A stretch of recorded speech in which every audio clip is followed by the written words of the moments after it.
死亡300年的我再次复活，却发现曾经的青梅已是魔教女帝，而善良的丫鬟成了杀人不眨眼的魔教圣女，就连年迈的管家也已是一方老祖。只因传书而来的我本是一个富家子弟，然而按照原剧情发展，我即将变成天命之子，肆意屠杀的炮灰。为了扭转命运，我不顾危险从天牢中救出一位小乞丐，因为我知道她300年后会成为魔教女帝，并得到了一门生死人肉白骨的秘方。同时一路上我还收留了不少未来强者，只因他们能在300年后助我再次崛起。天龙皇朝沉没，废品灵脉在帝都的觉醒台上，随着的一位老者掷地有声的话音落下，那围绕在广场周围的众人顿时炸开了锅。废品灵脉，那岂不是灵脉中最低级的灵脉？就连开脉入道都做不到，无法开脉入道，那便说明陈默此生无缘修行一道了。这若是寻常人家倒还好说，可他是陈家的三公子，跟个废人无异。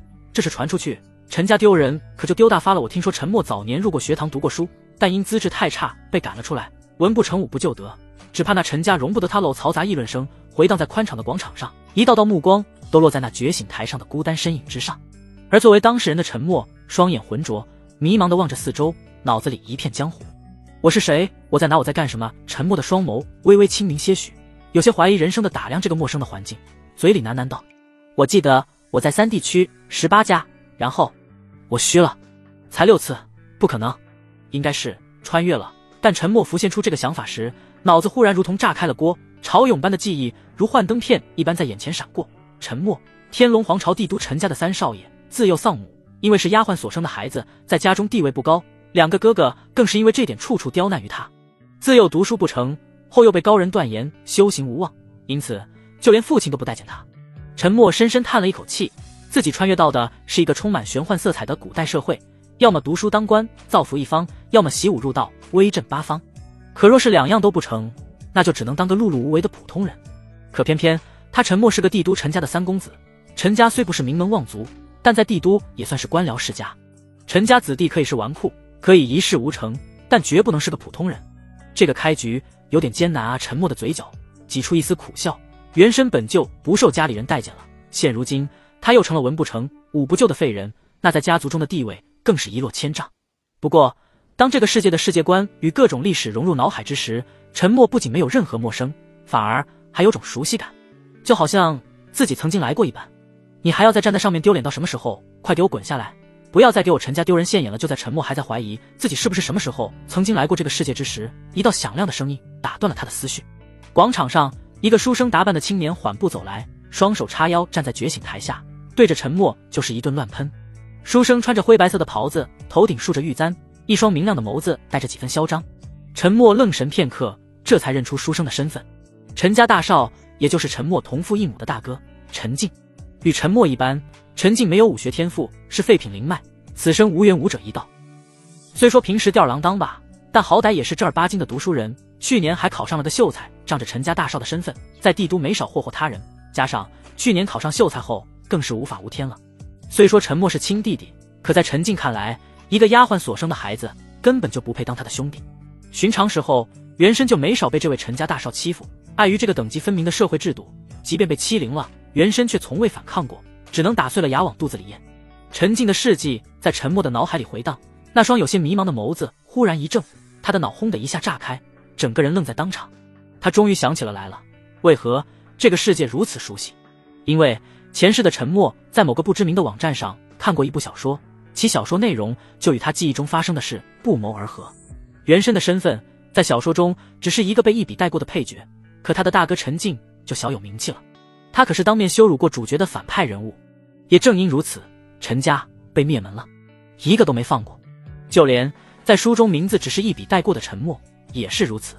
脚步匆匆，陈默如同疯了一般冲下觉醒台，双手紧紧攥着陈静的衣领，吼道：你最近有没有得罪过一个叫做叶良辰的男人？因为母亲身份低贱，又在陈默早年身亡，他自幼就对这个大哥言听计从，平时别说是大声说话了，就算是与大哥对视多一眼都不敢。如今陈默竟然一反常态，不仅攥着他的衣领，还当众对他大声咆哮，这让猝不及防的陈静吓了一跳，随后赶忙看向四周，发现广场上不少目光正朝这边看来。陈默，认清楚你的身份。陈静抓住陈默的双手，反手将他甩开，一直以来只有后者被大呼小叫的份，就没有例外过。大庭广众之下，陈默竟然敢如此无礼，别以为你是我弟弟你就能对我无礼，你只是一个卑贱的下人生的孩子，只不过是沾了一点我陈家的血脉。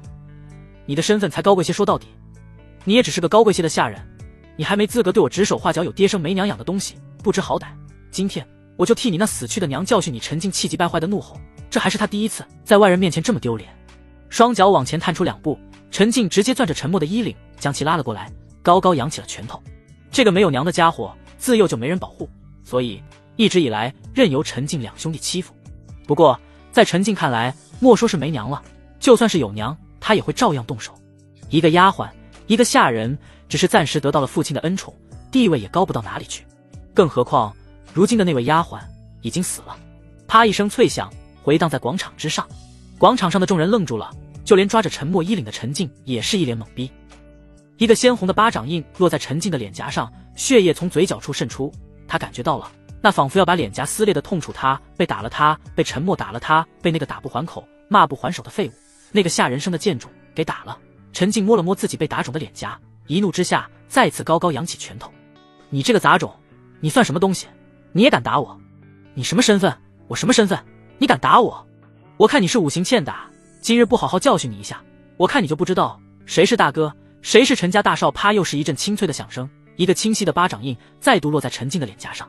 陈默冷冷瞪了对方一眼，让你回答问题，你就回答问题，哪来那么多废话？再不说，狗头我都给你打掉了。在接受了原身的记忆后，陈默对这个大哥陈静没有半点好感，甚至厌恶至极。特别是在对方接连侮辱他那死去的母亲之时，陈默更是忍不住大打出手。而陈静呢，则是一怒之下，然后就怒了一下，被陈默暴揍几拳，疼得嗷嗷直叫。我说叶良辰是吧？我有印象了。陈静此刻哪里还有方才那般嚣张的气焰，直接拈菜将自己能想到的事情都回想了个遍。叶良辰这个名字，陈静还真有点印象。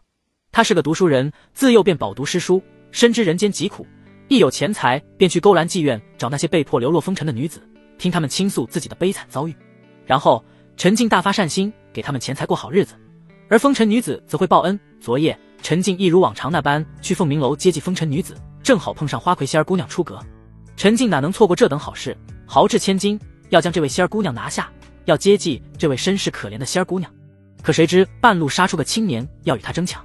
陈静是读书人，手无缚鸡之力，自然不会与那青年动手，但他饱读诗书，学了不少喷人的本事，从头到尾将那青年骂了个狗血淋头，祖宗18代问候了个遍。那青年便是叶良辰。听陈静侃侃道来，陈默面色忽地凝重起来，眉梢一挑，有种不好等的预感。没错，那青年确实说自己叫叶良辰，那最终呢，仙儿姑娘跟谁了？那自然是我了。那叶良辰没钱，争不过我，后来仙儿姑娘便被我接济了，不过很可惜，我刚要听她讲述悲惨身世的时候，她便被一个黑衣人掳走了。哎，说起来真是可惜，那仙儿姑娘美若天仙，我豪掷千金，也仅仅只是摸了她的小手。哦，对，还有翘臀儿。完了，陈默内心咯噔一下，忽然泛起一种无命休矣的想法。昨夜叶良辰没有抢过陈静，是因为刚抵达帝都，身上未携带任何银两，而后他不仅没有宠幸仙儿姑娘，还被后者骂了个狗血淋头，于是便怀恨在心。午夜时分，叶良辰潜入房间，将仙儿姑娘掳走，后听闻她被陈静轻薄，心中大怒，恨不得将其碎尸万段。可就在这时，禁区异变，边关告急，叶良辰不得不连夜赶往禁区。可这并不代表陈静就能躲过一劫，恰恰相反，叶良辰这人睚眦必报，自禁区归来，实力大增，回到帝都的第一件事便是解决了陈静，并将陈家灭门。莫说是陈默这个不受待见三公子，就算是陈家的鸡蛋都摇散黄，路过的狗都得挨2巴掌。你个混蛋，你都做了些什么？陈默一巴掌抽在陈静的脸颊上，怒声呵斥道。后者一脸懵逼，此刻哪里还有心思想仙儿姑娘的翘臀触感有多好，他只觉得自己这个三弟疯了，真的疯了，不行，我要逃。陈静惊恐地转过身，就要朝人群中跑去，可一个踉跄，被陈默一脚撂倒，按在地上狠狠地暴揍一番，发泄心中不快。广场上的众人哪里见过这阵仗，纷纷后退几步，不敢上前劝架，这毕竟是人家的家事，一般人还真不好插手。住手一声暴喝从人群中传来，只见一个穿着黑色劲装的中年男人脚步匆匆。许成陈家家主的心腹，自幼便虽跟随家主，可谓是忠心耿耿，只要家主一声令下，就算是对自己的亲人动手，他也不会有丝毫犹豫。在叶良辰灭陈家满门的时候，便是他凭一己之力拖住对方片刻，给家主逃命的机会。不过因为实力悬殊，他未能等到陈家家主抵达安全之地便被斩杀，而家主也未能躲过一劫。许成的身后还跟着几个家丁打扮的小伙，这些都是陈家的下人。瞧见许成走来，被揍成猪哥模样的陈静如同看到了救命稻草。许叔快救我，这孽畜他疯了，你快给我教训他。许成是父亲最忠心的部下，而他陈静又是父亲最宠爱的儿子，自幼许成便对他格外偏心，如今见他受难，怎会坐视不理？陈静高声叫嚷着，可没能换来陈默的停手，反而让后者揍得更重了。啪嗒一只大手拍在陈默的肩膀上，那宛如鹰爪般的五指狠狠抓着他的肌肤，似要将他的肩膀撕裂一般。陈默面色扭曲，手上与脚上的动作停了下来。三少爷，不要太过分了。许成阴沉着脸，那手上的力度又加大了几分。陈默面色越发狰狞，肩膀上的五指宛如5把刀子，深深刺入其中，仿佛只要一瞬便可将他的手臂卸下。许成是出了名的心狠手辣，但凡是落入他手中之人都没个好下场。不过陈默毕竟是陈家之子，许成下手还是有分寸的。饶是如此，那陈静也是直呼畅快。好，许叔，快给他一点教训，不然这孽畜还不知道什么是长幼。许成未等陈静说完，陈默发出一声怒吼。许成神色一怔，他还是头一次见到这位畏畏缩缩的三公子敢如此大声与自己说话。陈静心中大喜，若是陈默此刻服软，跟许成好生求饶，说不定看在父亲的面子上会放他一马。可如今，三少爷，你莫不是真想让我许成，我命你一掌拍死我？来，陈默伸直了脖子，直接将脑袋凑到了徐成的面前，发出一声野兽般的咆哮。这一声咆哮不仅是许成，就连陈静与那广场之上一众围观之人都愣住了。谁也没想到陈默会在这个时候求死。三少爷，你这是在为难在下。许成喉间微微滚动了一下，他敢教训陈默，但却是万万不敢杀他的。我为难你？难道不是你在为难我吗？一上来就对我动手动脚，你还将我这三少爷放在眼里，当众如此羞辱我，你还有没有将我陈家放在眼里？有没有将我父亲放在眼里？不是这样的，三少爷，是家主命我来。许成惊慌失措地松开了手，连连后退2步，跪下。陈默怒目圆睁，仿佛一只暴怒的雄狮。我是家主之子，你今日要么杀我，要么给我跪下。三少爷，是家主命我来。跪下说话扑通，许成双腿不由自主地跪了下来。他怎么也没想到，这位平时看上去畏畏缩缩，如同鹌鹑一般的三少爷，今日却是这般强硬。杀他或跪下，只有2个选择。作为忠心于家主的许成来说，他是万万不敢选前者的。说方白深呼吸一口气，而后45度角仰望天空，一副高深莫测的模样。但实际上他的脸都快扭成麻花了。痛肩膀实在是太痛了，三少爷，家主命我前来，唤你回府。许成拱手作揖，恭敬道：马车已备好，请三少爷上马车。若是放在以前，许成绝对不会对陈默如此恭敬，可今天的他有点不太对劲，多一事不如少一事。知道了。陈默深呼吸一口气，咬着牙强忍下了肩膀的疼痛。许成赶紧起身，迎着陈默上了广场外的马车。陈静还有些懵逼，今天的陈默好像格外的硬气，就连许成都不得不给他面子。许成是谁？那可是父亲最得力的战将，就连他都得毕恭毕敬。可陈默呢，竟然对其大呼小叫。正想着，陈静就看到陈默上了马车，然后渐行渐远。这个陈默今天这是……哎，等等，那是我的马车，我还没上车呢。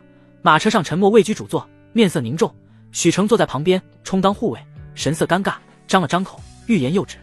轻瞥了一眼许成，陈默感觉有些头疼，倒不是因为要回去面见那位便宜父亲，而是还有1个多月的时间，叶良辰就从禁区回来了。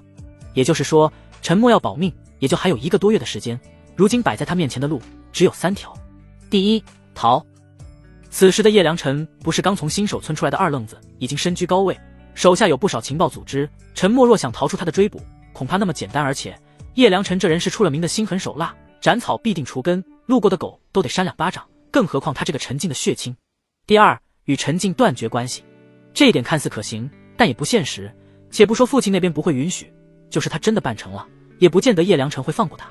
第三，找个靠山。这点看似也可行，但实际操作难度极大。从禁区归来后的叶良辰已经是版本 T1 了，能打得过他的人，九州大地之上也就那屈指可数的几个版本 T0。但凭陈默的身份和实力，莫说是求助了，或许连面都见不上。死局无解的死局，陈默咬着食指关节，脸色越来越难看。许成不经意间的瞥了这位突变的三少爷一眼，发觉他脸色不对劲，心里有些发怵，他不会是在想什么坏主意吧？咚！平稳前行的马车忽然顿了一下，猝不及防的陈默身子往前一冲。许成见状，抬手按住前者肩膀，将他按回了原处，继而朝马夫喝道：混账，你怎么驾的车？许大人，三少爷是前方有车队，阻拦了去路。马夫回应。许成掀开车窗的帘子，往外打量着。陈默借着这小小的缝隙，也看到了些许外面的情况。拥挤的人群议论纷纷，如同菜市场一般。说什么陈默倒是听不清，但在人群的前方是一队绵长的车队，是关押犯人的囚车，我估摸着是前往城外监牢的车队。三少爷，再等等吧，很快就能过去了。许成微微一笑，随即将车窗的帘子拉上。囚车？陈默微微皱眉，帝都本就有监牢，若是有犯人，定然是关押在帝都监牢之中，除非是发生了什么大事，犯人数量倍增，这才将不重要的犯人转移到城外的监牢之中。近几日帝都发生过什么大事吗？陈默忽然像是想到了什么，眼前一亮，赶忙推开车门的帘子，从车上跳下去。三少爷，许成叫了一声，见叫不住，也跟着跳下车。穿过拥挤的人群，陈默一步一步往前，在一阵推搡中，他终于来到人群的最前方。宛如长龙的车队绵延不绝，4轮囚车之上是囚笼，每个囚笼内关押着3个犯人，每人双手与双脚都上了枷锁。囚车两侧是腰间挎刀的官兵，目光如鹰隼，机警地扫视四周，以防有心之人劫走囚犯。陈默一路跟随，一双眸子快速扫过每一辆囚车。忽然他发现一辆最为残破的囚车，囚笼破破烂烂，里面凌乱地躺着大小不一的尸子，这些都是街道上的人群扔去的。而囚车之内关押着的是3个娇弱的女子，3人年龄大小不一，最小的6、7岁模样，有点婴儿肥的脸颊，表情木讷，她垂着脑袋，看着有点傻。最大的18岁，脸部轮廓姣好，可那一张脸却不堪入目，有刀痕，也有烫伤的痕迹，看上去像是被人毁过容。最后一个也是让陈默挪不开眼的一个10岁出头的年纪，一头乌黑凌乱的长发，脸颊上、手臂上都有一块块让人看着恶心的疙瘩，身材瘦弱，只剩下皮包骨了，好似风一吹就倒。最引人注意的还是他的那双眼睛，一蓝一红，天生异瞳，在这个封建的古代是天生的灾星，所以他成为这些囚犯中被扔最多石子的人。在看到那一瞳少女的那一刻，陈默的脸上露出了久违的笑容。找到了，魔教女帝柳无心。柳无心这个名字在当代是个寂寂无闻的名字，莫说九州，就连天龙皇朝也鲜为人知。但在数百年后，这个名字却让九州无数强者胆寒，知其名而不敢直呼其名。自天龙皇朝杀出，一路杀到了坂本剃灵的位置，踩着血海尸山，成就了魔教女帝的威名。陈默望着那囚车里的少女，眼神中抑制不住的激动，这便是未来的魔教女帝柳无心。数百年后，成为令整个九州大地都胆寒的女子。此刻的柳无心还只是一个手无缚鸡之力的弱女子，比起普通女子，她或许还不如，但陈默知道，数百年后她会成为这九州大地上第2个掌握生死人肉白骨之法的人。她是破局的关键。陈默想了很久，在这个时代，叶良辰几乎是无敌的，他斗不过，也躲不掉死亡的命运，但他可以向死而生。死并不可怕，可怕的是消亡。若是在数百年后柳无心能复活自己，那就算是今日死了，那又有何惧呢？更何况数百年后的坂本剃灵可是柳无心啊。喂，你叫什么名字？囚车在前行，陈默便跟着囚车走。他试探性地对囚车内的柳无心搭话，一双空洞的异瞳呆滞地望着前方。柳无心没有搭理陈默，好似木偶一般静静地蹲坐着。这个地方很苦吧？你放心，我会救你出去的。陈默左右张望了一眼，发现官兵没有注意到他后，赶紧低声叫了一句。一颗颗石子从远处飞来，砸在柳无心的身上，他的脑袋也被砸出了血，但他还是一言不发，丝毫没有因为对方说救他出去而感到开心，甚至脸上连一丝动容都未曾看到。那双异色的眸子空洞无神，瘦弱的身躯任由旁人石子砸在身上也无动于衷。疼吗？当然疼，可是已经麻木了。陈默抓着自己的胸口，当回忆起柳无心的过去，他只感觉心脏猛地一揪，心痛。柳无心的童年十分悲惨，自幼因天生异瞳而被视为灾祸之源。大雪纷飞的夜里，父母将他遗弃在了路旁，后来是一个老乞丐将他捡回去养大。但那老乞丐也并非什么善人，之所以将柳无心捡回家，便是看中了对方的女儿身，打算养大她后再将她吃掉。6岁，柳无心长得稚嫩可爱，这已经让老乞丐起了歹心。但这时的老乞丐却发现他的手上长了几个恶心的疙瘩，老乞丐不知是何物，但有预感这绝对不是什么好东西，若是他敢上手，有可能会让他暴毙而亡。于是老乞丐拿来小刀，生生将柳无心手上的疙瘩切除，血淋淋的一片，让仅有6岁的柳无心疼了1天1夜，而后昏死过去。待到柳无心醒来，他已经被老乞丐卖到了青楼。年仅6岁还无法接客的柳无心，只能在青楼做起了打杂的工作。可青楼哪是什么好地方，一旦有错，轻则言语辱骂，重则拳脚相加，柳无心度过了绝望的3个月。3个月后，他身上的疙瘩越长越多，也因此被老鸨发现。这种身上有病的女人，就算出了阁，也不会有客人要，还有可能传染给其他姑娘。老鸨差人将柳无心打了一顿后，扔出青楼。遍体鳞伤的柳无心又一次在血液里奄奄一息。这冰冷的夜，这满身的伤，这悲惨的世界，我身在的是人间吗？或许用地狱这个词来形容更贴切吧。死在这里，或许会比活在地狱轻松吧。就在柳无心绝望地闭上双眼时，一个男人救下了他，并治好他身上的伤。就当他以为自己终于摆脱了深渊时，却不想这只是步入另一个深渊的开始。魔人炼制以万毒为器，百虫为体，置于炉鼎之中。在万毒融汇之时，百虫在炉鼎之内不断厮杀，最终而百虫仅剩最后一只，吞噬成型的万毒便可造就魔人的核心。而柳无心便是这制造魔人的炉鼎之一。身为炉鼎，便要体会到万毒噬心之痛，百虫侵体之苦。那种痛苦撕心裂肺，一旦发作，比死还痛苦。死是炉鼎的最好归宿，但掌权者岂会让炉鼎轻易死去？每有人求死，他们都会命人在第一时间出手，将其救下，而后便是新一轮的摧残。6年，将近6年的时光，柳无心已经对生活彻底失去了希望。他不再奢望幸福的生活，只希望自己可以快点离开这宛如地狱一般的世界。我会救你出去，我不会让你继续待着这种地狱了，我不会再让你受伤，再让你痛苦了。沉默双手紧紧抓住囚笼的栅栏，眼神坚定地说道。这是否是沉默的真心话，已无从知晓，但从他此刻的眼神中看不出半分虚假，就好似他是真的动了情来救他一般。无动于衷，柳无心依旧保持着沉默，似乎没有听到沉默的话。或许他已经听到，只是不会相信，也不敢相信。啪嗒，又是一颗石子朝柳无心飞来。沉默眼疾手快，一把抓住了那飞来的石子，继而转身怒喝道：你们都疯了吗？他与你们有何冤仇？为何要如此对他天生一同？那是灾祸之源，他留在世上只会带给我们不幸，杀了他，杀了这个灾祸之源，我们就有好日子了。你这般为他说话，想必也是这灾祸之源的同伙了。动手砸死他！铺天盖地的石子从密密麻麻的飞来，又飞向柳无心的，当然更多的是飞向沉默这个为灾祸之源开口的家伙。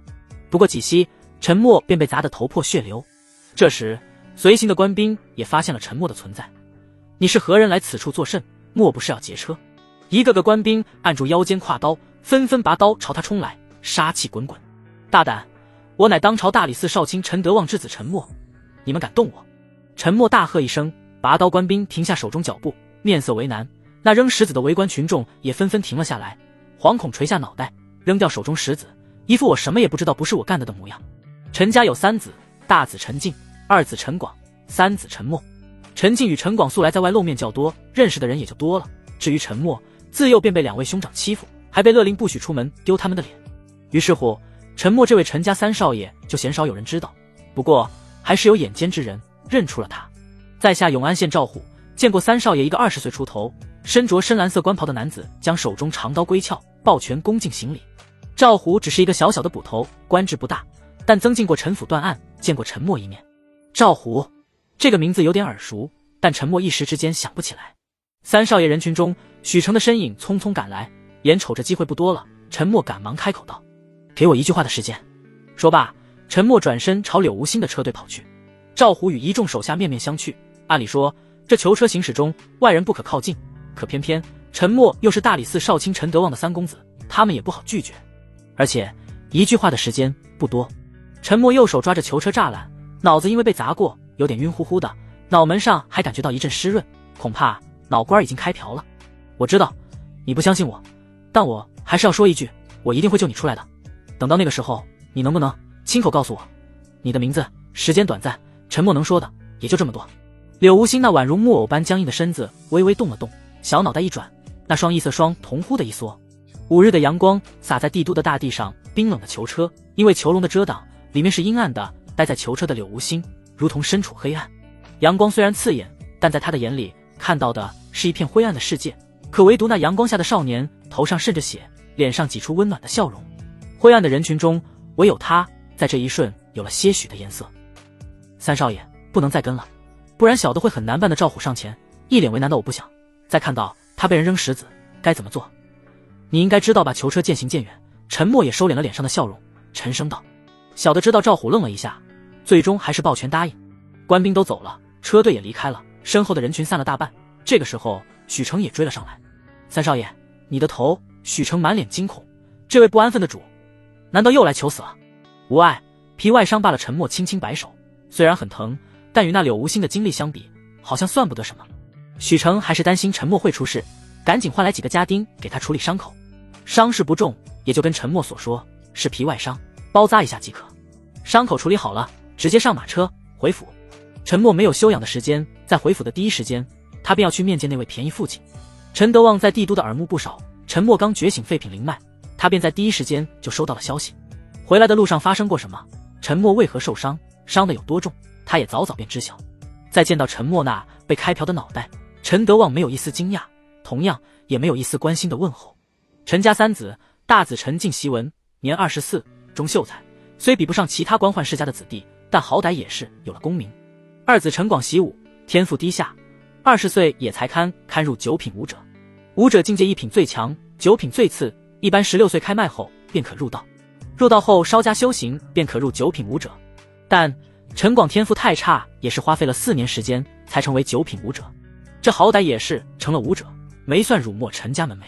可陈默呢，自幼读书不上进，被夫子赶出门，而后习武道，如今又觉醒个废品灵脉，此生算是无缘修行一道。相比于2个儿子，这三子文不成武不就的，他若是天赋差还好，但连门槛都没摸到，属实是给陈家丢人了。早就对陈默不待见的陈德旺，在得知陈默是废品灵脉后，态度更差了，冷着一张脸道：回来了。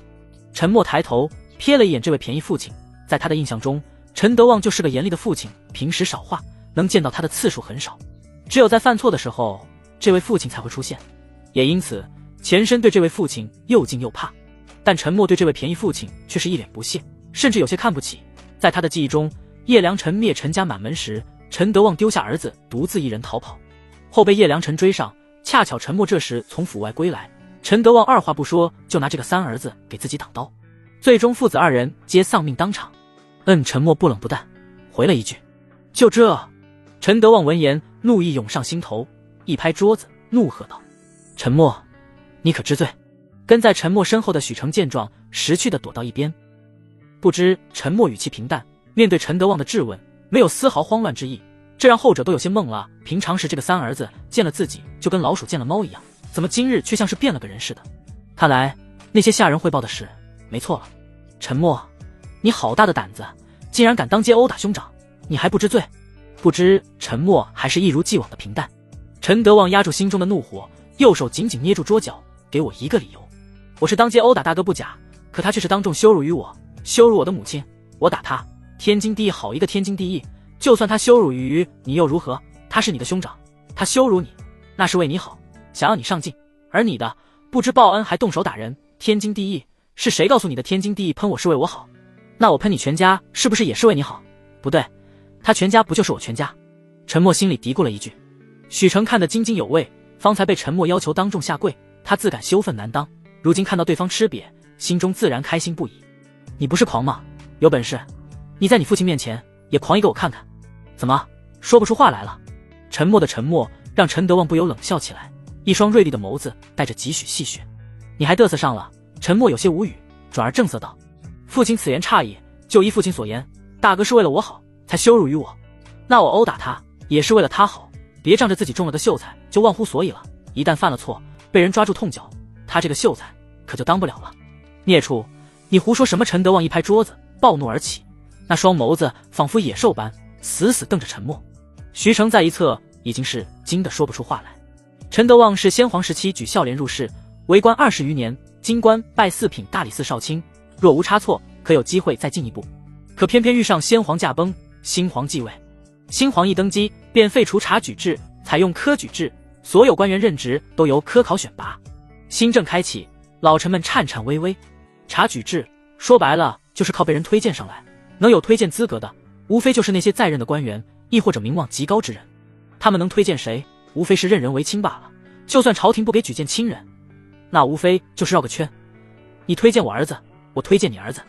而陈德旺就是这么推荐上来的，资质平平，为官多年，没什么太大政绩，与他同期官员在新皇登基后换了一批又一批，虽说还没被裁撤下来，但陈德旺如今也是如临大敌，官场之上慎之又慎，生怕被人抓住痛脚。沉默的话看似在说陈静，当话里话外都让陈德旺听出了指桑骂槐的意思，他不由暴怒而起，指着前者的鼻子骂不孝子、大逆不道之类的话比比皆是。陈默低头不语，许成则是颤颤巍巍，他还从未见过家主如此生气过。这个三少爷也是够虎的，得罪了大少，还敢把家主也得罪了，逆子！你现在有出息了，连我都敢暗讽了。你眼里还有没有我这个父亲？今日看我不打死你！新皇登基以来，陈德旺最忌讳的就是有人暗讽他会丢乌纱帽一事，如今被陈默提及，气不打一处来，左顾右盼，开始找起了能打人的玩意儿。姗姗赶来的陈静也在大殿外听到了陈德旺的暴怒之言，心中一喜，不等后者反应过来，他先一步请出陈家家法。藤条打人是最疼，一鞭子下来能将人打得皮开肉绽，至今陈静见到藤条都得发怵。不过今日陈德旺要教训的是陈默，他自然少了几分畏惧之意，恭恭敬敬地将藤条递上。陈德旺微微颔首，对陈静的懂事很是欣慰，但一转头又对大逆不道的陈默一脸震怒，手中挥舞着藤条就要动手。等等，陈默抬手制止了陈德旺。陈默，你还有什么话说？你不仅目无尊长，殴打于我，还大逆不道的暗讽父亲，着实该打，必须要家法来让你尝尝记性了。陈静怒喝道。既然大哥认为我如此大逆不道，目无尊长，那用藤条就太过小意思了。陈默一脸凝重，左右看了一眼，快步走出大殿，夺过那守卫的腰间长刀，急匆匆的又跑了回来。陈默，你放肆！陈静有些慌了，这陈默该不会是老实人被欺负多了要爆发，是凶杀父吧？许成也是一惊，赶忙朝陈德旺那边凑去，一有意外，他便出手。暴怒之中的陈德旺见状，怒气消减些许，但还是冷冷瞪了对方一眼：你这是何意？既然父亲和兄长都觉得我大逆不道，不如今日就将我砍了，以示正听这家伙他有病吧？许成微微退后了3步，他是真的怕了。这陈默今日不知怎地，总喜欢寻死，他可不想再被牵扯其中。杀别人他在行，可陈默是家主的三公子，他就算想也不敢啊。陈静一愣，这陈默是傻了吧？这话唬得住许成，唬得住父亲吗？随即陈静一扭头，就看到陈德旺吹胡子瞪眼，脸色不太好看。他是举孝廉入仕，资质平平，为官政绩平平，能拿得出手的也就那点名声，能护得住他如今这官职的也只有这点名声。若是今日他这杀子的罪名一传出去，莫说是官位不保，恐怕就连他这条小命都得好好掂量掂量了。陈德旺不敢接话茬，陈默沉思片刻，又道：既然父亲不肯杀我，那便与我断绝父子关系，将我逐出家门。陈德旺还是不敢接话茬，断绝父子关系虽没有杀子罪名大，但传出去名声也不太好。这陈默又不是做了什么罪大恶极之事，打了兄长罢了，而且他打兄长还是有理有据的。陈德旺高高举起藤条，一鞭子狠狠抽下，啪呀！父亲，你打我作甚？你打他啊！是我给你弟的家法，一鞭子下去，直接抽得陈静皮开肉绽，他立马就被打懵了，怎么受伤的都是我啊？就是你这逆子，竟然逼得你弟弟要寻死，今日看我不好好教训你！陈德旺抽起第二鞭，打得陈静嗷嗷直叫，捂着屁股跑得比兔子还快，直接逃出了大殿。他现在哪里还敢留下？本来以为可以借父亲之手教训陈默，可没想到自己反被教训了。两鞭子下去，陈德旺的怒气消散大半，脑子也清醒了些。他望着这个无比熟悉的三儿子，今日却是有些看不穿了。既然父亲不肯杀我，也不肯与我断绝父子关系，那我是不是可以走了？陈默将手中长刀往旁边一扔，拱手作揖，询问道：今日我不教训你，但这不代表你就没错。陈默，你长大了，也是时候该独立出去闯闯了闯。是想将我逐出家门吧？陈默看破不说破。在陈默的记忆中，自己在觉醒废品灵脉后，陈德旺便对自己这个三儿子失望透顶。碍于举孝廉的名声，后者不敢将他逐出家门，但却编了个理由，将他赶到城外，让他自生自灭，眼不见为净。父亲所言甚是，孩儿正有此意。陈德旺想将陈默赶走，后者自然不会傻乎乎的拒绝，强扭的瓜不甜，就算能留下，也会遭人白眼。再者，陈默已经在计划如何救出柳无心了，之后他们会在一起生活，留在陈家会有诸多不便，但这绝不是因为陈默想跟柳无心你侬我侬过二人世界，而是陈默想要给他一个家。甚好，那在出发前你想要什么，尽管跟为父说，只要能办到，为父一定答应你。陈德旺大气地说着，但却在说只要能办到这几个字的时候加了重音，很显然这是在提醒陈默不要太过分。孩儿只需一人即可。陈默也看穿了便宜父亲的心思，顺着台阶走下。何人？陈德旺微微蹙眉，看向了身侧的许成，后者有些懵逼，他确实有可能会被选中，毕竟他是前者最得力的战将。二哥的侍卫张龙，这个答案让陈德旺与许成皆是一脸意外。张龙9品武者，是陈府的低级侍卫，却也是陈府最特殊的一个家伙。陈府侍卫皆是持刀，唯独他持剑还不是普通的剑，而是一柄桃木剑。听说早年的他手持桃木剑闯荡天涯，发誓要在九州闯出个名声来，然后经历了社会的毒打后，他放弃了。剑客也是要吃饭的，没钱啥也干不了，还差点饿死街头，幸好陈默的母亲给了他一碗饭，这才让他保住一条命。后来张龙也在陈府定居下来，当了陈府的低级侍卫。张龙很怪，有刀不用，用剑；有铁剑不用，用木剑。最重要的一点是，他虽为剑客，却只用一招，也只会一招，在陈府待了几年，每日都是练那一招。性格古怪，孤僻，不爱说话，让张龙在陈府也不怎么受待见。但因为抗奏，他变成了二少爷陈广的侍卫，更准确的来说是人肉沙包。你当真只要张龙一人？陈德旺思索良久，这才缓缓吐出一句。陈默微微颔首，没有一丝犹豫。别人或许不知道，但陈默很清楚张龙的含金量。虽说张龙只是一个九品武者，但在叶良辰杀来之时，他是唯一一个伤到后者之人。虽说只是皮外伤，稍等片刻伤口就会自己痊愈，但他面对的可是版本 T1 的叶良辰。既然你意已决，那我也没什么好说的，不过出门在外没点银子傍身是不行的。这样吧，稍后我会差人给你备点银子，至于暂时安身之所，你可去城外的荒地，哪里有一处我陈家的房产。陈德旺的本意就是让陈默奶凉快，哪里待着去。如今后者肯走，他高兴还来不及呢。不到1刻钟的功夫，张龙便被叫来了大殿。家主三少爷张龙拱手作揖，恭敬道，说完立刻安静下来。陈默打量了张龙一眼，一张稍显憔悴的方脸，2个黝黑的眼袋，看上去一脸疲态。他身着一袭朴素青衫，有些老旧，但却洗得很干净，腰间悬挂着一柄破旧的桃木剑。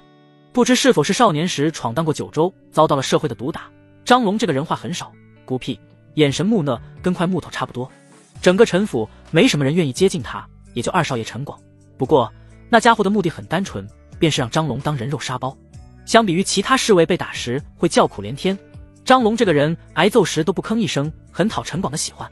张龙，以后陈默就要出去闯荡了。陈德旺捧起茶杯，轻描淡写地吐出一句。张龙微微蹙眉，有些惊讶地望着陈默，但很快他便猜到了什么。恐怕陈默觉醒灵脉的结果出来了。陈德旺不满意，便打算将其放逐。既然三少爷要走，那张某也辞去这侍卫一职吧。张龙是因为陈默母亲的救命之恩才留在陈府，他若走了，自己没理由继续待在此处。这可不行。陈德旺放下茶杯，淡淡道，陈默离开前管我要了一个人，那便是你。若是你辞了，他身边可就没人了。三少爷选我。张龙有些诧异。陈默微微颔首，我是废品灵脉，这辈子恐怕是无法开脉入道了，出去闯荡，身边没个能打的，恐怕活不下去。张龙，你可愿跟随我？张某愿意，只不过张龙虽说平时少话，但现在确实一肚子问题，不吐不快。三少爷为何选我？整个陈府上下武者众多，他张龙也仅仅只是一个9品的低级侍卫，就算陈默不选得力战将的许成，也该选个8品的武者。因为你厉害。三少爷说笑了，我只是区一个低级的9品武者。张龙眉梢一挑，觉得陈默只是在说客套话。张龙啊，你不要妄自菲薄，隐喻失意，以色中见。嗨嗨，在我看来，你将来必定大有成就，留在陈府只会埋没你的才能。陈默一脸认真，仅仅9品便能伤到版本 T1 的叶良辰，虽然只是轻微碰到，但这足以证明张龙的天赋有多高。假以时日，他的成就恐怕不小。只不过陈默的话在陈德旺与许成2人眼里却是个笑话。若是张龙有天赋，也不至于到如今还是个9品武者，也不至于闯荡九州这么久，最终差点落得个饿死街头的下场。陈德旺不是武者，眼光不足，但许成却是实打实的高手，他一眼就看出张龙的成就仅限于此了。张龙微微一愣，那双无神的眸子中忽然闪烁一抹异彩。自少年时期闯荡九州以来，他经历过太多的挫折，没人相信他将来会有什么成就，就连他自己都陷入了深深的自我怀疑中。可却有一人坚信不疑，那便是陈默的母亲，他的救命恩人。如今又多了一个。陈默带走了张龙，临行前拿到了1000两的银票。寻常人家1年的花销不过10两银子，1000两足够陈默平淡的过完下半生了。但他的寿命只剩1个多月，钱都要花在刀刃上。陈默先去了百草堂，大量购入提升修为的灵草和淬炼体魄的药液。所谓穷文富武，走文之一道，读书写字，即便是穷苦人家也能很快上手，但武之一道却是难得多，主要是烧钱。练武就跟氪金一样，要疯狂往里砸钱，淬炼体魄、稳固经脉的灵草、药液都是要花钱买的。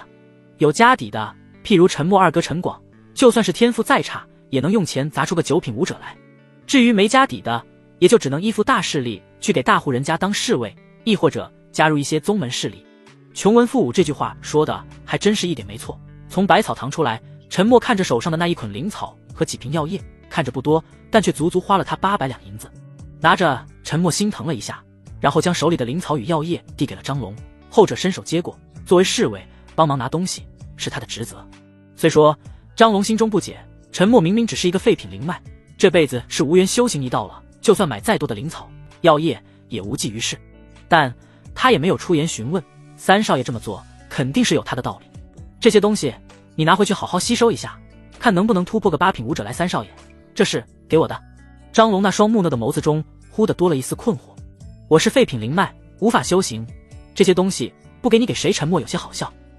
张龙不敢相信，陈默全部身家就1000两，他竟然舍得花800两在自己身上，这简直就是匪夷所思。若换做他二哥陈广，恐怕不仅不会在张龙身上花1分钱，还会问他有没有闲钱。陈默二人刚离开百草堂，3-5个青年后脚便来到门口。奇怪，这陈默无端来这百草堂作甚？还有，那不是我的侍卫张龙吗？怎会跟着他？那小子反了不成一身贵公子打扮的青年抹撒下巴，微微挑眉，一脸不解。二少爷，我方才从府中回来，知道一些内情。一个家丁打扮的青年神秘兮兮地说道。知道你还不快说，被称呼为二少爷的人自然就是陈默的二哥陈广了。陈广一巴掌拍在家丁的后脑上，怒斥一声，后者有些委屈。那个陈默觉醒了废品灵脉，又在广场上打了大少爷，回府后家主大发脾气，然后就让他出来闯荡了。临行前还给了他不少银子，还有那张龙是陈默跟家主要的，以后他就是陈默的侍卫了。陈默虽然贵为陈家三少爷，但2位哥哥都看不起他，连带着2位哥哥身边的人对他也没有多尊重，都是直呼其名，而不叫三少爷。当然，这是在人后人前的话，他们还不敢这么猖狂。闯荡？哼，我看是逐出家门吧。父亲这人爱惜名声，可不敢直说。不过那小子倒是鸡贼，竟然要走了我的侍卫罢了。那张龙也不过是一个沙包，走了就走了。陈广转身进了百草堂，朝那店里的小厮一打听，这才知晓陈默方才竟然在这里花去了800两银子。800两，这可是陈广1年的利钱。所谓穷文富武，武者是花销最大的，光是砸在陈广身上的银子就占了整个陈府总花销的1半。陈德旺心疼钱，花在二儿子身上的不能少，就从别的地方省出来，比如利钱。好家伙，800两，说花就花，眼睛都不眨一下。父亲究竟是给了他多少银子？他能把握住吗？陈广眼睛一眨，换来几个手下，让他们探查陈默的行踪。几个手下对帝都的街道十分了解，陈默才走不久，要找到他不难。不过1刻钟的功夫，就有人回来汇报情况。陈广匆匆跟上，发现陈默又在花钱，买的都是生活用品，粗粗算了一下，又花去了100多两。真有钱啊！陈广暗暗咂舌，那双眸子很是火热地盯着陈默，就好像在看自己的小金库。又花去了170两。陈默看着手里仅剩的30两，不由皱起眉头。1000两看着挺多，但没个把门，一下子就快花光了。接下来还有很多事需要用钱去打点，没钱寸步难行，该去哪里要钱呢？陈默又沉默了，转身进入一处阴暗的巷子。三少爷张龙停下脚步，目光中带着几分警惕。陈默一愣，跟着停下来。怎么了？话刚说完，巷子前往走来了一个家丁打扮的青年。陈默一眼就认出，那正是二哥陈广的贴身家丁。身后的脚步声由远及近，张龙左手抱住灵草药液，右手按住腰间的桃木剑，蓄势待发。陈默回头便看到陈广带着2个侍卫走来，大摇大摆，脸上带着几分居高临下的傲意，审视着他。二哥这是做甚？陈默心中猜出了个大概。陈广是陈家3子中最穷的一个，但爱好与陈静差不多，都喜欢接济落难女子。接济是要银子的，陈广最缺的就是银子。陈默利钱不少，性格又懦弱，于是变成了陈广的钱袋子，只要一开口他就得给。与陈静这种只会嘴炮的读书人不同，陈广是武者，喜欢拳脚相加，陈默若不给，那便是一顿毒打。自幼陈默不知被陈广抢去了多少银子。陈默，二哥听说你要离开陈家出去闯荡，父亲给了你不少银子，你也知道这世道财不外露，银子多了出门在外很不安全。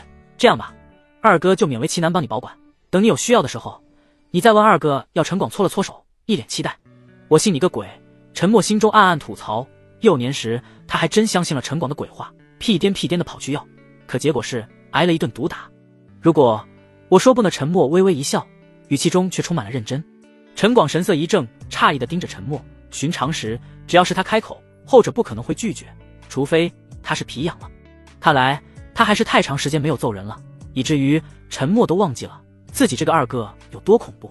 陈广双眼微眯，脸色一横，沉声道：看来你这个弟弟是太久没被调教过了，都快忘了痛是什么滋味了。话落，陈广一步踏出，身形宛如鬼魅般冲出。陈默打得过陈静，究其原因，对方只是手无缚鸡之力的文弱书生，可陈广可是实打实的武者，虽天赋欠缺，也才堪入九品，但也绝非普通人能相提并论。陈广的拳头骤然出现在陈默面前，这一拳并未用尽全力，只是打算给后者一个教训，不然凭前者的实力，杀人不过片刻间。滚，简简单单的一个字从陈广侧面传出，一个沙包大的拳头骤然而至，还未等他反应过来，脸颊上便如重锤落下。陈广飞了10几丈，飞出了小巷里。他有些懵逼，缓和了好一会儿才反应过来，立马暴怒道：张龙，我是你的主子，你敢打我？现在不是了。张龙淡漠地瞪了陈广一眼，自打进入陈家后，他不是在被后者揍，就是在被后者揍的路上，隐忍多年，今日摆脱了对方，下手丝毫不留情面。以后张龙是我的人，二哥不，陈广，别仗着你是我二哥就嚣张跋扈，你从未跟我讲过兄弟情面，那我自然也不是给你留情面。张龙，昔日他是怎么揍你的，今日你就怎么揍回来，别跟我客气，只要不出人命即可。陈默冷哼一声，到张龙微風風颔首，轻轻将左手抱着的灵草药液放在地上，而后拔出腰间木剑。见状，陈广慌了，虽说张龙一直都是他的沙包，从未敢与他动手，但他还是很清楚前者的实力的。都愣着干嘛？上啊！陈广喉间滚动了一下，对2个侍卫叫道：能成为陈广侍卫的都是9品武者，再加上自己便是3个9品武者，3对1，优势在我。陈广拔出腰间佩剑，脸上露出一抹狰狞之色，以下犯上者该杀。3少爷稍稍退后些，面对3个同境界的对手，张龙没有一丝惧色，反而轻描淡写的让陈默后退，以免受到牵连。陈默微風首，方才退后2步，便瞧见身后走来的家丁。别让他逃了，他的手下敢打我，你也别跟我客气。陈广说完，提剑便朝张龙杀去。那家丁闻言，眼神中多了几分坚定，双手握成拳头，激动地盯着陈默。看什么看？你以为你能打得过我呀？陈默双手一前一后，做了个起手势。咏春。陈默。家丁一愣，咏春是什么？不管了，反正陈默又不是武者，他就不信自己还打不过他。家丁也不是武者，但一直跟在陈广身边，也见识过不少招式，自己私底下学了些，自认为打不过武者，但对付没有修为的普通人绰绰有余。双脚迈开，正要出拳，家丁便忽然感觉到右脚一阵刺痛，低头看去，却见是陈默踩到了他脚上，还未反应过来，陈师傅就切了他的中路，然后一个日字冲拳，噼里啪啦拳往脸上招呼，打得家丁天昏地暗，踩着的右脚无法后撤，就这么生生挨了几十下，从站着打到躺下。陈默打下最后一拳，深深吐出一口气，还想说一句我要打10个，一回头，张龙已经撂倒了2个侍卫。至于那陈广，手中的长剑也被打飞，颤颤巍巍，满脸惊恐地说了些软话求饶。张龙话少，看着有些呆，但确实人狠话不多的主，无论陈广怎么求饶，都没有停手，愣是将对方揍成了猪头。可以了，瞧见陈广已经被打得劲气多，出气少了，陈默抬手制止了张龙，走到他的跟前笑道：我的好二哥，你怎么变成这副模样了？你看你现在这么虚弱，你身上还带着钱财呢，若是就这么走出去，岂不是很危险？这样吧，弟弟我就勉为其难，帮你保管一下，等你有需要的时候再管我要。说完，陈默就在陈广的身上翻找起来。陈广心里都要骂娘了，这都是他的词儿啊！天杀的，以前就只有他抢人家的钱，没人敢抢他的钱，可如今他竟然眼睁睁地看着自己的私房钱被陈默掏了个精光，衣裳、鞋子，就连毒裤都没放过。穷逼！陈默咂咂嘴，一脸鄙夷地盯着陈广，全身搜光了，也只是搜出了50两银子。随后他又在那2个侍卫和家丁身上搜了个遍，也只凑足了100两。钱财搜刮干净了，陈默连陈广的佩剑也没放过，一起打包带走。陈默，你给我记住，我绝对不会放过你的，我要让父亲给我做主，我要让许叔为我出头。陈广两眼泪汪汪地说着，一抬头，忽然发现街道上人来人往，不少人驻足观望他的丑态。一时间，陈广羞愤难当，想要捡起自己的衣裳穿上，可被张龙打得全身上下没块好的地方，一点力气都没有。三少爷，这不是去城外的路。张龙发觉陈默竟然在往帝都中心走去。陈德旺给陈默留了一处房产，但并不是在帝都之内，而是在城外，目的很简单，离他远点，眼不见为净。谁说我要去城外了？那我们这是要去镇武司。帝都为天龙皇朝的中心，皇帝、朝中要臣、经济命脉都在帝都城内，稍有意外都会造成不可估量的损失。辖以午饭禁，为防止武者在帝都城内闹事，先皇时期便设立了镇武司，司内人员皆在7品起步，是天龙皇朝最强暴力的机构，震慑天下的利器。三少爷，我们为何要去镇武司？在前往镇武司的路上，张龙忐忑不安地问道。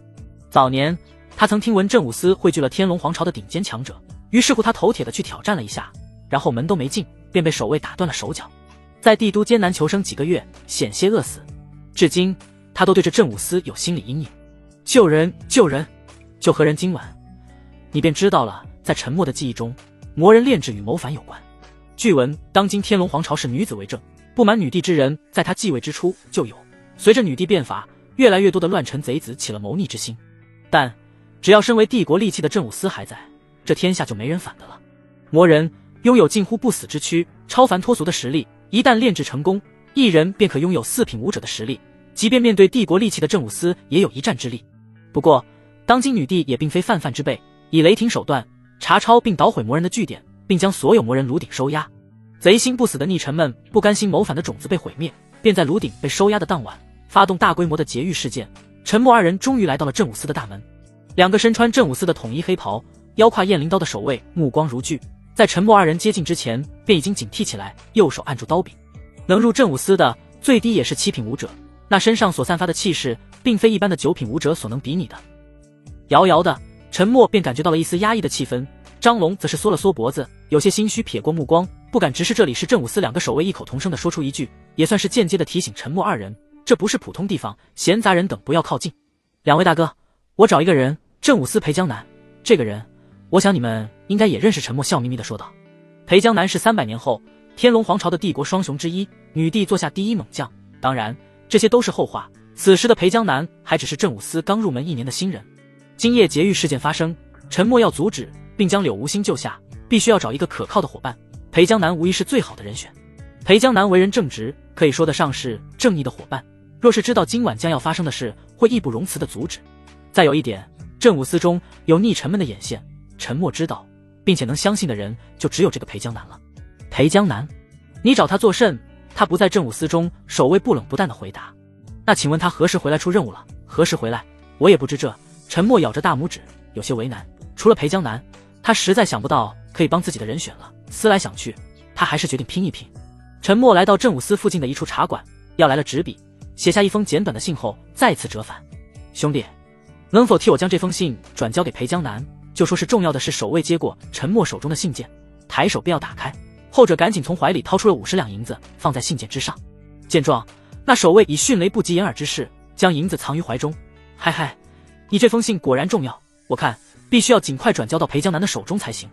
沉默微微颔首，再拿出50两塞到另一个守卫手中，笑道：这封信真的很重要，还请2位务必在今晚子时之前交到裴江南手中。放心，莫说是子时，现在我就亲自给你送去，又如何说罢？那接过信件之人还真就转头跑了出去。张龙看愣了，早前他来之时，镇武司的人可不会跟他这么客气，帮忙送件，不打死他算不错了。果然有钱能使鬼推磨。从镇武司离开，沉默一刻也不停歇，马不停蹄地朝陈府的方向赶去。三少爷，我们不是刚从陈府出来吗？又回去作甚？难道你还有什么东西没拿？张龙不解，从陈德旺赶沉默的举动来看，这个家主是十分不愿意再看到他们的。我方才打了2个，想必他一回去就要告状，若是不先掌握主动权，我们便会很被动。我倒还好说，但你就危险了。再者，方才花了这么多钱，我身上就剩30两了，若是不找点银子回来，后面的日子可不好过。沉默笑着解释道。张龙听得云里雾里，去陈府跟银子有什么关系？半个时辰的功夫，沉默2人便来到了陈府大门外。瞧见是三少爷回来了，2个守门的侍卫皆是一愣，听说三少爷已经被放逐了，怎么在这个时候回来？他们是该拦还是不拦呢？未等那2人想明白，却见沉默横手横剑，一步一步朝陈府大门靠近。2个侍卫顿时大惊，提剑进门。三少爷这是想作甚？杀人？伤人？沉默右手高高举剑，左手将绑起的长发高高吊起，而后猛地用剑一割，将其狠狠置于大门处。身体发肤受之父母，古人的头发就相当于另一个脑袋，虽可以修剪，但却从不会如沉默那般直接一大片的割下。这在别人看来与当街枭首差不多。看门的2个侍卫猛地一惊，瞧见这阵仗，哪里还敢镇定自若的守门？2人踉踉跄跄跑进府内汇报去了。不到1刻钟，陈德旺带着许成急匆匆赶来，他跨出大门，一眼便看到横手横剑垂头而立的沉默，再就是那被割掉的长发。陈德旺眉梢一挑，目光先是扫视了一眼四周，发觉有不少人都围在了陈府附近，登时大怒道：陈默，你这是作甚？当街毁发？你眼里还有我这个父亲吗？方才在陈德旺赶来之前，陈默曾偷偷用双指戳过双眼，然后将这辈子最悲伤的事情都回想了一遍。待到陈默抬头，已是两眼通红，眼含热泪。陈德旺与许成顿时大惊，这是受了多大的委屈啊！父亲是想要杀我们。陈德旺原以为陈默是遭到社会的毒打后，老老实实的跑回来，想要祈求他原谅，好重回陈家。可他突如其来的那一句父亲是要杀我们，却是把陈德旺给整不会了。四周围观之人多不胜数，这事若是传出去，对他的名声可不好。陈德旺嘴角一抽，强压着心中的怒火，道：陈默，你话是何意？你是我的亲儿子，我又怎会想杀你？父亲若不是想杀我，又怎会让二哥来找我说完？陈默将手中之剑狠狠掷在陈府大门前。陈德旺微微皱眉，双眸细细打量一眼那柄长剑。许成快步上前，将长剑捡起打量一番后，认真道：是二少爷的佩剑。二哥持剑当街提剑围堵我，这不是要杀我还是什么？若非我早早向父亲要了张龙，恐怕我早已横死街头了。父亲，你若不喜欢我，直说便是，何必拐弯抹角的让二哥来杀我？陈默悲痛欲绝，那表情，那神态，简直把委屈二字演活了。最重要的是，在说完这句话后，他快步冲到许成旁边，将那长剑抢来，抬手便要自刎。陈德旺顿时大惊失色，这个三儿子要是自刎府门前，那他的名声可就彻底臭了。许成不愧是陈德旺的得力战将，在陈默做事要自刎之时，赶忙将长剑拉开，制止了对方。三少爷不可呀，家主可从未想过要你死啊，他疼爱你还来不及呢。没错，陈默，这其中必有误会。陈广那孽畜，他定是不喜你，才会这么做。待他回来，我会替你狠狠教训一番。陈德旺急得直跺脚，现在恨不得将陈广那孽畜吊起来打。原来如此，我还以为是父亲不喜我呢。陈默松了口。陈德旺愣了一下，没有做出回答。他是真不喜欢陈默这个碌碌无为的废物儿子。就在这犹豫的刹那，陈默又将长剑拉了过来，做事要自刎。原来父亲真的也不喜我。陈德旺大惊，他这个时候哪里还敢点头，一连说了几个不字：你快放下剑，父亲疼你还来不及呢。罢了，二哥抢了我仅剩的1000两银子，我如何在外生存？这不是逼我死是什么？那你可以回来，父亲养你我不。二哥如此欺负我，就算我回来又如何明里暗里？陈默都在表达2个字：要钱。陈德旺算是听出来了，一咬牙道：来人，去取5000两过来，再苦不能苦孩子，不能让我儿在外受苦。陈默闻言一喜，手中长剑一扔，爱咋地咋地。许成一愣，这变脸速度，没过多久，5000两银票送来了。陈默将其折好塞入怀中，临走前还不忘给陈德旺戴高帽。原来是我误会父亲了，父亲大人果然是整个帝都品行最好之人。一顿彩虹屁后，陈默捡起地上的断发，留着下次用。陈默开心的走了，陈德旺却不开心了，无端端没了5000两不说，还差点让他名声扫地。他阴沉遮着脸回到大殿，走时放下一句：如果陈广那逆子回来，让他速速来见我。前后不到1刻钟，被打得全身是伤的陈广回来了。好在他是武者出身，皮糙肉厚又耐草，若换做他人，恐怕还起不来呢。此刻的陈广心里只有一个念头：告状。只要将自己的委屈悉数告知父亲，绝对能让许成去对付那个张龙，然后他便可去对付陈默。敢抢我的钱，你是不知道死字怎么写。刚回到陈府，陈广就被通知去大殿找父亲，这正合他心意。陈广拖着重伤的身体匆匆赶到大殿，啥也不说了，先哭为敬。爹啊，你要为孩儿做主啊，那陈默不是个东西，他竟然让他的手下张龙对我大打出手。您瞧瞧，我这身上的伤都是被打的，若非孩儿是武者，恐怕没命来见你了。陈广委屈巴巴地说着，却迟迟没有得到回应。他愣神片刻，抬头偷偷看了一眼，便瞧见父亲阴沉着脸，那双眸子冷漠的能杀人。还有就是得力战将许成，摇头无奈叹息，好像在为他默哀。咋回事？爸爸不爱我了？陈德旺一拍桌子，额头上青筋暴起，怒喝道：陈广，你这孽畜，竟然大庭广众之下对你弟弟行凶，不仅如此，还抢去了他的1000两银子，你眼里还有没有我这个父亲？行凶？抢了1000两？陈广大惊，赶忙摇头否认：父亲我没有啊，你看被打的是我啊，还有被抢的也是我呀。方才陈默都亲自上门诉苦了，还提着你的剑上门要自刎，若非受了天大的委屈，他会要自刎。你这孽畜竟然还不承认！陈广瞳孔骤缩，显然是没有料到陈默竟然这么会玩，他现在就是黄泥上身，不是屎也是屎了。陈德旺再一拍桌子，怒声道：许成，请家法。陈德旺毕竟只是普通人，他的家法打陈静沉默可以，打陈广这个皮糙肉厚的家伙没什么效果。陈广闻言大惊失色，张了张嘴便要否认，可还没等他开口，许成的鞭子已经落在，打得他皮开肉绽。陈广眼里噙着泪水，为什么受伤的总是我？离开陈府后，陈默拿着5000两先去买了2匹马，一共花去了200两银子。转而他又准备去镇武司看看。镇武司的大门已经换了2个守卫，陈默没有着急去打听，先是去附近的茶馆坐下，打算静观其变。刚坐下没多久，一位身着白衣之人也坐在了陈默那一桌。陈默先是一愣，抬头打量一眼对方，黑色长发高高绑起，面容阴柔俊朗，皮肤白皙光滑，如女子一般，一身白衣，身材消瘦，给人一种弱不禁风的感觉，手里提着一把折扇，时而展开摇扇扇风。这颜值不去女装可惜了。陈默心中暗忖一句，表面不动声色道：兄弟，这里这么多位置，为何偏偏要来我这儿？阴柔公子没有回答，手里忽地多出一封信件，双指夹着信件朝陈默一甩。张龙见状，抬手便将其接住，按在陈默面前。后者疑惑地揭开信件，当看到上面的内容时，瞳孔骤然一缩。这是他给裴江南的信，这封信为何会在你手上？陈默捏着手中信纸，脸色逐渐阴沉下来。本以为事情可以顺利进行，可没想到竟然被对方截胡了。裴江南只是一个刚入门没多久的新人，谁会这么关注他？告诉我，你是如何得知有人今晚要劫狱的？白衣公子没有回答陈默的问题，而是不紧不慢地提出自己的疑问。陈默心中有些不安，手中信纸轻轻放下，脑子在疯狂转动。他猜不透眼前之人的身份。白衣公子若跟裴江南是一路的人，那倒还好说，若不是，亦或者是潜伏在镇武司的眼线，那他可就危险了。我是偶然中听到的，什么都说会死，什么都不说也会死。陈默思索片刻，决定还是要探探对方的口风。在哪儿听到的？是谁说的？你还听到了什么？白衣公子收起手中折扇，一双好看的眸子死死盯着陈默。后者一愣，四目相对间，他竟然感觉这家伙怎么看起来眉清目秀？哦，我还真是饿了。陈默驱散心中的邪意，正色道：我为何要告诉你？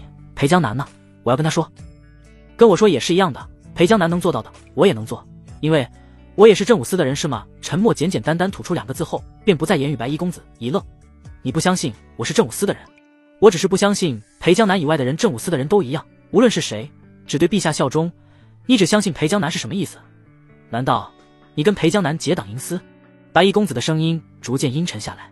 陈默将信纸塞回信封之中，双手捏了捏信封边缘，细细思索片刻后道：裴江南不会结党营私，没有人能撬得动他，他只为心中的正义行事。倒是你，我怎么从未听过你这1号人物？白衣公子还在细细咀嚼陈默话里的含义，听到对方问及自己，随口道：在下龙傲天。噗，你是龙傲天？你以为你是？等等，你真叫龙傲天？劫狱成功后，柳无心等一众卢鼎便会被转移到新的据点，3月后这个据点会被裴江南发现，他率队杀去，打了对方一个措手不及，顺势将所有卢鼎救出。陈默记得据点之内高手如云，仅凭愣头青裴江南和他的几个同僚并不是对手，能顺利救人还多亏了一个高手，凭一己之力将据点内的所有高手尽数斩杀，而那位高手的名字就叫做龙傲天。你听说过我的故事？白衣公子龙傲天一愣，抬眸盯着陈默。你的脸上写满了故事。陈默心中腹诽一句，继而正色道：没有，是傲天兄的名字太过响亮，震惊到我罢了。对了，关于劫狱一事，我知道的不多，正如心中所说，今晚会有人来劫狱，时间应该是在子时3刻，还请傲天兄准时阻止他们，以免让那些家伙得逞。怎么，你不是不相信我们龙傲天？好奇道。我现在又相信了。陈默笑笑，不过我还是希望裴江南也能去。当然，我不是不相信傲天兄的实力，而是这件事人多会更保险一些。你大可放心好了，人一定会多，只是我不明白，你一个闲散在家的少爷，怎会无缘无故想要插手进来？你的目的是什么？他已经知道我的身份了吗？陈默双指轻轻敲着桌子，救人，就这么简单，就这么简单。陈默看到龙傲天脸上写满了我不相信4个大字，他无奈叹了口气道：魔人是对抗镇武司的工具，于镇武司而言是敌人，那些被迫成为炼制工具的人是无辜的，他们好不容易从地狱中爬出来，若是让他们再次回到地狱中，对他们来说实在是太残忍了。龙傲天一愣，看陈默的眼神变了，从不屑变成了敬重。陈默将手中信件揉成一团捏在手心里，我还有事，先走了。看着陈默离去的背影，龙傲天还在回味他方才的那句话，怪不得今日在那大街上他会为那些家伙挡住百姓的石子呢，原来是这样，倒是个心善的家伙。不过他方才说不相信裴江南以外的人是何意？难道镇武司内有内鬼子时，城外监牢一缕月光洒进一处漆黑的牢房中，衣衫褴褛的3个女囚犯蜷缩在漆黑的角落里，抱着双膝，咬紧牙关，面露痛苦之色。虽说他们已经摆脱了那个带给他们无尽痛苦的地狱，可留在体内的万毒与百虫仍然会在每个夜晚让他们痛不欲生。身材瘦弱，仅有6岁的小豆丁蜷缩着娇小的身躯，额头上布满汗珠，面色惨白。他咬着洁白的牙齿，一双大眼睛眨巴一下，盯着浑身疙瘩的柳无心。你说，今日那位哥哥，他会来救我们吗？他说过他会来救我们的吧？这世上最不能相信的就是男人的嘴。小豆丁，我劝你不要抱有任何希望了。这个世界是没有好人的，没有人能救我们。就算有人来救我们，也不过是从这个地狱带到另一个地狱罢了。身材消瘦的少女蜷缩着身体，双眸暗淡无光，她那张毁容的脸上看不到一丝希望。柳无心抱着膝盖，空洞无神的眸子静静望着地板。经历了如此漫长的黑暗岁月，他也不相信世上会有光，就算有，也只是他不敢触碰的东西。正如那一缕明亮的月光近在眼前，他却不敢站在下面。在从那折磨他们的地方离开时，他已经有6年未曾见过阳光。本以为阳光会是那么耀眼，令他向往，可当那一颗颗石子落在他身上时，柳无心明白了，他已经不配站在阳光下，他的世界也不允许有光明的出现，他只能站在阴暗的世界中苟活下去。轰隆一声爆鸣打破了来之不易的宁静，漆黑的牢房迎来了明亮的月光，一道道黑影出现在夜空中。柳无心抬头望了一眼夜空中出现的黑影，脸上无喜无悲，看来他是永远也无法活在光明之下了。城外，陈默与张龙骑马来到一处林中。三少爷，你不是说今晚去救狱中之人吗？怎会来此处？张龙手里拽着缰绳，脸上透着一丝疑惑，总觉得陈默的行为越来越难看懂了。镇武司可不会亲眼看着我们将狱中人带走，那我们来此处岂不是？三少爷，你所说的时间，张龙这时才意识到，陈默当时提醒龙傲天所说的那个时间，子时3刻。没错，是假的。那些家伙子11刻开始行动，子时2刻劫狱，带到3刻，已经被带走了。听到这个解释，张龙惊了，陈默竟然如此大胆，连镇武司的人都敢骗。若是那龙傲天追查起来，他们的处境恐怕不容乐观啊。似乎是看出了张龙心中的疑虑，陈默笑道：放心好了，我说我是偷听到的，谁知道他们会提前行动呢？张龙微微颔首，忽的他的眉梢一挑，右手立马按住腰间木剑，面露警惕之色。见状，陈默的神色也变得警惕起来，沉声道：有什么发现？有人。张龙淡淡吐出一句，脚步声还有兵器的声音，武者耳目通达，不是寻常人能比。陈默只是废品灵脉，连开脉入道的资格都没有，自然也听不到更远处的声音。陈默眉头一皱，退至张龙身后，后者左手紧紧拽着缰绳，右手紧握手中木剑，已经做出了战斗的姿态。林中脚步声越来越近，就连陈默这个普通人都能听到。而后便是2道人影出现，不准确来说是3道，2个身着黑衣之人，以及他们其中一人腋下还夹着一个被捂住口鼻的少女。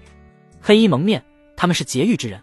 不对劲，那少女看着不像狱中之人。陈默眉梢一挑，还未等他想明白，那2个黑衣人便已朝他们这边冲来。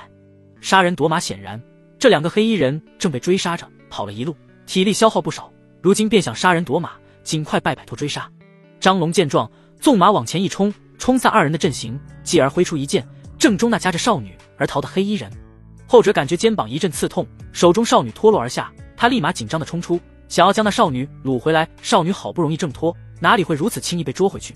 虽说身上有绳子捆绑，但他可接力在地上翻滚。张龙提剑，趁此机会再挥出一剑，剑气破空而出，在那黑衣人背后划出一道血痕。找死！一道暴喝声传来，只见另一个黑衣人正朝张龙冲杀过去。马蹄声骤进，还未等那黑衣人得手，陈默纵马冲出，马蹄猛地一冲，将那黑衣人撞个满怀，还没明白怎么回事，就被撞飞出去。陈默纵马在原地绕了一圈，而后一夹马腹朝少女那边冲去，左手拽紧缰绳，俯身伸出右手，便要将那少女拽上马来。啪嗒！陈默刚抓紧少女身上的绳索，正要将其提起，一个重心不稳，整个人都倒了下去。陈默懵逼了，电视上不都是这么演的吗？怎么到我这就失败了？装逼失败，丢人丢大发了。陈默嘴角一抽，从马上摔下，身子有点疼，特别是少女还压在他身上呢。呜呜！少女呜呜咽咽地叫了几声，陈默会意，赶忙身后将塞住他嘴巴的布片解开。哥！少女张口就是一声，响彻了整个林间。踏踏！急促的脚步声宛如千军万马杀来，不到片刻便已经冲到了附近。陈默一愣，起身看了一眼，竟然都是官府的人。这些人还有点脸熟，仔细一看，那为首的捕头不正是今早遇到过的赵虎吗？他娘的，竟然敢动我妹妹！来啊，把这2个混蛋给我给我大卸8块！赵虎冷喝一声，提刀率先朝那2个黑衣人发难。眼见情况不妙，两人转身就逃。可一个被张龙正中背部，一个被陈默撞飞，两人的动作明显慢了不少。这些官府的捕快们动作迅速，不等他们逃跑，便一拥而上，将2人全部斩杀。哥，少女委屈巴巴地站起身来，撒娇道。杀气腾腾的赵龙听到这话，整个人都软了下来，立马从钢铁硬汉变成了柔情舔狗，将手中长刀一扔，张开双手温柔地抱住少女，轻拍后者肩膀，安慰道：好了，不怕不怕，哥在呢，谁也伤不了你。兄妹2人许久一番后，少女这才想起陈默，转而道：哥，是这位公子救了我，若非是他拦下那2个贼人，我恐怕不知被他们掳去何处了。陈默尴尬地挠了挠后脑勺，装逼不成反背，哎，丢人啊。不过好在少女并没有将这件事放在心上，反而对他感恩戴德。多谢公子2人出手，三少爷你怎会？赵虎抱拳行礼，正说着，便在月光的映照下认出了陈默的身份。此事说来话长，你们又是为何来此处？陈默岔开话题。赵虎不假思索回答道：方才我妹来探望我后离去不久，就传来她被掳走的消息，于是我便带人一路追到此处，幸好有三少爷仗义出手，大恩不言谢。若是来日三少爷有需要，赵某定不推辞。择日不如撞日，既然你都这么说了，那不如现在就报恩吧。陈默嘿嘿一笑，直言道。赵虎愣住了，没想到陈默竟然这么着急。三少爷需要我做神，随我去救人救人。可我……赵虎有些为难地看了一眼自家妹妹，她方才被掳走，如今惊魂未定，而且那2个贼人有没有帮手还不可知，若是就这么跟陈默走了，恐怕会不安全。你放心好了，那2个贼人不过是想调虎离山罢了，他们的目的达成，令妹如今是安全的。你若是担心他会出事，不如让你的手下将其带回监牢处等候。现在镇武司的人已经在来的路上了，那里将会是最安全的地方。陈默淡淡解释道。但听到这话的赵虎等人皆是脸色大变，调虎离山，镇武司，难道有人要劫狱？月黑风高，皎洁的月光洒在城外的荒野，车轮滚滚碾过林间小道，一辆囚车上关押着3个女囚，这3人正是被劫狱带走的柳无心3女。囚车外2人骑马，1人驾车。头儿，我们走这么慢，不会被那些狱卒追上吧？左侧骑马的黑衣人神色凝重，警惕地扫视四周。驾车而行的黑衣人双手握住缰绳，背靠在囚车上，神色慵懒。放心吧，此次劫狱绝对机密，无人知晓。且如今在监牢中还有我们的高手断后，消息不会传递出去。只要镇武司的人不来，我们就有的是时间，长夜漫漫。等镇武司的人发现不对劲，我们早就到新据点了。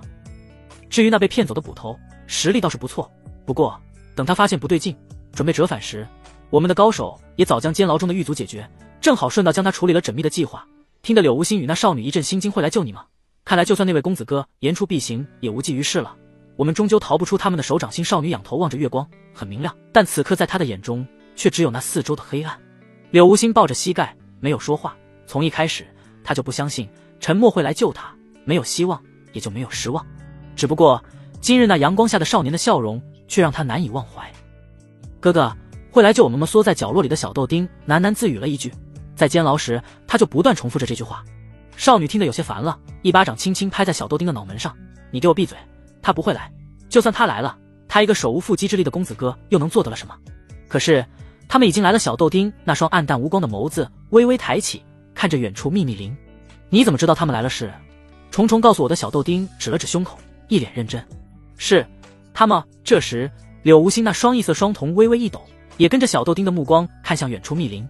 嗖，一发箭矢毫无征兆地从密林中发出，刹那间击中了一侧骑马的黑衣人，箭矢力道极大，夹杂着灵气的一箭穿透黑衣人的手臂，狠狠将其钉在囚车栅栏上。怎么回事？驾车的黑衣人神色一紧，来不及多想，翻身跳下囚车，而另一侧骑马的黑衣人也跟着翻身下马，警惕地以囚车为掩体躲了起来。啊呀，头儿，救我！救我！被钉在囚车上的黑衣人发出惨烈的求救声，话还未多说几句，又是2发箭矢射来，一发没入肩膀，一发没入大腿，2发皆是夹杂着灵气，极致的痛苦让那人瞬间昏厥过去。大山，动手！领头人冷喝一声，摸出腰间的短刀，蓄势待发。大山拔出腰间长刀，翻身而起，猛地挥出一刀，一道耀眼刀芒横跨10数丈，将那密林一分为2，将那放箭之人逼出。是他！领头人登时大惊，借着月光看清了那人的模样，除了方才被骗走的赵虎，还有谁？赵虎往后撤出几步，弯弓搭箭，又是一箭射出。他娘的，敢动老子手下，看我不把你皮扒了！领头人翻身而起，一刀劈下那飞来的箭矢，继而双脚猛踏地面，如猎豹般冲出。不过几个呼吸间，他便已经冲到赵虎跟前。来战攻时远战有利，但近战却成了鸡肋。特别是对于武者来说，赵虎果断扔下剑矢，拔刀而出，与那领头人缠斗在一块儿。大山眉梢一挑，提起长刀便要去帮忙，谁知这时从侧面杀出一青年，手持桃木剑，一剑朝他挑来。还有帮手？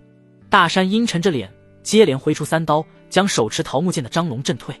这是8品武者，我不是对手。张龙一眼就看出对方的实力，不敢恋战，一剑刺出后，转身朝远处遁逃。大山见状，猛地追了出去。突如其来的战斗让柳无心3女不免有些紧张，可随着战斗僵持的时间越久，他们就发现周围已经没人了，这是逃跑的好机会。然而那后木栅栏宛如铁柱，他们3个只是弱女子，无论如何使劲都无法将其打开半分。吴姐他们还是无法逃出这个囚禁他们的囚笼。而就在此刻，他们的动作已经惊醒了方才昏迷过去的黑衣人。还是逃不掉吗？柳无心绝望地盯着苏醒的黑衣人，方才燃起的一丝丝希望就在这一瞬又破灭了。看来他这辈子是无法拥有自由了。踏踏，马蹄声骤然而至，就在3女已经失去希望之时，一人一马已经来到囚车前，月光洒在寂静的林中，映照出马上少年的模样。虽无彦祖、于燕的帅气，但此刻在3女眼中，少年就好像天上下凡的谪仙人。柳无心盯着眼前这陌生而又熟悉的面容，一双空洞无神的异色双瞳忽然有了神采，眼中的灰暗世界散去，那每次都会在光明下出现的少年，好似让他的世界开始充满了色彩。咚咚咚，柳无心只感觉胸口一阵沉闷，不知名为何物的东西从心里生根发芽，如肋骨般的心跳声，仿佛能响彻这片大地。马蹄踩踏在黑衣人的双腿上，爆发出一阵凄厉的哀嚎，打断了柳无心的幻想。我说过我会来救你的。沉默微微一笑，灿烂的笑容在月光的映照下看起来是那么帅气。当然这其中自然是有滤镜加持，毕竟他可是如白马王子一般出现的，能不帅？翻身下马，沉默捡起黑衣人的佩刀，趁着对方还在被马蹄踩得哭爹喊娘时，他一刀劈在栅栏上，没断。不是武者的他实力还是太菜了。不过沉默的体力不算太差，年幼时被二哥欺负后，他便开始强身健体，虽说比不上武者，但也比普通人厉害些。接连3刀下去，栅栏被劈断。快出来！沉默叫了一声。3女愣神片刻，赶紧从囚车中跳出。时间紧迫，此地不宜久留，我们得赶紧逃。可我的马只能载1人，我会骑马。少女看向囚车前的马，一脸认真道：好，你带上小姑娘先逃。沉默提刀砍断马背上的绳索，松开囚车，而后转身将柳无心抱上自己的马。后者回头，却见沉默提刀正朝那骂娘的黑衣人走去。接下来的画面有些血腥，小孩子不要看城外监牢，这里发生过激烈的战斗，坚固的牢房此刻已经破破烂烂，地上倒下一大片尸体，皆是身着黑衣掩盖住容貌之人。监牢大门处站着几个镇武司的高手，一身黑袍，腰挎雁翎刀，威风凛凛。在几人之中，同样是身着黑色长袍，但身前绣着黄色麒麟的中年男人坐在椅子上，一脸淡然地捧着茶杯，抿了一口茶水，吐掉嘴里的茶渣。男人名为李啸，镇武司总指挥使，素有帝国之虎之称，是天龙皇朝明面上的第一人。先皇在位时，曾随南征军征讨南部禁区异兽，曾凭一己之力荡平了一整支异兽大军。北部朝海帝国南下入侵，他曾一人孤身冲入100万大军中，摘下朝海第一高手的脑袋，制止了南下的朝海帝国。凭此2战，李啸威名传遍天龙皇朝，成就了帝国猛虎的称号。点齐了吗？李啸端着茶杯，抬头扫视了一眼四周，除了倒下的黑衣人外，正有不少镇武司的高手从4面8方将被劫走的囚犯一一带回。话音刚落，李啸的身侧一人低头在他耳边低语几句，继而拿出一本花名册递到他的面前。李啸眉梢一挑，神色有些不悦，正欲开口骂人，耳畔忽然传来一道微弱的呼唤声，他面色一惊，赶忙站起身来，脚踩虚空朝帝都城墙之上飞去。瞧见城墙之上的白衣公子龙傲天，李啸惊恐跳下，拱手行礼：主子。龙傲天背负双手，目光如炬眺望远方。晚了。李啸微微颔首，主子说子时3刻，实则子时1刻就开始行动了。他们是子时2刻掳走的人，被骗了吗？不，那家伙是听错了，还是另有所图呢？龙傲天心中暗暗思索着。劫狱贼人已经悉数被斩杀，囚犯也被捉拿回来，可还差3人不知所踪。李啸犹豫了一下，还是说出了实情：少了3人，不知所踪。龙傲天眉梢一挑，忽然像是想到了什么，嘴角微微勾起，道：此事就到此为止，你去调查这些人背后都有谁指使，该杀的杀，不要让这些逆臣有翻身的机会。那逃掉的3人，区3个无关紧要的逃犯，不用管他。10年前陈德旺出城游玩，偶然发现帝都城外一处山中环境优美，于是斥巨资买下一块地，建了一处宅子。本意是避暑亦或者休闲度假时可来暂住，休养生息。在宅子建好的那几年，他每年都会过来游玩，但随着新皇登基，人人自危，陈德旺也怕落人闲话，也就没再来过。2个大儿子只喜欢接济风尘女子，三子陈默则是个万年不出门的宅男，城外的宅子也就搁置了几年。如今宅子已经荒废，陈德旺是不敢出来瞎玩了，索性将宅子送给了陈默。那里就是我以后的家，不是我们的家。陈默一手拽着缰绳，一手遥遥指了指远处已经荒废的四合院。家。柳无心坐在陈默的前面，喃喃复述了一句。陈默的话异色双瞳中带着复杂的神色。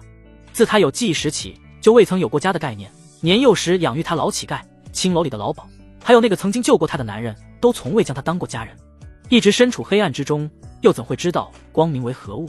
陈默的手轻轻落在柳无心的头上，后者下意识地躲了一下，可没躲掉，只得畏惧地缩了缩身子。本以为会挨打，良久却未曾感觉到痛感，反而是一阵轻柔的抚摸。手掌的温度，高超的摸头杀手法，让柳无心渐渐放下了戒备。如同流浪猫一般，总是被遗弃的他，似乎找到了一个可以容得下他的地方。我知道，你这一生经历过太多的苦难了，在你前面的时光中，我无法陪伴你，但我想，以后我能一直待在你的身边，保护你。沉默温柔地抚摸着柳无心的小脑袋，声音也是十分温柔，如饮美酒，令人陶醉。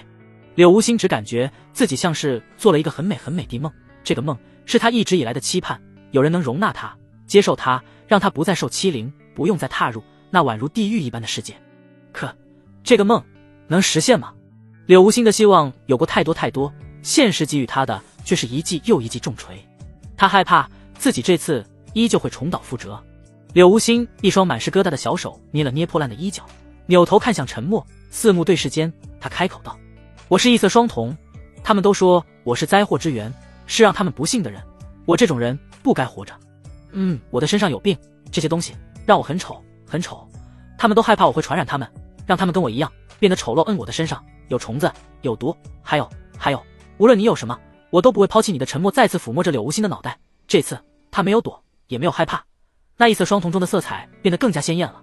柳无心酝酿了好一会儿，这才鼓起勇气道：我的名字叫柳无心，我叫陈默，陈旧的陈，默默保护你的默。四合院外杂草丛生，如人高的杂草遍布方圆数十丈之地，常年无人打理，这里已经荒废，路上满是荆棘。陈默正发愁要怎么进去呢，却见不远处正好有一条道直通四合院大门，好像是被人特意开出来的道路，而且看痕迹很新，时间不会超过1天。这个时候会是谁呢？陈默微微蹙眉，不敢轻举妄动，在原地等了一会儿，却见张龙策马赶来。三少爷张龙行色匆匆，额头上还有细密的汗珠，身上大大小小还有不少伤痕，不过都是皮外伤。早年张龙出来闯荡过几年，实力虽然不咋地，但逃跑的技术还是杠杠的。没事吧？陈默先是问候了一下张龙的情况，后者微微颔首道：区区8品武者而已，还杀不了我。如今那家伙已被镇武司的高手斩杀，赵虎随镇武司回去了，我被审了一会儿，来迟了。没事就好。陈默微微颔首，继而将目光看向了四合院。宅子外有被开辟过的痕迹，不知是何人所为。你且随我前去看看。陈家的四合院已经荒废了好几年，陈德旺没胆子来，陈家的兄弟2人忙着接济风尘女子不回来。这个时候按理说不会有人过来，陈默担心会有意外，叫上张龙，便打算2人进去看看。柳无心好不容易找到一个接纳自己的人，听到陈默要丢下自己，不由得紧张地攥紧他的衣角。放心吧，我进去看看，很快会来接你们的。陈默笑着揉了揉柳无心的头发，而后又看向了一旁的少女与小豆丁。你们待在此处，不要乱跑。柳无心瞥了一眼陈默那认真的表情，而后乖巧地点了点头，松开抓住衣角的手。陈默招呼着赵龙，徒步沿着新开辟的道路缓慢前行，后者手中握着桃木剑，一脸警惕地打量着四周。相比于张龙这个武者，陈默一介凡夫俗子还是比较紧张的，手中攥紧方才捡来的长刀，一步步往前。四合院大门前的杂草已经被清理干净，就连大门处也被打扫得干干净净。大门敞开，里面的情况一览无余。一个穿着朴素的老翁正拿着扫帚清扫地面，熟悉的身影让陈默愣了一下，他试探性地叫道：福伯。话音落下，扫地的老翁轻轻抬头，在瞧见陈默与张龙的那一刻，脸上露出了一丝喜色，脚步匆匆朝2人走来。三少爷，你可算回来了，我听说家主要放逐你，我便跟许大人打听了安置你的住所后，匆匆赶来此处，见你位置，我便先帮你打理干净，好让你今晚有歇脚的地方。福伯一手抓着扫帚，在陈默跟前絮叨个没完，就如同久居村里的老人见到了从城里回来的孙儿一般激动。福伯本名林福，是陈家的家丁，在陈家兢兢业业40余年，是个待人和善的老头。听说还与陈默母亲有点血缘关系，在陈母还是丫鬟之时，福伯对陈母就多加照顾，视如己出。后来陈母做了陈德旺妾室，感念福伯的恩情，便让他照顾陈默的起居。可以说陈默便是福伯看着长大的。福伯，你说你都一把年纪了，你还瞎折腾个什么劲啊？陈默有些无奈。你是不是嫌弃我年纪大了，不肯让我干活？我听说你跟家主要人的时候，只要了张龙一人。福伯扔下扫帚，气呼呼地说道：枉我自幼就这么照顾你，你竟然跟家主要张龙儿不要我，没良心啊！你还记得吗？你9岁那年尿床。哎，福伯，我错了。陈默赶紧抬手制止了福伯揭老底的行为。张龙算是个没有感情的木头人，可在听说陈默9岁还尿床时，不由扑哧一声，但很快就被他憋住了。我是专业的，无论多好笑都不会笑，除非忍不住。福伯，我不是不想要你跟着，而是父亲将我赶出家门，一路奔波，你年事已高，跟着我会受苦的。陈默苦口婆心。福伯照顾过他的母亲，又照顾过他，他实在不想老爷子这把年纪了还跟着他担惊受怕。福伯摇摇头笑道：老头子我呀，都奔波了一辈子了，跟陈家的时候奔波，跟着你母亲的时候也奔波，你是我看着长大的，再为你奔波完剩下这几年也没什么。呸，别瞎说，福伯你还能活很长时间呢。再者你跟我不一样，你也是有灵脉之人，一旦开脉入道成为武者，也能多活个几十年。福伯已经几十岁人了，可天赋摆在这，他与陈默不一样，是有灵脉的，只不过早年家里穷，没机会开脉入道，等到了手里有闲钱了，他也40、50了。这个年纪的人开脉入道，远比10几岁时艰难许多。福伯看开了，也放弃了。命里有时终须有，命里无时莫强求。既然已经错过了，那平平淡淡一辈子也没什么不好。都是一只脚踏入棺材的人了，这个年岁开脉入道也没有多大成就，倒不如好好陪着晚辈过完这一生。确认宅子没有危险，陈默便折返回去，将柳无心3女叫了过来。虽说柳无心在数百年后将会成为威震一方，让九州胆寒的魔教女帝，可这个时候的她还是个青涩的少女，甚至可以说有点怕生。方才在马上见到张龙时就羞涩地垂着脑袋一言不发，如今看到又多了一个福伯，更是害羞地躲在陈默身后，小手拽着他的衣角。小豆丁也拽着陈默的衣角，不过他并没有像柳无心那般害怕地躲在陈默背后不敢见人，而是呆萌地打量着眼前的二人。至于那毁容少女，则是一脸平淡。三少爷还带了朋友？福伯微微一笑，如同慈祥的老爷爷，细细打量着3女。陈默微微颔首，先是介绍起了柳无心，后者有些羞涩，但话都说到这份上了，他也不好继续躲躲藏藏，迈着小碎步走出来，露了一下脸，然后又羞涩地躲回去。还有这2位，陈默愣了一下，小豆丁和毁容少女只是顺带救下的，他还真不知道他们的名字。毁容少女看出陈默的窘迫，率先开口：苏雨墨，我叫苏雨墨。小豆丁拽着陈默的衣角，呆萌抬头：哥哥，我没有名字，但是他们都叫我小豆丁，你也叫我小豆丁好了。知道了。小豆丁沉默宠溺地摸了摸小豆丁的脑袋，心中不免有些同情，6、7岁了，没有名字，应该也是早早就被人遗弃的孤儿，好不容易长大些，又成了别人炼制魔人的炉底，不知道他这一路上遭了多少苦。小豆丁感受着沉默大手传来的温度，一双呆萌的眸子忽然绽放出一抹异彩，好像发现新世界般，不灵不灵地闪个不停。他张着嘴巴看向旁边的柳无心，怪不得方才他那么享受，原来被哥哥摸头这么舒服。感觉到小豆丁那炽热的目光，柳无心有些尴尬地扭过头，但迎面却撞上了悄无声息来到他面前的福伯，那双苍老的眸子，目光更为炽热。福伯，你这是？福伯悄无声息地跑到陈默身后，跟柳无心大眼瞪小眼，让他有些诧异。同时被盯着的柳无心有些羞涩地垂下脑袋，不敢与之直视。天生一同，福伯嘴里淡淡吐出一句，柳无心心中一紧，那拽着陈默衣角的手又用力了几分，娇躯颤抖不止。天生一同，灾祸之源，别人都是这么说他的，无论是那养育他的老乞丐，还是青楼里的姑娘们，都对他嗤之以鼻。若是遇到什么不顺心的事，都往他身上撒气。年幼时，柳无心就遭过不少打。别怕，有我在。那沉默的大手轻轻摸着柳无心的脑袋，让他颤抖的身子安定下来。福伯，他虽是天生一同，可他也是人，一个普通的人。沉默也害怕福伯，跟其他人一样害怕柳无心。三少爷莫要诓我这老头子，天生一同可不是普通人。福伯笑眯眯地说道：天生一同，那是顶级的修炼天赋，你不知道我有多羡慕呢。柳无心茫然地抬头，他还是头一次听到有人说羡慕他。嘲讽？不像，老头的眼神中真的是带着羡慕的。福伯，您老还知道这些？沉默有些诧异，一个籍籍无名的老家丁，竟然知道天生异瞳是顶级修炼天赋。老头子年轻的时候没银子开麦入道，于是便到处搜罗书籍了解过一些。我在书中曾看到过关于天生异瞳的事情，看他的身体如此，我就猜到一些，果然不出我所料，红蓝双瞳，这是矛盾的结合，也难怪他的身上会出现这种东西。福伯轻描淡写的说着，柳无心确实听得十分用心。当听到关于自己的身体时，他愣住了。我身上的这些不是因为怪病吗？就因为这一身的疙瘩，柳无心不知道遭到了多少非人的对待。你这个可不是什么怪病，而是红瞳与蓝瞳相互排斥而导致的身体异变，简单来说就是两只眼睛水火不容。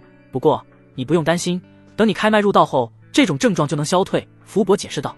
陈默更加诧异，柳无心的双瞳相互排斥这种事十分神秘，就算是天龙皇朝的高手都不一定了解。这个福伯见识有点广啊。柳无心双瞳闪烁出一抹异彩，原来他不是什么灾祸之源，也没有什么怪病。瞧见柳无心终于露出笑容，陈默一脸欣慰。忽然前者脸上的笑容消散，取而代之的是狰狞扭曲的面容，额头上直冒冷汗，洁白的牙齿紧紧咬合在一起，娇躯瘫倒在地，不断扭曲。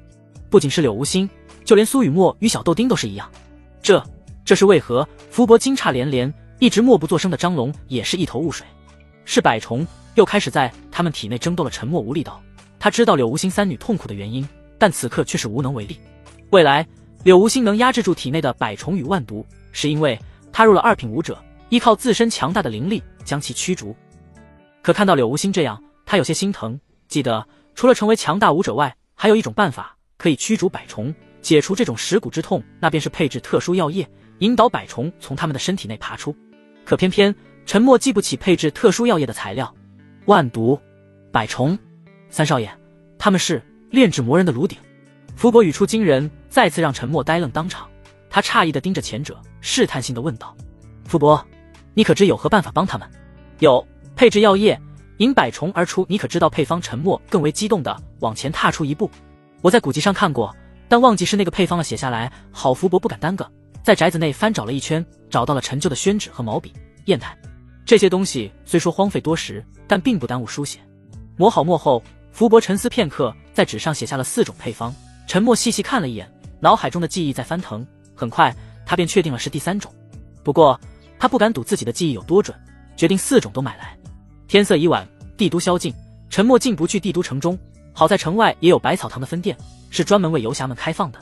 陈默叫醒熟睡中的掌柜时，后者一脸幽怨，甚至不想搭理他。但当他扔出100两银票后，后者立马多云转晴。花了300两银子，陈默将4个药方的4分量的药材拿到手，而后急匆匆地赶回4合院。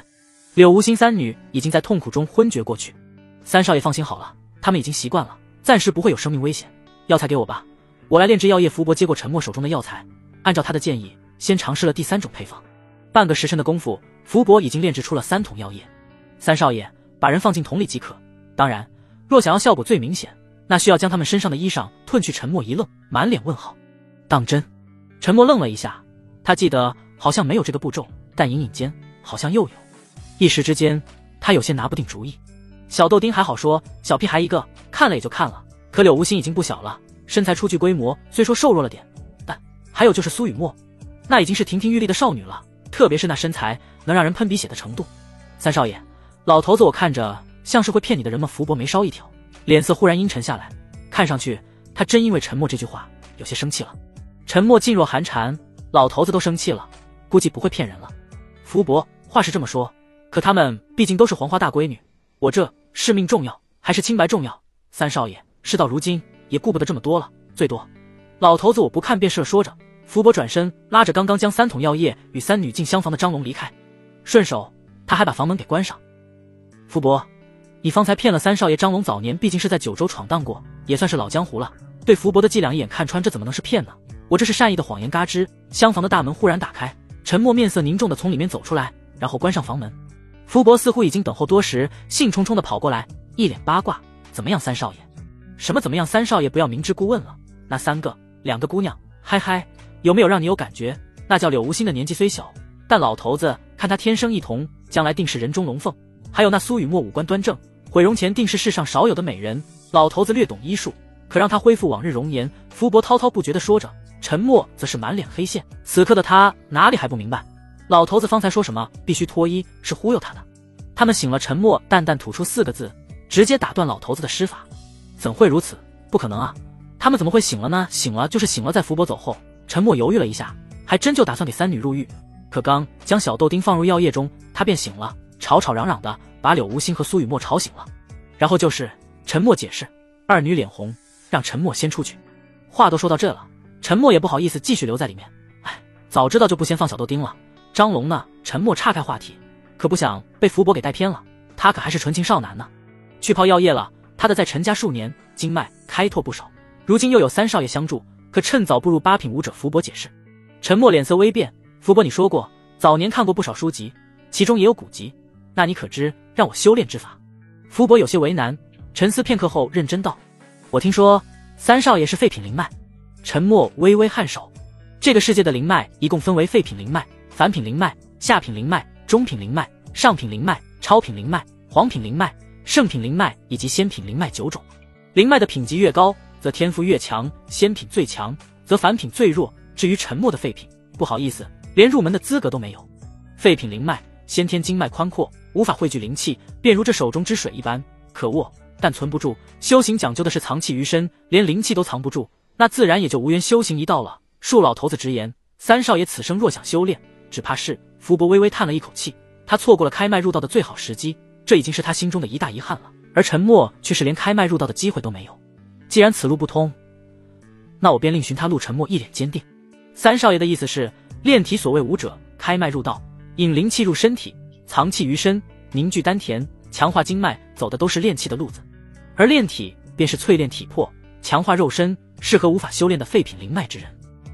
3少爷想走炼体之路，福伯那双眸子中带着一丝担忧。不是老头子我嘴臭，实在是这条道太难了。九州大地千万年来，何曾有人在炼体道上走得长远？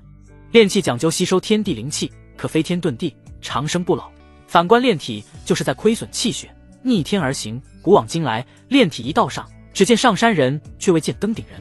亏损气血而增强的实力效果微乎其微，就连开脉之人都不如，反而还要遭受气血亏损的反噬。细数九州大地上的炼体者，何人曾有6世之寿？福伯苦口婆心，便是不想让沉默踏上这条道。与其卷进武者世界的打打杀杀，不如安安稳稳的当个普通人。路是走出来的，世上本没有路，走的人多了，也就成了路。炼体一道确实难走，纵观九州大地的历史上，无人能在这条道上走出个人样来。但在数百年后，会有一人仅凭炼体之躯击败了2品武者，成就九州大地的一片佳话，彻底让打破了世人对炼体的偏见。他人能做的，我一样能做。沉默心中暗暗想着。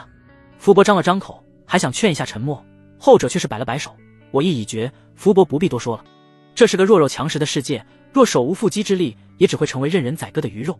虽说沉默可以依靠他人，但命运只有掌握在自己手中，才会安心。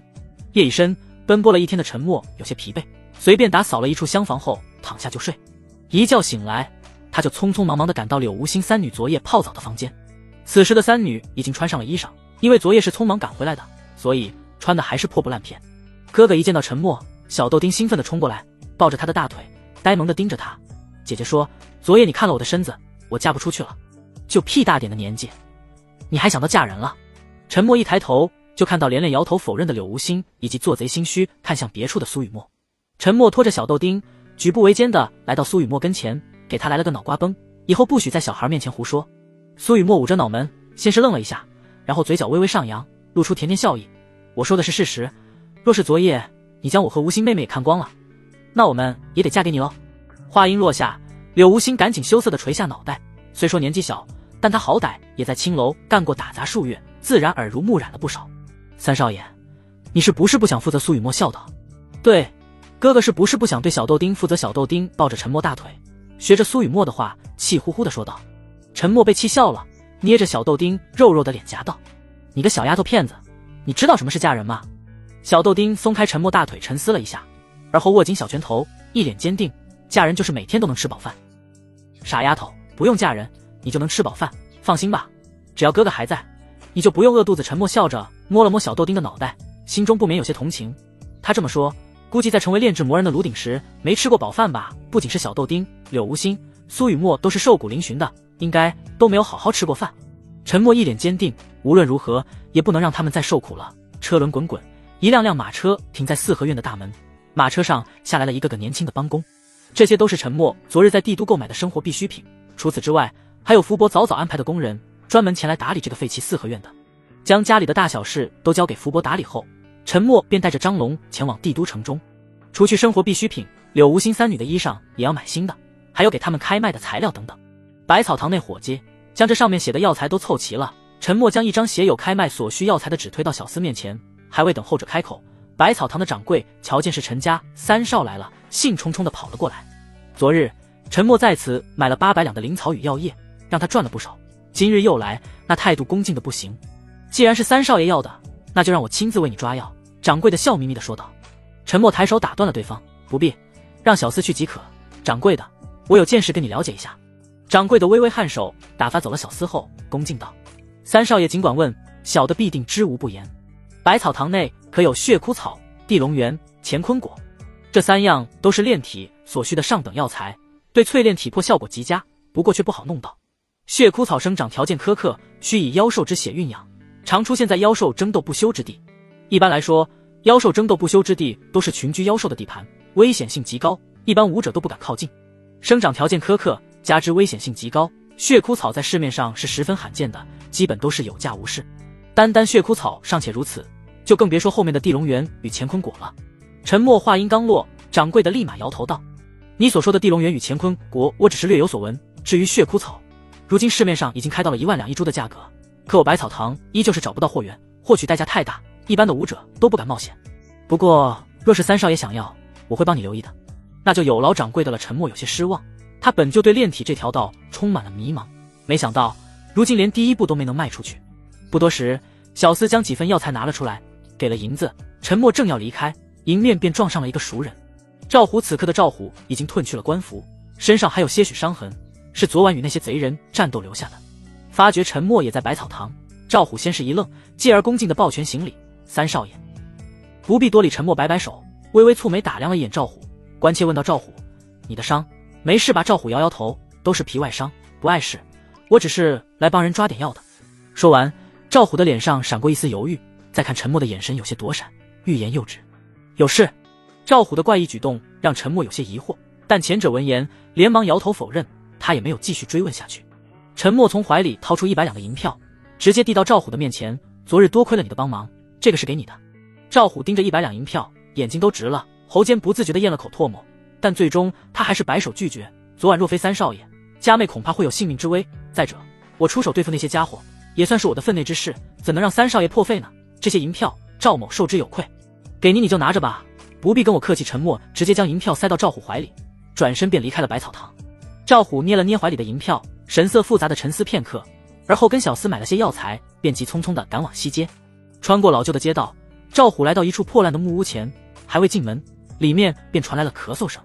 赵虎深呼吸一口气，敲了敲门。片刻后，衣着朴素的少女打开木门，瞧见来人，脸上露出甜甜的笑容：哥，你回来了。少女名叫赵青灵，是赵虎的妹妹，也正是昨夜被陈默救下之人。赵青灵看了一眼赵虎手上的药材，眼神中闪过一抹喜色：哥，你凑够银子买药材了？太好了，娘亲的病有救了，把药拿去煎了。还有这些银子，你拿着藏好，可别让老头儿再偷走了这么多银子。哥，你这是哪里来的？你不是说已经被人革职了吗？昨夜因为娘亲病重，赵青灵连夜跑去城外找了赵虎，本是带了些银子回来，可没想到半路却被人掳走，银子掉在路上找不着了。而赵虎更是因为擅离职守，险些入狱，念在他将功赎过，路上杀了一个贼人的份上，只是被急了职。哥，你不会是……赵青灵忽然想起今早的事，柳眉微蹙，凝重道：答应陈家二少了吧？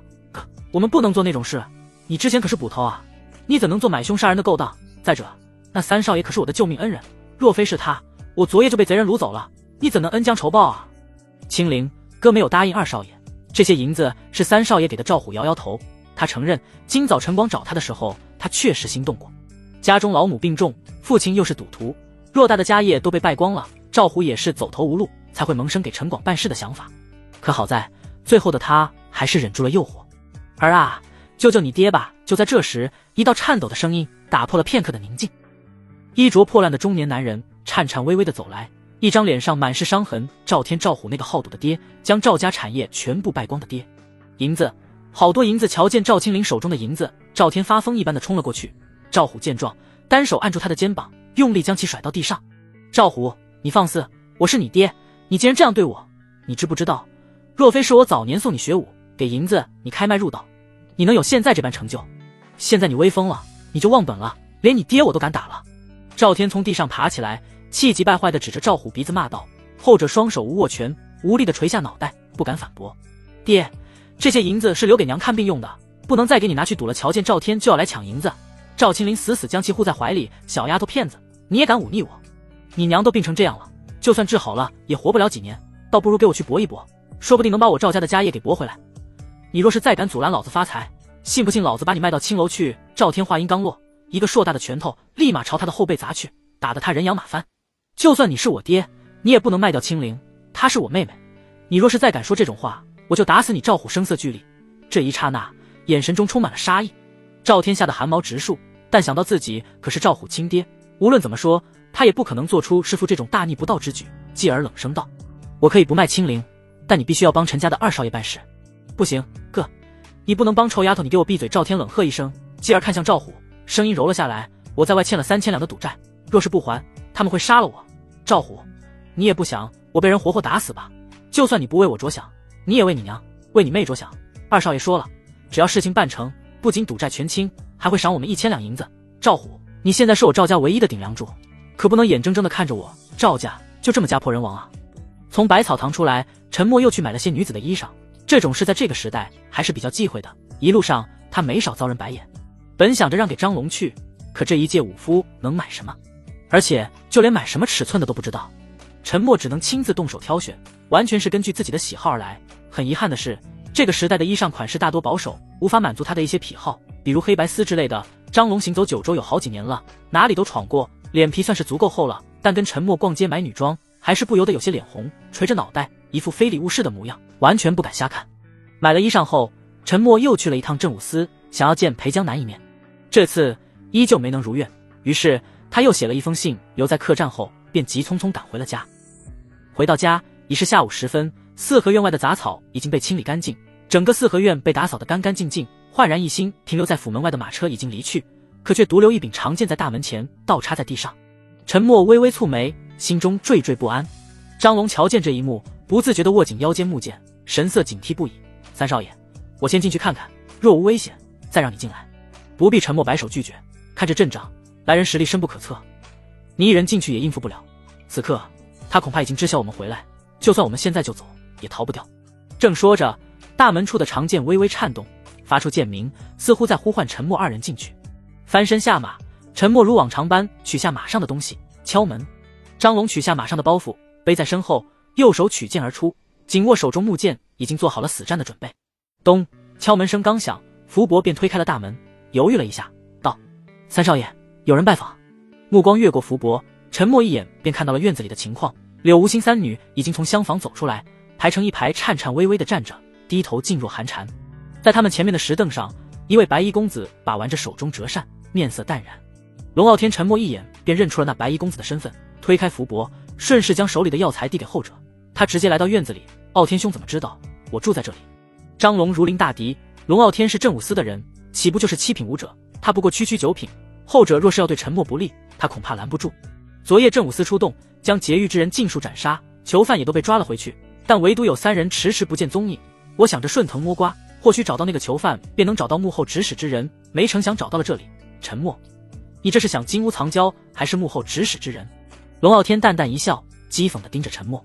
柳无心惊恐抬头，想为陈默解释，他并非坏人，可迎上龙傲天那凶狠的目光，话到嘴边怎么也吐不出来。陈默大大方方地坐下，丝毫没有因为龙傲天的话而感到惊慌失措。那傲天兄觉得我是哪种人？这3人虽皆为女性，可这样貌却着实不尽人意。你堂堂陈家3少，想找什么样的女子不行？你若想金屋藏娇，必不用这般大费周章。就现在而言，柳无心3女的样貌确实不咋地，一个小屁孩还没张开，一个全身疙瘩，还异色双瞳，看着都害怕。至于那苏雨墨，身材不错，可那张脸却是让人不敢恭维。除非陈默真的饿了，不然凭他陈家3少爷的身份，怎么会看上这3人？那你觉得我是劫狱的幕后指使之人？是与不是，得听你怎么说。你会相信我的话吗？你觉得你的话能让我相信吗？龙傲天脸色忽冷。昨日你说子时3刻行动，可人在子时2刻就被劫走了，你是故意为之吧？至于为何如此，我想你便是为了这3人，为了这3个囚犯，你竟不惜欺骗镇武司，你可知这是死罪？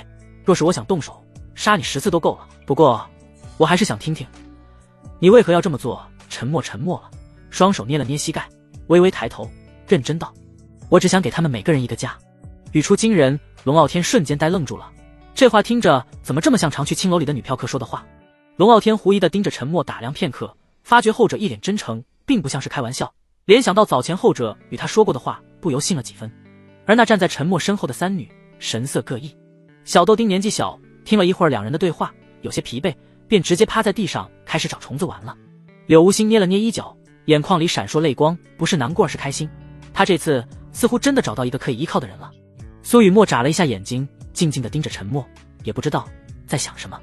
沉默眼瞅着龙傲天的不再那般气势凌人，也觉得他并非是来抓人的，随即扭头看向身后3女：“给你们买了些新衣裳，去换上吧。”3女闻言皆是朝龙傲天看去，后者没有制止，他们也就没了顾忌，从张龙手上拿走衣裳后，转身进了旁边的厢房。福伯拿着沉默方才递给他的药材，先是叫住了正准备进厢房的苏雨墨：“苏姑娘，留步。”福伯，请问有事？苏雨墨微微蹙眉，在柳无心2女进入厢房后，顺手把房门关上。老头子看苏姑娘的脸，是被人故意毁容的吧？虽说手段残忍且难以消除，但老头子我略懂些医术，自信可以帮姑娘恢复以往的容貌。少爷已经将药材买回来了，只要我稍加配置，便可帮姑娘敷上，恢复容貌。这是你家少爷的意思，还是你的意思？听到可以恢复容貌，苏雨墨脸上并没有露出喜色。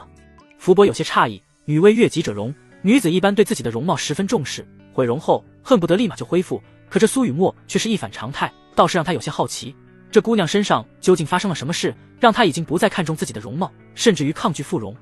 是我的意思，福伯直言道。既然如此，我又何必多此一举恢复容貌呢？我可不是那种只会取悦他人的女子。柳无心3女退去，龙傲天也不再追问昨晚之事，一双阴柔的却凌厉的眸子盯着沉默。昨日你说你是偶然间听到的有人回来劫狱的消息，现在可以告诉我是从哪里从谁的口中听说的了吧？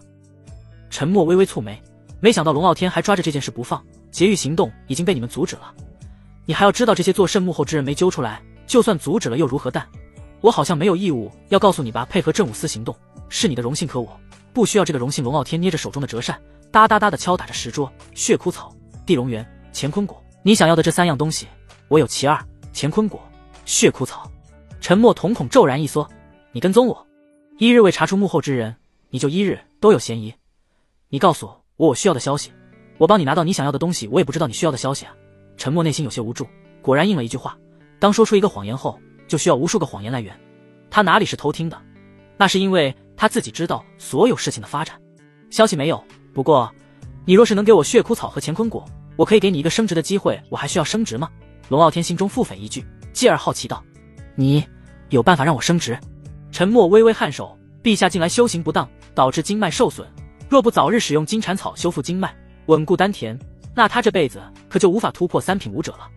而我正好知道这金蝉草在何处，你说若是你将金蝉草献给陛下，陛下龙颜大悦，会不会给你升职？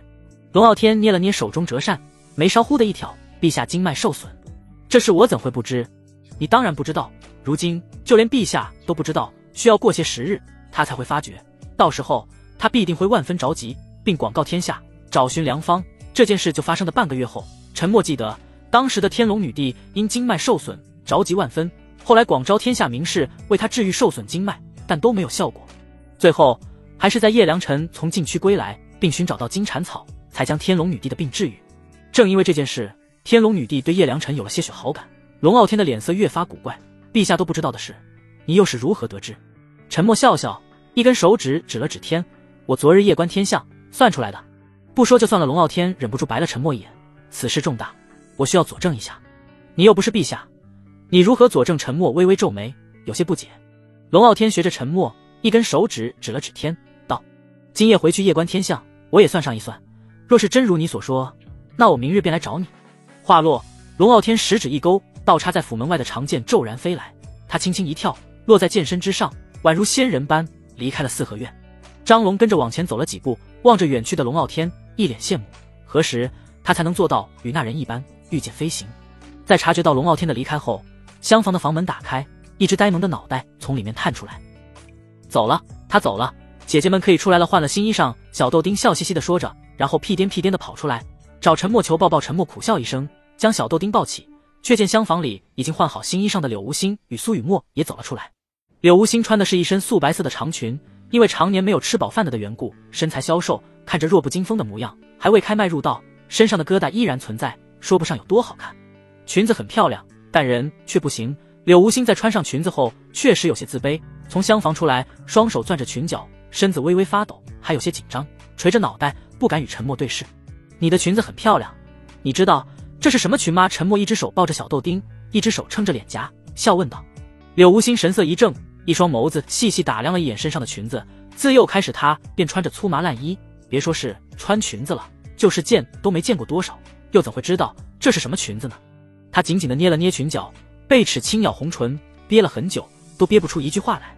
苏雨墨暗暗摇头，他出身高贵，自然知道柳无心穿的是什么裙子，可后者不同，他觉得陈默这是在故意刁难。苏雨墨张了张嘴，刚准备为柳无心开脱，陈默便以开口打破了这尴尬的气氛，是你的美貌鹤立鸡群。陈默这句话直接把苏雨墨 CPU 给干烧了，他想破脑袋也想不到还能这么夸人漂亮。柳无心哪里听过这种土味情话，本来是有些紧张的抖着身子，一听陈默这话，身子抖得更凶了，一张小脸蛋顿时涨得通红，如同烧开的水壶，仿佛能冒烟一般，小心脏更是扑通扑通跳个不停。柳无心被撩得不敢说话了，小脑袋垂着不敢看陈默。苏雨墨回过神来，有些不服气地走到他面前，少爷，你看看我穿的这身如何？裙子好看。陈默微微颔首。苏雨墨穿的是冰蓝色长裙，虽然毁了容，但身材凹凸有致，穿上这身裙子正好将她的身体曲线完美展现出来。就裙子好看吗？苏雨墨笑眯眯地问道，心中倒是好奇陈默会不会夸她，会如何夸她。如果夸她长得漂亮，那就太不现实了，要知道此刻的她毁了容，丑到没边了，陈默若是还能昧着良心夸她漂亮，那不得不说这个男人是个喜欢骗人的家伙。陈默盯着苏雨墨上下打量了一眼，除了脸哪都好看，但若是直说难免会伤他的心，心中只想给他们每人一个家的陈默自然不会说这种伤人的话的。他思索片刻后笑道，苏姑娘的眼睛很好看。苏雨墨一愣，未曾想自己这张脸上还能有被陈默挑出来不丑的地方，还未等他反应过来，他又道，但是你的眼睛没我的好看，你知为何吗？为何？苏雨墨朝陈默凑近，仔细打量一眼。因为我的眼里有你少爷真会骗人，你错了，我只骗人不骗仙女。开麦入道是步入武者的必经之路，一般人16岁便可自动觉醒灵脉，当然也不乏有例外，12岁便可觉醒的，也有借外力觉醒的。灵脉觉醒后，只要不是废品灵脉，便可浸泡药液，彻底打通体内的灵脉，为灵气入体，藏气于身，汇聚丹田做准备。这个阶段便称之为开脉。所谓入道，是在开脉之后的阶段。人体灵脉共分8条：任脉、督脉、冲脉、带脉、阳维脉、阴维脉、阴跷脉、阳跷脉。8条灵脉全开后，便可入道，正式成为一名9品武者。人的天赋不同，天赋异禀者只需3两次药液的浸泡，便可打通8条灵脉，而天赋差的需要10次、20次，甚至是30次。陈家二少陈广便属于天赋较差的那一类人，当初可是浸泡了25次药液，才堪堪开8条灵脉，这期间烧了不少银子，以至于让心疼银子的陈德旺直接扣了他2/3的礼钱。开脉阶段对普通人来说是最烧钱的阶段，以至于就算不是废品灵脉的福伯，年少时有点天赋，也没有银子去开脉，导致如今年过6旬，也仍然是个普通人。2桶满满的药液被福伯熬制出来，他失神地盯着2桶药液看了许久，回想起年少时的窘迫，一阵心酸。若是年少时他也能遇到像3少爷这般义薄云天的主子，或许他会有不一样的人生吧。少爷，药液已经熬制完成了。福伯双手撑着膝盖站起身来，往外面叫了一声。听到这话，方才被陈默聊得满脸羞红的二女不由分说，赶紧以浸泡药液为由溜了。福伯从里面走出来，擦了擦额头上的汗珠，看了一眼小豆丁后，便让他也跟着进去。后者听罢，屁颠屁颠的跟着跑进去了。药液已经熬制完成，不过还未检测灵脉就让他们开脉，少爷你是不是太着急了？况且那柳姑娘才12岁，有没有觉醒灵脉都未可知。福伯恭敬地站在陈默面前问道。陈默摆了摆手，让忙活许久的福伯坐下，而后淡淡道，他们的身份不适合去觉醒台，苏姑娘是什么品级灵脉我不清楚，就算是废品，那一次药液的浸泡也能看出来了，我不缺这一次药液浸泡的银子。至于吴昕，他虽然只有12岁，但灵脉已经觉醒了，这点福伯不用担心。在陈默的印象中，柳无心可是仙品灵脉，若是去了觉醒台测试灵脉，那必定轰动全国。人怕出名猪怕壮，没有强硬的后台，就早早暴露出自己的天赋，很容易半路夭折。天龙皇朝的历史中也不乏这样的例子。陈默思绪一转，又好奇道：小豆丁不过6岁之龄，想来也没有觉醒灵脉，福伯你也熬制了他的药液？福伯摇摇头，是熬制了药液，不过不是开卖的，而是昨晚那些这事何以陈默不解。今早我去看了3人的药液，柳姑娘与苏姑娘的药液内皆有毒虫，想来已经被清干净了，但小豆丁却没有，虽不知是何原因，我便想着让他再试一次。陈默的脸色变得凝重起来，小豆丁体内的毒虫竟然引不出来，这可不是什么好事。若是毒虫再次侵蚀他的身体，后果不堪设想。日落西山，天色逐渐暗淡下来，柳无心3女也浸泡药液完成了。陈默询问了一下2女的进度，结果还是让他很满意的。柳无心一下子开了5条灵脉，毕竟是未来的魔教女帝，天赋这一块可以说是无人能及。莫说是福伯，就连早已成为武者的张龙也是羡慕不已。苏雨墨虽不及柳无心，但那也是开了3条灵脉，也足够让张龙羡慕的了。毕竟当初的他一次也只是开了2条。开脉不宜太过频繁，一次开脉后最短也需要再过7天才能再次浸泡药液开脉，不然便会对身体造成不可逆的损伤。开脉的次数越多，需要间隔的时间就越长。比如开脉25次才成功的陈广，便是花费了整整4年的时间。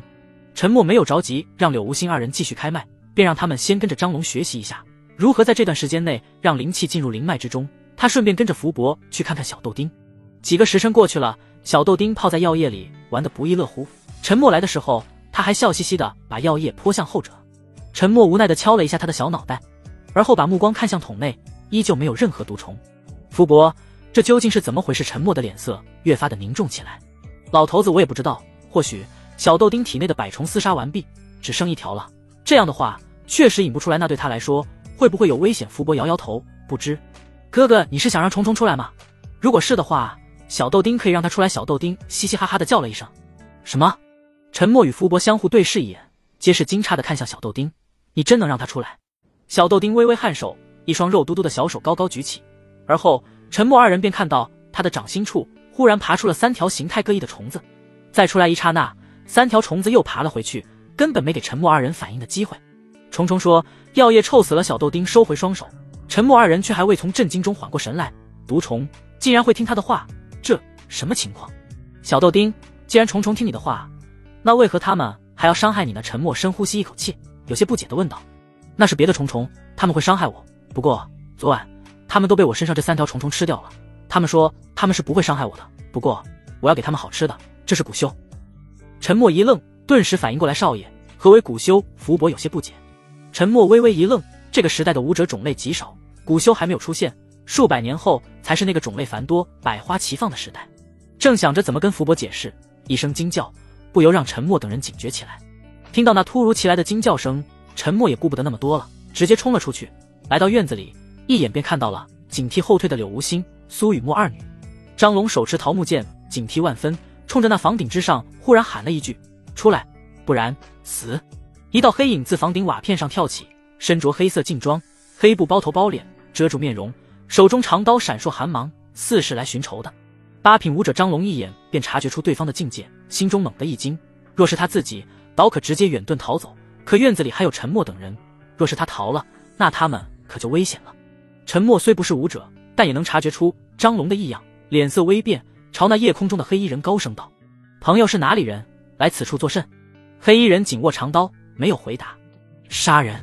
不知我陈默有何得罪之处，还是有人买凶杀人？依旧沉默不言，但那紧握长刀的手微微颤抖起来。兄弟若是缺银子，直说便是。我陈默虽不是大富大贵，但还是能帮兄弟一把，切莫为了那一点银子背了人命。虽说这不是帝都城内，但我可是大理寺少卿陈德旺3子，杀了我，兄弟你会遭罪，你的家人也会被牵连。陈默表面云淡风轻，实则慌的一批，张龙都搞不定的人，那他们这整个4合院内就没人能搞定了。小命能不能保住，就看自己的嘴遁能不能将卸下对方的心理防备。陈默承认他有赌的成分，但事实证明他赌对了。黑衣人身体微微一抖，狠狠将手中长刀一掷，哐当一下落在地面上，而后他一跃而下，竟是给陈默跪了下来。三少爷，昨夜你救了家妹，今日又给我100两银子让我渡过难关，方才我要杀你，你竟然还想着帮我，我赵虎不是人。黑衣人摘下包住面容的黑布，无地自容地说道。赵虎，陈默一愣，凑近一看，还真是赵虎。不过他有些不解，自己对赵虎不薄，这家伙怎么会要杀自己呢？又是何人想要杀了自己？陈默没有藏着掖着，直接问出心中的疑惑。赵虎抬起头，犹豫片刻后，最终还是说出了实情。竟然是二少爷、三少爷，他是你的二哥，竟然会如此狠心，丝毫不念亲亲，要将你置于死地。张龙面色阴沉，紧握桃木剑，脸上多了几分杀意。我看不如我去将他杀了，以绝后患。柳无心为陈默所救，所相识的时间不长，但他能从他身上感觉到了从未有过的温情。听闻有人要杀后者，脸色微变，那双异色双瞳中出现了从未有过的寒意。胡闹！陈默冷喝一声道：陈广是陈家二少，别的不说，光是陈府上下就有不少护卫，绝非你能随意斩杀的。且现在杀他对我们没有一点好处，不如留着，还能让我多挣点银子。倒不是陈默不想杀陈广，而是没必要，1个月后反正都是大家一起死的。陈默盯着地上的赵虎，方才听他说了自己的身世，便对这个家伙有了新的认知。好赌的爸爸，重病的妈，年幼的妹妹，破碎的他，这不由让陈默想起了一些事。爱意随中起，终止，不对，是赵虎的经历。还有这个名字让陈默觉得越发的熟悉。赵虎磨刀，赵虎磨刀，赵虎300年后叱咤九州的邪恶存在，其刀法仅在九州刀皇之下，因性情暴戾，杀人如麻，因而被世人称为磨刀。听闻赵虎早年曾是天龙皇朝的一个小捕头，但因为擅离职守，被革职入狱。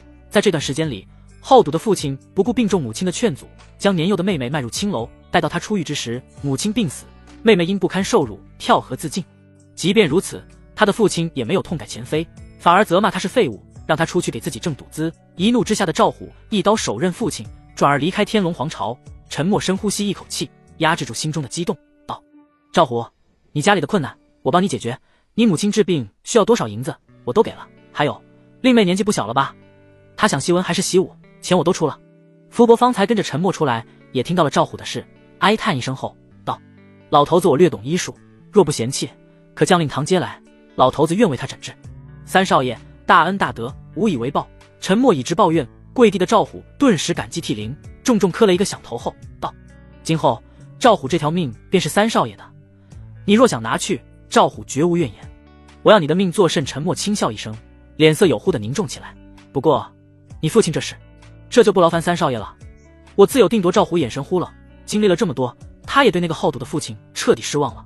为了母亲与妹妹，他绝对不能再被父亲拖累了。赵虎站起身来，正准备告别陈默，去将妹妹与母亲接来，忽然他的脸色一变，立马捡起地上长刀。张龙后退半步，护在陈默身旁，也紧紧握住了桃木剑。一把短刀划破空气，发出阵阵破风声，宛若毒蛇，直指陈默面门。赵虎提刀猛地一挥，将那短刀挡下，可身形却被震退10数步，方才稳定下来。三少爷，看来今夜要来杀你的人不止我一个。赵虎面色凝重，仅凭这短暂的交手，他便看出对方的实力绝对不在他之下。陈默面色阴沉不已，难道又是陈广叫来的高手？还未等陈默反应过来，院子里忽然多出了一个黑衣人，一如赵虎那般打扮，但气场却强大得多。7品武者赵虎惊呼一声，张龙直接站在了陈默前面。8品不是陈广的人，陈广虽贵为陈家二少爷，可能掌握的资源不多，他能调动陈府上下的9品武者，但8品武者就不可能了，不然他也不会出去找赵虎帮忙。7品这种级别的高手在陈府已经算是凤毛麟角了，全归陈德旺掌管，陈广根本叫不动。眼前的7品是其他势力之人，夜已深，凉风习习，寒暑天气的风无疑是令人清爽的。然而此刻的陈默却是冷着脸，只感觉这突然吹来的风那般渗人。7品武者并非他们所能敌，今晚危矣。无心、苏姑娘，你们带着小豆丁和福伯先离开这里。察觉到那黑衣人是冲着自己来的，陈默没有犹豫，直接让无关人等先行离开。然而听到这话的柳无心却是赶紧死死攥着陈默的衣角，一副要与他同生共死的模样。苏雨墨抱起小豆丁，瞧了一眼陈默，神色复杂。逃！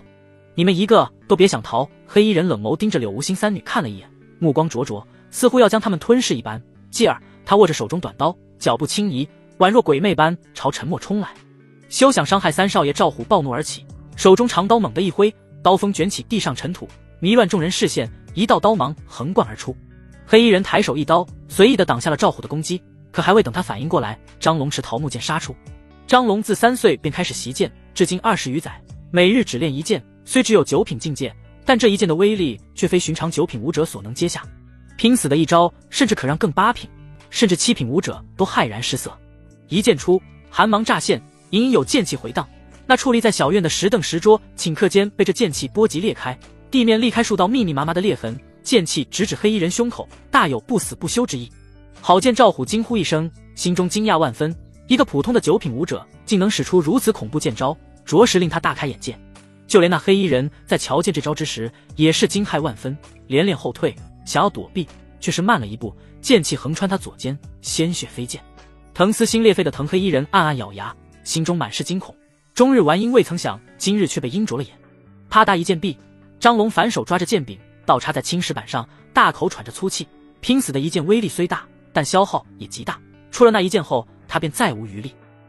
哼，我还以为你有多厉害，原来不过就一招。黑衣人冷笑一声，原本的惊恐荡然无存，忍着伤口的剧痛，猛地挥动短刀朝张龙袭去。赵虎见状持刀杀来，然而相比于张龙，赵虎的刀法却没那么精进，仅一招间便被击退，口吐鲜血不止，倒在地上，奄奄一息，一个重伤，一个再起不能。还是先杀你这个家伙，不然你若跑了，我可就不好交代了。黑衣人冷哼一声，高高举起短刀，寒光在月光的映照下格外惹眼。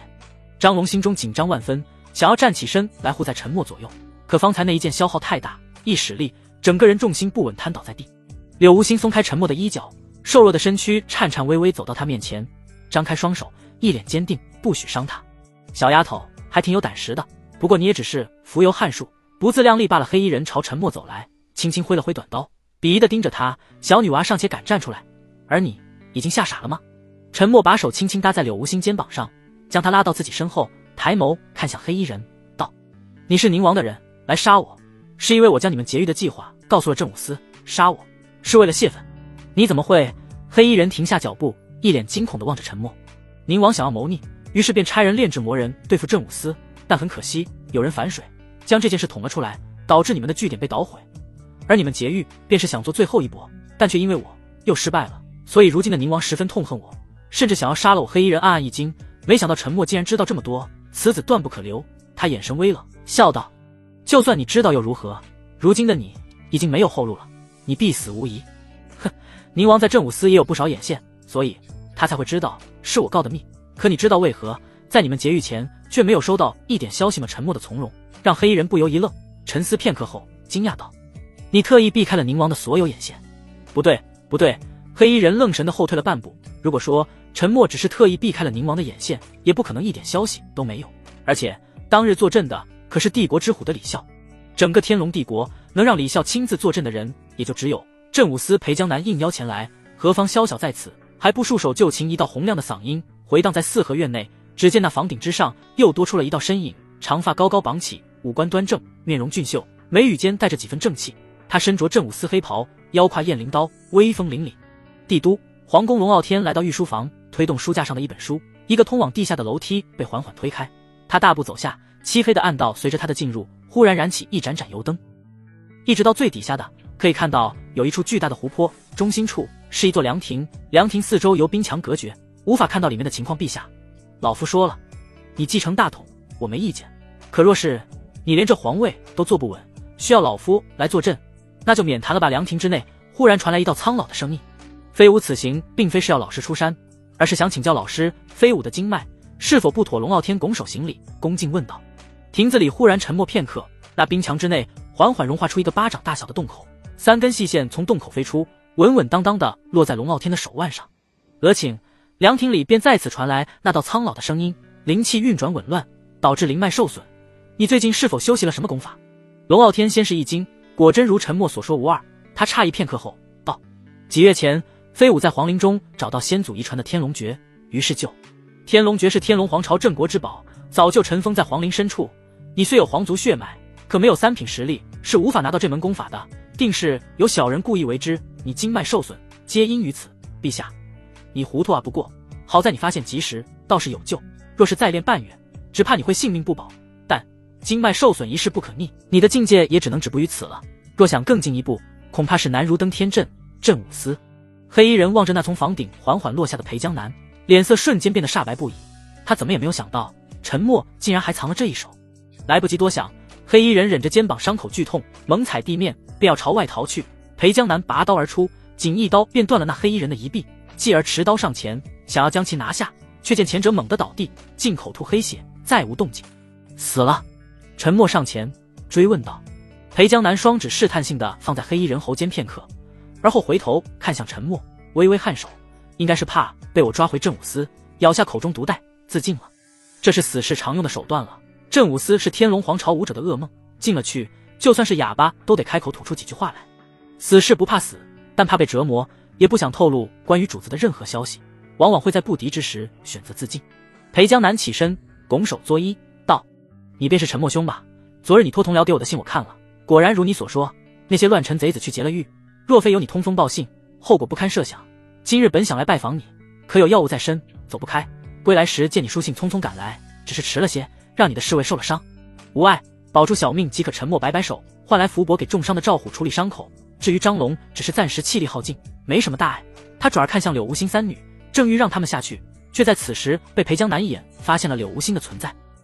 炼制魔人据点被捣毁时，裴江南就曾参与过，据点之中的炉鼎数量不少，怪异样貌不在少数，但如柳无心这般长着异色双瞳的却是独一份，引得整个镇武司的人关注。毕竟异色双瞳在天龙皇朝可是被视为不祥灾祸之源的征兆。他是昨夜逃走的囚犯。说着，裴江南又看向了一旁的苏雨墨和小豆丁，当时他们便是与柳无心一起的，他还有些印象。刹那间，他紧握手中之刀，眼神中多了几分敌意。柳无心面带惊恐之色，不自觉地退到陈默身后，小手紧紧捏着他的衣角，那突如其来的寒意也让小豆丁惧怕不已，缩了缩身子躲在苏雨墨怀里。裴江南敌意出现，张龙紧张不已，但一身气力耗尽，无法起身，只能干瞪眼。赵虎的伤势恢复了些，可身子有些虚弱，他艰难地想要站起身来，伤痛牵扯神经，唯有大口喘着粗气才能缓解，至于起身战斗，暂时是不可能了。他们确实是昨夜逃走的囚犯，陈默没有隐瞒，直接说出了实情。裴江南的敌意又多了几分，他虽感恩前者通风报信，但他属于帮理不帮亲的人，对就是对，错就是错，不能因为个人感情就偏袒谁。既然如此，你为何要私藏囚犯，将他们交出来？我可以念在你昨日给镇武司通风报信的份上，饶你一命。裴兄就不好奇，我为何要将他们藏起来？陈默不慌不忙，一脸淡然地说道。裴江南这个人有时候就爱钻牛角尖，在别人看来不通情理，但他所做之事皆为了心中之正义。陈默轻轻推开了柳无心，给他一个安心的眼神后，凑到裴江南跟前，做出了一个请的手势。裴江南起初有点警惕，但想到陈默只是个普通人后，又放松了些，跟着他一路来到大门。陈默深呼吸一口气，一脸平淡地说出了柳无心的经历，语气很平淡，完全没有什么跌宕起伏，但却听得裴江南眉头紧锁。裴兄，你说他究竟做错了什么？既然遭到这样不公的对待，裴兄，你说是不是他活着就是一个错？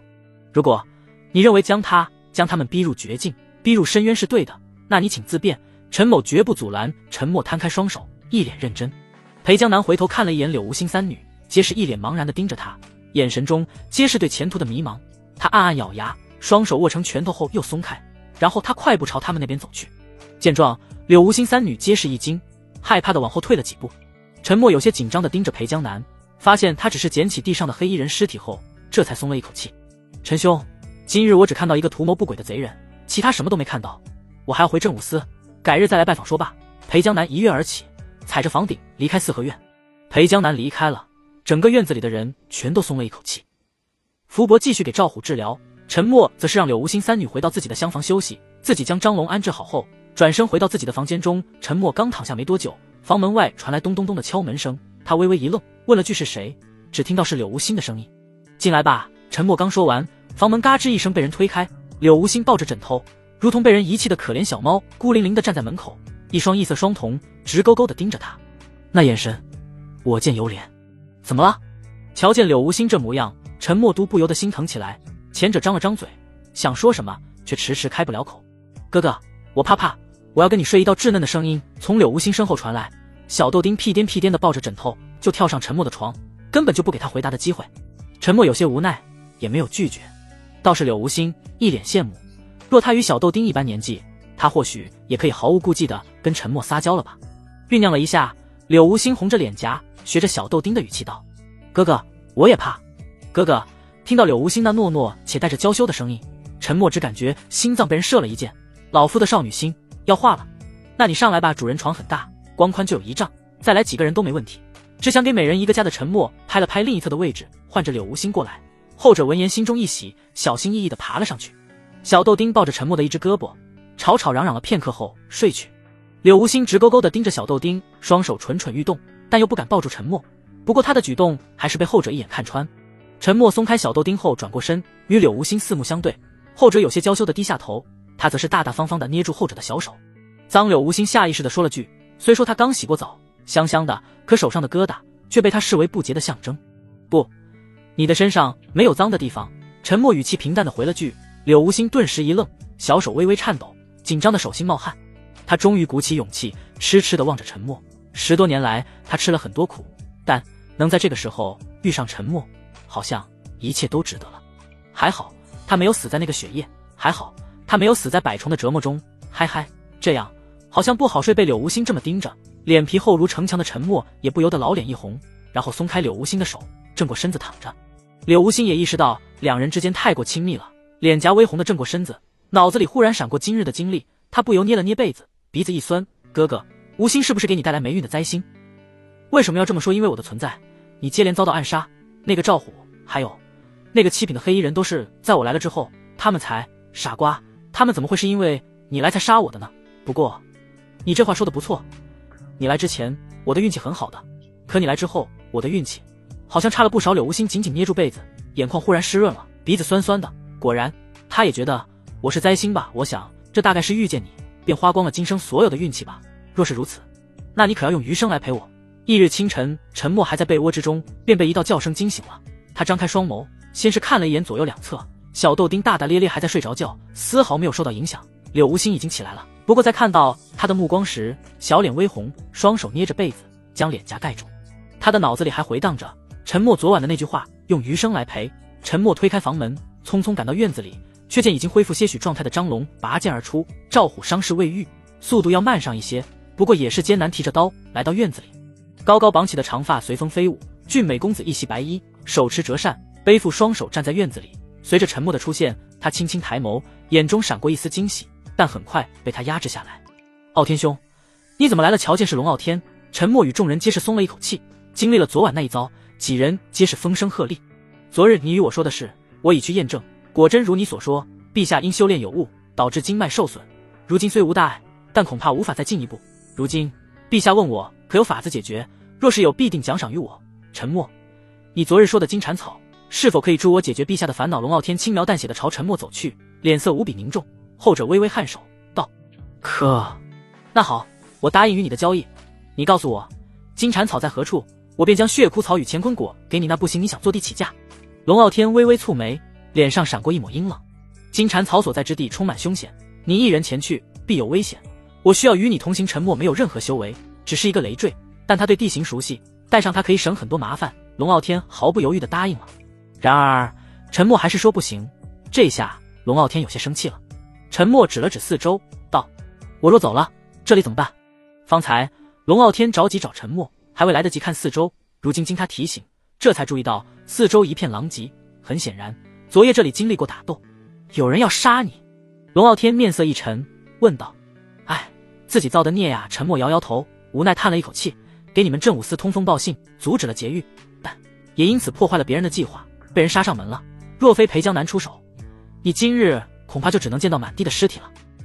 那些家伙的眼线已经渗透得这么深了吗？龙傲天面色阴寒不已，握着折扇的手不由用力几分，指甲被压得发白。是我考虑不周，害你们受到牵连，我会找人护他们周全。你且放心，随我一同出发。龙傲天说着，让沉默拿来纸笔，自己写了封书信后，朝天吹了个口哨。不多时，一只白鸽展翅飞来，他将书信夹在白鸽脚下，让其将书信带走。那就有劳傲天兄了。不过我还有点琐事要进城一趟，需要劳烦傲天兄替我照看一下。沉默拱手作揖，恭敬道。后者微微颔首，算是答应了。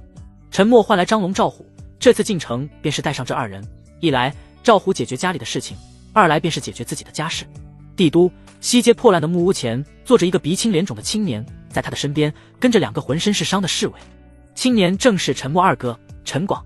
陈广的前方，赵天颤颤巍巍地跪着，眼里满是惊恐，嘴里还暗暗骂着赵虎个不争气的家伙，杀个人而已，怎么去了一晚上还没回来？赵青灵就留在木屋内照顾母亲，但心里却十分担忧大哥。咳嗽声不时从木屋内传来，陈广听得有些烦了，淡淡吐出一句，让他闭嘴。赵天一听，赶忙起身便冲着木屋内吼了一声：“臭娘们，可够了没有？不要吵着二少爷，不然我就打死你！赵天，你有没有良心？母亲重病，你不关心就算了，还这样对他。”赵青林柳眉倒竖，气势汹汹地骂道：“混账东西，有你这么跟亲爹说话的吗？直呼我的名字，你何时这么没有家教了？哼！若是你哥再不回来，老子没钱还债，就把你卖到青楼去！”赵天骂了一句后，瞧见赵青林还怒瞪自己，顿时火上心头，随便抓起旁边的扫帚就要朝他身上招呼。住手！这时赵虎的声音从远处传来，赵天一愣，赶忙扔掉手中的扫帚，兴奋地转过身：“赵虎，快跟二少爷说，你是不是杀了陈默那小子？”陈广抬眸，虽然没有说话，但也是一脸期待：“我没杀他，也不会杀他。陈广，我不会帮你办事的。”赵虎义正言辞，丝毫没有给陈广好脸色。后者闻言，脸色一黑，转而将目光看向了身后的赵天。赵天顿时大惊失色，继而暴怒道：“赵虎，你这个逆子，你不杀他，难道是想让为父被人打死吗？你父亲欠了赌场一大笔债，若是不还，我可不敢保证赌场的人会对他做什么。赵虎，你当真要丢下你父亲不管？”陈广阴沉着脸问道：“他是生是死，与我无关。自今日起，我与他断绝父子关系。我要带母亲与妹妹离开，你也可拦我，前提是你能拦得下我。”赵虎冷着脸走入木屋中，完全不给陈广继续说话的机会。“你真是生了个好儿子啊！”陈广冷冷地瞪了赵天一眼，后者心知这是他活命的机会，若是赵虎不杀人，那他便会被杀，于是冲进木屋，软硬兼施，想要让赵虎屈服。然而赵天还是小瞧了赵虎的决心，无论他如何说都无济于事，反而破天荒地被对方痛揍了一顿。见此情形，陈广哪里还敢久留，阴沉着脸赶回陈府了。该死，好不容易能找到个八品武者的软肋，没想到他竟然这么倔强。该死的，这陈默怎么就这么难杀？陈广捂着脸，一想到那日自己被张龙痛揍时的情形，心里就窝着一股火。张龙、陈默带到角色互换，他要让那两人知道什么是残忍。方才回到陈府，陈广便瞧见周围稀稀疏疏的人群，似乎这里方才发生了什么事，引人围观。而那守门的两个侍卫更是见到他后窃窃私语。陈广心中有些好奇，正欲问那两人发生了何事，却不曾想便瞧见一个家丁唤他去大殿。刹那间，陈广的脸色有些难看，心中有种不好的预感，但也只能硬着头皮赶到大殿。在来到大殿的那一刻，陈广的心坠入到了谷底。只见陈德旺阴沉着脸，一双冰冷的眸子仿佛能杀人，在其旁边站着的是父亲最得力的战将许成，他的手里还捏着一条带刺的藤鞭。陈家家法，陈默进城与赵虎分别后，便火急火燎地朝陈府跑去，手里捏着一把自己之前割下的长发，重重摔在府门口。这似曾相识的一幕顿时引得众人围观，而那两个守卫则是匆匆忙忙赶回去汇报。相同的事情再次上演。陈默拿着赵虎的佩刀质问陈德旺是不是故意让二哥杀自己的，并将昨夜的经过添油加醋一番，听得后者胆战心惊，恨不得打死陈广那个逆子。陈德旺赶忙安抚陈默，并拿出了1万两赔偿。虽说他的心里在滴血，但二儿子买凶杀三儿子这件事若是传出去，那他的名声可就彻底臭了。陈默也识趣，在收了1万两银票后，便以误会为由轰散人群，顺便将自己的断发捡起塞进怀里，留着下次用。陈德旺在看到陈默收起断发的时候，那双眸子气得能冒火，可一想到那1万两都是在给自己二儿子擦屁股，顿时气不打一处来，差人见到陈广便让他大殿，顺便让许成请出陈家家法。这也就有了陈广自赵虎家中归来后的一幕。陈默离开陈府，直奔城门，与从家中出来的赵虎打了个照面。事情办完了，陈默看了一眼赵虎以及他怀里抱着的赵母和身旁的赵青灵，问道。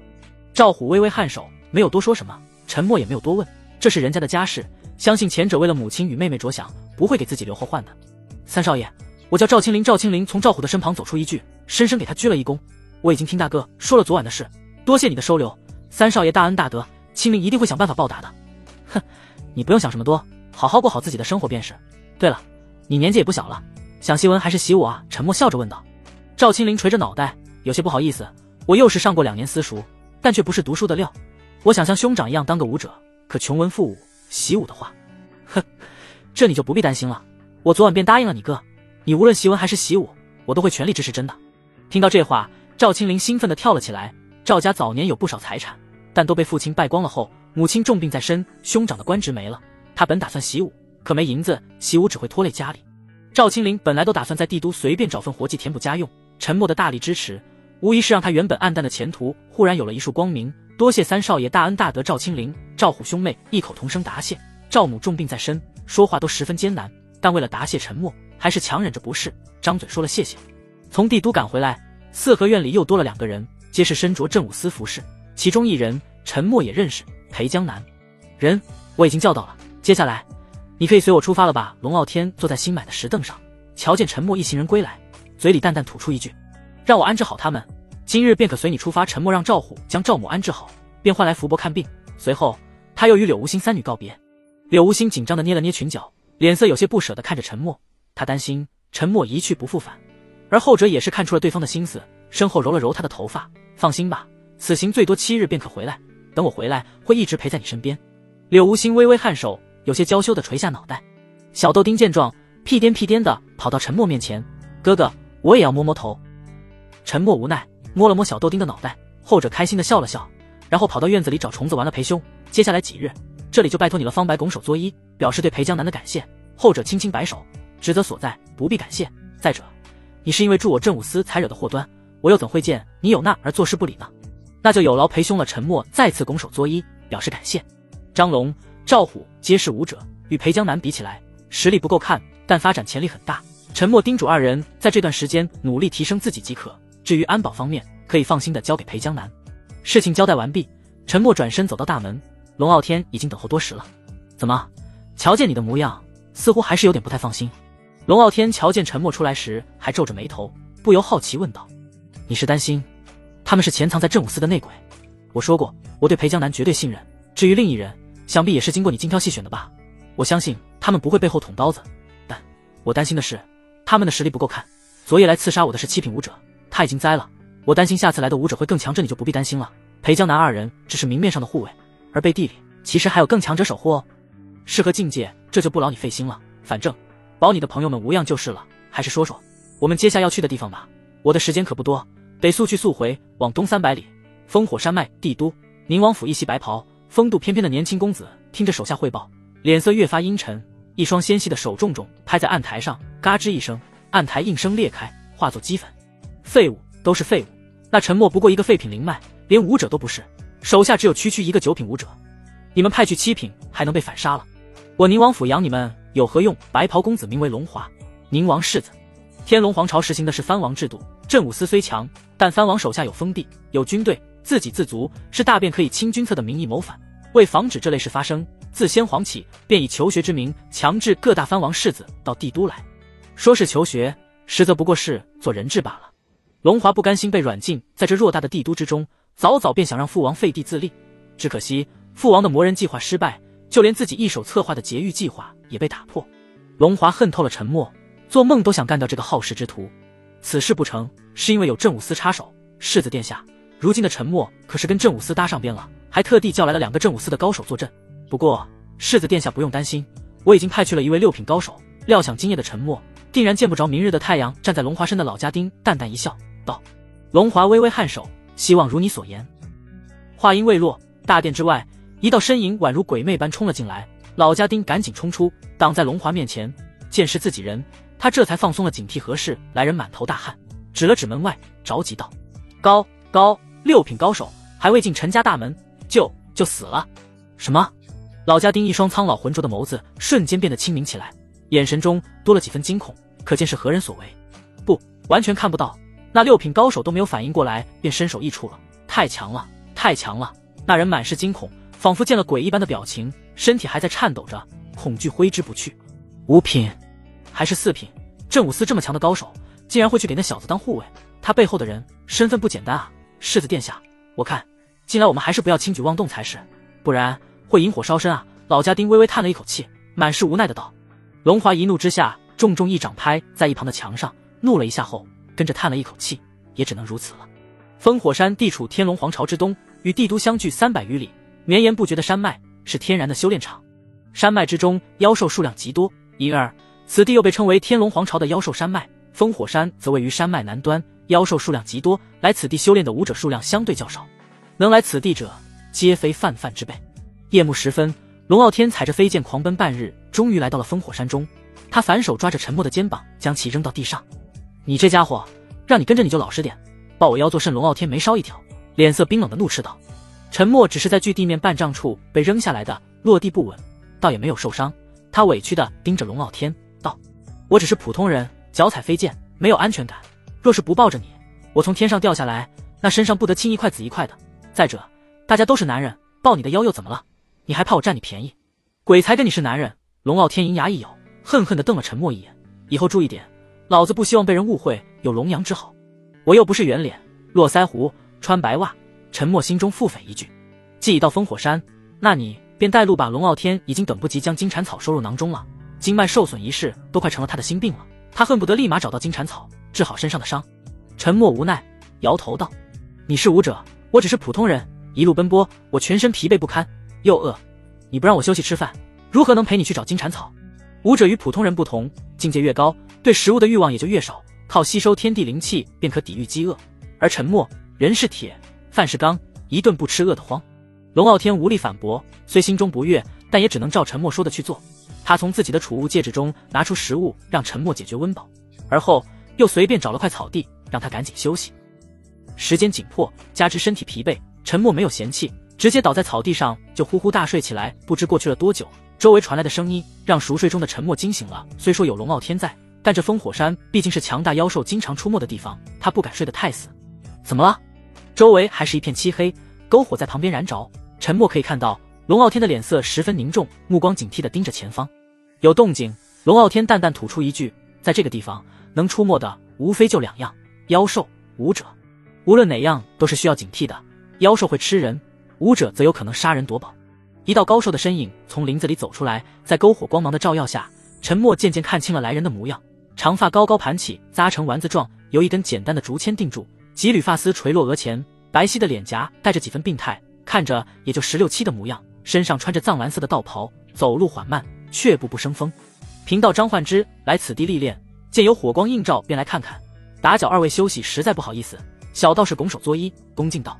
龙傲天眉梢微微一挑，一眼就看出眼前的小道士也就9品修为，烽火山妖兽众多，最弱也是相当于人类7品起步，一个9品来这里无异于送死。这种愣头青龙，傲天见得多了，也没必要见一个提醒一个。他拉着陈默的手便要离开，却发觉后者竟然呆愣在原地，一动不动。张焕之，凡夫俗子张焕之。陈默双唇微微颤动，就连声音都变了。你可是天师府的张焕之？九州中人可以不知道天龙皇朝，但不能不知道天师府。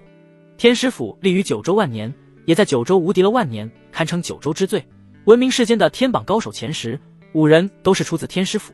如今的张焕之不过是区区9品武者，籍籍无名，若非天师府的威名，恐怕没人会在意他的存在。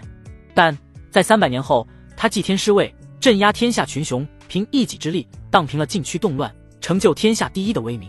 贫道正是天师府中人。面对陈默的提问，张焕之没有隐瞒，他这一身道袍过于显眼，识货之人一眼便可看出。龙傲天微微蹙眉，天龙皇朝与天师府相距甚远，他也没有接触过天师府中人，自然也就不认识天师府的服饰。如今听张焕之这么一说，对后者的态度尊敬了些，但也仅此而已。他来此地的目的是为了金蝉草，没必要为了天师府的人浪费时间。陈默没走，龙傲天强拉着他走。你急什么？他可是天师府的张焕之啊！陈默着急了，他还想跟这个未来的天下第一多聊聊呢。天师府又如何？张焕之又如何？他比金蝉草重要，他可是未来的天下第一。陈默心中腹诽一句，这若是让龙傲天知道了，绝对会比自己还激动。不过这是300年后才会发生的事，就算陈默此刻说了，龙傲天也不一定会相信。金蝉草长于地下数百丈之地，在烽火山中部有一处裂缝，幽暗如深渊，位至裂缝便能感觉到一股阴森的寒气扑面而来。由此地下去300丈，便是金蝉草生长之地。陈默给龙傲天指了指那四周寸草不生的裂缝，后者微微蹙眉，往前探出几步，细细打量了一眼下方。你确定下方有金蝉草？不信我们可以回去，下方可有危险宝物，越珍贵的地方也就越凶险，这是万古不变的定律。你的实力如何？4品中期够了。陈默微微颔首，下方的凶险只是针对未知的强者而言，但对掌握攻略的他来说，有4品高手保驾护航，绰绰有余了。龙傲天唤来飞剑，脚踩剑身之上，一手拽着陈默上来，后者立马吓得抱住他的腰肢。他脸色微冷，但想到还要后者帮助拿到金蝉草，唯有压住心中的不满。自地面而下，温度急剧下降，如入冰窖般寒冷，让陈默的身体禁不住的发抖。那抱紧龙傲天腰肢的手不由又用力了几分，只是这一用力，他的双手无意识地往上一抓。傲天兄的胸大肌为何如此浮夸？由裂缝向下，越往下，四周的空间就越漆黑，伸手不见五指，宛如深渊一般。在达到250丈后，一条金色宛如树根一般盘根错杂的脉络往下延伸，金光如油灯照亮四周，映照出了脚踩飞剑的龙傲天的模样。陈默攥着龙傲天的衣角，垂着脑袋一言不发，只感觉脸颊火辣辣的疼，皆因他那句傲天兄的胸大肌为何如此浮夸。此刻在他脸颊上还有一个通红且十分清晰的巴掌印。沿地脉一直往下至最底端，便可看到金蝉草了。这种稀少之物，100年一遇，今日正是盛开之时，若是再迟上一些，便会招来不少人。陈默指了指那金色脉络，解释道。龙傲天微微颔首，那脚下飞剑速度更快了些。不多时，他们便看到地脉最底端那一株金灿灿的灵草，手指大小的根茎，3寸长，其顶端如蝉，两侧叶子仿佛蝉的双翼，金光闪烁，仿佛金蝉舞动双翼，仿佛活物一般。龙傲天心中一喜，脚踩飞剑便要朝那金蝉草抓去。陈默见状，赶忙开口制止：“且慢，我说过，这其中有凶险。你若是直接上去抓，还未等你将金蝉草摘下，你就一命呜呼了。”陈默的话起了作用，龙傲天虽十分迫切的想要将金蝉草摘下，可还是忍住了一时的冲动。眼下该当如何继续往下10丈？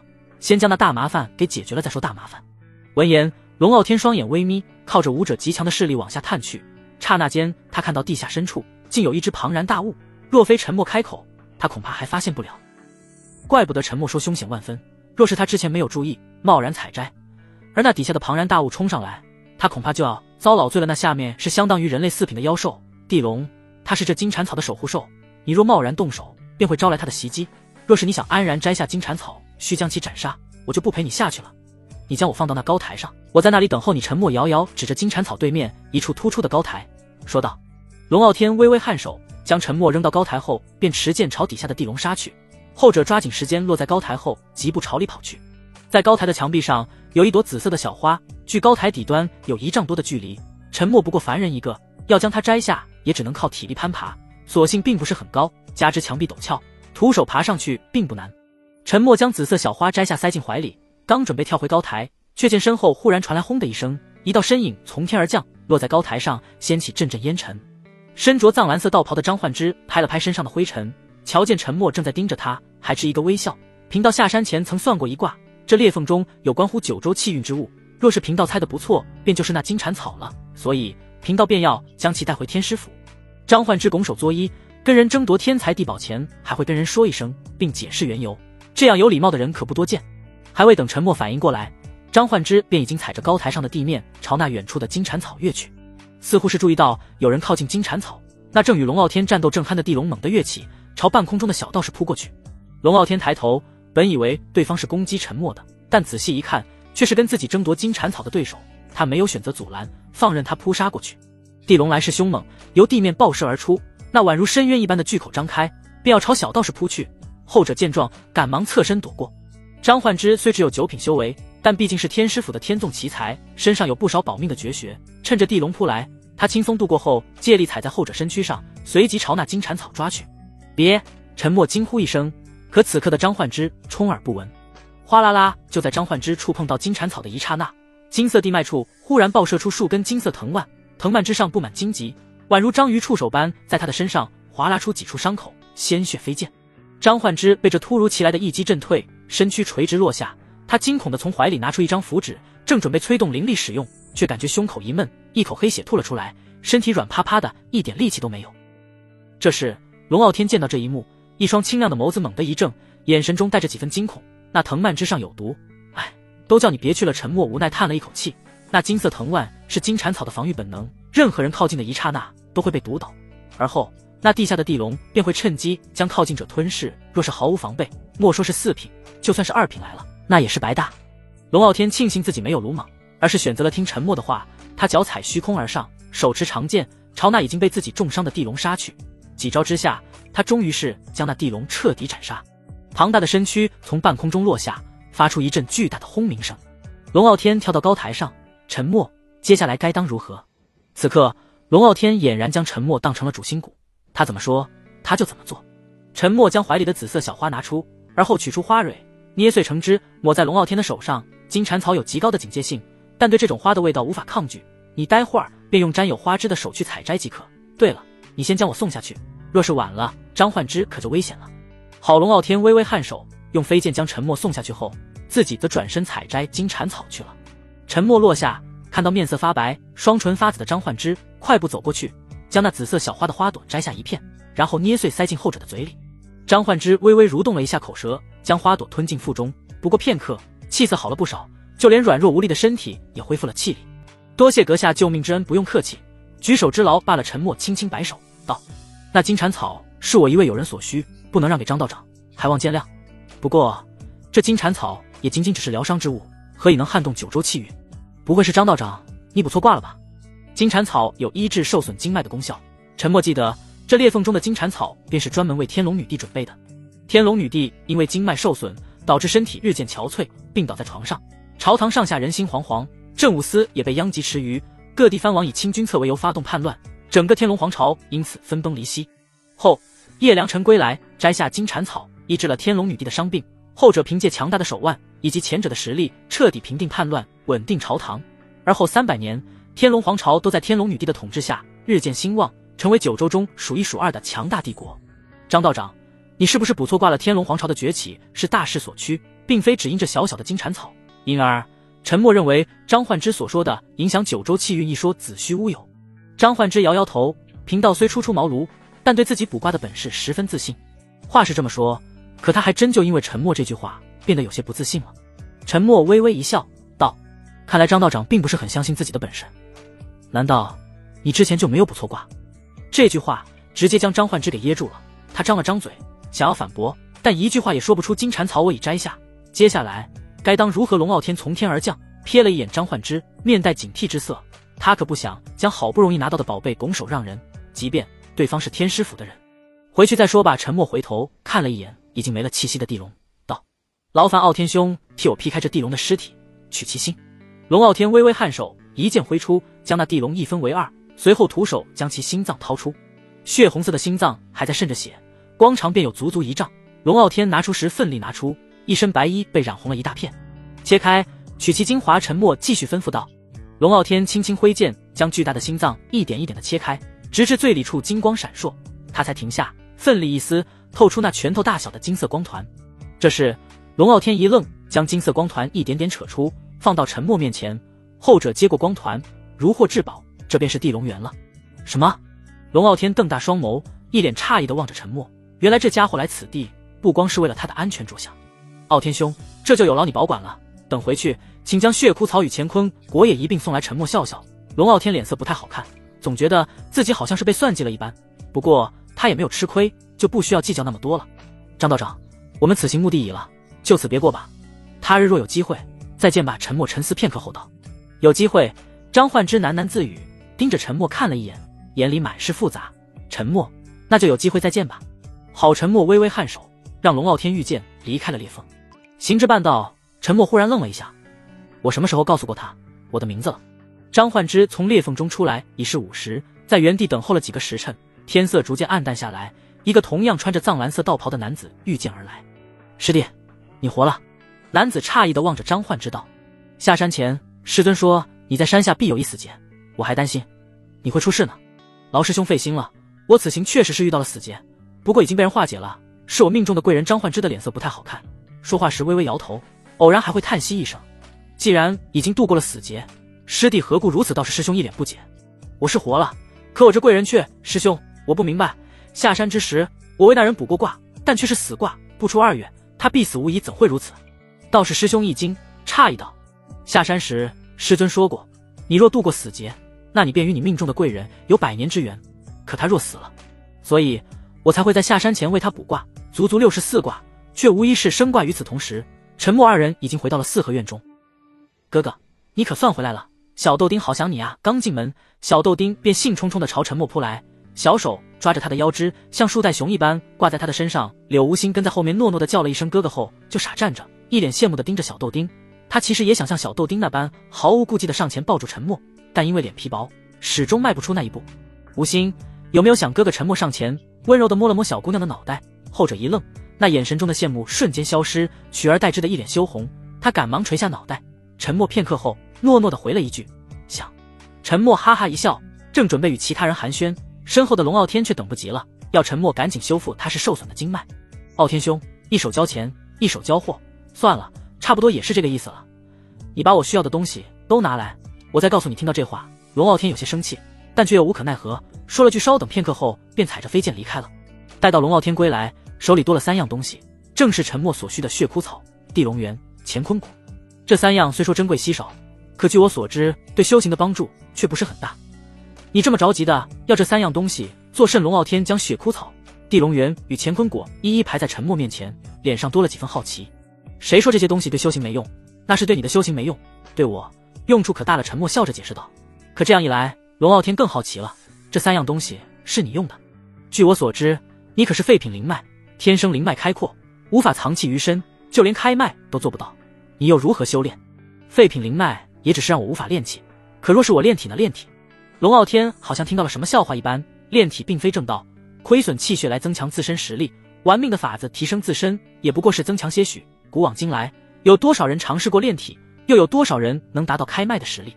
一个都没有。至今为止，尝试炼体之人，从未有人能达到炼气者开脉水准，因而这条道走不通，不仅走不通，还会遭到反噬，气血的亏损会导致寿命锐减。100年之寿去其半。柳无心就跟在沉默身后，听到他们之间的对话，双手握成拳头，神色凝重地盯着出。他要修行成为武者，寿命可达数百、数千年。可若是沉默只有区数十年寿命，那他所有的努力不就变得毫无意义了吗？没有沉默，就算是长生不老，又有什么意思呢？沉默双指哒哒哒地敲着石桌，眸子轻轻瞥过桌上的3样宝物。傲天兄，我问你，开脉入道后有什么道可选？龙傲天想劝沉默不要盲目地走炼体之路，可后者却忽然转移了话题，他不由微微蹙眉，回答道：有3条道。1. 直接成为武者，境界越高，实力越强，在九州大地上，强者为尊，实力便是一切。2. 成为术士，可炼丹，可炼气，亦或者刻画阵法，大成者也能得到尊重。至于这第3，便是巫师，可治病救人，也占卜未来。这个世界的灵脉共9种，分别为废品灵脉、凡品灵脉、下品灵脉、中品灵脉、上品灵脉、超品灵脉、黄品灵脉、圣品灵脉以及仙品灵脉。但若是按类别的话，可分为3类。废品灵脉独一档，被称之为废灵脉，这种灵脉天生无法炼气，此生注定无法开脉入道。而第2类则是凡品灵脉、下品灵脉、中品灵脉、上品灵脉共4种，被称之为禁制灵脉。此4类灵脉之人天生被下了禁制，不仅天赋低，修行进度慢，而且境界也会有上限。譬如凡品灵脉，究其一生修行，也就止步于8品武者，迄今为止从未有人突破过这个上限。第3类便是超脱灵脉，以上4品灵脉为主，这4种灵脉没有上限禁制，天赋极高，可以说只要是超脱灵脉之人，那便天生是武者的料。正因如此，废灵脉者不修炼，改变命运纯靠读书，禁制灵脉者可入武道，但成就不大，所以不少人另辟蹊径，在开脉后改入术士一道，亦或者巫师一道。都说禁制灵脉的上限是天注定的，无法更改。元芳，嗨嗨，傲天兄，你怎么看？沉默话锋一转，又问道。龙傲天微微蹙眉，满是古怪地盯着又转移话题的沉默，道：禁制灵脉本就有上限，无论如何修行，他们也就止步于此。正如你的废品灵脉一般，只有超脱灵脉才是最适合入武道的，也只有超脱灵脉是最强的。可我不太赞同傲天兄你的看法。沉默摇摇头，道：我承认超脱灵脉确实是最适合入武道的，但这不代表禁制灵脉就一定弱于超脱灵脉。我且问你，术士一道与巫师一道真就无法战胜武道？那是自然。龙傲天不假思索，譬如术士一道，可炼丹，可炼气，也可刻画阵法，你说他们如何战胜武道之人？沉默早有预料，听到这话时不由轻笑一声，脸上满是不屑。两人的对话顿时引起了周围众人的注意，张龙赵虎也修炼了，跑过来凑近，想要听听沉默有什么独特的见解。赵青灵也到了觉醒灵脉的年纪，对这些事尤为感兴趣。福伯、苏雨墨也是好奇满满的盯着沉默，竖起耳朵静静倾听。小豆丁对这些不感兴趣，趴在地上找虫子玩。柳无心似是有心事般充耳不闻。守门的裴江南二人本不以为意，可越听两人的对话，越觉得有趣，也不由竖起了耳朵。术士一道可克阵，一阵杀万敌；大成者阵法可瞬发，杀阵、换阵、困阵杀人，何其简单！阵法不仅可以刻画在地上，还可刻画在身上、眼睛、皮肤、经脉，乃至是五脏六腑。你说这样的术士还弱吗？龙傲天的脑子轰的一声，宛如春雷炸响。沉默的一席话让他打开了新世界的大门。不仅是他，在场众人皆是惊讶不已。术士一道羸弱，这是众所周知的。在世人的固有印象里，术士一道的阵师仅可在地上刻画阵法，只能算是起到辅助的作用。但他们怎么也想不到，小小阵师也可有如此疯狂的战斗方式，炼气师又何尝不可战斗？炼气炼精，一气呵成，神兵利器骤然而出，杀人不过片刻间。术士一道讲究的是天命术数、星占、六人、太乙、奇门、遁甲、运气、相法、堪舆、符咒、命理，种类何其之多，光是这数之一字便可创造出无数种可能。在如今的时代，武道昌隆，故有印象深刻，所有人都认定最强之道便是武道，因而就算是也拥有上限的禁制灵脉之人，也会选择入武道，白白浪费大把光阴去修炼武道根基。久而久之，天下以灵脉品级去定人的3、6、9等，废品灵脉者为奴，禁制灵脉者为下人，超脱灵脉者为人上人。世俗的偏见让不甘堕落者锐意进取，拥有禁制灵脉之人开始在术士一道和巫师一道中刻苦钻研200年，经历了一代又一代人，终于有了300年后那个百花齐放的辉煌时代。那巫师一道可有前途？此刻的龙傲天已经忘记了自己来此的目的，他如同好学的孩子，一双眸子直勾勾地盯着沉默，等待他的答案。不仅是龙傲天，院子里的大部分人都一脸期待地等待他的回答。大道3000，武道昌隆，术士一道可胜，巫师一道未尝不可。所谓巫师可治病救人，也可反其道而行。治病救人讲究的是掌控自然之力，那么风雨雷电不也是自然之力吗？不也可以掌控吗？龙傲天不是很清楚何为自然之力，可听到能掌控风雨雷电，他便觉得这件事不简单了。天雷无疑是所有武者的噩梦，若是巫师能掌控天雷，那便是十分可怕的存在。天师府屹立于9州之巅，依靠的不正是那一手9霄雷法吗？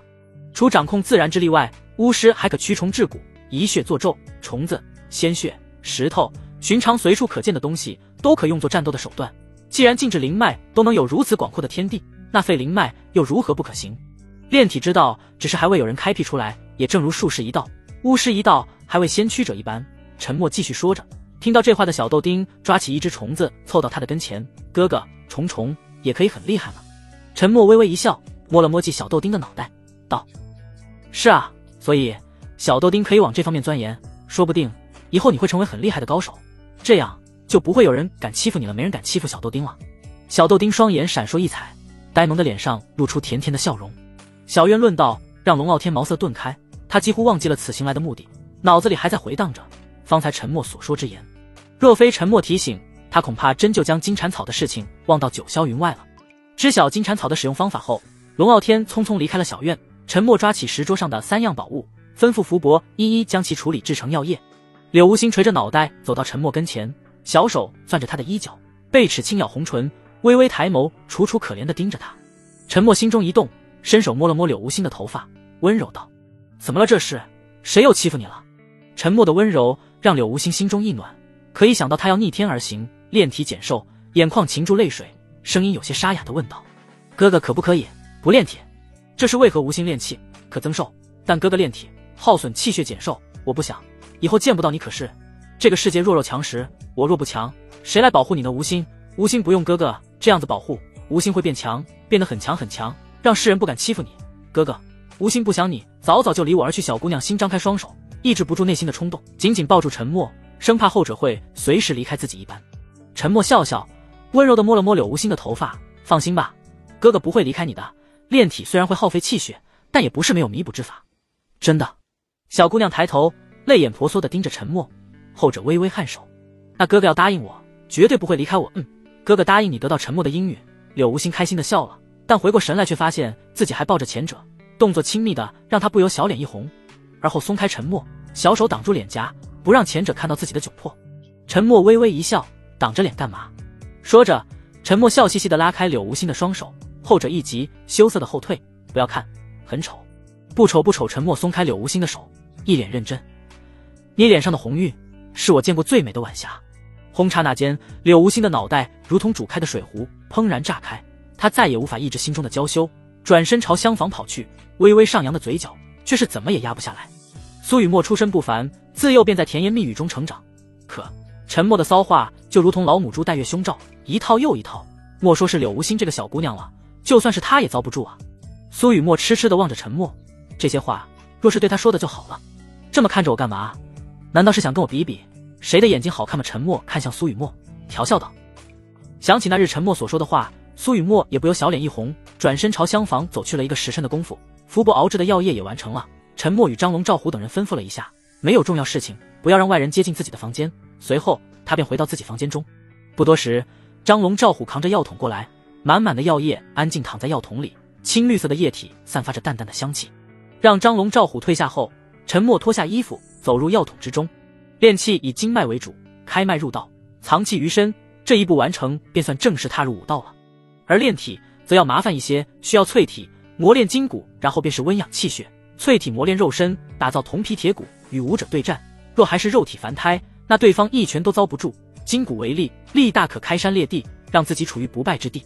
气血则更是重中之重，炼体无法像炼气者那般吸收天地灵气为己用，因而只能消耗自身气血提供力量。也正因如此，炼体者向来短命。血枯草、地龙源、乾坤果这三者就很好的为炼体的三步提升提供帮助，但也仅仅只是入门级别的提升，若想走得长远，还需要更多的天材地宝。淬体、磨练筋骨的天材地宝都不成问题，可气血该如何提升呢？我记得那个炼体者的气血全靠某样宝物，是什么来着？陈默喃喃自语，忽然间他感觉到全身上下四肢百骸有一股暖流流过，继而整个身躯如同坠入火中灼烧，疼痛撕扯着全身。陈默感觉到无比的疼痛，就好像千万只蚂蚁在身上啃咬，百万根针扎在皮肤之上。陈默咬紧牙关，双手捏着药桶边缘，身体止不住的颤抖。不知过去了多少时间，陈默感觉到身上的疼痛已经消散，而他的筋骨、皮肤乃至五脏六腑都在被一股暖流温养。不知不觉中，他陷入了沉睡。待到陈默再次醒来，明媚的阳光透过窗户照了进来，他缓缓睁开双眸，打量了一眼四周，只感觉过去了十分漫长的岁月。同时他也能感觉到自己的身体似乎比之前强壮了些，身体白皙了些，但全身筋骨都充满了力量。身下药桶里的药液已经干涸，陈默站起身来换了一身衣物，而后扎马对着空气打了一拳，拳风阵阵，爆鸣声不绝于耳。竟然已经能打出拳风了，看来我也只是在开麦阶段。陈默嘴角微微上扬，止不住地笑了出来。万年前，天师府初代天师将武者境界划分为1到9品，9品最弱，1品最强，境界之间的差距有明显界限。相比于普通人，9品武者的实力简直就是天差地别，用以一敌千来形容也不为过。在步入9品之前，会经历开脉入道阶段，灵脉打开，灵气入体，这个阶段的初学者实力已经明显与普通人拉开了距离。就拿柳无心来说，他如今开了5根灵脉，实力早已与普通人拉开很大距离，就算是几个成年男性在他面前也不是他的对手。开出的灵脉根数越多，则越接近真正的武者，实力也就越强。炼体与炼气的修炼方式不同，炼气成功入道标志是8脉齐开，而炼体则是淬体、益骨、益精、洗髓，阴阳混成，气血成型6个阶段。6个阶段完成，便算是达到9品武者的水平。如今的陈默夫如铁，筋骨之力出现，算是完成了淬体、益骨、益精3个阶段。以武者为参照的话，算是开了4到5根灵脉。地龙源不愧是好东西，竟然能让我一举度过了3个阶段。陈默微微一笑，为自己的提升感到高兴。他推开房门，清晨的阳光映照在他的脸上，今日的他格外精神。三少爷，你可算是出来了，你要是再不出来，我们就要进去了。门外替陈默护道的张龙、赵虎2人一脸着急地说道。我不过是睡了一晚。陈默心中暗暗说了一句，忽然像是想到什么，问道：我在里面待了多久？3日3夜。张龙言简意赅。这么久？陈默有些诧异，在药桶里睡着了，他根本意识不到外面时间的流逝。经张龙这么一说，他感觉自己有点肚子饿了，便让后者去准备早膳。说来他已经在房里待了3日，可却不见柳无心来找。陈默有些好奇，便询问道：赵虎、无心他们呢？这2日有不少人来拜访，福伯担心会对他们不利，便让他们在房间待着。赵虎解释道：有人来拜访？何人？陈默微微一愣，他在帝都没什么名声，会有谁来拜访他？而且听赵虎的语气，来拜访之人可不止一个。就在他愣神之际，门外却传来了呼叫声：道祖，道祖大人，可否出来一见道祖？谁是道祖？陈默闻言微微蹙眉，转而看向身旁的赵虎，后者脸色尴尬地指了指他：就是你呀，三少爷。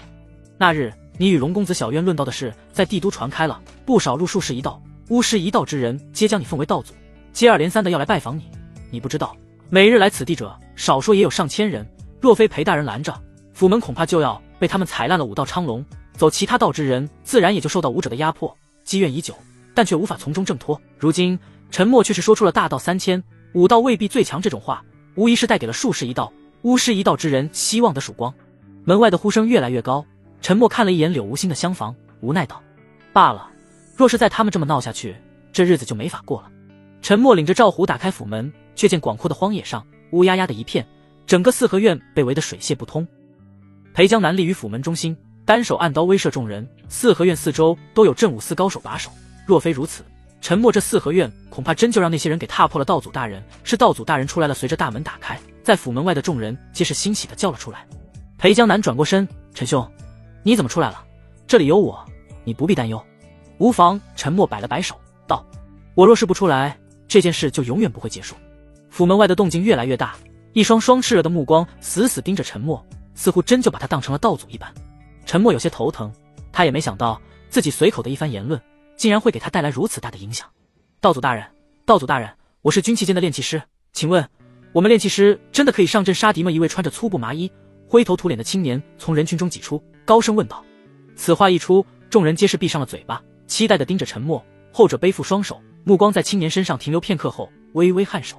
炼器炼金是你们炼器师的强项，若只是给他人打造兵器，可就浪费了。正因这千万年来的固有印象，才会让炼器师没有出头之日。你试想一下，除了炼制兵器，你是否可造他物呢？比如一只妖兽。沉默轻描淡写地说道，可在青年听来却如洪钟大吕，茅塞顿开。他蹲下身子看了一眼身边的几块石子，将之捡起来，而后双手汇聚灵力，石子忽然漂浮起来，组成了一个巴掌大小的石兽。石兽微微动了一下，而后啪嗒一声散落在地。如此不堪一击的石兽，赵虎看了一眼，无奈摇摇头，这种东西都不用他动手就自己散了，能有什么战力？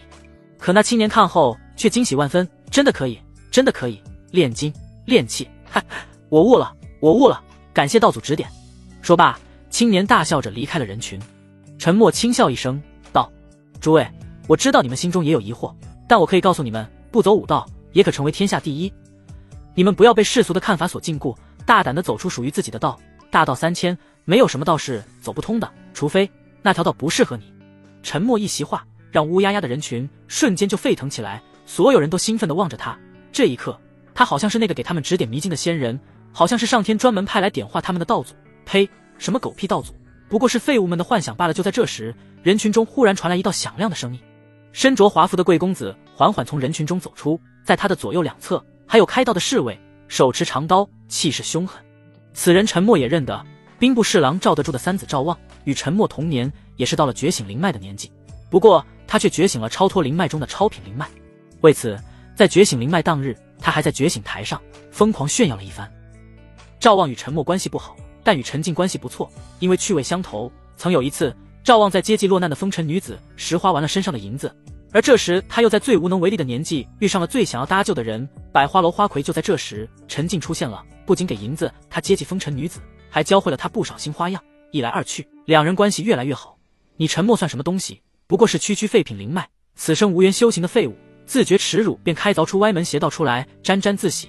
也就只有这些同样是废物之人才会听信的鬼话。赵望冷哼一声道，那双盯着沉默的眸子中充满了敌意。他就是看不惯后者，明明只是废品灵脉，却能让万人敬仰。更重要的是，他要为好大哥陈静报仇。赵望，你说谁是废物？沉默走下府门，双眼眯成一条缝，笑着问道，你没长耳朵吗？我说你还有这些。赵望冷哼一声，正说着，却忽然感觉到一股寒意，回头看去，那上千人皆是对他投去敌意的目光，仿佛一只只野兽一般，死死盯着他。虽说身边有2个侍卫护驾，但能来此处者基本上已经完成了开脉入道，实力不是一般人能比的，且人多势众，若是在此处犯了众怒，恐怕会对他不利。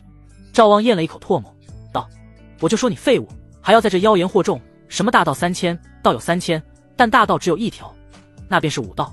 任你说的天花乱坠，都不如一双拳头来的实际。要让我信你这废物的话，除非你的拳头能打赢我。赵望，你可是超品灵脉，又开了2条灵脉，你这么做不是欺负人吗？道祖大人只是废品灵脉，就连开脉都做不到。赵望分明就是找软柿子捏。赵望，你这么有本事，来跟我打呀！老子开了8条灵脉。霎时间，一众围观之人纷纷上前为沉默鸣不平。赵望冷笑一声道，哈哈，简直可笑。既然沉默说大道3000，那若是他一个废品血脉都走不上正道，何来的大道3000？怎么，你们是怕我戳破他的谎言，然后让你们彻底失去了希望？沉默，你可敢与我一战？若是不敢，你就给我来吧，我就知道你不敢。什么狗屁大道3000，你真敢啊！听到沉默轻描淡写的一句话，赵望不由一愣，一双眸子瞪得滚圆，不可置信地盯着沉默。他怀疑自己是不是听错了。那不然呢？赵望，既然你非要自取其辱，那我便给你这个机会。沉默冷哼一声道。赵望一听，心中顿时一喜，本以为今日只能羞辱沉默一番，可没想到这愣头青竟然还敢接受挑战，那太好了，正愁没机会揍他呢。陈静对沉默十分厌恶，但因为是读书人，所以对这个弟弟极少动手，不过这不代表他就对后者好，真想动手时他都会让赵望这个代劳。这几年来沉默没少挨赵望的揍，这个赵望欺人太甚，真当我们三少爷是背后没人吗？赵虎眉梢一挑，按住腰间刀柄，眼神中闪过一抹杀意。驻守裴江南身后压下赵虎的手腕，冷声道：挑战是赵望提出的，虽说他有仗势欺人的嫌疑，可陈兄却已经接下了，你若动手岂不是让他难堪？再者陈兄既然敢答应，那必然是有把握，他对自己都有把握，你难道对他就没把握？赵虎神色复杂地看了沉默一眼，欲言又止，可那赵望已经开启了2条灵脉，绝非凡人，三少爷不过废品灵脉，他又怎会是赵望的对手？罢了，既然三少爷都这么说了，那我便相信他吧。话是这么说，但赵虎那按住刀柄的手却从未放开，双眸死死盯着赵望，若是他敢对沉默不利，那便自己便出手。沉默，看来是久不打你，你都不知道什么叫残忍了。赵望面色狠厉，不给沉默说话的机会，双脚猛踏地面，宛如猎豹般朝后者冲来。8条灵脉还未开启，也预示着没有成为武者，经脉不畅则无法修习功法武技。这个时候的初学者比试都是比拼拳脚功夫和力量。赵望是兵部侍郎之子，自幼便在武者堆里长大，耳濡目染了不少，拳脚功夫了得。至于力量，他可是开启了2条灵脉的预备武者，有千斤之力，一拳能打死一头牛，绝非寻常人能比。相较之下，沉默不过是区废品灵脉，连开脉的资格都没有，自然与常人无异。就算他自幼练过些拳脚，力量也增不到哪儿去。九州千万年来，武者无数，能以凡人之躯比肩武者的从未有之，就算是面对开脉的预备武者，都不曾有一人能敌。赵望不认为沉默能开这个先例，也没有人认为后者能开这个先例。来了！随着赵望冲出，众人的心皆是提到了嗓子眼上，赵虎更是双膝微屈，蓄势待发，已经做好了冲下去救人的准备。沉默，你的胡言乱语终将会被我的拳头打碎，你的所有幻想也会被我的拳头打破。废品灵脉就老老实实当个废人，不要成天想着你会有出人头地。赵望话还没说完，一道身影宛如鬼魅般出现在他面前，速度之快，就连他都没有看清。好快，刹那间，赵望慌了神，脸上骤然露出骇然之色，但很快便被他压了下来。不，我可是开了2条灵脉的，我怎么可能会输给你这个废人？不可能，绝对不可能！赵望暴喝一声，双拳并力而出，意图与沉默做殊死一搏。可行至半道，却见后者左手画掌朝他双眸插来。沉默出手迅速，赵望心中不由一惊，赶忙抬手格挡。赵望自幼在武者堆里耳濡目染了这么多年，拳脚功夫自然不差，意识到沉默的狠毒招数，他第一时间想到的便是接招化解，发力出击，简称接化发反正。他已是开了2条灵脉之人，不可能接不下，只要接下这招，那遭殃的便是沉默了。然而就在他已经做好了反击准备时，却见沉默左手收起，右手送肘而上，8极拳顶心轴宛如千万斤巨锤落在心口之上。赵望猝不及防，大脑还未来得及做出反应，他便听到一阵骨裂之声，似是千斤巨石落在胸口，而后在瞬间炸开，轰的一下，他的身体飞了出去。赵望只觉胸口一闷，喷出一口血雾，在碧蓝的天空下形成一道血红色的彩虹，竟真落可闻的竟一招定乾坤。这是所有人预料之中的事，但谁也没想到胜者竟然会是沉默。赵虎按住刀柄的手微微颤抖着，一双虎目瞪得滚圆，早已蓄势待发的他愣在原地，一脸的不可置信。裴江南眸光闪烁，虽说他让赵虎对沉默要有把握，但实际上他也不相信一个废品灵脉能击败一个开脉之人。废品灵脉注定此生便是凡人一个，千万年来无论是谁，无论如何努力都无法打破，这仿佛真理一般的定律。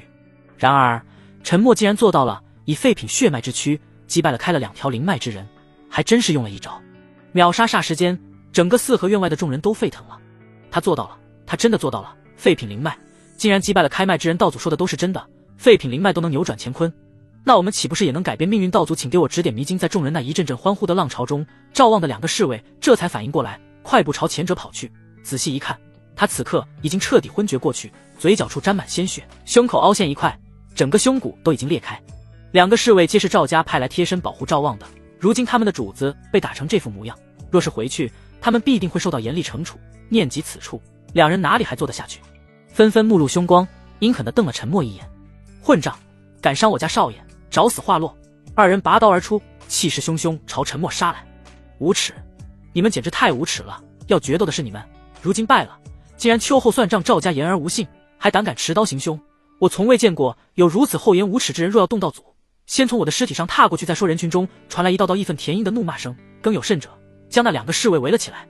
有我在，我看谁敢动！3少爷赵虎按住刀柄，双脚猛踏地面，快步冲出，挡在陈默面前。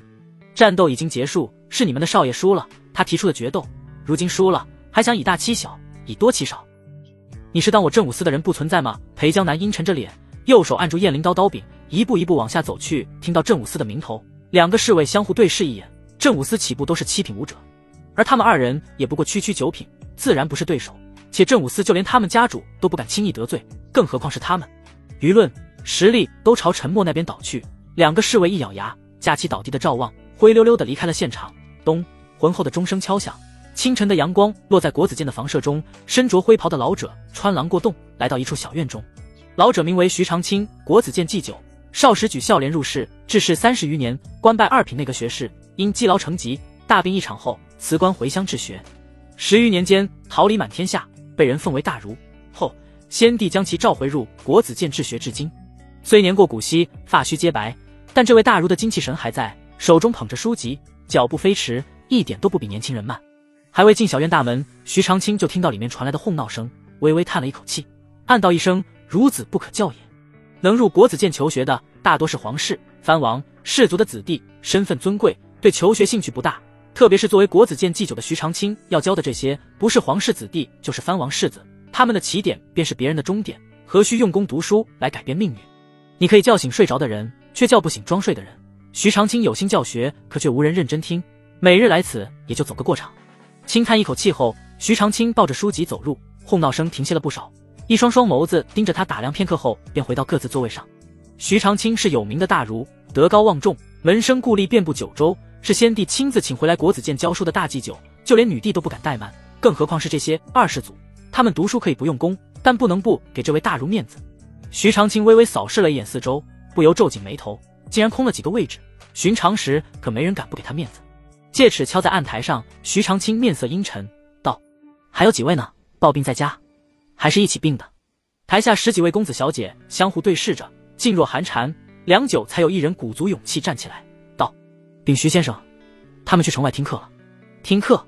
徐长卿微微皱眉，这些贵公子、千金小姐，寻常时就连他的课都不听，竟然会跑到城外去听课，这怎么可能？去城外玩还差不多。听谁的课是道祖？道祖？什么道祖？又是哪个江湖骗子自封的道祖？徐长卿再次皱眉，这几日帝都流传着什么道祖的事迹，街头巷尾都在议论。不过他这个人向来不喜欢听这些八卦，对此事也就一无所知。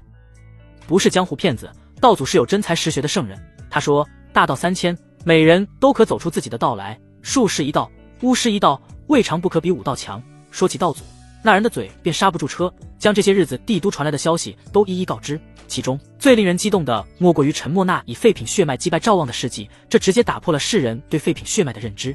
徐长卿本对这些事嗤之以鼻，可越听他那双浑浊的眸子便越清晰，嘴里喃喃道：大道3000，大道3000，文人也能入道乎？你说他真的以废品血脉就击败了开2条灵脉的赵望？此事千真万确，那日我正好出去瞧见，徐先生若是不信，可问他人好。好啊！徐长卿激动的一拍案台，几乎要跳起来。武道昌隆，文人地位低下，虽在朝为官者大多是文人，可却依旧要被武者压在脚下，多少年了，头都没抬起来过，愣是被人一句百无一用是书生给骂得一点脾气都没有。早年的徐长卿就在求道，追求文人入道之法，可数十年过去了，一无所获。他开始反思，或许自己一开始便是错的。千万年来，武道便是世间真理这句话早已根深蒂固在人心，其他的道真可出头的话也不会这么久了，也没人走出来。大道3000，哈，道祖，那是真的道祖？快告诉我，道祖如今居住在何处？徐长卿难掩心中的激动，着急地追问道。贵公子微微一愣，没想到徐长卿对陈默的事这么上心，赶紧告诉后者地址。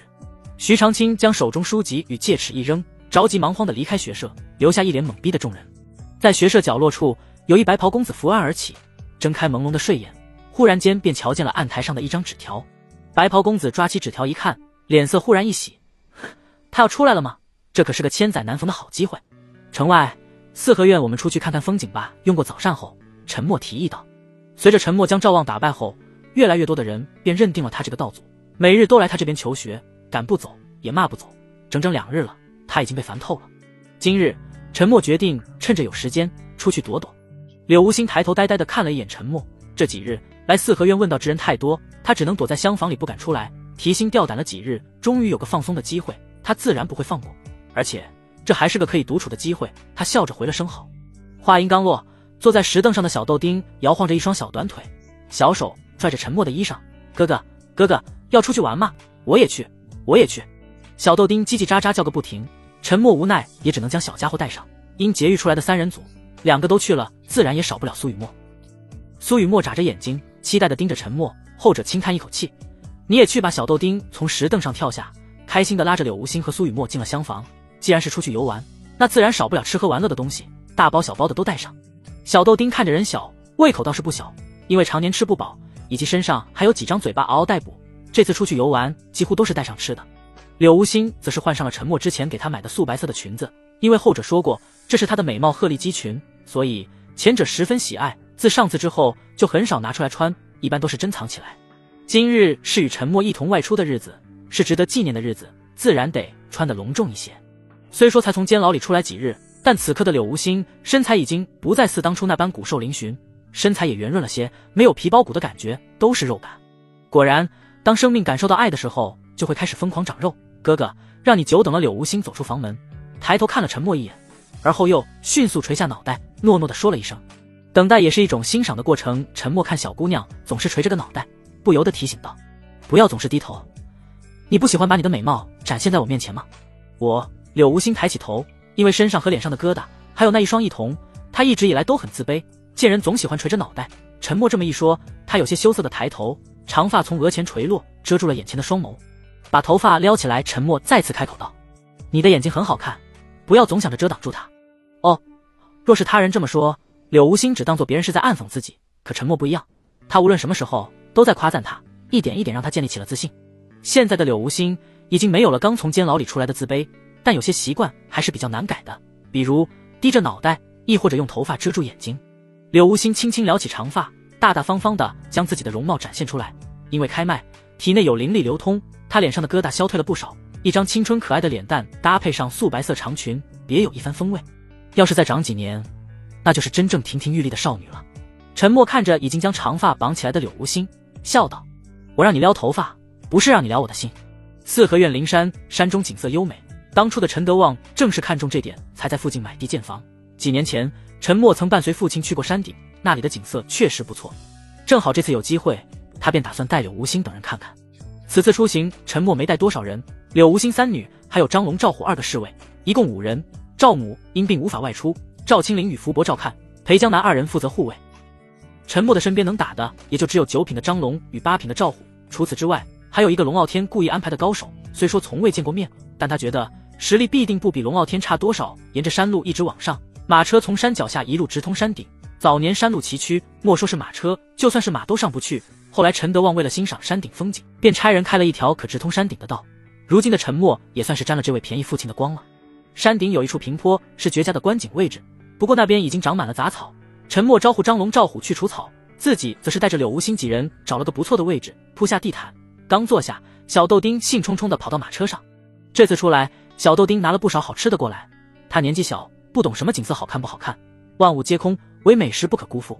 苏雨墨怕小豆丁摔倒，一路跟在后面，一来二去，地毯上也就剩陈默与柳无心2人。这次外出，柳无心最期待的便是与陈默独处的机会，没有外人打扰，2个人可以安安静静地待在一块儿，不用说什么，只要在他身边坐着，那便是最幸福的事。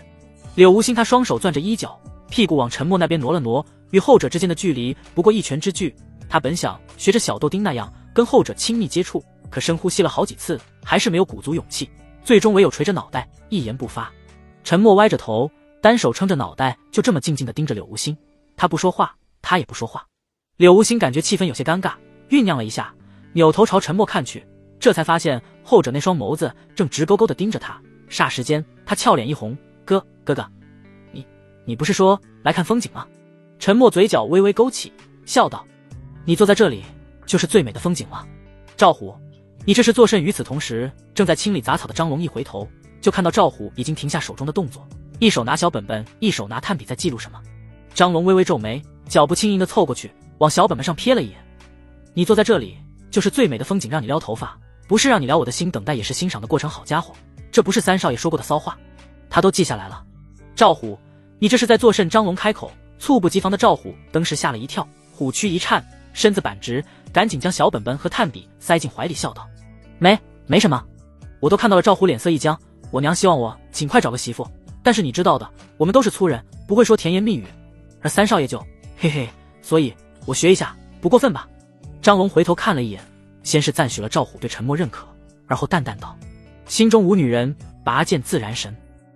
柳无心呆愣片刻，瞧见陈默那真诚的眼睛，耳边回荡着他方才的话语，脑子一片浆糊，只感觉晕乎乎的，脸色羞红的，赶紧垂下脑袋，好不容易鼓起的勇气，这下被陈默一句话给破功了。这真的是那个心狠手辣、冷酷无情的魔教女帝吗？陈默眉间带笑，盯着低头不敢说话的柳无心。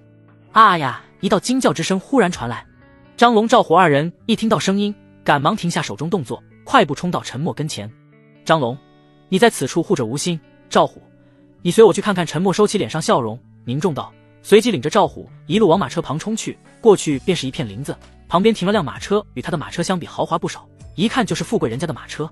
马车旁站着身着白袍的贵公子，一双白色靴子踩在一具郊区之上，旁边还有个被吓到的小豆丁。陈默定睛一看，那白袍贵公子脚下踩着的不是苏雨墨还有谁？我说怎么这么眼熟，原来是你这贱奴，见到本世子还想跑？本世子倒要看看你能跑去哪里。来人，拿铁锁来，卑贱的奴隶就该用铁锁锁着，在他身上烙下本世子的印记。白袍贵公子冷声道，话刚开口，身后的两个家丁立马从马车上取下一条黑色铁锁，就如同给畜生上枷锁一般，要戴在苏雨墨的脖子上。住手！陈默呵斥道。闻言，白袍贵公子眉梢一挑，脸色阴沉的抬头，何人敢如此跟本世子说话？在看清对方容貌的一刹那，赵虎虎躯一颤，赶忙拉住陈默衣角，摇头道：三少爷不要招惹他，他可是宁王世子，身份尊贵，若是惹怒了他，莫说是你，恐怕整个陈家都会有灭顶之灾。听到陈默的声音，苏雨墨先是一喜，但很快他便反应过来，就算他来了又能如何？那欺压他的可是宁王世子，陈默不过是陈家弃子，莫说是他已经被放逐出来，就算他是陈家的继承人，又能如何？宁王为先帝皇兄，宁王世子便是当今女帝的堂弟，真正的皇亲国戚，陈默又如何敢为了他这个贱奴去招惹那种庞然大物？苏雨墨面如死灰，贝齿轻咬红唇，已经做了最坏的打算。自幼苏雨墨便有倾国倾城的容貌，正因如此，年方15，去他家提亲之人都快要将他家门槛踏破了。后来他被宁王世子龙华看中，差人上门提亲。龙华虽样貌不错，但名声不好，且苏雨墨有自己的追求，他年方15，还差1年便可觉醒灵脉。他想入武道闯荡九州，不想一辈子当个被困在笼中的金丝雀，于是他便以各种理由拒绝了这门亲事。可人家毕竟是藩王世子，身份最贵，岂是你几句话就能打发的？迫于龙华的胁迫，苏父妥协了，整个苏家都放弃了他，不，更准确的说，整个苏家都希望能借这门亲事与宁王攀上关系。身不由己，因为这容貌而导致自己这辈子都要嫁给一个不喜欢的人。苏雨墨在离开苏家的前一天自毁容貌，得知这件事的龙华勃然大怒，命下人将他押到府中后，亲手灼烧他的脸。你不是喜欢毁容吗？那我就让你毁个够。那一夜是苏雨墨噩梦的开始。苏家因为这件事举家连夜离开帝都，龙华不再提娶亲一事，但却将苏雨墨贬为奴隶，如牲口般使唤他。不堪其辱的苏雨墨逃出宁王府，可刚出虎穴又入狼窝，他方才逃出帝都便被抓走，当了炼制魔人的炉鼎。当陈默从囚笼中将他救出的那一刻，苏雨墨真的感觉自己仿佛做了一场梦一般，自己好像已经脱离苦海了。可现在龙华来了，他的梦也该醒了。高高在上的宁王世子，又怎会是一个小小的陈家弃子敢招惹的？我不管你是谁，苏雨墨是我的人，速速将你的臭脚拿开，给老子滚！就在苏雨墨早已绝望之际，陈默忽然发出一声暴喝，让心如死灰的他微微愣神，抬头痴痴地盯着这个曾经将他从黑暗中救出来的男人。龙华嗤笑一声道：你可知我是何人？天龙皇朝8王之一的宁王的嫡长子，当今圣上的堂弟，整个天龙皇朝都是我龙家的天下，我做事何时轮到你给我指手画脚？说话间，龙华那踩在苏雨墨身上的大脚往回一收，而后猛地一脚踹出，狠狠踢在后者身上。即便已经开了3条灵脉，身体强度异于常人，可他依旧无法承受这恐怖的力道，整个身躯被踢飞出去，一口血雾喷洒在空中。苏雨墨娇躯微微颤抖，即便被如此对待，他却是话都不敢多说一句，双手抱着脑袋，心里祈求龙华不要太过分。然而龙华又怎会轻易放过他？大步往前走出2步，单手拽起他的长发，将那张毁容的脸在陈默面前扬了扬。看到没有，这是本世子的奴隶，本世子让他干什么他就得干什么。你可知道，他这张脸就是本世子毁掉的。在他被本世子毁容时，莫说是他，就算是他的整个家族都不敢吭声。苏雨墨痛苦地抓着自己的长发，泪水模糊了眼眶，小珍珠哗啦啦地落下，面带痛苦之色，可却不敢反抗龙华。他泪眼婆娑地盯着陈默，心里想要他救自己，但又害怕会因此连累对方。陈默双手捏拳，面色阴沉不已，小臂上青筋凸起。这时小豆丁匆匆跑过来，小手抱着他的大腿，哭道道：哥哥，哥哥快救救姐姐吧，求求你了，姐姐很害怕，那个家伙要把姐姐带走，姐姐不想走，姐姐想跟我们在一起。小豆丁奶声奶气地说着，大眼睛扑闪扑闪，含着泪光，楚楚可怜地盯着陈默。哈哈，跟你们在一起？别开玩笑了，一个卑贱的奴隶，他有什么资格做这种春秋大梦？他是本世子的贱奴，本世子要他死，他就得死。想要自由下辈子吧？龙华顺是拔出腰间佩剑，抵在苏雨墨的脖子上。赵虎看着小豆丁三少爷不可意气用事，赵虎看出陈默的心思，赶忙开口提醒。话还未说完，小豆丁就被扔到他面前，他不得不伸手接住。而在这极短的时间内，陈默已经来到了龙华的跟前。大胆，你敢对我们家世子不敬？你可知世子是何身份？你若是敢动他，宁王属下30万大军不会放过你，镇武司不会放过你，天龙皇室也不会放过你，陛下也不是放过你。你敢动之子殿下，便是与整个天龙皇朝为敌。陈默盯着龙华，面色阴沉，眼神中满是杀意。松开他，刁民，你再叫我做事。龙华不屑一笑，手中长剑不仅没有松开，反而要往前划破苏雨墨的脖子。轰，没有任何犹豫，陈默单手握住剑刃，而后汇聚全身力量的一拳狠狠落在龙华的鼻梁之上，猛然一击，直接将他击飞100丈之外，鲜血四溅。突如其来的一幕顿时让在场众人都惊呆了。2个跟在龙华身边的家丁一脸不可置信，他们已经那般提醒陈默了，可他却依旧意气用事。难道他真的不怕与整个天龙皇朝为敌吗？少爷，泪水打湿了眼眶。苏雨墨万万没想到，陈默竟然会为了他一个宁王府的贱奴动手殴打宁王世子，这跟送死有什么区别？赵虎，把人都带回去，让傲天兄捞我出来。陈默厉喝一声，还在懵逼中的赵虎顿时回过神来，赶紧冲过去，一把将苏雨墨拉起，而后快步冲向马车。此刻张龙已经带着柳无心过来了，赵虎抬手制止了对方想要问问题的想法，快走，三少爷有难，我们要找人救他。话音落下，赵虎将3女塞进马车，驾车快步离开。与此同时，陈默看着马车离开，内心松了一口气。可那2个家丁不依不饶，上前就要给陈默一个教训，但却被他2拳撂倒。刷，一道身影从宁王府的马车中钻出，宛如鬼魅般来到陈默面前，单手反扣在他的肩膀上。敢动世子殿下，简直找死来人！是一位发须皆白的老者，身着家丁服，一顶破旧家丁帽斜戴在头顶，苍老的眸子如鹰隼般死死盯着陈默，那一只苍老且满是褶子的手却宛如铁爪一般落在他的肩膀。一股恐怖灵力落下，陈默只感觉整个肩膀都要裂开一般。宁王府2龙之一的谢飞龙，五品武者，宁王世子龙华的贴身侍卫，早年曾在九州闯荡，人称铁指飞龙。因得罪了斩铁门宗主，一直逃往至天龙皇朝，被宁王所救，为报答救命之恩，你便当了龙华的贴身侍卫。陈默不紧不慢将老者的来历一一道出，后者先是一惊，而后面色阴沉道：看来你这家伙知道的事情可不少啊。我的来历就算是宁王府都没有多少人知道。哼，堂堂五品武者，方才你若想阻止我，大可在我出手前便将我拿下，如今却是这个时候才出来，是不是太迟了？还是说这一切都在你们的计划之中？对了，你们的世子殿下可是9品武者，就算你不出手，他也能挡下我的攻击。看来为了杀我，你们还真是别有用心啊。既然你早已猜到，为何还敢动手？真不怕死？还是说你有把握你背后之人能保住你？背后之人，陈默暗暗思索这句话。这几日他并没有听到有杀手来暗杀他的消息，看来是龙傲天隐藏在暗处的高手起了作用。暗的不行就来明的，保护陈默的高手可以解决躲在暗处的敌人，可龙华来明的，而且还是靠这种阴险手段，他自然没有出手的理由，就算是镇武司也有动不了的人。我坏了宁王的好事，你们早就想将我除之而后快，就算今日我忍了下来，明日你们一样会有别的办法来对付我，一步步挑战我的底线。今日我若认怂，那岂不是很没面子？早在解救柳无心的那一刻，陈默就做好了最坏的打算。今日这种局面他也不是没有预想过，有些事躲不了，只能正面应对。肩膀的疼痛让陈默满头大汗，但他还是强忍着剧痛挤出一丝笑容。嘴硬的家伙，知道的还不少。看来你背后之人的身份不简单，就是不知道你背后之人敢不敢在这个时候来救你。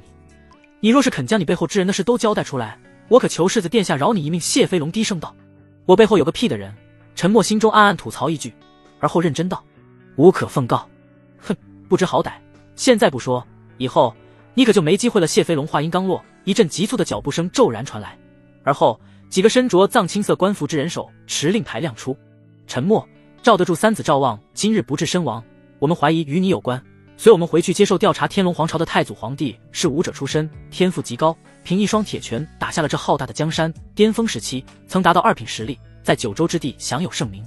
为保江山千万年不衰，太祖皇帝定下祖训，后世子孙可资质平平，但绝不能不入武道。为此，他在皇宫地下建立了巨大的修炼场，以供历代帝王闭关之用。可容纳数万人的修炼场，宛若巨大的地下宫殿，中心处是一座湖泊，水质湛蓝，灵气浓郁。这是千年前太祖皇帝南征北战所获取的先天灵液，拥有浓厚的灵韵，就算是天赋再差之人，在湖中泡上一段时间，也能一飞冲天。湖泊中心有一处凉亭，本是被冰冻住的，而此刻那里已经解封了一处。一袭白衣的龙傲天盘坐在凉亭中心，在他的旁边有一身着白袍的老者护道。忽然间，龙傲天悠悠睁开双眸，口里吐出阵阵白色雾气，成了。与此同时，老者也睁开了双眸，手指中忽地钻出3根细线，飞到龙傲天的手腕处。片刻后，他的脸上露出惊诧之色，真的成了。陛下，你可真是吉人自有天相，原先你那经脉受损程度，在老夫认为是绝对不可修复的，可竟然真是让老夫大开眼界，不知是哪位神医告诉你的解决法子？神医吗？龙傲天摇摇头，他应该不是神医，不过他却知道很多事，就连我都看不穿他。老师，大道3000，除武道外，其他之道可有出路？大道3000？哼，大道哪有3000，唯有一道才是世间真理，那便是武道，除武道外，哪有其他道可走？天龙皇朝以武立国，自太祖皇帝起，每位帝王都须走武道，便是为了震慑天下。九州之地若无武力，无论是什么帝国都将消亡。就我天龙皇朝而言，若无镇武司，8位藩王早就进军帝都，挟天子以令诸侯，还有那3大宗门早已对皇权虎视眈眈，意图染指皇室，扶植傀儡。武力自然是立国之本，可飞武觉得并非唯有武道可走。飞武前些日子听说了一些事，龙傲天将自己那日与陈默小院论道时说的话一一告知。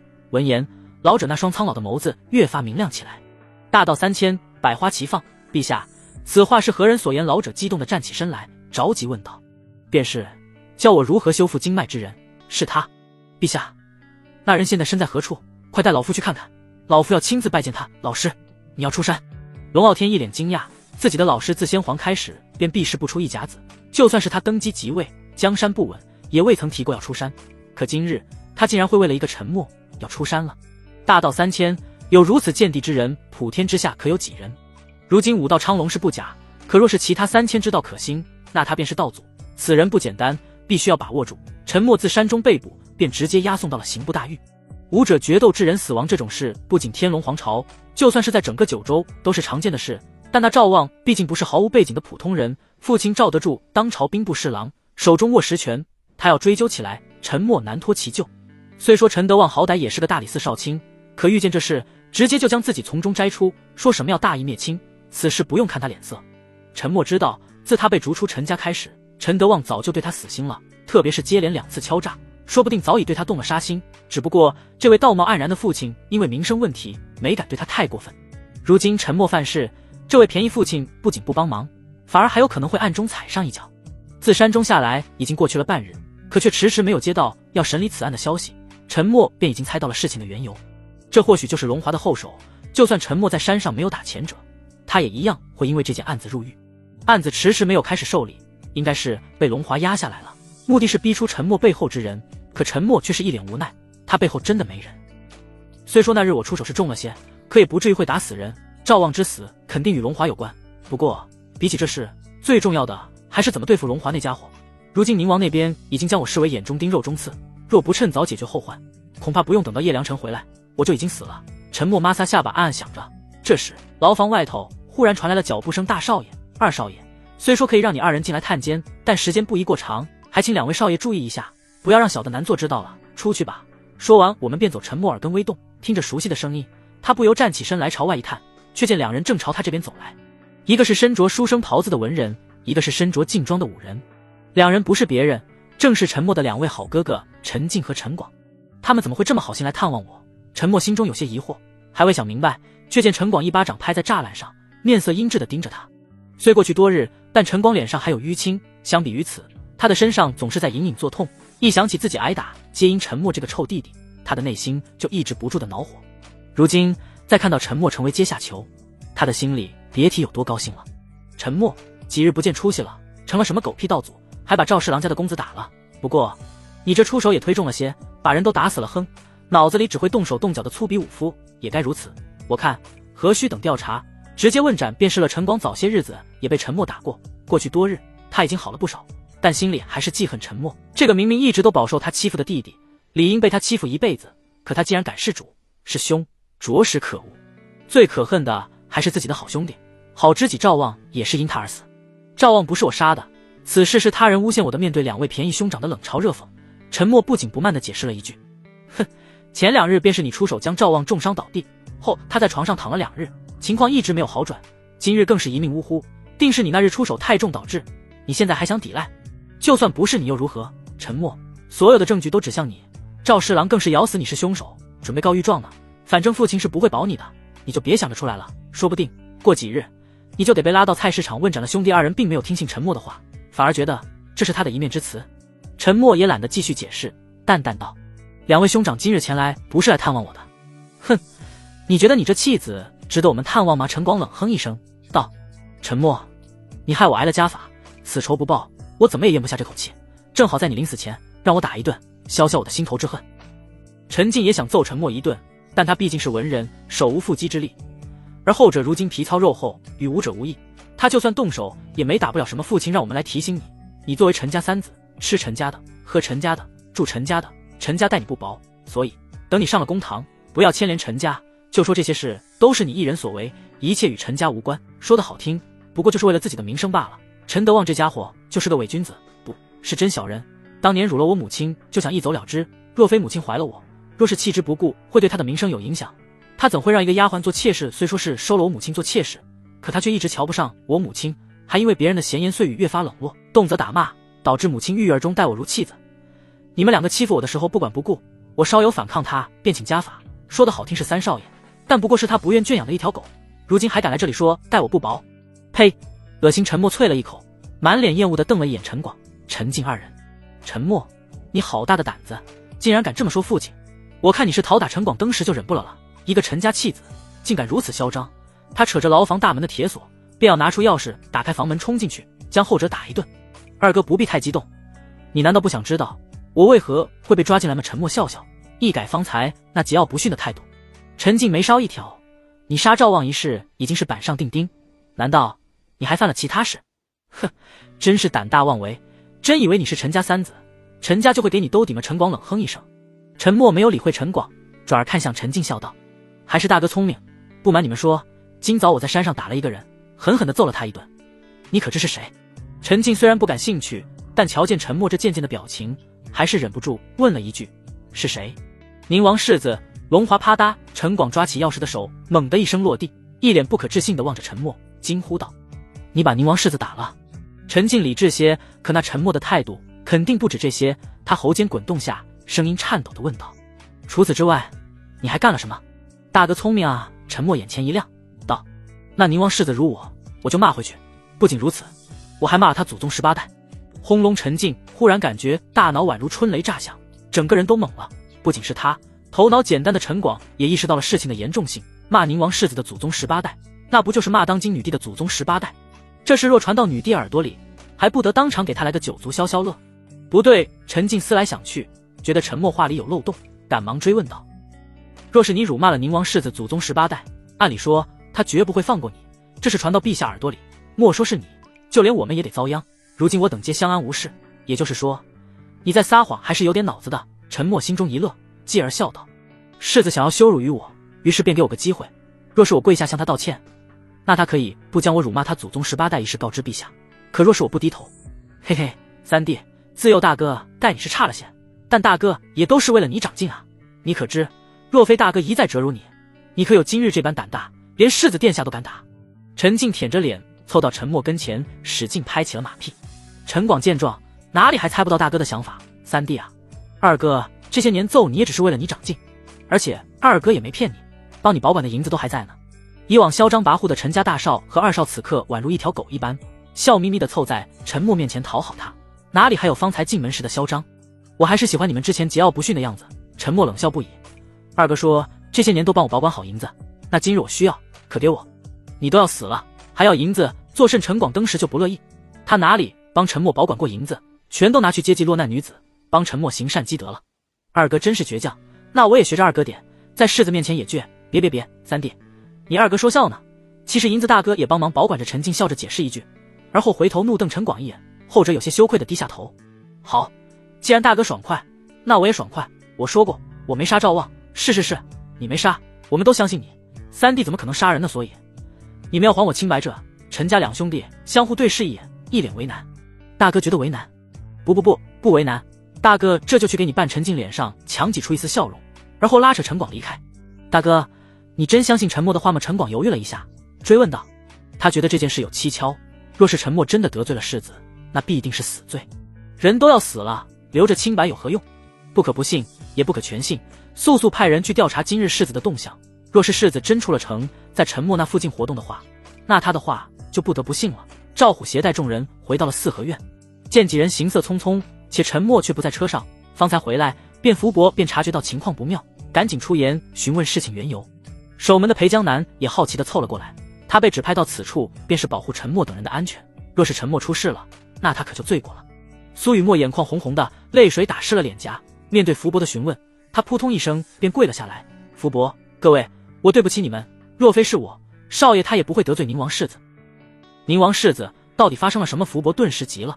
宁王世子那可是皇亲国戚，家主见了都得客客气气，陈默无缘无故，怎么会得罪他呢？苏雨墨擦了擦眼泪，将方才发生的事一一告诉众人。闻言，众人顿时倒吸了一口凉气，当众殴打藩王世子，这罪名可不是陈默一个小小的陈家弃子能承受的。完了，少爷何故如此？恐怕宁王世子不会轻易放过他。不，宁王世子从一开始就没打算放过他。你们可记得当初来杀三少爷的是何人？这时一言不发的张龙开口了。赵虎眉梢一挑，脸色微变，当时他虽在场，但已经被打晕厥过去了，并不知当时发生了何事。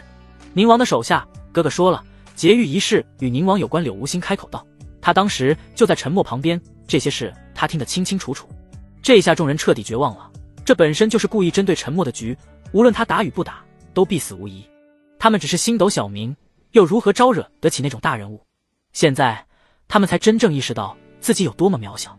劫狱一事与宁王有关，此事陈兄怎么没有告诉我？不行，陈兄是被陷害的，这件事我必须还他一个清白。裴江南面色阴沉不已，提刀便要离开。站住！作为在场最年长之人，福伯呵斥住了裴江南，你此行可是要去宁王府？裴江南微微颔首，宁王作恶多端，世子又陷害陈兄，此事我若不管，岂不是愧对我的良心？你这是送死！你虽是镇武司之人，可那宁王世子是当今陛下的表弟，你如此贸然前去，且不说你那镇武司的官职能否保住，就是你的项上人头都得被人摘下来。冷静行事。福伯转而看向赵虎，少爷临走前可有留话？等傲天兄捞他那就等等，可那龙公子神出鬼没，这几日一直不见人，谁知他什么时候会出现？不行，我们不能坐以待毙，我要去找陈兄问问。裴江南坐不住了，转身便要走，门外忽然传来敲门声，他一愣，以为是龙傲天，赶紧跑去开门，却见来人是一位老者。请问陈默可在此？在下徐长卿，特来拜访老者，拱手作揖，恭敬询问道。陈兄不在，他被宁王世子陷害，如今已经入了大狱，见不是龙傲天。裴江南的脸色不太好，简单两句便想打发了对方。什么？陈默被抓了？这是何时发生的事？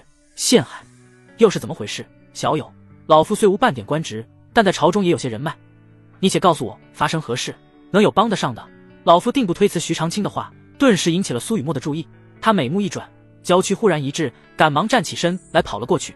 老先生可是国子监祭酒徐长卿？老夫正是，姑娘见过我。徐长卿微微颔首，抬眸打量了一眼苏雨墨，无论是衣着还是气质都不错，看上去并非一般人家的姑娘，可这张脸就让人不敢恭维了。几年前曾见过一面，此事已经不重要了，少爷的事就要劳烦徐老了。国子监祭酒说白了跟一个学校的校长差不多，没什么实权，可徐长卿人脉广，门生故吏遍布天下，就连当朝女帝都得给他几分薄面。他若肯帮忙，说不定真能保住陈默的小命。徐长卿微微颔首，事情的缘由，老夫现在就没时间细问了。请问陈默被抓往何处？老夫这就去探探他。刑部大狱裴江南快步上前回应道：老先生，正好我也要去，不如就一起吧。好。徐长卿微微颔首，与苏雨墨告别后，便跟着裴江南一同离开了四合院。两人刚走没多久，又有两人匆匆赶来，来人正是龙傲天与他的老师。见是龙傲天到来，赵虎心中一喜，龙公子，可算是见到你了。龙傲天微微蹙眉，他打量了一眼四周，陈默不在，裴江南也不在，心中不由有些疑惑，陈默呢？三少爷被抓了。赵虎无奈叹了一口气，将在山中发生的事一一告诉了龙傲天，顺便将宁王一事也说了出来。三少爷被抓前曾吩咐在下找龙公子帮忙。龙傲天眉梢一挑，脸色有些不好看。宁王，他是这些事的主谋？这是极有可能。龙傲天身旁的老者双眼眯成有一条缝，沉思片刻后低声道：当初守皇陵一事便是宁王负责，虽说他已不在帝都，可皇陵内外皆有他的人，说不定你当日所袭天龙诀便是他命人故意放下的，其目的也就不言而喻了。龙傲天眼神微冷，陈默为我们提供劫狱的线索，因而得罪了宁王，所以他们便千方百计的要他死。依我看，就算陈默今日不打龙华，他们也有别的方法害他。好一个宁王，好一个宁王世子，看来朕不出手，他们还真以为这天龙皇朝是宁王说了算。此事事关重大，万不可鲁莽行事。此事处理得好，可除藩王之威，震慑天下；处理不好，八王叛乱，天龙皇朝也会变成一盘散沙。老者低声提醒道。龙傲天微微颔首，脑子里忽然想起陈默说过，既然你们都希望朕死，那朕便要看看朕若病危，你们又当如何？逆臣已经跳出来了，宁王算一个，接下来还有谁？送走陈家两兄弟，陈默的牢房又安静下来，他躺在破草席上，也悠闲地翘着二郎腿，似乎在等待什么。没过多久，牢房大门再次被打开，又是两人走了进来。陈默翘起的二郎腿在空中一滞，扭头朝房门外看去，终于来了。来的不是别人，正是从四合院赶来的徐长卿与裴江南。在下瞧见陈默，徐长卿张了张嘴，正准备自我介绍一番，却被陈默忽然打断：阁下可是国子监祭酒徐长卿？话音一落，徐长卿微微一愣，颔首后好奇道：陈默小友，你见过我？未曾见过，但我猜到你会来找我。陈默微微一笑，回答道：徐长卿，国子监祭酒，是公认的大儒，也是手无缚鸡之力的文人，但同时他也是一个一心求道之人。可他苦苦寻道60余载，却一无所获。此时的他几乎已经要放弃自己一生追寻的目标。然而陈默知道徐长卿不是找不到，而是还没到悟道的时候。待他80岁之时，一个契机让他一朝悟道，以文入道，一夜入二品，成为天龙皇朝的神话，在后世被世人奉为文圣。陈默小友还会占卜？徐长卿好奇问道。除了这个理由，他想不到陈默为何会知道自己会来找他。算是吧。陈默微微颔首。你是来问道的？徐长卿一惊，瞳孔骤然一缩。你果真神了。老夫蹉跎70余载，一生苦苦寻道，可时至今日却未曾有所感悟，道究竟为何？世人皆奉武道为至尊，则武道昌隆，可老夫觉得九州如此之大，怎可只存一道？陈默小友，你说大道3000，这世间真可存3000大道？道可道，非常道，名可名，非常名。陈默只是简单说了一句，徐长卿一双苍老的眸子忽然焕发一丝异彩。请道祖教我，何为道啊？玄之又玄，所谓道生一，一生二，二生三，三生万物，万物皆可为道，大道3000未尝不可，以文入道也未尝不可。徐老苦寻道60余载，却未有收获，不是道不存在，只是你还没悟道。你所要寻的道，我要寻的道。徐长卿双眸一滞，继而追问道：道祖教我？我就一个破装逼的，我懂个屁的道。陈默心中腹诽一句，继而一脸严肃道：这你不应该问我，而是问我自己。徐长卿眼神暗淡下来，但很快他又反应过来，道之一事，老夫暂且放下，今日多谢道祖解惑。不过道祖被困一事，老夫却帮不上什么忙。你的事，裴江南在路上已经一一告知。你打的是宁王世子，这是皇亲国戚，老夫只是手无实权的文人，文人也有文人的办法。沉默轻笑一声，道：徐老，有时候文人的嘴巴也可杀人的。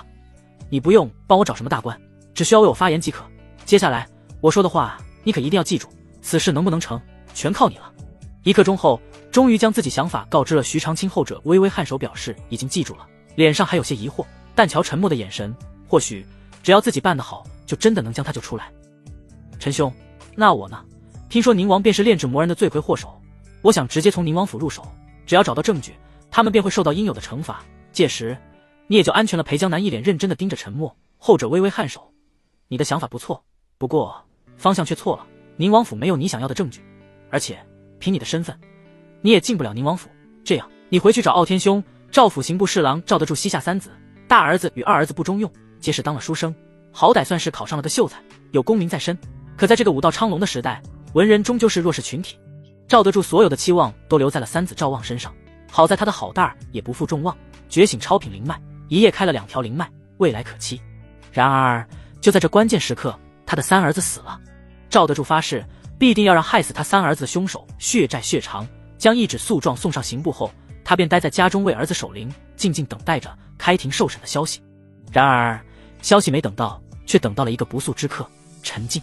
赵德旺红着眼眶端坐在大殿主座上，双眸宛如鹰隼般凶狠地盯着陈静，道：“陈静，杀我儿赵望的凶手是你的三弟。本来我不想见你，可念在你与我儿赵望关系不错，还以兄弟相称，我这才答应见你一面。若是你为陈默求情而来，那便不必多说了。”赵叔说笑了，整个帝都谁不知我讨厌陈默？前些日子我还被他打了，现在我还恨不得他死呢。那你此次前来是……我这三弟啊，自幼便是个让人不省心的主，现在竟然还打死了赵老弟，所以我要让他血债血偿，以命还命。可是他不仅只是打死了赵老弟，就在今日，他还打伤了宁王世子。什么？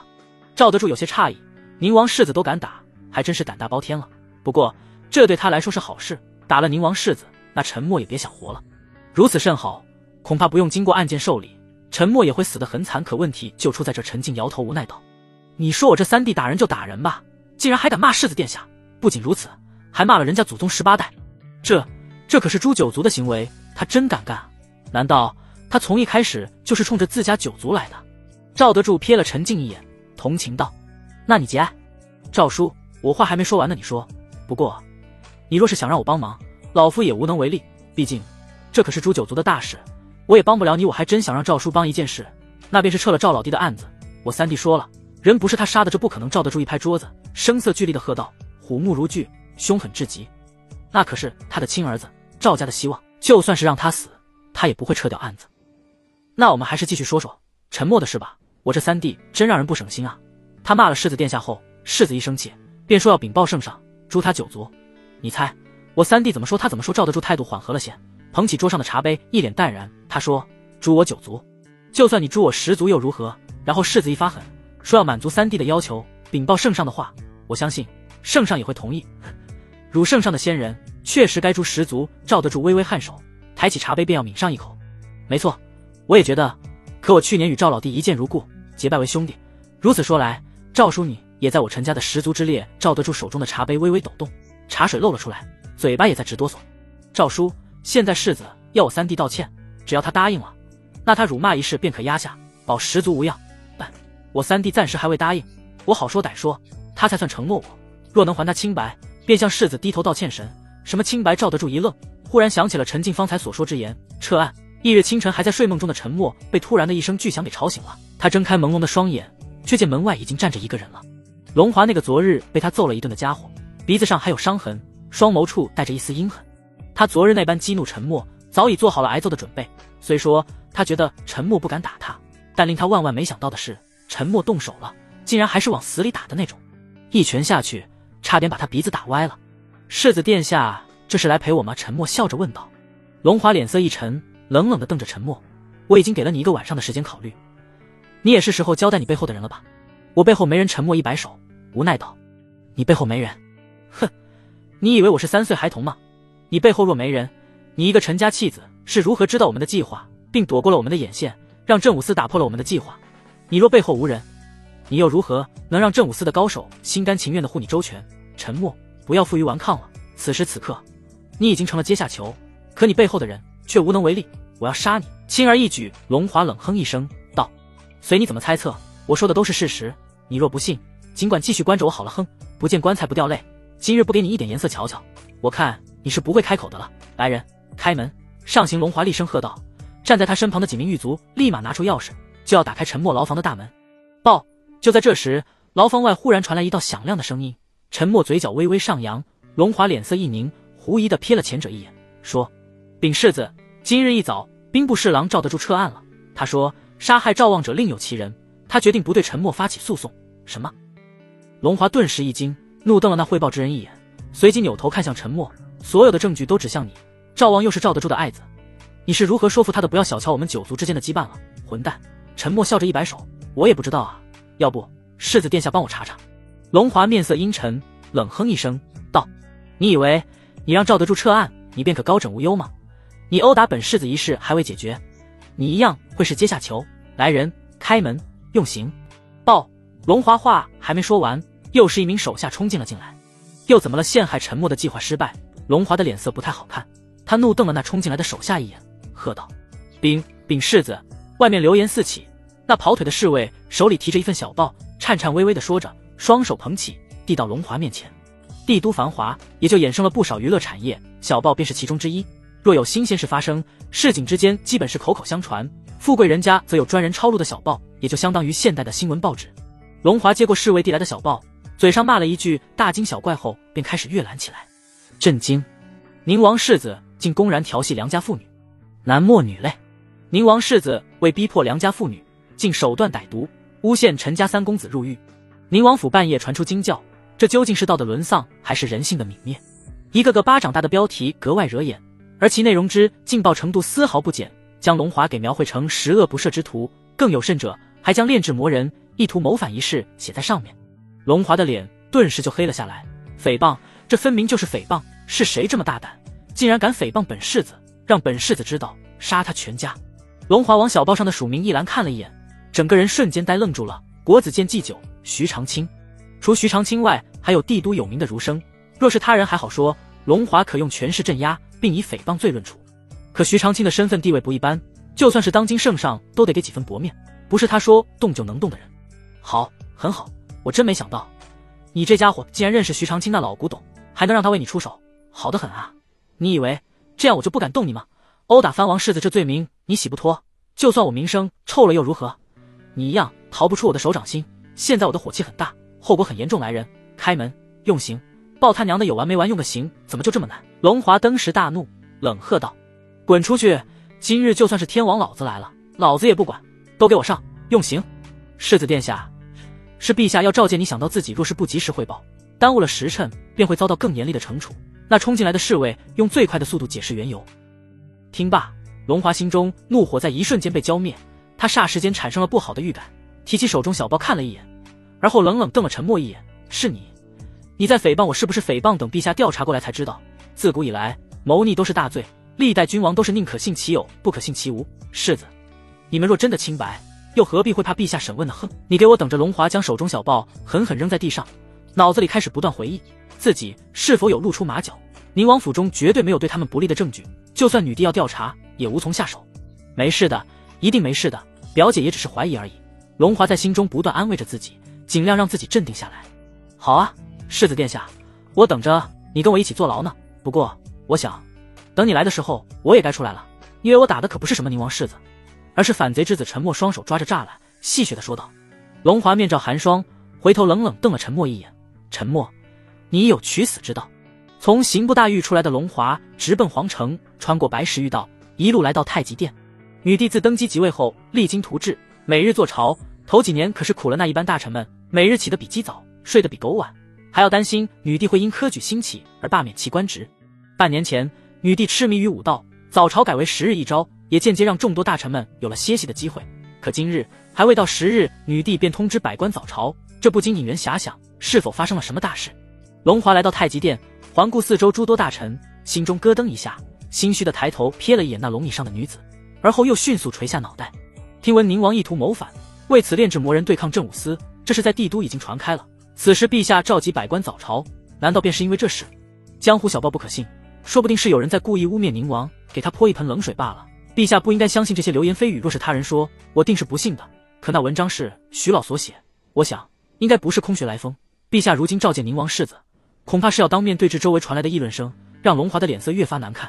他拱手作揖，轻轻抬头仰望大殿正中那一道珠帘后，稳坐龙椅上的女帝强装镇定道：宁王世子龙华参见陛下，不知陛下召臣弟有何要事？珠帘高挂，遮挡住那龙椅上女子的容貌，百官只能隐隐间看到一道倩影，纤细玉手撑着脸颊，清冷的声音自珠帘后传出：龙华，谋逆一事是真是假？竟然开门见山！女帝此话一出，不仅是龙华，就连百官都惊讶不已。龙华扑通一声直接跪了下来：“陛下冤枉啊！我父王兢兢业业，镇守北疆20余年，从未有过忤逆之心，这是诽谤，有人诽谤我父王啊！陛下三思，切勿听信小人谗言，这定是有人想要分裂我天龙皇朝，不可信。没错，天龙皇朝同心同德，日渐繁荣，定是有人看不过，想要以此离间宁王，让陛下心生见隙。若是陛下轻信，定会让我天龙皇朝万劫不复宁王在朝中裙带之臣。他若栽了，那些裙带之臣必会受到牵连。”此刻女帝质问龙华，这些人也坐不住了，纷纷站出来为宁王说好话。株连之后的女帝并没有做出回答，转而高声道：“传镇武司李孝、裴江南。”话音落下，龙华眼皮狂跳。这个时候传镇武司的人做什么？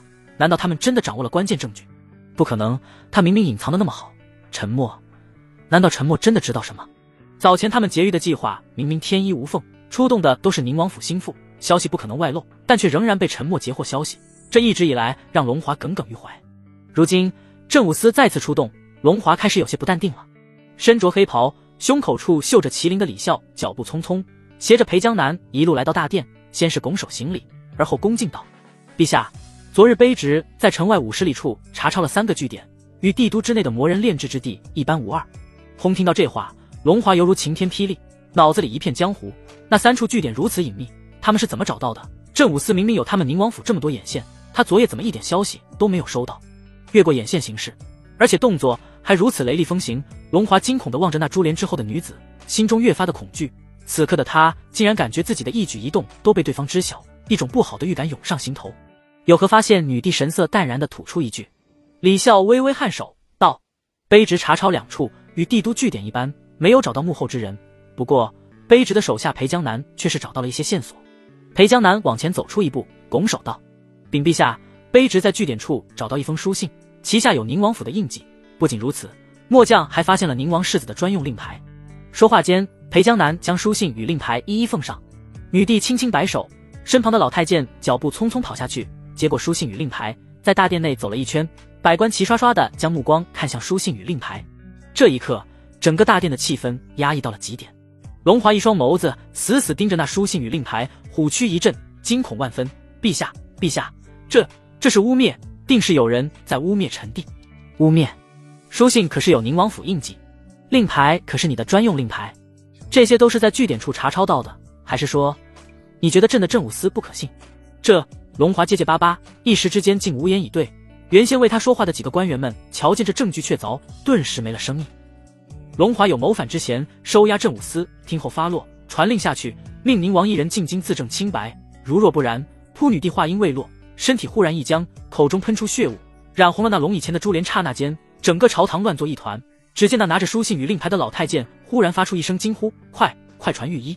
嘎吱，刑部大狱牢门忽然被人打开，正躺在破烂草席上的陈默抬头看向门口，笑道：“裴兄，你可算是来了。”裴江南微微一笑，道：“幸不辱命啊，陈兄。昨夜让你去查抄的地方，可有收获？”“有，真如陈兄所说，3处据点全部查抄，李大人去2处，我与龙公子同去你所说最值得怀疑之所，还真就被我找到了宁王书信和世子的令牌。今日早朝，我将2物呈现给陛下，已经算是给宁王世子定罪了。陛下还让宁王进京自证清白。不过什么？陛下突然病发，朝中大乱什么？”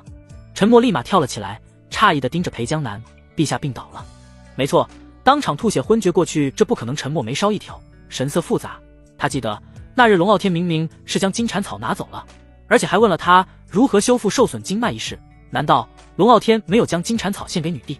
城外四合院此时距离陈默被抓走已经过去了1日1夜，四合院内的所有人都在为他祈祷，整整1夜，他们都在担心他的安危，从而无人敢入睡。反倒是那随龙傲天一起来的老者找了个长凳，单手撑着脑袋就呼呼大睡起来，丝毫没有顾及其他人的感受。小豆丁年纪最小，大大咧咧的躺在苏雨墨怀里，等到半夜就睡着了。阳光照在脸上，他微微睁开双眸，悄咪咪地打量了一眼四周，而后呆呆地盯着苏雨墨：“苏姐姐，哥哥呢？”苏雨墨顶着一双黑眼圈，眼眶微红，神色憔悴地望着大门，声音沙哑地回答道：“还没回来呢。”“哥哥是不是回不来了？哥哥会不会死？”小豆丁眨巴一双明亮的眸子，泪眼汪汪地问道。虽说年纪小，但小豆丁却经历了这个年纪不该有的惨痛经历。在被关在魔人炼制之地时，他就已经见识过不少生老病死。在他看来，人与虫子一般，随时可能会死，因此对死而言，他已经麻木了。可不知为何，一想到陈默会死，他的心就猛地一揪，好像失去了什么重要的东西一般。柳无心一夜未眠，脸色憔悴，如今听到小豆丁那句话，小手更是紧紧攥着裙角，那双一瞳扑闪扑闪，隐隐间那红瞳开始往眼睛四周蔓延，似乎有什么东西要觉醒一般。都怪我，少爷得罪了宁王世子，他可是天龙皇朝的庞然大物，少爷得罪他，只会都怪我，都怪我。苏雨墨无奈叹息了一口气，眼角处噙着泪水。苏姐姐，哥哥真的会死吗？小豆丁着急地问道，泪水在眼眶里打转，奶声奶气的声音中带着无尽的悲凉。柳无心贝齿咬着红唇，鲜血缓缓沿着嘴角流下，是我太弱了，如果我能再强些，就可以保护哥哥了。沉默的出现宛如谪仙人一般，将柳无心从地狱中救出。从那一刻起，他完全依赖前者，将他当作自己的避风港。可到今日，他才发现沉默并非万能的，他是人，也会有弱点，也会有无能为力的时候。怪只怪他们都太过弱小，弱小不是你们的错，你们都还太年轻了，就算你们有心变强，也没有足够的时间。只希望少爷能福大命大吧。福伯微微叹了一口气，有些无奈地说道。活了这么多年，他也见惯了生老病死，可时至今日，他唯一不想看到的便是白发人送黑发人。张龙赵虎没有说话，但都为自己的弱小而感到无力自责。53刻，阳光更加惹眼，那躺在板凳上的老者悠悠醒来，伸了伸懒腰，笑道：怎么，你们都没睡吗？无人应答。放心吧，那小子死不了，我敢跟各位保证，在这天龙皇朝的1亩3分地上，没人杀得了他。老者说着，眉梢忽的一挑，嘴角微微上扬，道：看来他回来了。话音落下，所有人的都将目光看向了这位神秘的老者。嘎吱一声推门声传来，只见大门处陈默手里提着诸多药材，笑盈盈地走了进来。这一刻，原本压抑的四合院顿时变得热闹起来，一个个冲了过去，围着陈默嘘寒问暖个不停。诸位，我没事，你们不必担心，有裴兄他们的帮忙，我也算是安全了。不过那宁王世子也就遭殃了。陈默笑着解释道。少爷，到底发生了什么？宁王世子怎会放你安然离开？苏雨墨有些不敢相信，上下打量了一眼陈默，关切地问道。过几日你便知道了。陈默笑着与众人一一打过招呼后，这才将目光看向柳无心，后者双手攥着裙角，泪眼婆娑地盯着他，有种令人心疼的破碎感。傻丫头，哭什么？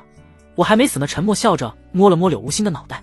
他们都说宁王世子很厉害，你被故意针对，会有生命危险，我担心你会死。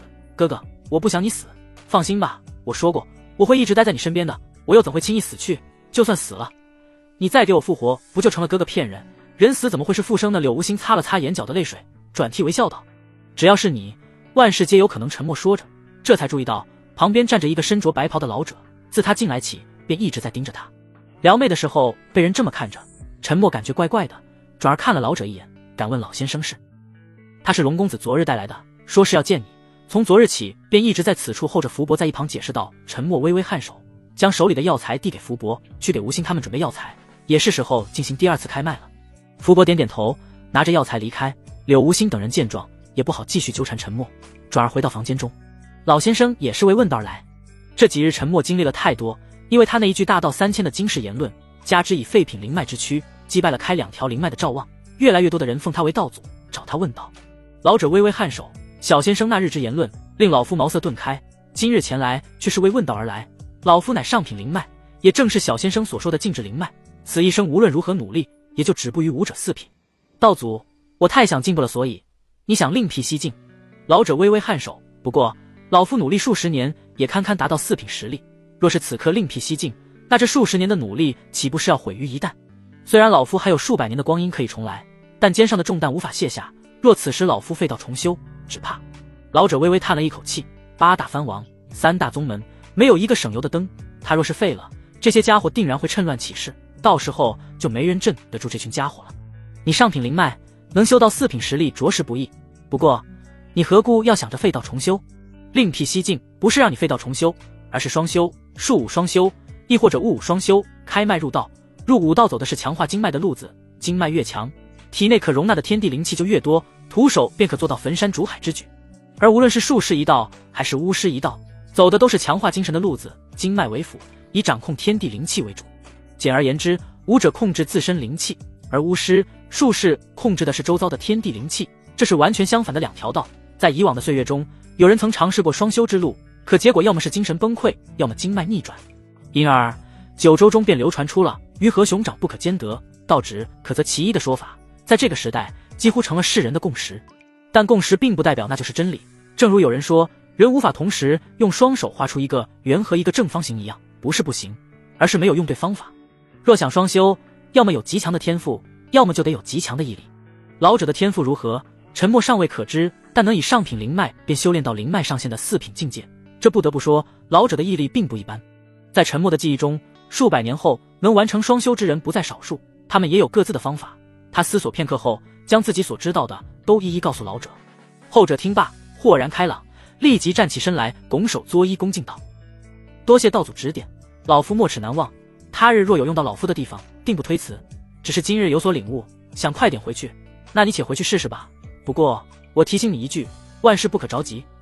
你既然都能花数十年的功法练就4品之境，心境自然不一般。戒骄戒躁一事，你恐怕比我还清楚，那是自然。老者微微颔首，只是道祖说大道3000，那老夫该入哪道为好？不是那道最强。陈默摇摇头，大道3000，3000大道皆为最强，你舍得花时间钻研的道，便是最强的道。受教了。老者幡然领悟，给陈默行了一礼后匆匆离开。没过多久，福伯也熬制好了药液，从厢房出来的柳无心二女正好趁这个机会进行第2次开麦。小豆丁屁颠屁颠地跟了过去，发现没有自己的药液后，又屁颠屁颠地跑出来：哥哥，怎么没有小豆丁的份？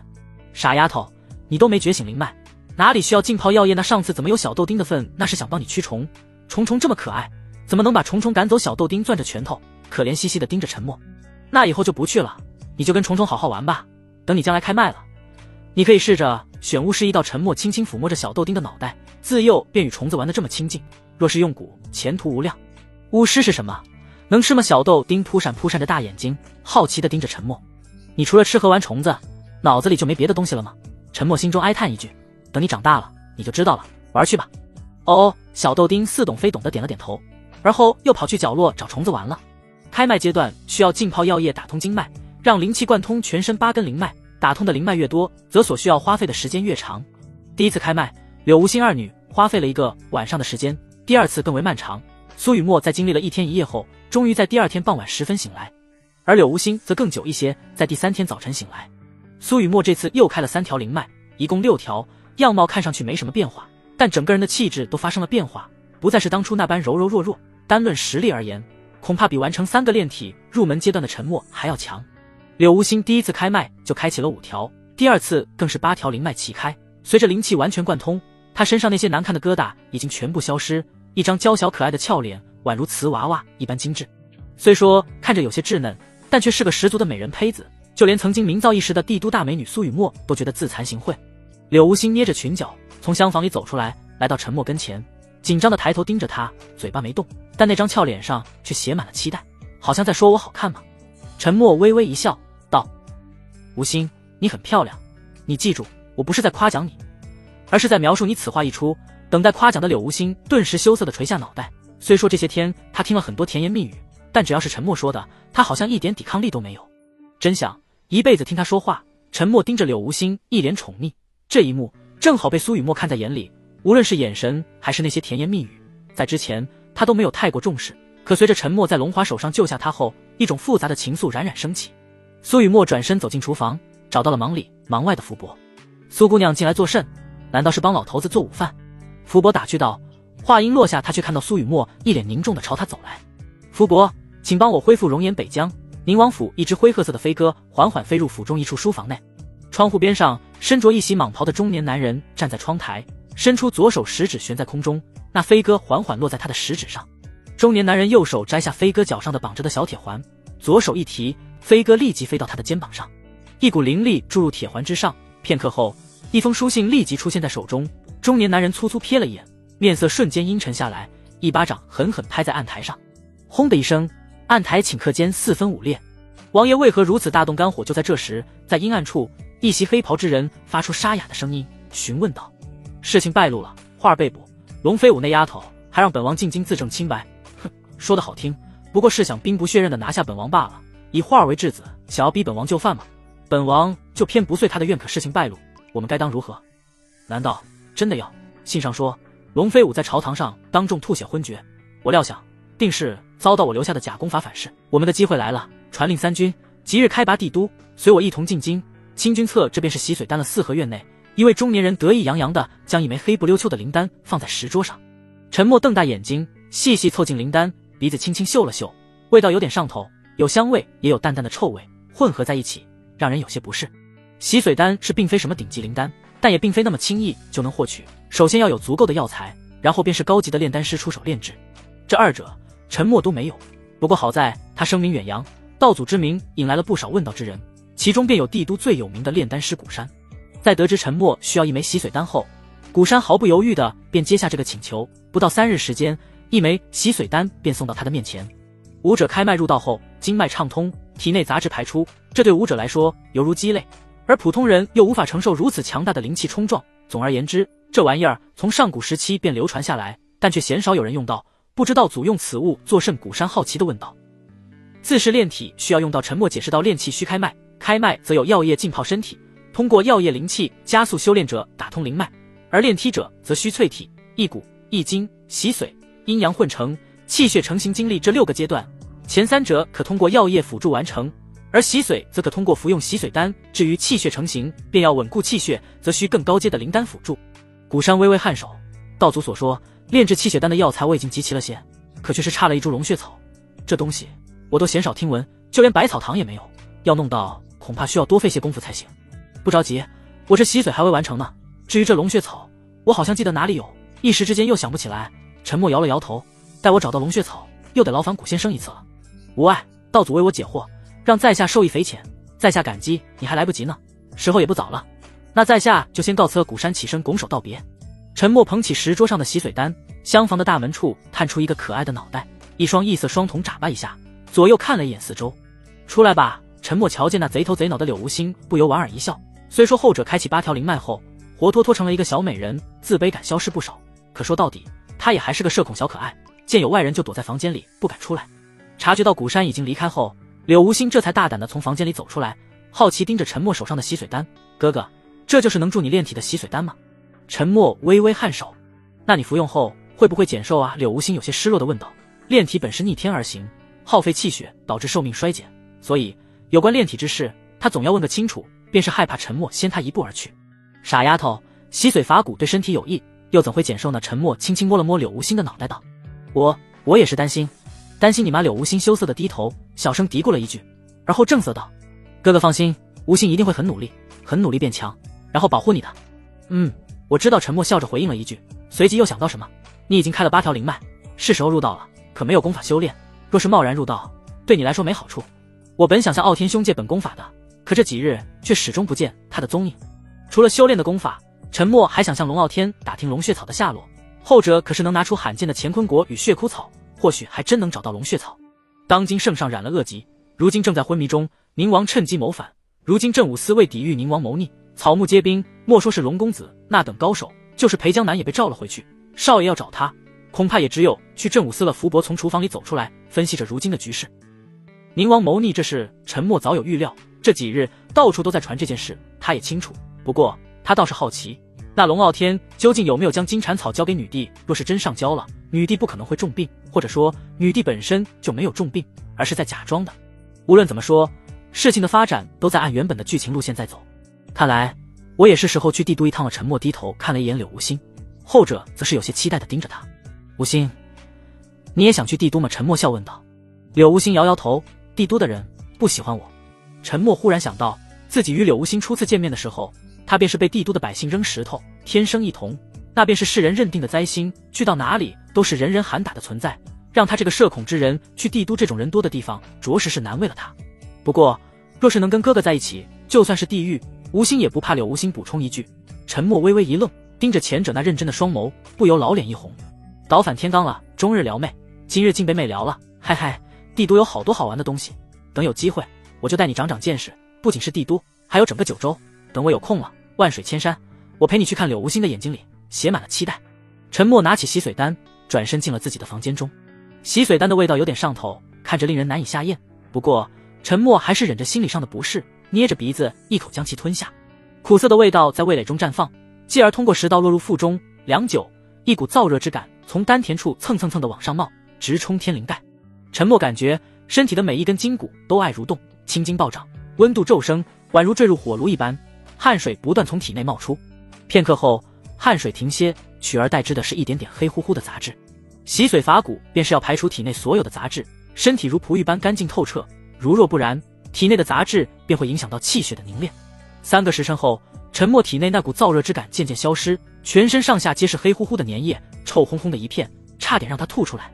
陈默赶紧跑去洗了3次澡，才将身上的臭味洗干净，而后换上新衣裳，来到院子里，便看到那一道熟悉的身影。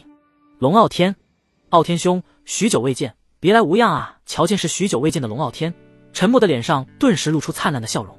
公事繁忙，不过就算是今日，也是百忙之中抽空来寻你罢了。龙傲天坐在石凳上，把玩着手中的折扇，一副欲言又止的样子。陈默跟着也坐在石凳上，悄悄打量了一眼龙傲天。傲天兄，有话不妨直说，此次抽空寻我是另有所求，是关于宁王谋逆一事。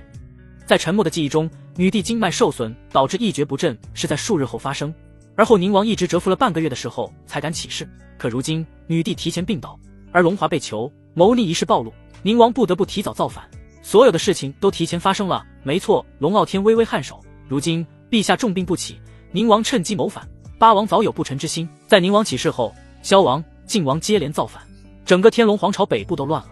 若只是如此，仅凭镇武司便可将其镇压。可3大宗门也来凑热闹。你怎么会知道？龙傲天一脸诧异，此事隐秘，他也是刚刚收到消息，因为倍感头疼，也因此来找陈默了。虽说陈默只是区废品灵脉，可道祖之名声名远扬，且他似乎对世间之事知晓不少，抱着死马当活马医的念头，龙傲天便匆匆来找前者帮忙了。天龙皇朝能震慑诸王，靠的便是镇武司的强大实力，若只是区3王谋反，仅凭镇武司还是可以压制住的。可令人头疼的是，3大宗门也来凑热闹了。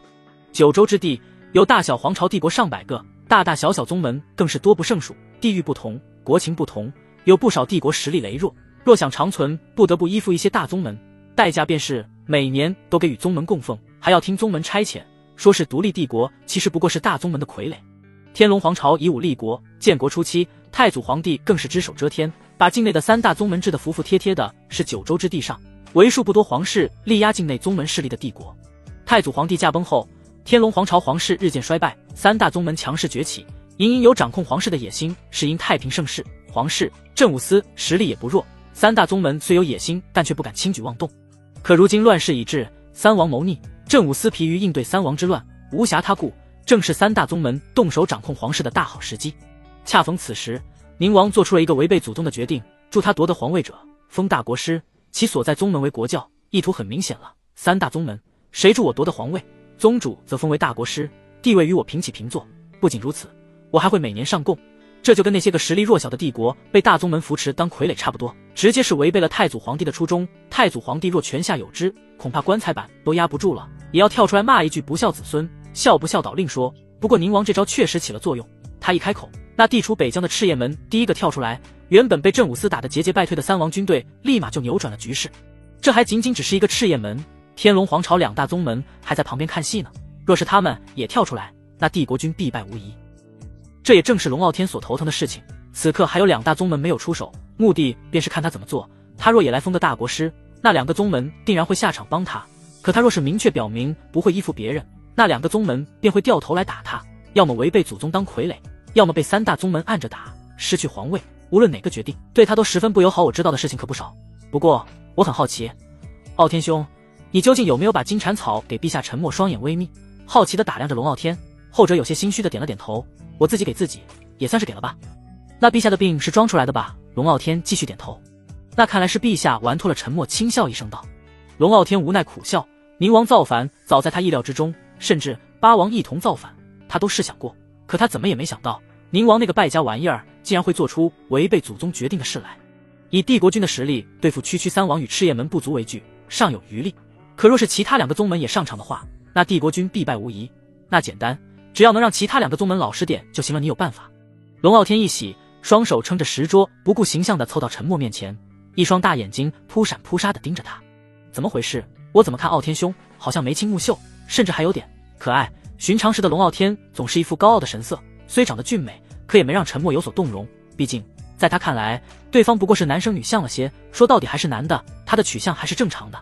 可如今对方竟有了女子姿态，这让陈默忽然有了种被掰弯的感觉。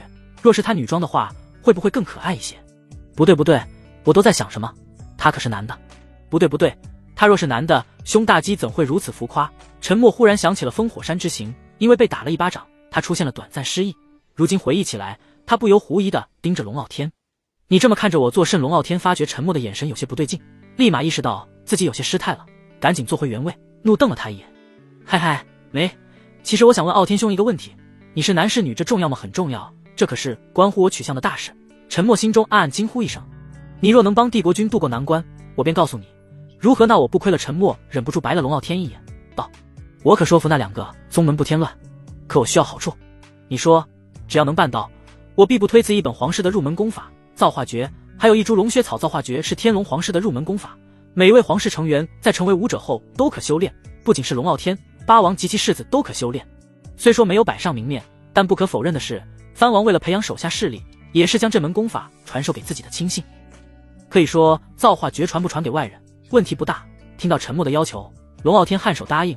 造化诀虽是皇室之物，但我是陛下手下亲信，他早已将此门功法传授于我，将功法赠你不是不行。至于龙血草，我也只是略有耳闻，暂时没办法弄到。你的条件就这么多了吗？你想多了。陈默摇摇头，跟皇位相比，造化诀与龙血草根本不值一提，这只是我要的定金罢了。我真正想要的还是陛下的一个人情。傲天兄若无法为陛下答应下来，自可谓将此事告知陛下，看他是否答应。他若答应了，我便即刻启程当这个说客。帝王的人情在天龙皇朝的含金量很高，可以说就跟手里拿着一张免死金牌差不多，一般的帝王可不会轻易许诺他人。可正如陈默所说，与皇位相比，其他的东西似乎并不是那么重要了。龙傲天指尖轻轻敲打着石桌，心中犹豫片刻后道：此事我也做不了主，得回去上报，等陛下定夺。好，我等你。陈默微微颔首，眼瞅着龙傲天就要离开，赶忙开口道：傲天兄，你还没告诉我你是男是女？男的，那你的胸大肌。龙傲天脸色一僵，俏脸微红，贝齿轻咬红唇，冷声道：不给我练出来的吗？这话好像也有点道理。陈默低头看了看自己的，自从开始练体之后，他的身体强壮了不少，肌肉轮廓出现，胸大肌也大了些，但手感不太一样。难道是每个人的体质不同？陈默正想着，一抬头，龙傲天已经不见了踪影。趁着还有时间，陈默赶紧将众人召集，说了自己即将前往其他2个宗门的消息。他的要求不算过分，女帝但凡有点脑子都不会拒绝，为此他早就做好出发的准备。少爷，乱世已至，3大宗门对皇室的掌控权虎视眈眈，你此行外出会不会有危险？苏雨墨曾是大户人家的千金，见识不少，自知陈默此行危险重重，不免有些担忧。危险自然是有的，可我若不去做，等宁王夺了皇位，我们的处境会更危险。自从陈默打破宁王的劫狱计划开始，也就注定了与他们不死不休。是我们连累了你。苏雨墨一下子反应过来陈默的意思，有些惭愧地说道。从龙华刁难再到如今宁王，陈默一次接一次的被逼入死局，念及此处的柳无心捏着裙角有些自责。如果不是为了救我们，哥哥也不用经历这么多磨难。错的不是你，而是这个世界，你们只是遭难之人。从救你们的那天起，我就从来没有后悔过。陈默摸了摸柳无心的脑袋，安抚了一句，随即看向众人，安排人手随自己一同前往。不多时，龙傲天脚踩飞剑而来，果不其然，女帝答应了。其实他也不过是走个过场，早在陈默提出要求时，他就已经有了答案，但为了不让后者发现端倪，这才多此一举往回跑了一趟。这便是造化诀了，你并非炼气之人，自然修炼不了。我知道你定是要交与他人，给谁我就不多问了。不过我希望你不要在外传了。龙傲天手里捏着一本功法递到陈默面前，后者接过，毫不犹豫地交给了柳无心。你方才开了8条灵脉，正是入道的大好时机，这本功法有助你度过修炼初期，好好修炼，日后我还指望你能保护我呢。陈默笑着说道。柳无心双手紧紧捏着功法，郑重地点了点头，心里暗暗发誓，他一定要变强，成为天下第一，这样就没人能欺负得了陈默了。龙傲天只是瞥了一眼柳无心，对这个结果一点都不意外。他转而看了陈默一眼，并拿出一枚令牌交给他，道：这是陛下的令牌，你拿着可免去不少麻烦，此行一路艰难险阻，需不需我安排人手保护你们？陈默摇头，不必了，你们镇武司还是想着怎么镇压三王和赤焰门吧，这自然不同你提醒，没事我就先走了。等等。陈默忽然叫住龙傲天，后者刚走2步便停了下来，回头疑惑地盯着他。陈默凑近龙傲天，轻声道：傲天兄，我有个不情之请，说我管你风韵犹存，下次过来你能不能穿个女装？滚龙傲天凤目圆睁，气得胸大肌此起彼伏，怒喝了沉默一声后，踩着飞剑离开。靠山宗后山身着白袍的老者盘腿坐于山中一块巨石处，宛如天上而来的瀑布自身后滚滚落下，时而有水珠溅起朝老者飞去，却在顷刻间被一股无形的力量震退。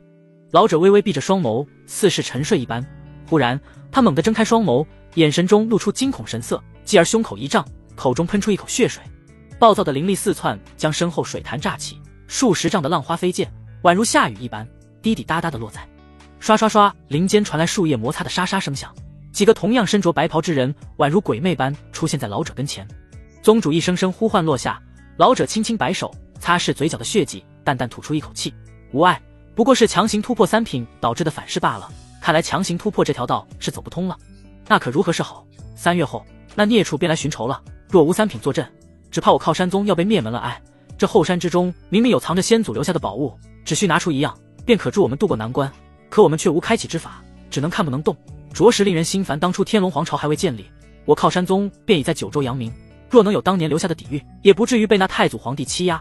可如今却落到这般田地，几位白袍之人议论纷纷。老者听罢，仰头望天，坚定道：看来也只有皇城地下的灵液能助我突破3品了。天龙皇朝有3大宗门，并非说整个帝国之内只有3个宗门，而是能叫得上名字的且能让人正视的只有3个，分别为北疆赤焰门、临城狂沙宗以及华安山的靠山宗。3者中距离帝都最近的便是靠山宗，仅有不到300里的距离，若御剑飞行，半日便可抵达。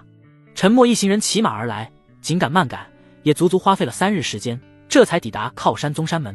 这便是靠山宗吗？看上去甚至宏伟啊！福伯从马上跳下，不由扶了扶老腰，他已经是60好几的人了，一路颠簸，差点没要了他的老命。本来福伯的意思是让年轻人自己去折腾就行了，可那沉默偏偏要让他来，不得已他也只得听从了安排。除了福伯之外，此行随沉默前来的还有张龙以及柳无心。张龙翻身下马，看了一眼周围的环境，波澜不惊。虽说他的年纪远小于福伯，可后者常年待在陈府，极少出门，反观前者早年游历九州，经历远比当了一辈子家丁的福伯要丰富得多，见识也多。到了，沉默轻声叫了一句，那坐在他前面的柳无心这才反应过来，两人同乘一匹马，距离极为接近，他甚至能听到他的心跳声。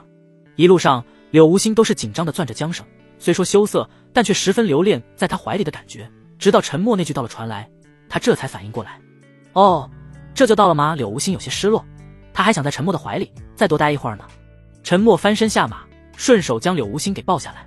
华安山脚下有一块石碑巍然伫立，上面用朱砂点刻了靠山宗3个大字，石碑其后便是一条直通山顶的阶梯。方才准备上山，旁边忽然跳出2个身着白袍的青年，上下打量了一眼沉默4人，随即冷喝道：此乃靠山宗，来者何人？速速报上名来。福伯哪里见过这阵仗，被冷喝一声后吓得直哆嗦，立马躲到张龙身后。沉默上前将龙傲天交给他的令牌拿出，呈在那2位青年面前，我叫沉默，乃天龙皇朝女帝派来之人，这是令牌，请过目。闻言，2位青年凑上前打量了一眼，而后一名弟子丢下一句稍等片刻后，便火急火燎地朝山上跑去。1刻钟后，他又匆匆跑回来，换了一副笑脸。几位，我们宗主有请。沉默微微颔首，跟着白袍弟子上山。福伯与张龙见状，紧随其后。柳无心正欲跟上，却见那守着山门的另一位弟子正盯着他的眼睛看，他顿时紧张地后退了几步。啪嗒！就在这时，沉默的大手伸来，抓住了他小手。走吧，别跟丢了。一句话立马就化解了柳无心心中的紧张。他抬头望着那个背影，仔细感受手心处传来的温度，顿时感觉安全感十足。无心，这3日你一有时间就修炼造化诀，可有所进展？沉默不经意间的问话，让发愣中的柳无心回过神来。虽然很难，但我还是看懂了一些，已经可以尝试让灵气在8脉中运转1个周天了。造化诀作为皇室入门功法，并非寻常功法所能相提并论，没有人手把手传授难度很大，但柳无心的天赋极高，自己仔细琢磨了一段时间后，便能又有模有样的修炼起来。如今的你可以说得上是一名合格的9品武者了，论实力你比我还要强，所以以后你可以不用那么害怕别人的目光，谁欺负你你就打回去，若是你事事惧怕，若是我遇到危险，谁来救我呀？沉默笑着回头看了柳无心一眼，后者一愣，贝齿轻咬红唇，那双异色双瞳忽地坚定起来。哥哥放心，以后无心不会再那样了，无心要保护你。沉默欣慰地点了点头。不知不觉一行人已经来到了山顶处，绵延不绝的山脉，随处可见的巍峨宫殿，在不远处还有一个可容纳上千人的广场。广场中心有一处高台，高台上是一块高耸矗立的石碑，上面密密麻麻篆刻着古老的符文，这与帝都的觉醒台十分类似。石碑的四周还围着一群人，为首的中年人神色肃穆，指挥着有一群少年一一上去，似乎是在测试什么。那儿便是我靠山宗的灵脉石碑，但凡要入我靠山宗者，皆需经历灵脉检测，若灵脉品级能达到中品灵脉以上者，皆可入我靠山宗。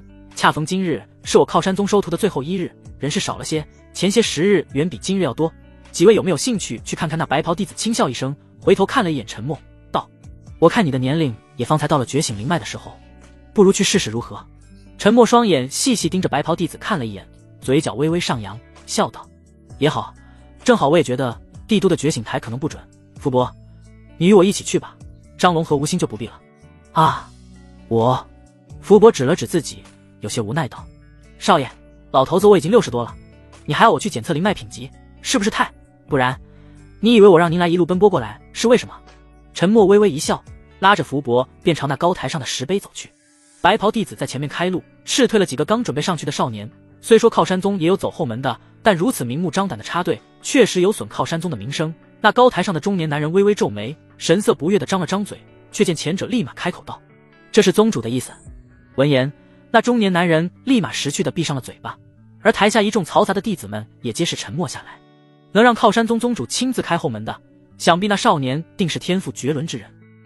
据闻靠山宗历来天赋最高者觉醒的是黄品灵脉，或许那少年的灵脉不遑多让，因而才会引得宗主的抬爱，破例让他插队吧。一双双期盼的目光投来，那站在台上的沉默顿时一阵头大，只能硬着头皮把手放在了灵脉石碑上。灵脉石碑高1丈有余，碑体为深褐色，立于靠山宗上千年，历经雨打风吹，却并未出现太大磨损。石碑之上共有9条横线，每一条约手指粗细，使用者只需将手放在石碑之上，便可检测出灵脉的品级。由高到低，9条横线分别会亮起9种颜色，分别为赤橙黄绿青蓝紫灰白9种颜色。9条横线对应的是9种灵脉，红色最高横线对应的是仙品灵脉，依次往下，最低的白色横线则对应的是废品灵脉。随着沉默把手放在那石碑之上，周围众人顿时屏住了呼吸，聚精会神地盯着他，都在期待着奇迹的发生。与此同时，远处的山峰之中，几位身着白袍之人皆是好奇地盯着石碑上的变化。听闻近来帝都有一名为沉默之人觉醒了废品灵脉，但却能击败开脉之人，不知那个传说中的沉默是不是眼前的这个沉默武者先天强于普通人？废品灵脉注定一辈子普通，即便只是开脉，也不是寻常人能比。我看这终究只是谣言罢了，无风不起浪。那名叫沉默之人能在帝都掀起这番风雨，定不是凡人。听说他在帝都时还说过什么大道3000之言论，哼，什么狗屁大道3000，这世间的大道唯有一道，那便是武道。若大道有3000，那为何时至今日也只有武道昌隆？不过是一群不入流的家伙临死前的幻想罢了。依我看，他那以废品灵脉击败开脉之言，完全是子虚乌有，是骡子是马也得牵出来溜溜。快看，结果出来了！随着一人的话音落下，所有人的目光都朝那灵脉石碑上看去。只见石碑隐隐透着耀眼的光明，一刹那，第一条横向的白光亮起，而后第2条横线的辉光亮起。咚！所有人都瞪大双眸，期待一个奇迹的发生。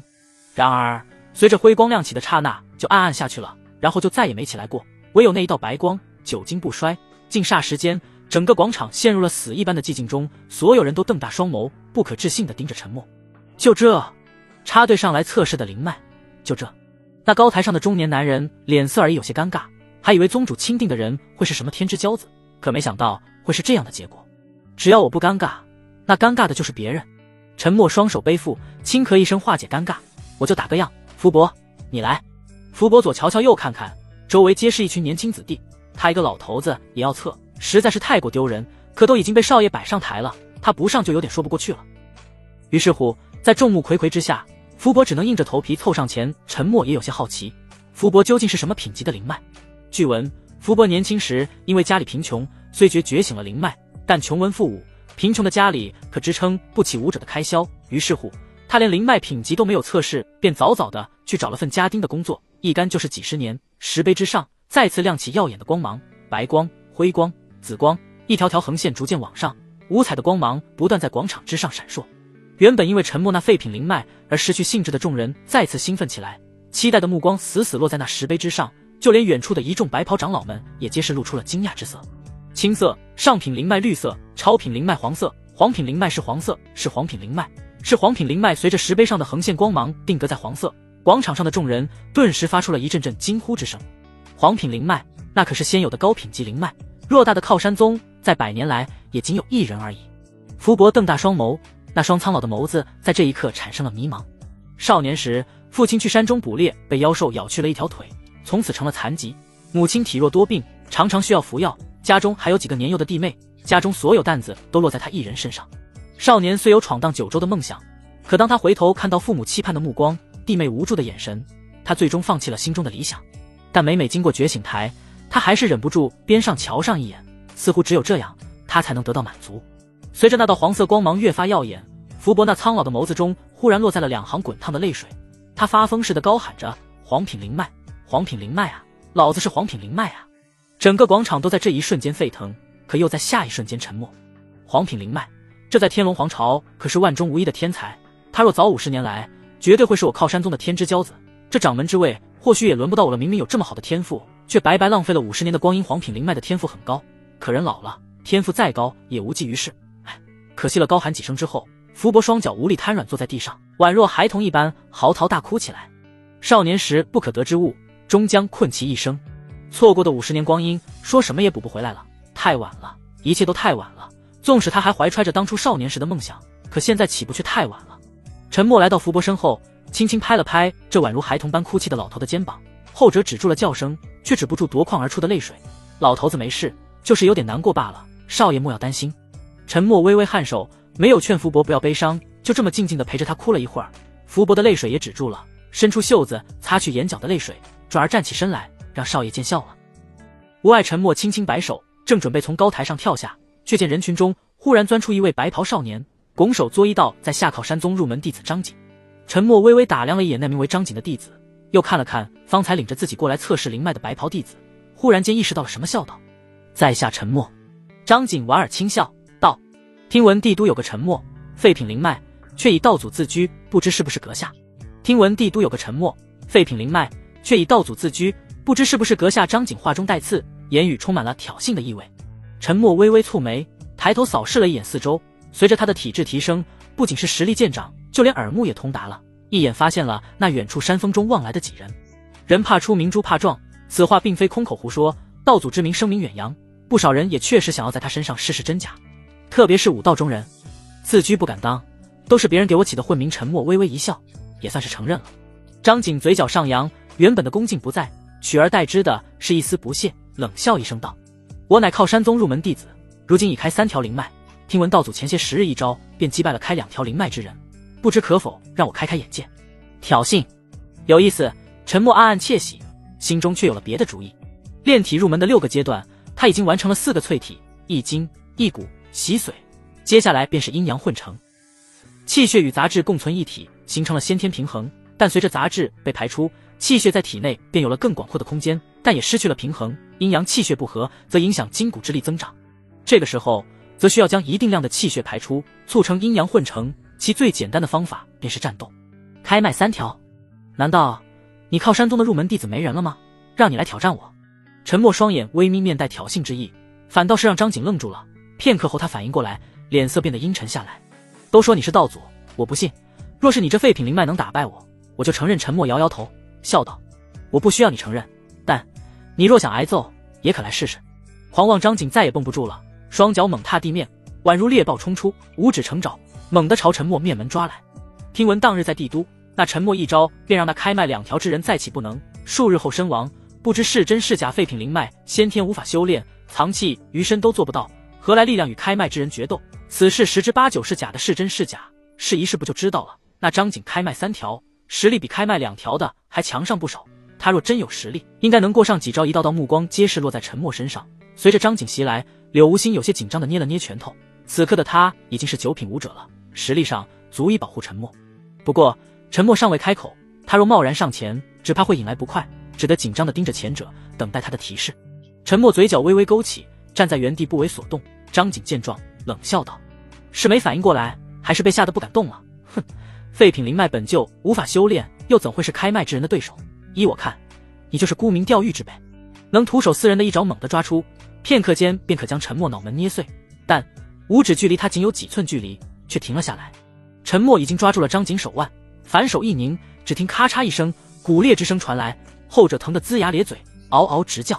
我说了，你太弱了。陈默摇头，松开张景手腕，面向前往众人冷声道：靠山宗的入门弟子中，难道就没有能打的吗？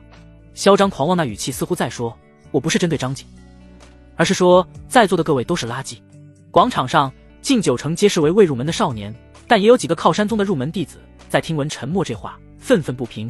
一留着寸头的少年郎一跃而起，跳到他面前，在下靠山宗入门弟子李治，开麦5条，请赐教。少年郎话不多说，待到陈默反应过来，立马抬手进攻。几息后，少年郎直挺挺如木板般倒在了地上。开麦5条，一拳撂倒。这陈默可真不简单啊，废品灵脉都能做到如此地步，看来他的道祖之名所言非虚，知行合一，果真有道祖之姿。也不知他在此道能走多长远，是否已入9品武者之境。随着陈默接连击败2名靠山宗入门弟子，这一消息传出，不多时便有一群白衣弟弟急匆匆地赶来，皆是因为听闻了他那些挑衅的话语，想要来挑战的乌压压的一群人挤成一团，气势汹汹地盯着陈默。在下靠山宗入门弟子李旺，开麦7条，请赐教。人群中又跳出一位少年，身高9尺，体壮如牛，站在众人面前鹤立鸡群，宛如一座铁塔一般。是李旺，他可是上品灵脉，入门1月便已经开启了7条灵脉，再过一段时间，他便可正式成为一名武者。入外门了虽只开麦7条，但他那一身蛮力却远超同阶段之人，一拳崩时，就连长老都觉得他天赋过人，想要收他为徒。李旺出手那就没跑了，他可是我们入门弟子中的首席，他若打不过那陈默，那我入门弟子中可就没人是他的对手了。靠山宗入门弟子几位开麦之人，最强者开麦7条，若是开启8条灵脉，便可入到境外门，因而入门弟子中当属李旺最强。也正因如此，陈默才会挑衅入门弟子，外门弟子他是真打不过。李旺不着白袍，身穿白色短打，肌肉虬结，撑得衣上鼓胀欲裂，隐隐间可看到他的肌肉线条，力量感十足，宛若蛮牛一般。陈默微微颔首，你不错，可以与我一战。那便来战。李旺淡淡吐出一句，双脚猛踏地面，猛然朝陈默冲来。李旺身材魁梧，不仅块头大的惊人，就连速度也快得惊人，双脚迈动刹那，身影便如鬼魅般出现在陈默面前。陈默惊呼一声，这还是头一次遇到与他势均力敌，不，准确来说比他还要强上不少。宛如沙包大的拳头猛地袭来，陈默双手抵挡，轰的一下被震退数十步，险些摔倒。双臂震动，宛如重锤落在上面，刺痛之感席卷而来，双手止不住地颤抖着。然而面对如此情形，陈默竟是笑了出来，痛，真是太痛了，这就是武者间的战斗吗？陈默自练体以来，总共就面对过那么几个对手，皆是秒杀，还从未遇到过如此势均力敌之人。身体上的疼痛不仅没有让陈默心生惬意，反而让他越战越勇。方才那2个对手只是让他使了些筋骨之力，气血都没动用到，而今强大的对手出现，自然不能浪费这大好的机会。看你的实力应该比不上我，但被打成这样，你竟然还笑得出来，真是令人费解。不过既然你要打，那我也绝不会手下留情。李旺双拳紧握，拳头发出嘎吱嘎吱的声响，灵力汇聚拳头之上，恐怖的力量爆发而出，再次朝陈默袭来。后者见状不再留手，全身上下气血翻涌而出，两人拳脚相对，皆没有留手。李旺还想凭借技巧获胜，可随着陈默的攻击越发凶猛，他也打上头了，哪管得了那么多，没有技巧，全靠蛮力。拳拳到肉的攻击打得鲜血四溅，两人脸上都在飙血。陈默虽一直处于下风，可却始终没有落败，一直坚挺着。那家伙究竟是怎么回事？看着实力应该比李旺弱，怎么能坚持这么久？废品灵脉竟然也会有如此实力。他才觉醒灵脉多久，竟然能和李旺打得有来有回，不敢想再多给他一些时间，他能成长到何种地步？张龙望着满身是伤但却丝毫没有退缩之意的陈默，不由得握紧了腰间桃木剑。柳无心往前走出几步，看着那满身是伤的陈默，眼里满是心疼，再也抑制不住心中的冲动，便要制止这场战斗。别过来，一切安好，无需出手。陈默回头冷喝一声，喝止了柳无心，随后他又再度投入到战斗之中。你很强，原先我还以为你只是废品灵脉，无需用心应战，现在我才发现我小瞧你了。李旺擦拭了一下鼻子下的血迹，一脸凝重。彼此，你的实力也不差，不过你却走错到了。陈默双拳迎敌，在与对方对上一拳后被震开了10数丈外，伤痛遍布全身，拳头仿佛被击碎一般，他咬着牙强忍下来。成了。陈默仔细感受一下体内的气血，阴阳平衡，两股气血相互缠绕，而后不断翻滚，从身上的每一寸肌肤开始汇聚，一点一点的汇聚在丹田处。气血为筋骨之力的源泉，就与武者的灵力一般，为力量功能。如今所有的气血都汇聚在丹田处，可让沉默的筋骨之力更上一层楼。踏踏，脚步声骤进，只见李旺并未给沉默松口气的机会，一拳猛扑而来，沉默出拳迎击，又是两拳相对，可这一次后者却只是后退了3步，反观前者却是飞出10数丈外。李旺输了眼前的一幕，顿时让一众来势汹汹的入门弟子镇定下来，满脸惊讶地盯着那倒地不起的李旺。入门弟子首席的李旺竟然败了。沉默深呼吸一口气，挑眼打量四周闹哄哄的人群，他没有再出言嘲讽，目的已经达到，无需再吸引仇恨了。而一众入门弟子也没有那么不识趣的还上前挑衅。李旺都输了，这证明沉默的实力起码也达到了外门弟子水准，他们之中没人是他的对手。沉默小友，可来后山一叙旧。一道苍老的声音自虚空中传来，回荡在整个广场之上，是宗主的声音。那领着沉默等人过来的白袍弟子认出声音的主人，脸色微变，转而看前者道：宗主唤你了。沉默微微颔首，回了一句：前面带路。柳无心赶忙凑上前，看着满身是伤的沉默，心疼道：疼不疼？皮外伤，不碍事，虽然很痛，但沉默还是强挤出一丝笑容回应。柳无心一愣，忽然想起他们第一次相见之时，沉默便是如此，被那些石子砸破了脑袋，却还是给自己最阳光的一面。华安山后山便为宗主的修炼之地，为靠山宗的禁地，除宗门长老外，一般的无关弟子皆不可入内。得宗主令的白袍弟子将沉默一行人领到后山山门处，遥遥指了指远方，道：道祖可随着山路一直往前，宗主便在前方等你们。那就多谢了。沉默说完，牵着柳无心的手一路往前，行约2刻钟，便可看到高山上的瀑布倒垂而下，在一处水潭上激起阵阵浪花。水潭不远处是一座白色凉亭，亭子里坐着一位身着白袍、发须皆白的老者，凉亭四周还站着几个面色不善的男男女女，皆是一身白袍。沉默让柳无心几人就在此处候着，自己独自一人走入凉亭之中。老者名为宋承风，靠山宗宗主，4品之境，在天龙皇朝也算是数1数2的高手了。他抬眸看了沉默一眼，脸上露出慈祥的笑容。沉默擦了擦脸上的血迹，报之一笑，这般模样倒是让宋宗主见笑了。沉默小友哪里的话，手下弟子不懂事打伤了你，倒是我的不对。这里有几瓶灵液，有助于你治愈伤势，还请收下。宋承风右手一摆，凉亭的石桌上忽地多出了几个陶瓷小瓶。方才那名为张景的弟子来挑衅，沉默一眼便看出那是宋承风的意思，无非是想试探试探自己的实力。沉默看破不说破，随手将几个陶瓷瓶揽入怀中，那我就不客气了。随便抓起一瓶，沉默吨吨吨的给自己灌了几口，身上的伤痛减缓了不少。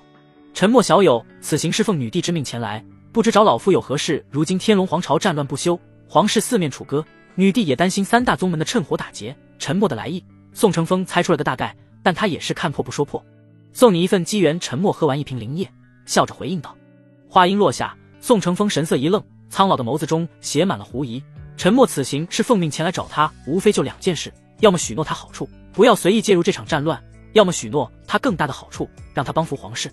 可沉默的话却是出乎了宋承风的意料，不仅是他，就连那凉亭外的一众长老皆是一脸好奇，心里寻思着这个沉默葫芦里在卖的什么药。机缘？你能赠我什么机缘？宋承风双眼微眯，食指轻轻敲着石桌，苍老的眸子盯着沉默，无论是年龄还是心性，后者都远非他所能比。可今日他却有些看不透对方机缘，但凡武者都渴望一份天大的机缘，可助他们一步登天，可这种机会太过渺茫。宋承风可不信沉默一介凡夫俗子，他能赠自己一份机缘？难道是女帝的意思？沉默没有回答宋承风，转而说道：三王谋逆，赤焰门意图扶持宁王为帝，整个天龙皇朝都陷入一片混乱之中，又有你靠山宗与狂沙宗虎视眈眈，如今的天龙皇朝可谓是独木难支，岌岌可危。可你靠山宗又如何呢？宋承风眉梢一挑，有些摸不透沉默话里的意味，此话何意？天龙皇朝有难，你靠山宗不一样有难吗？50年前黄品灵脉，简单的几个字眼，却是让宋承风以及一众长老瞬间就不淡定了。靠山宗曾经辉煌过，但时至今日却早已没落。50年前，这里曾出过一位黄品灵脉的年轻弟子，名为孙鹤。黄品灵脉在如今的靠山宗已是100年不出，能得如此弟子，着实是宗门之幸，宗门上下都将其奉为宗门的希望，全力培养。而这孙鹤也不负众望，短短数年间成长迅速，有望成为宗门第一。然而作为宗门希望的孙鹤，随着实力提升以及仗着全宗门的偏爱，他的行为越发嚣张，竟然对自己的恩师下手，冲师逆徒。那被强迫的长老因失了清白，羞愧难当，自觉无颜面对他人，当夜便自刎归天了。如此大逆不道之事，引得整个长老会上下振奋。孙鹤虽天赋惊人，但品行恶劣至此，整个靠山宗都容不下他。宋承风亲自出手清理门户，废掉他的修为，本想将其斩杀以示正听，可当看到对方那可怜的眼神以及他忏悔的话语，他最终心软了，便命人将其扔下山去，任由他自生自灭。可没想到数十年过去了，他不仅重新步入武道，甚至还踏入了三品之境。3月前，孙贺曾亲自来此，以无敌之姿碾压一众长老，一招便击败了宗门最强的宋承风，还扬言这只是个下马威，半年后他会亲自过来灭了靠山宗。孙贺行径神秘，他的到来也仅有靠山宗的一众长老与宗主知道，而靠山宗的危机也仅有在场的这几人知道。他们不明白陈默又是如何得知。陈默小友提及此事，是和意宋承风眉梢一挑，语气忽然重了几分。陈默摇头笑道：“没有别的意思，只是想提醒宋宗主，得罪皇室不可取，靠山宗还有多少高手？你们本就不是那孽障的对手，若是还得罪了皇室，岂不是又要元气大伤？虽说搏一搏可以让靠山宗起死回生，但你当真觉得就算你步入3品，会是那孽障的对手吗？”宋承风低头不语，其中的厉害他早已洞悉，只可惜如今的靠山宗已无后路可选，所以我才来赠宋宗主这份机缘。不知陈默小友所说的机缘是水月洞天。陈默一语落下，宋承风与一众长老们又是一惊。靠山宗在天龙皇朝还未建立之时便已扬名九州，只是后来没落了，但先祖留下的底蕴还在，都藏在了后山一处名为水月洞天的秘境之中。可惜的是，秘境被下了禁制，宗门之内无人知晓破解之法，若是知道，他们也不会如此被动，又要强行突破3品，又要与皇室为敌。宋承风按捺不住心中的激动，此刻哪有方才那般冷静，双手一撑，直接站了起来，双唇微微颤动，苍老的眸子死死盯着陈默，道足可知破解之法。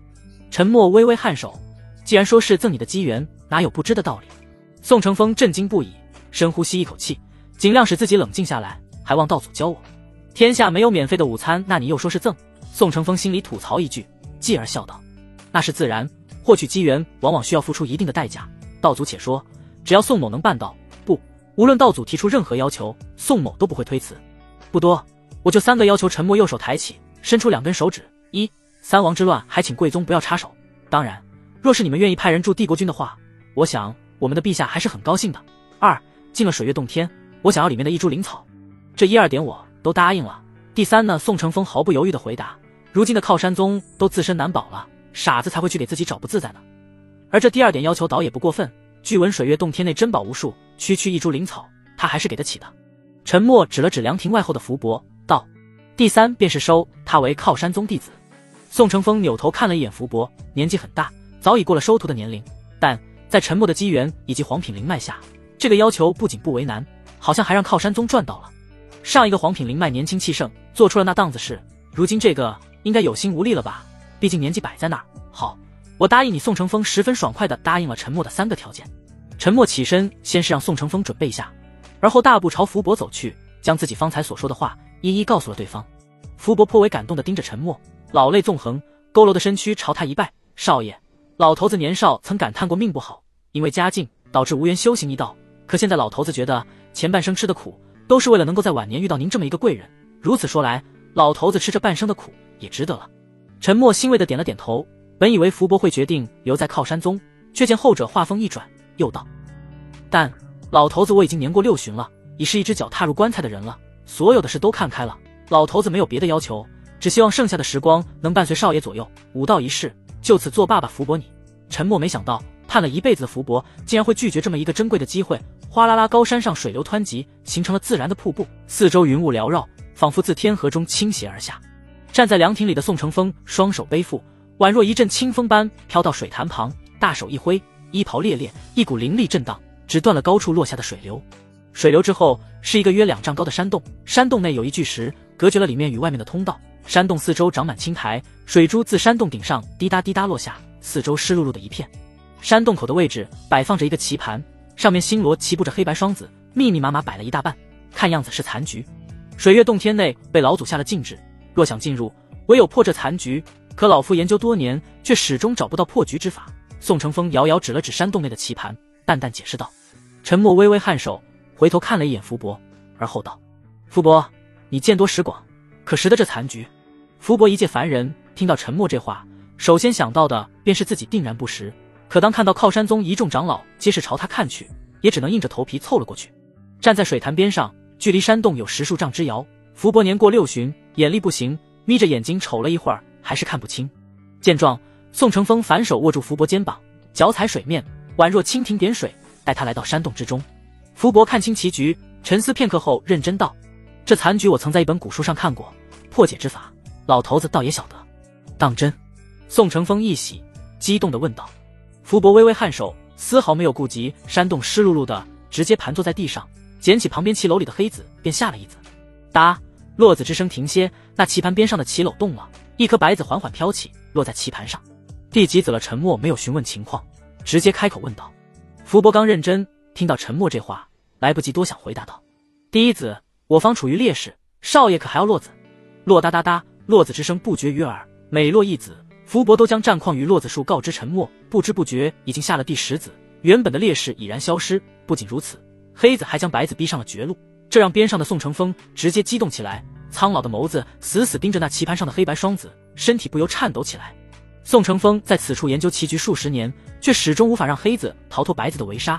本以为这残局无解，可没想到眼前的老头竟然能在短短10子内扭转乾坤。11子，他已经被逼上绝路了，只需再下一子，胜负便能定下。宋承风看着白子悬在空中，久久未落，嘴角不由微微上扬，露出满意的笑容。福伯面色凝重，回头看向沉默道：“少爷还下吗？”沉默微微一笑，道：“先棋盘。”话音落下，福伯猛地站起身来，还未等宋承风反应过来，直接一脚踹翻了棋盘。这一幕可把后者与那一众靠山宗长老看懵了，就差最后一步，竟然先棋盘，这是什么操作？激怒老祖，还是说想要从头再来？无论怎么说吧，如此嚣张的行为定会引起老祖的不悦，恐怕这水月洞天更难开启了。沉默，为何要先棋盘？你难道是想让老祖一辈子都不给我们进入水月洞天？宋承风猛地回头，冷哼喝问道。一众靠山宗长老皆是不解中带着一丝怒意，恶狠狠地瞪了沉默一眼，后者微微一笑，道：“开了。”话音刚落，却见那山洞口处封堵的巨石缓缓移动，水月洞天竟然真的开了。宋承风双唇颤抖着，脸上满是惊讶，他猛地回头道：“道祖，这是为何？”沉默淡淡一笑，解释道：“靠山宗的吴山老祖一生痴迷于下棋，实力棋艺双绝，当年在九州之地也算是响当当的大人物了。棋艺高于他的，实力不及他；实力强于他的，棋艺却低于他。也因此，吴山老祖养成了一个习惯，下不过先棋盘，反正比他下棋厉害的都打不过他。”吴山老祖在靠山宗流传过很多惊人的事迹，至今还让靠山宗的后人们津津乐道，但沉默所说却是让宋承风等人大开眼界。下不赢棋就耍无赖先棋盘，若是他人这么诋毁自家老祖，宋承风第一个不答应。可沉默对靠山宗的了解远胜于自己，一时之间不仅是前者，还是在场的诸多长老们皆是沉默下来，甚至感觉有些羞耻。因此就算宋宗主你的棋艺过人，能胜过吴山老祖，破了这棋局，也一样打不开水月洞天。在沉默的记忆中，1月后宋承风会遇到九州享有盛名的棋圣，为破残局，后者费尽心机将其请来。一开始进行得很顺利，险些就要破解了残局，可到了最后一步，吴山老祖留下的灵力竟然先棋盘，然后便是推倒重来。棋圣认为是自己破解的方法不对，于是用了9种破局之法，皆以先棋盘告终。然后他得出一个结论：吴山老祖是个无赖。其实破局之法并不难，那便是走吴山老祖的路，让他无路可走。你想先棋盘，那我先你一步，打他个措手不及。事实也果真如此，水月洞天的石门打开，轰隆隆的响声停歇。此刻的宋承风等人再也按捺不住心中的冲动，纷纷冲进了山洞之中。靠山宗数千年来的底蕴皆藏在此处，各种珍宝无数，还有稀有的天材地宝，琳琅满目，看得宋承风眼睛都直了。在水月洞天内扫视了一眼后，宋承风眼珠子一转，匆匆忙忙的又赶了出来，恭敬道：“道祖，我早前曾答应过你，可将这水月洞天内的一株灵草赠予你，不知你想要的是何物？”其叶如冰晶，其果透明，内核为红色，名为冰魄草。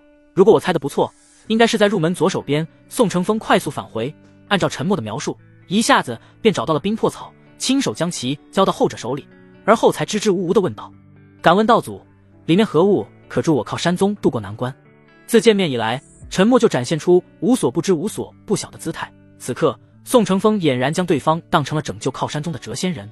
虽说水月洞天已开启，但里面的珍宝无数，他也不知道用哪样法宝可让宗门渡过难关，于是便屁颠屁颠地跑到沉默面前询问起来。而他也没有藏着掖着，直接将自己所知的一切一一告知。宋承风闻言连连点头，拜谢沉默后，还大方的让对方进入水月洞天，再挑些宝物回去。沉默3次不过，也猜到宋承风有意结交自己，便勉为其难的答应下来，让他给张龙与柳无心挑选一些有助于他们尽快突破的天才地宝。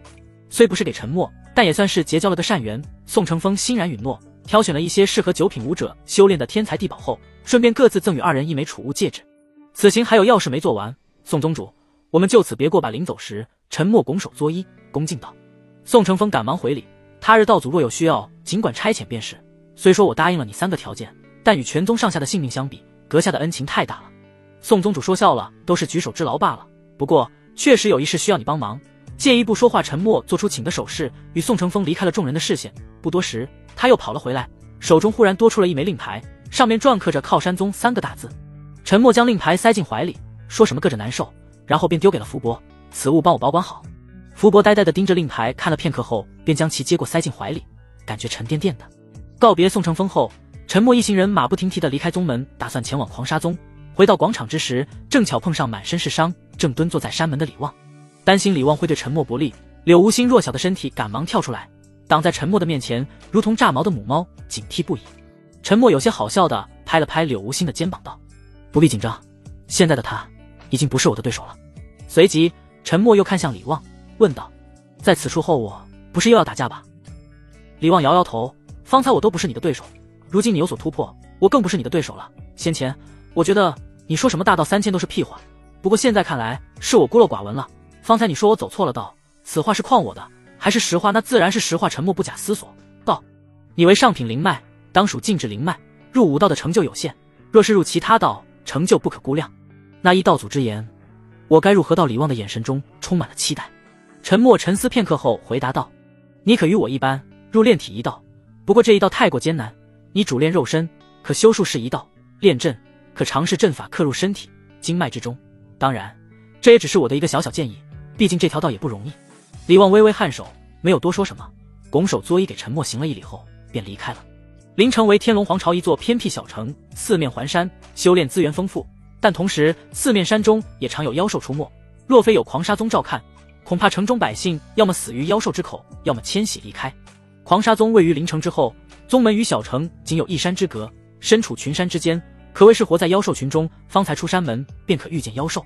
一直以来，天龙皇朝都流传着一个传说，狂沙宗的弟子命硬，这倒是不假，命不硬的弟子还走不到山门便已经被妖兽吃了去。因而狂沙宗的弟子虽少，但实力却是一个比一个强。天龙皇朝3大宗门中，狂沙宗是毫无疑问的第一，而狂沙宗的狂字便是这么来的。战场局势瞬息万变，时间便是重中之重，担心战场发生变故的沉默自靠山宗出来后，便马不停蹄地赶往狂沙宗，终于在5日后的中午抵达了临城。少爷，我听闻这狂沙宗处在深山之中，四周又有妖兽出没，我们若是直接请前往，恐怕不妥呀。福伯翻身下马，扶着快要散架的老妖，有些担忧地说道。张龙微微颔首，认真道：早年我在闯荡九州之时，便打算拜会狂沙宗，可还未至宗门，便已经被那四周的妖兽击退，险些丢了性命。依我看，我们已经劝住了靠山宗，没必要再去狂沙宗冒险。想起往事，张龙心有余悸。狂沙宗在天龙皇朝素有赫赫威名，除去宗门实力强大外，宗门之内还有一位狂沙剑仙，为帝国的第一剑修，剑术超群，引得帝国内无数剑修向往，张龙便是其中之一。当初张龙一人一剑闯荡九州，便是抱着成为天下第一剑客的梦想，走访九州各地的名声大噪的剑客。行至临城时，他便想见一见这狂沙剑仙，谁知还未至狂沙宗山门，便已经被妖兽打得找不着北，险些丢了小命。沉默摇摇头，郑重道：战场局势瞬息万变，马虎不得，再说了来都来了，若是不进这狂沙宗，岂不白白浪费了我们这5日的辛苦。听闻这狂沙宗内有一位狂沙剑仙，剑术超群，张龙你也是剑修，对剑术痴迷程度远胜于我，就连我都想见一见，你难道不想见一见吗？张龙犹豫了一下，有些无言以对。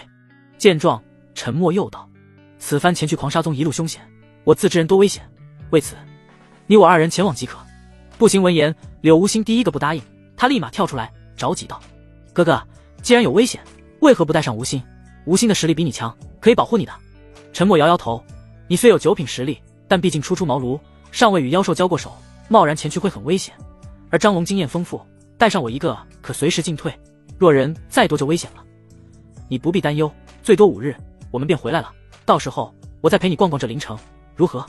沉默开口，福伯、张龙在一旁附和。柳无心思索片刻后，只能无奈答应下来。将柳无心与福伯安顿好在凌城后，沉默与张龙二人马不停蹄地赶往狂沙宗。虽狂沙宗与凌城仅有一山之隔，可这一山之中却潜藏着无数妖兽。当年险些被妖兽斩杀的张龙，自打进入山中之后，便时刻握着桃木剑的剑柄，一路上警惕不已。沉默跟在张龙身后，倒是少了些许警惕。张龙，自打跟了我之后，你便用了不少灵液、灵草，近来可有突破迹象？张龙忽然愣了一下，摇头惭愧道：“承蒙三少爷错爱，张龙虽然尽全力提升，但却丝毫没有突破迹象。”沉默微微挑眉：“我记得你自开始游历九州至今，已有10年光阴。按理说，就算天赋再差，也不可能没有丝毫提升。你这情况属实有点奇怪。”张龙放慢了脚步，脸上带着一丝羞愧。不瞒三少爷说，其实我的天赋不算太差，以超品灵脉入道，是三少爷口中的超脱灵脉之一，1月内便开脉入道。我本以为修行之道可一帆风顺，但天不遂人愿，不知三少爷可知晓这是为何？近来沉默的表现太过耀眼，就连张龙都不自觉地将其当成了世人眼中的道祖看待。前者摇了摇头：“此事我也不是很清楚，你为剑修，应该同为剑修的狂沙剑仙会更了解一些。此行路途凶险，且听闻狂沙宗的狂沙剑仙已有数年没有出现在世人眼前。上次我来寻他，也是抱着试一试的心态，不知待我们进了狂沙宗，他肯不肯见我？见我后肯不肯指导于我？”张龙沉思片刻后，轻叹一口气，有些无奈道。沉默微微一笑：“只要进了狂沙宗，我有的是办法让他出来，到时候莫说是让他见你、指导你了，就算是让他收你为徒又如何？”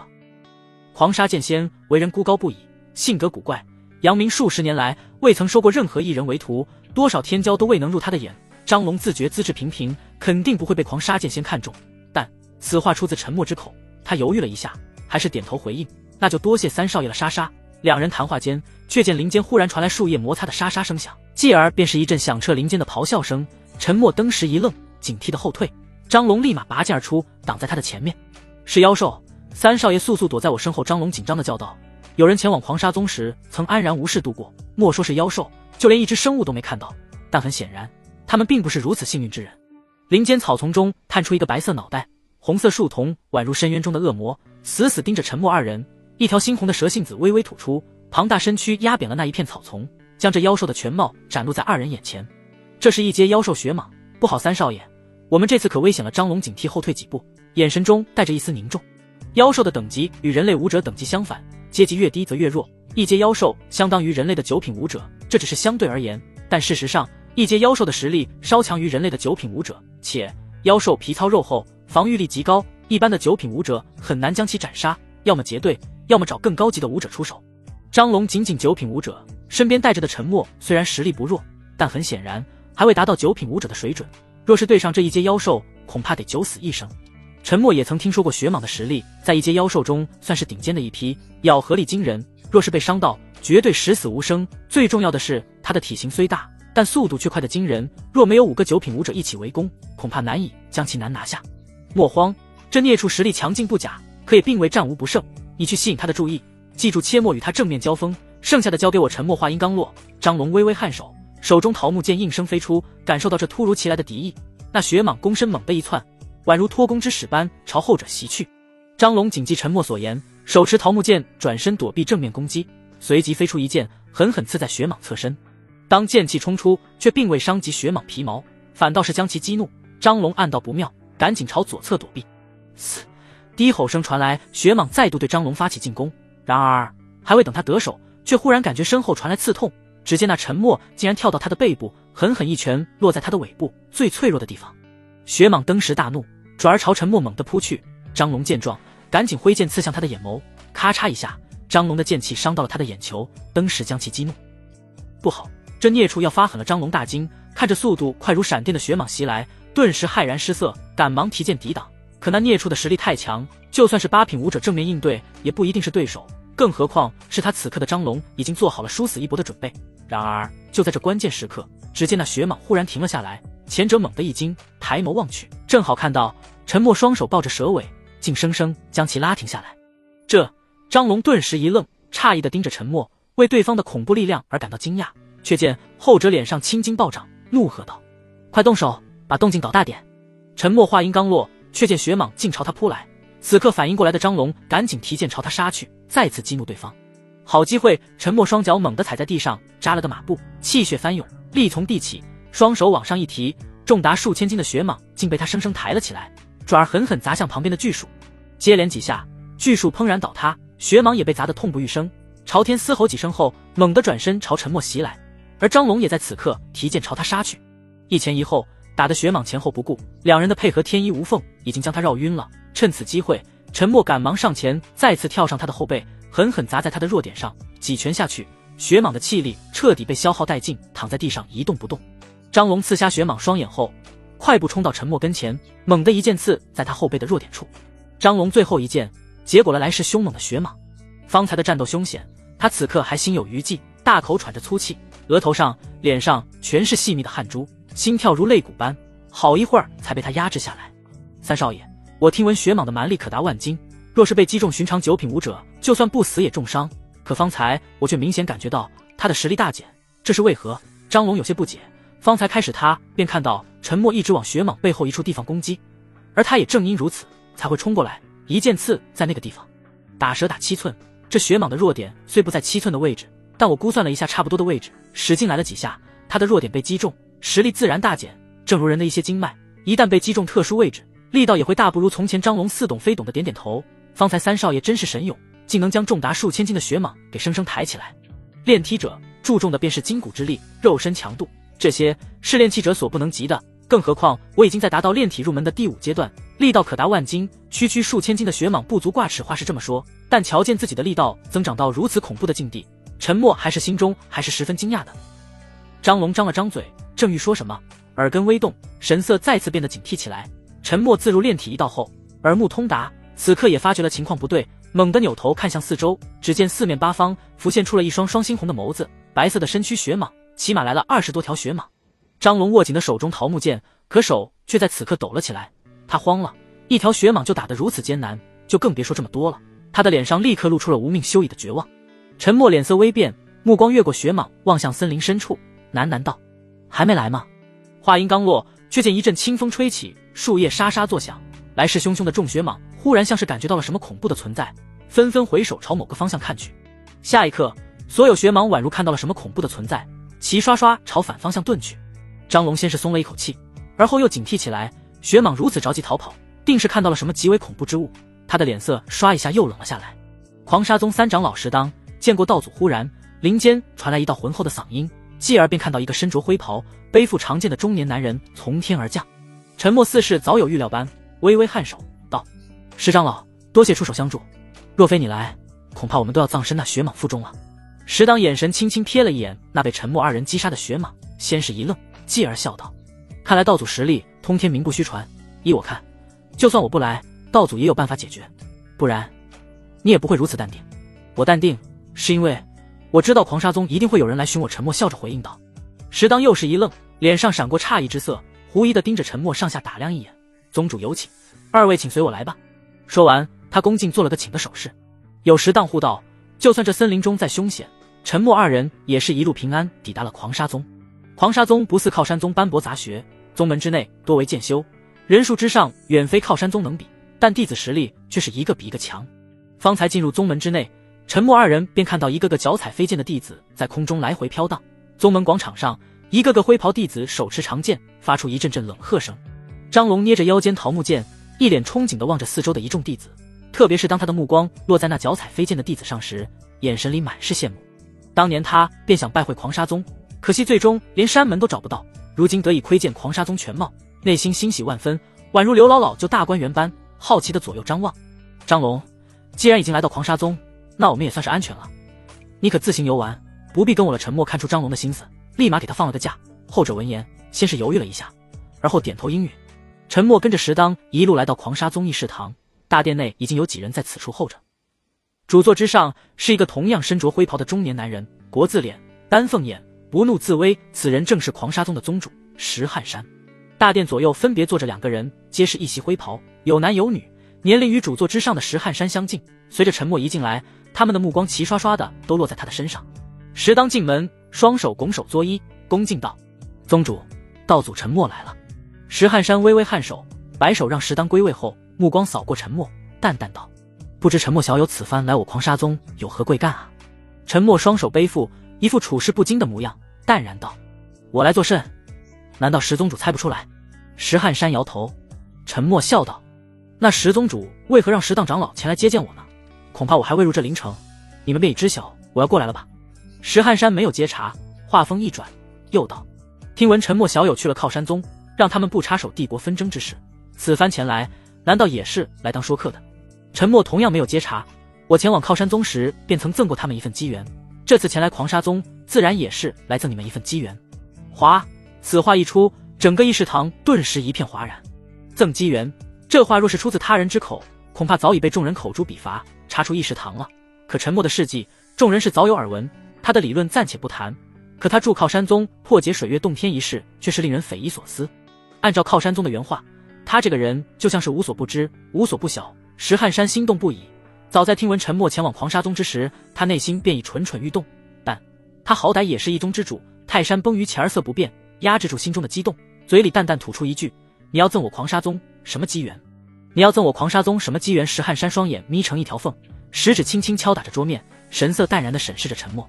沉默微微一笑，神秘兮兮地说道：“听闻狂沙宗的狂沙剑仙已有数年未曾在世人面前露过面了。”此话一出，整个大殿的气氛忽然间变得诡异起来。狂沙宗弟子生性狂妄，在外做事行事高调，若非狂沙剑仙的名号摆在这儿，不知有几人上门找麻烦了。狂沙宗能在天龙皇朝中立于不败之地，最大的原因也是狂沙剑仙。可以说，狂沙剑仙是狂沙宗的顶梁柱。但自数年前开始，狂沙宗弟子行事忽然低调许多，而与此同时，狂沙剑仙也以闭关为名，从未出现在众人的视线内，以至于不少人都怀疑这位狂沙剑仙是否出现了什么意外。此事至今都是个谜团，有人好奇，但却不敢亲自去印证。无他，狂沙宗太狠，狂沙剑仙太强，稍有不慎便会带来杀身之祸。石汉山食指空悬于茶桌之上，脸色忽然一凝，神色警惕地打量着沉默。在他的认知中，后者开创了3000大道的理论，得到不少人的追捧，可仅仅因此绝对不可能会让靠山宗对他毕恭毕敬。更大的原因便是他那无所不知无所不晓的本事。随着一道道目光死死落在自己身上，沉默不惧反笑：“诸位也不必太过紧张，我此次前来都说了是为赠机缘而来，狂沙剑仙走火入魔一事，我不仅不会对外宣扬，反而还会帮你们一把。我知道你们需要一株名为冰魄草的东西来治疗狂沙剑仙的伤势，而我的手上正好也有这么一株灵草。”他果然什么都知道。石汉山大为震惊，此刻对沉默的态度早已没有了初见时的轻佻，反而充满了尊重。大殿内坐着的一众长老更是激动的直接站起来，来不及多想什么，直接开口道：“此话当真？”沉默微微一笑，点了点头，道：“前几日我赠靠山宗机缘之时，便提了3个条件，他们都答应了。而赠你们这份机缘，我也有3个条件，若是你们能答应，我自然也会乐意将冰魄草赠送给你们。”且说来听听。石汉山没有被兴奋冲昏头脑，而是理智地询问起来。其一，很简单，不要插手帝国之争，此事我狂沙宗虽有意为之，但若能让师叔无恙，答应你又如何？其余2个条件呢，这就不需要跟你们说了，把剑仙请出来，我与他亲自说。气氛再次变得诡异起来。师叔闭关，此刻不宜见人，道祖若是想见他，何不将冰魄草奉上再说？就是，你要我们答应你3个条件，直说便是，师叔能办到的，我们都能办到。哎呀，一个条件都说了，还差2个，你咋就不说了呢？你怕我们完成不了吗？大殿内顿时乱哄哄的一片，一众长老们着急的叫嚷着，可沉默就是不松口。石汉山也有些犹豫，到底让不让沉默去见师叔？就在众人犹豫不决之时，大殿外忽然传来一道苍老但却中气十足的声音：“小友要见老夫有何难？老夫直接来便是了。未见其人，先闻其声。”随着声音落下，一个身着灰袍、仙风道骨的老者背负双手，脚步轻盈地走了进来，一双苍老的眸子很快落在沉默身上。师叔石汉山以及一众狂沙宗的长老们皆是站起身来，恭敬行礼。老者轻轻摆手：“不必多礼了。”师叔，你怎么没听我的话就直接来了呢？石汉山有些无奈地问道。狂沙剑仙爽朗一笑：“听闻沉默小友是为治我的病而来，我又怎能按捺得住？这毛病已经持续了好几年，老夫与废人无异，若是再不出来，老夫真怕机会就此流失罢了。这种痛处说了，你们也不会明白。既然沉默小友是为我而来，那也就没你们什么事了。都走吧，让老夫与他好好谈谈。”众人闻言犹豫了一下，本想劝止，却被狂沙剑仙一个眼神给瞪了回去。石汉山无奈，只得带着一众长老悻悻离开。看着众人离去的背影，狂沙剑仙这才着急道：“沉默小友，剩下2个条件是什么？但说无妨。沉默摇头，还未等狂沙剑仙反应过来，便怀中一掏，拿出了那株从靠山宗拿来的冰魄草，请剑仙前辈把病治好了再说。狂沙剑仙盯着沉默递来的冰魄草，心中大喜，双手几乎条件反射般的伸了过去，但却在触碰到的一瞬缩了回来。小友还未提条件就让我拿下，不怕我反悔，亦或者是不答应？我相信剑仙的为人哈，哈哈哈！好久没见过这么有趣的人了。世人皆称你为道祖，我本以为你是徒有虚名，但就凭你这份气量，我看你能有这名声不假。不过你还是快快说出来吧，你若不说，老夫会急死的。就算是治病，也不得安心。沉默见对方不肯接受，也没有继续藏着掖着，直言道：如果我记得不错，狂沙宗后有一妖兽巢穴，里面有一株鲜红的灵草，名为龙血草，我正需此物，请剑仙为我拿来。之前在家之时，沉默就觉得龙血草好似在什么地方，一时想不起来，但在前往狂沙宗时，他忽然有了印象，是在狂沙宗后面的妖兽巢穴中，那个地方凶险万分，就算是石汉山都不敢靠近。不过这对全盛时期狂沙剑仙来说不足为惧，老夫的病若能治愈，去妖兽巢穴取一株灵草轻而易举。那第3个呢？我想请剑仙收一人为徒，当然你也有拒绝的机会，不过就算是你拒绝了，我也想请你指教一下他，这自然不成问题。还有，怎么不是就3个条件吗？你还想提第4个？那倒不是，我只是想补充一下，他这个人很有天赋，我相信你肯定会对他感兴趣，你肯收他为徒，让其留在此处，而他或许会因为我不肯留下，但终有一日他会再来寻你。我想到那个时候，你不要拒绝。狂沙剑仙不假思索道：我石天剑是何人？世人眼中的狂沙剑仙，我看中的人怎么可能会拒绝当我的弟子？你的条件不成立。不过若他真不肯答应当我的弟子，那我也会遵守承诺，无论何时他来寻我，定不推辞。时光匆匆，不知不觉，沉默与张龙2人已经在狂沙宗待了3天时间。自打拿了沉默的冰魄草后，狂沙剑仙石天剑便闭关了整整3日，这3日一点消息都没有。好在狂沙宗也是知恩图报之人，在待客上丝毫不敢懈怠，直接将沉默2人当贵宾对待。狂沙宗以剑修闻名，沉默对剑术了解不多，趁着这3天时间有空，便在一旁偷偷学了一些。石汉山瞧见了，毫不客气地对他施展亲身教学。不仅是石汉山，就连那一众长老都跑来了，搞得沉默有些不好意思，但也不好推辞。众人也趁着这个时间与后者请教起了一些问题，他也不吝赐教反观张龙，日子过得比沉默滋润得多，每日都找狂沙宗弟子切磋剑术，宗门上下但凡9品者皆败在他的手下，虽不及8品弟子，但剑术上也没得说，就连石汉山都觉得他是可造之才，想要收他为徒。只可惜张龙以保护沉默为由拒绝了。这日沉默还在石汉山学剑，忽然山中狂风骤起，只见一道剑气冲天而起，乌云汇聚，顿时引得狂沙宗一众弟子注意。石汉山放下手中长剑，激动地望着天空，成了，师叔出关了，他的实力恢复了。时间跟我推测的差不多。沉默微微一笑，手中提着一柄铁剑，遥遥望着天空。忽然一道人影宛若鬼魅般出现在他的身旁，不是石天剑还有谁？看来剑仙前辈已经恢复了。沉默笑着说道。10之8九，石天剑双手背负，一脸高傲，宛若道骨仙风的剑道高人，在瞧见沉默后爽朗一笑，哈哈，这多亏了沉默小友的冰魄草，不然老夫恐怕再过数年也不一定能走出困境，而我狂沙宗也必定陷入危机当中。严重了。沉默摇摇头，是你太过谦虚了罢了。如今老夫虽已恢复10之8九，但去妖兽巢穴中取个龙血草并非难事，小友且在此等候，老夫去就会。话音落下，石天剑宛如一阵风般在沉默面前消失。半个时辰的功夫，石天剑一身是血的回来了，手里还提着一株血红色的灵草。师叔，你没事吧？石汉山微微一惊，有些担忧道。石天剑扶了扶老腰，扭过头，龇牙咧嘴了片刻，做好表情管理后，赶紧转过身，莫要小看老夫，莫说是恢复了10之8九，就算是只有10之6七，老夫一样能去妖兽巢穴杀个来回。老夫身上这些都是妖兽的血。石汉山直呼师叔牛逼，把石天剑吹捧一番后，后者有些得意。小友，这是你要的龙血草，你的第2个条件老夫已经完成，接下来就是第3个了，让老夫见见那小子吧。沉默接过石天剑扔来的龙血草，而后指了指远处广场上正与狂沙宗弟子交手的张龙，便是他了。自约定成立后，石汉山便知晓了沉默的3个条件。瞧见石天剑注意到张龙，他赶忙帮腔，师叔，那人名为张龙，虽只有9品，可剑术天赋惊人，我宗门内的9品弟子皆不是他的对手，8品者虽实力强于他，但剑术上却略逊一筹。你不必多说，老夫自有分寸。石天剑丢下一句话后，又如一阵风来到了广场上。此刻的张龙正与那8品的狂沙宗弟子切磋剑术，打得正酣呢。忽然一股恐怖的剑气骤然而至，落在两人头顶。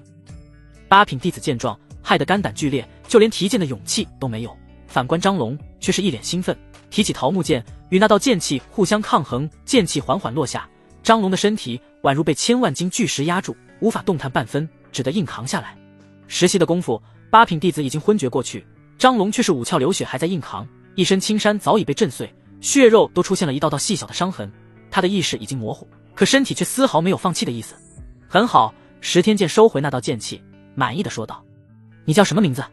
压力忽然消失，精神绷紧的张龙一下子得以松懈下来，晕乎乎的盯着眼前出现的老者，淡淡回了句：张龙，老夫名为石天剑，狂沙宗的太上长老，也是世人口中的狂沙剑仙。石天剑淡淡丢出一句，却让迷迷糊糊的张龙顿时清醒了不少。你便是狂沙剑仙，正是老夫剑仙前辈。我张龙顿时激动的语无伦次，剑仙可是他最为憧憬的对象。虽说石天剑并非是九州大陆最强的剑修，可在天龙皇朝他绝对是顶尖的一个。张龙，我问你，你可愿拜在我门下当我徒儿？石天剑轻笑一声，得意的抚了抚花白长须，临了还不忘回头给陈默一个挑衅的眼神。张龙对他如此憧憬崇拜，看到他都激动的语无伦次，简直将他奉若神明，怎么可能会拒绝他的收徒请求？陈默淡然一笑，直接无视了石天剑的挑衅，不管张龙接受也好，拒绝也罢，他都没有任何意见。承蒙剑仙前辈错爱，张龙感激不尽，但三少爷与我有救命之恩、知遇之恩，若今日因名利弃他而去实属见利忘义，还请前辈见谅，这是拒绝了。石天剑吹胡子瞪眼，一张老脸顿时涨成了猪肝色，心虚的往后看了陈默一眼，却见后者报之以嘲弄的笑容，霎时间他气得脸都绿了。想他狂沙剑仙名声响彻天龙皇朝，想要拜他为师之人从狂沙宗排到了帝都，这张龙把他当空气啊，竟然敢拒绝。陈默微微一笑，上前拍了拍石天剑的肩膀，前辈不必如此，终有一日他会回来找你的。不过我有些好奇，张龙明明天赋不差，为何10年了还没突破8品，就算服用再多的灵草药液都无济于事呢？听到陈默这话，石天剑难看的脸色收敛起来，转而凝重道：他的天赋不是不差，而是太好了，也正因为是太好了，所以剑心未成，难以突破。他的剑心便是他的执着，或许待他偿还了你的恩情之后，方可铸成剑心。不过你的恩情如此之重，我看难了。自陈默二人离开后，已过去4天时间，柳无心待在客栈里惴惴不安，总是担心前者会有危险。福伯哥哥走了这么多日，他们真的没事吗？柳无心在房间里来回踱步，脸上尽是担忧之色。放你吧，柳姑娘，少爷他福大命大，一定会平安无事的。且少爷又不是什么手无缚鸡之力的书生，他的实力不见得比张龙差。福伯虽嘴上说着没事，心里不免也为那二人担忧。柳无心双手握拳，来回走了几步，门外忽然传来敲门声，他的脸上顿时露出一丝喜色，一定是哥哥回来了。念及此处，柳无心开心地打开房门，却在看到来人后，脸上的笑容顿时收敛起来。来人约莫有10个，皆是陌生面孔，来势汹汹。在看到柳无心的那一刻，脸上骤然露出狠色。为首的是一名中年男子，他指着柳无心的眼睛骂道：快看，就是这个灾星一童，他绝对是灾星没错，怪不得我最近运气这么差，原来皆是赖他所赐。听到这话，本就有些社恐的柳无心内心咯噔一下，慌乱的后退几步，而后害怕的遮住了自己的眼睛。因为这双眼睛，他不知遭受了多少委屈，以至于在很长的一段时间里，他都因为这双异瞳感到自卑。福伯立马站出来辩解道：诸位有话好好说，我家小姐虽说天生异瞳，但她没有害你们任何人，你们如此辱骂她，实属不该。哼，什么没有害我们？她这灾星活在世上，就是在害我们没错。我就住在隔壁，运气一直很好，可因为她的到来，这几日一直输钱，除了是她带来灾祸给我们，还有谁少跟他们废话？这个灾星留在世上就是祸害，我看应该抓出去，乱棍打死一人一具。他们的眼神逐渐凶狠，脸上也露出了杀意。为首的中年男人一把将挡在前面的福伯推开，抬手便要抓住柳无心，后者惶恐地往后退缩，拼命地摇头解释自己并不是什么灾星。可那些人却不管不顾，一拥而上，就要把他拿下。诸位有话好好说，她是位好姑娘，不是你们说的灾星啊，她真不是，她只是天生异瞳罢了，她哪有害人啊？福伯还想解释，却被易青年一巴掌拍在他的老脸上。老东西，还在为这灾星说话，我看你是活腻歪了，别以为你年纪大我就不敢打你。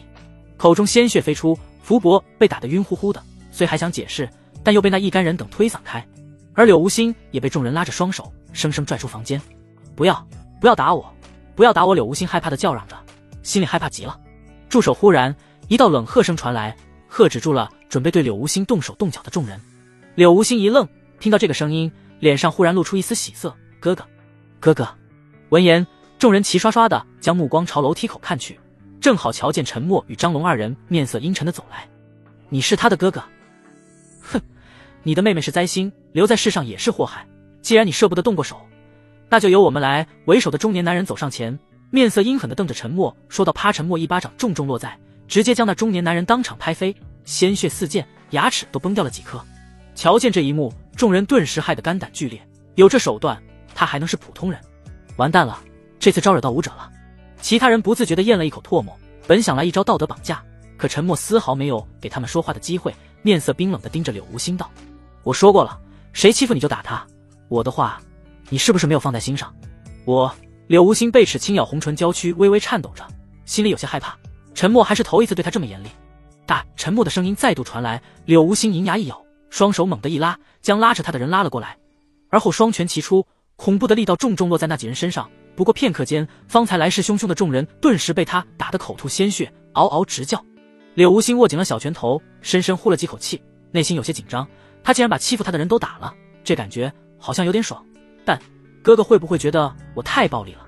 正当柳无心担忧之时，陈默的大手轻轻抚摸着他的脑袋，温柔道：“这才对嘛。”柳无心一愣，紧张的心立马就松懈下来，痴痴的抬头望着陈默：“哥哥，无心是不是很残忍？不残忍，别人就会欺负你，你越凶，别人就越不敢欺负你。记住了我的这句话，无心，我不想再看到你被别人欺负了，知道吗？若是哪天我不在了，我希望你也能自己保护自己。”哥哥要离开无心吗？柳无心娇躯一颤，双眸噙着泪水，如同一只被人遗弃的小猫，可怜兮兮地望着陈默。不会的，我可是答应你永远在一起的。陈默温柔一笑，原本他觉得1个月后叶良辰归来之时必是他的死期，可现在仔细一想，他有道祖之名，手下支持他的人很多，如今又有靠山宗、黄沙宗与他关系匪浅，女帝也欠下了他一个人情，如此多的后盾支持，且得罪叶良辰的不是他陈默，此时此刻他也不用这么担心会被干掉了。给柳无心的承诺或许也不再是奢望。让张龙将那些企图对柳无心不利的人处理后，陈默查看了福伯的伤势，没有什么大碍，只是脑袋有点晕，他也放心下来。让张龙将那些人渣解决后，趁着有时间，陈默便打算带着柳无心到处逛逛。虽说柳无心此刻心里还有些害怕会被别人排挤，但在陈默的不断安抚下，他同意了后者的请求。陈默伸出手，温柔地笑道：“临城虽然不是很繁华，但人生地不熟的，你若是走丢了，我可就不好找到你了。我又不是小孩子。”柳无心撇了撇嘴，轻轻牵着陈默的大手，羞涩垂下脑袋，嘴角止不住的微微上扬。临城不繁华，在天龙皇朝只能算是落后的偏僻小城，与帝都相比简直是云泥之别，街道一眼便可看到尽头。但对自幼就被囚困在牢笼中的柳无心来说，这已是难得的繁华之地了。自打出了客栈，他那双眸子便如好奇宝宝一般，左右看个不停。陈默牵着柳无心的手，宠溺地看着他到处走，似乎是察觉到前者的目光，他赶紧停下了脚步：“哥哥，我是不是太没有见识了？你只是长久不出门罢了，我还觉得是不是我把你关在家里太久了呢？没有，哥哥能收留无心，就令无心感激不尽了，我又怎可奢求？傻瓜，我不是收留你，而是给你一个家，我们以后就是家人了，你可以多向我撒娇的。”陈默摸了摸柳无心的脑袋，目光一瞥，忽然看到远处正在吆喝的冰糖葫芦小贩。女孩子都喜欢吃甜食，陈默想着便拉着柳无心的手往那边凑过去。后者见状，好奇地盯着冰糖葫芦看了一眼，没有说话。他以为这是陈默想吃了，但当陈默买下来送给他后，他还是愣了一下：“给我的，这个味道不错，你帮我尝尝。”柳无心本想拒绝，可听到陈默那一句帮忙尝尝，他不好意思拒绝，左手接过冰糖葫芦，轻轻咬了一口，甜甜的，带着一点酸，不过味道很好。他以前都没吃过这么好吃的东西，俏脸上顿时露出了幸福的笑容。味道怎么样？很好吃。哥哥你吃。柳无心把手里的冰糖葫芦递到陈默面前，对着他甜甜一笑。后者见状，张嘴咬了一口：“哥哥是我吃过的，没事，我不嫌弃你，这是嫌弃不嫌弃的问题吗？”柳无心俏脸微红，本以为这是陈默买来自己吃的，然后只是让他尝尝味道，可他则会一系列操作，直接给他整不会了。算命了，算命了，姻缘、风水、前途、官运。一道声音忽然从旁边传来，打断了柳无心的尴尬。他轻轻抬眸，用手里冰糖葫芦指了指那街道角落里挂着算命2个大字的老者，问道：“哥哥，什么是算命？”“就是推算命运，可以帮你算到你的将来会是什么样的，比如你未来会成为什么样的人，亦或者你将来会跟谁成亲之类的。不过这种大多是江湖骗子，不可信。”陈默淡淡解释道。可所有的话落到柳无心的耳朵里，也就只剩下成亲2字留了下来。异色双瞳微微一眨，双脚就停在原地一动不动，脖子似乎被焊住了一般，就盯着算命老者。“你也想算命？没有，那是我想了。沉默拉着柳无心来到算命摊子前。算命老者一头黑白参半的长发，发型凌乱，看上去多日未曾打理，一身破旧青衫打了几个补丁，左手阴阳八卦镜，右手掐着指头，嘴里神神叨叨的念着什么。一张小木桌，一张长板凳，边上挂着算命幡，简单的算命摊就这么开了。沉默拉着柳无心坐在长板凳上，老者瞧了一眼，脸上露出一丝喜色，笑道：客官要算什么？你是算命的，难道算不出今日会遇到我们？你猜猜我们要算什么？沉默单手撑着脸颊，转而看向柳无心，你想算什么？柳无心抬头看了看老者，又看了看沉默，然后立马低下脑袋，害羞的不敢多说。小姑娘是想算姻缘吧？老者笑着问道。柳无心不语，微微颔首算是确认了。老者一副早已看穿的架势，把你的手拿出来让我看看。柳无心一手拿着冰糖葫芦，一手牵着沉默的手，一时之间左右为难，但很快他便要将冰糖葫芦扔掉。好在沉默眼疾手快，松开了他的手。白皙玉手放在小木桌上，算命老者低头打量了一眼，喃喃道：前途不可限量，前途不可限量。不对，你算的是姻缘，姻缘啊。瞧见算命老者的脸色有些难看，柳无心立马就慌了。老先生，是不是我的姻缘？有何不妥？是不是我？说着，柳无心扭头看了沉默一眼，而后又迅速转回去。是不是我不能和我喜欢之人在一起？那倒不是，你们将来定是能在一起的，只不过有些坎坷，你恐怕要等很长时间才能跟他在一起喽，不是就好。柳无心松了一口气，只要能跟沉默在一起，就算是等100年、1000年也没有问题。老先生，你莫不是在诓人吧？沉默戏谑地盯着老者。小伙子，你若不信，你也可让我瞧瞧。沉默沉思片刻，也将自己的右手放在了小木桌上。老者看了一眼后道：姻缘坎坷暂且不论，不过你这前途有点渺茫。沉默皱眉，你这话什么意思？生命线断了一截？哼，少年，有些事情是避不开的，不过你能向死而生，也证明你是有气运在身的，度过了这一劫，你的前途倒是比如今好得多。老者轻描淡写的说着，而沉默却满是震惊。老先生，你知道我的命运如何？请你说清楚些。不可说，不可说，天机不可泄露。沉默以为老者是想要银子，立马从怀里掏出了1000两银票，重重拍木桌之上，但后者却是无动于衷的摇了摇头。天机不可泄露，少年，就算你给再多的银子，老夫也不会说。不能说，有些是命中注定，因果循环，你避不过的。沉默双眸中露出一丝迷茫，嘴里喃喃重复着老者的话。片刻后，他抬头道：就算是你给我们算命的费用吧。老者依旧摇头，老夫算命向来不收银子，而是用别的东西交换。那你想要什么？下次见面后我再告诉你。沉默一愣，下次是什么时候？那自然是300年后道祖，这便是你想要的气血丹了。4合院里，古山将一枚红色灵丹推到沉默面前。沉默接过灵丹，满意的点了点头。自拿到龙血草回来后，他便第一时间找到了古山，让他炼制出气血丹。数日过去，终于成功了。早在靠山宗之时，他便已经完成了阴阳混成阶段，只要再服下这气血丹，他便能快速完成炼体入门的最后一个阶段，气血成型。与炼气者开八脉一般，也算是正式踏入武者的9品之境。那就多谢古先生了。沉默拱手作揖恭敬道：哪里的话，能为道祖做事，便是古某的荣幸。古山笑道：事情古某已经办完了，没事的话，我也要先行回去。我送你。沉默将古山送出大门，而后又被一群人围了上来，一个劲的要他讲道。自离开靠山宗后，沉默的事迹便广为流传，他的道祖之名更是让越来越多的人知道。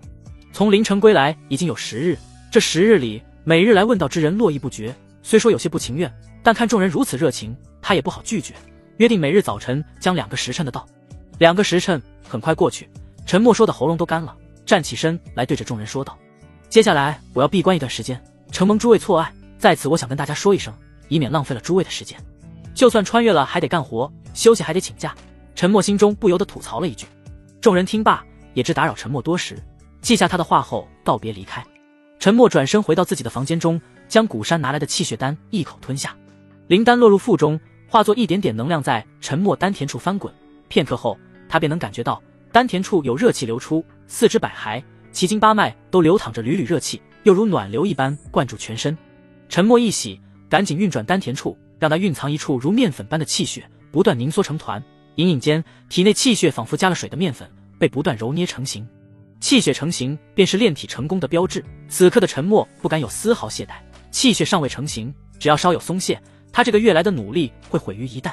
好在气血丹的功效已经开始发挥作用，沉默只要稳扎稳打，便不用担心气血不受控制，进而反噬他的身体。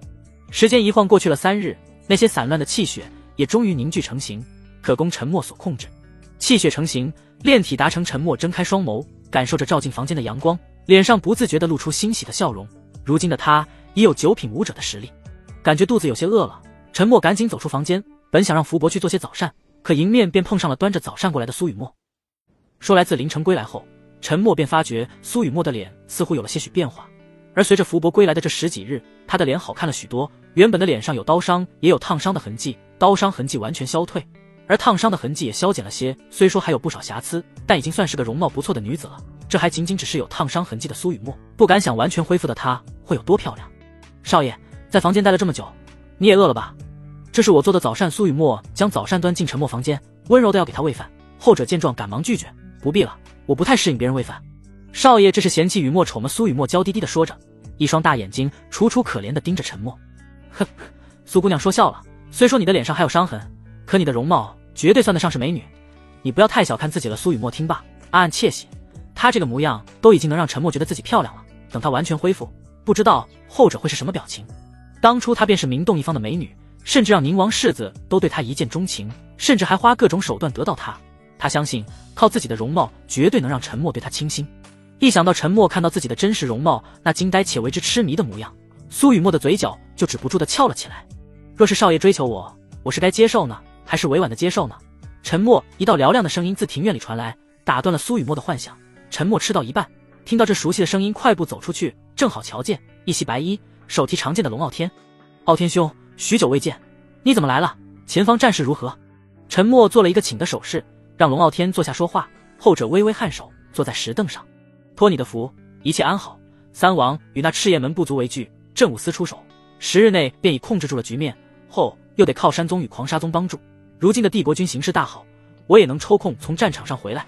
对了，这是陛下赠你的宝剑，念你有功于帝国，特地赐给你的。说着，龙傲天将手中长剑放在石桌上，一脸得意的仰着头。这可是他特地在战场上缴获的宁王的佩剑，放到帝都内可以卖到天价。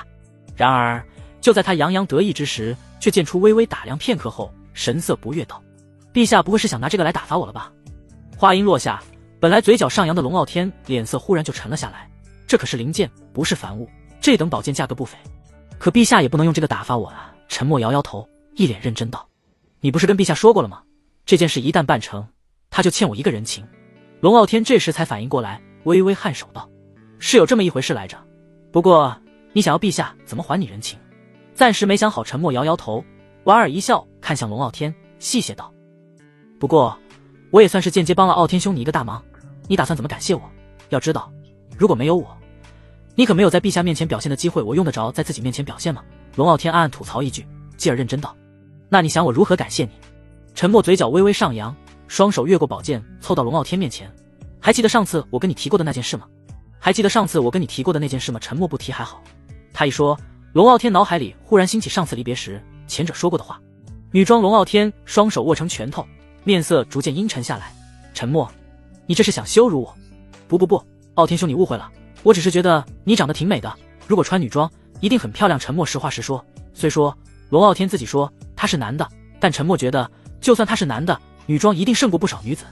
龙傲天握紧的拳头又松开，目光斜瞪了陈默一眼后道：下次再说。说罢，不给陈默说话的机会，他便起身离开。脚踩飞剑，刹那间龙傲天已经来到了四合院上空，一双美眸盯着下方的陈默，面色复杂不已。陈默呀陈默，你竟然如此三番两次调戏朕，哼，等朕处理完手头上的事，定会让你知道调戏朕的下场。想让朕穿女装？好得很呢，就是不知道等朕以帝王之姿出现在你面前，你会是什么表情？一定会很精彩吧。想到陈默下次见到自己真身时的表情，龙傲天的嘴角就止不住的上扬。下次一定，那就是不会喽。可惜了。看着龙傲天消失的背影，陈默轻叹了一口气，转而回头将自己的早膳吃完。这时张龙也从自己的房间中走了出来，陈默拿着宝剑来到他身前。张龙，你试试这剑如何？张龙接过陈默递来的长剑，拔剑出鞘，试着挥动了一下，越用越喜欢。这是好剑，是灵剑，恐怕价格不菲，就算是狂沙宗内，我也未曾见谁用过如此好的宝剑。张龙惊叹一声，说道：送你了。陈默淡淡吐出一句。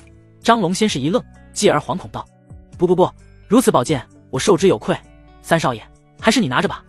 你的桃木剑已经这么破烂了，是时候换把新的了。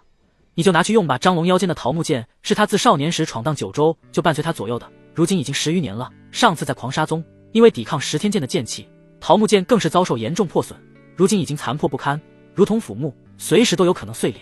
不过面对陈默的好意，张龙还是拒绝了。三少爷，这太过贵重了，不适合我。而且这把剑是我自少年时就用了，有我闯荡九州的记忆，我不舍得换掉。也罢，陈默没再强求，这把剑我是送给你了，既然你暂时用不上，那我就帮你保管着吧。长剑归鞘，陈默将其挂在腰间。这时府门外忽然传来敲门声，张龙见状，快步上前打开大门，只见一道熟悉的身影就站在门口，他立马警惕地握住腰间桃木剑，厉声道：陈广，你来此处作甚？来人不是别人，正是陈默的便宜二哥陈广。陈广此前3番2次与陈默作对，甚至还逼迫赵虎暗杀他。自那以后，张龙就对这位曾经的主子一点好感都没有，一见是他，立马拔剑。陈广当时被吓了一跳，紧张的后退一步，生怕被张龙一剑劈了。张龙，你反了，我可二少爷，你曾经的主子，你现在不是我的主子了。张龙冷声说道：你来此处作甚？还想对三少爷不利是吗？我没有，是父亲让我来的。陈广立马回应道：父亲让你来作甚？听到两人的对话，陈默也知道是陈广来了，从院子里走出来，目光在陈广身上扫过。此刻的他已经今非昔比，就算是面对9品武者的陈广也有一战之力。父亲念你出来多日，甚是想念，让你回府上一叙。陈广直言道。陈默微微蹙眉，陈德旺这老狐狸巴不得见不着自己呢，就算是上次他被捕入狱，他也未曾出面，怎么这个时候想起自己来了？忽然陈默注意到了腰间的宝剑，这才醒悟过来，自己接连走访了帝国2大宗门，让岌岌可危的帝国军反败为胜。此刻的他成为了有功之臣，就连女帝也欠他一个人情。帝国之中想要巴结他的人恐怕会越来越多，陈德旺自然也在其中。回府吗？陈默沉思片刻后道：好，我随你回府。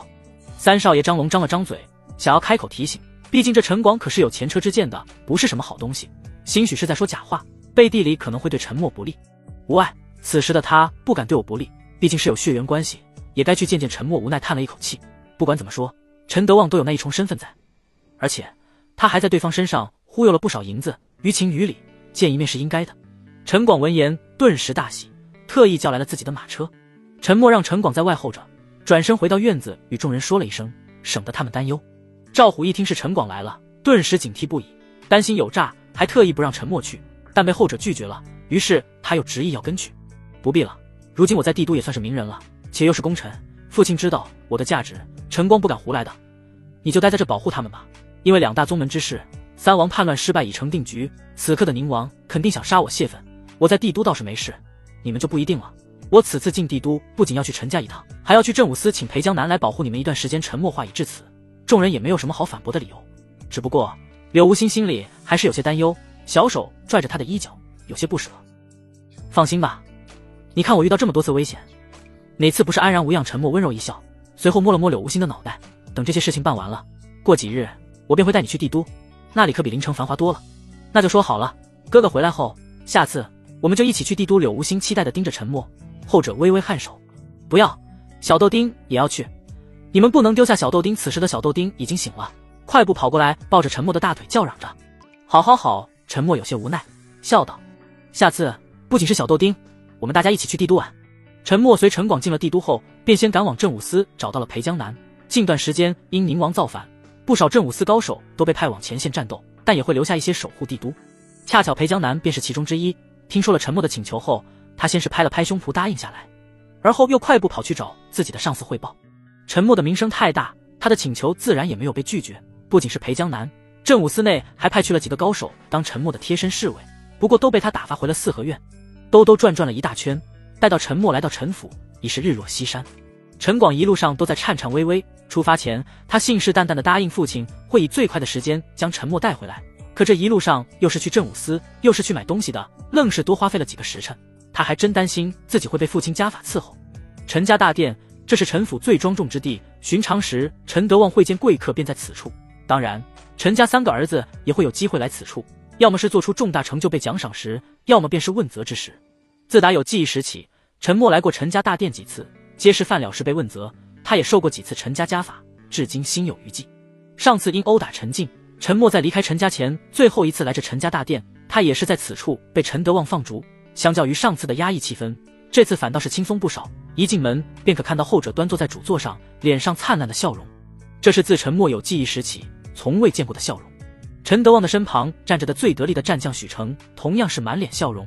陈静后在大殿左侧，一袭白色书生袍的陈静风度翩翩，一瞧见陈默，高傲的脸上立马露出菊花般的笑容。果然，当你的一事无成时，身边全是坏人；当你出人头时，身边全是好人。父亲陈默拱手作揖，恭敬道。陈德旺微微一笑，从主座上站了起来，张开双手：“陈默，我的儿，可让父亲我想死你了。你能再恶心一点吗？”陈默鄙夷的后退一步，直接躲过了陈德旺父爱的拥抱。后者有些尴尬的摸了摸鼻子，无奈道：“默儿，你这是在责怪为父让你离开陈家吗？其实我也是不忍心的，你知道吗？你自幼便在府中长大，鲜少出过府门，为父便是担心我以后走了，你一个人可怎么活啊？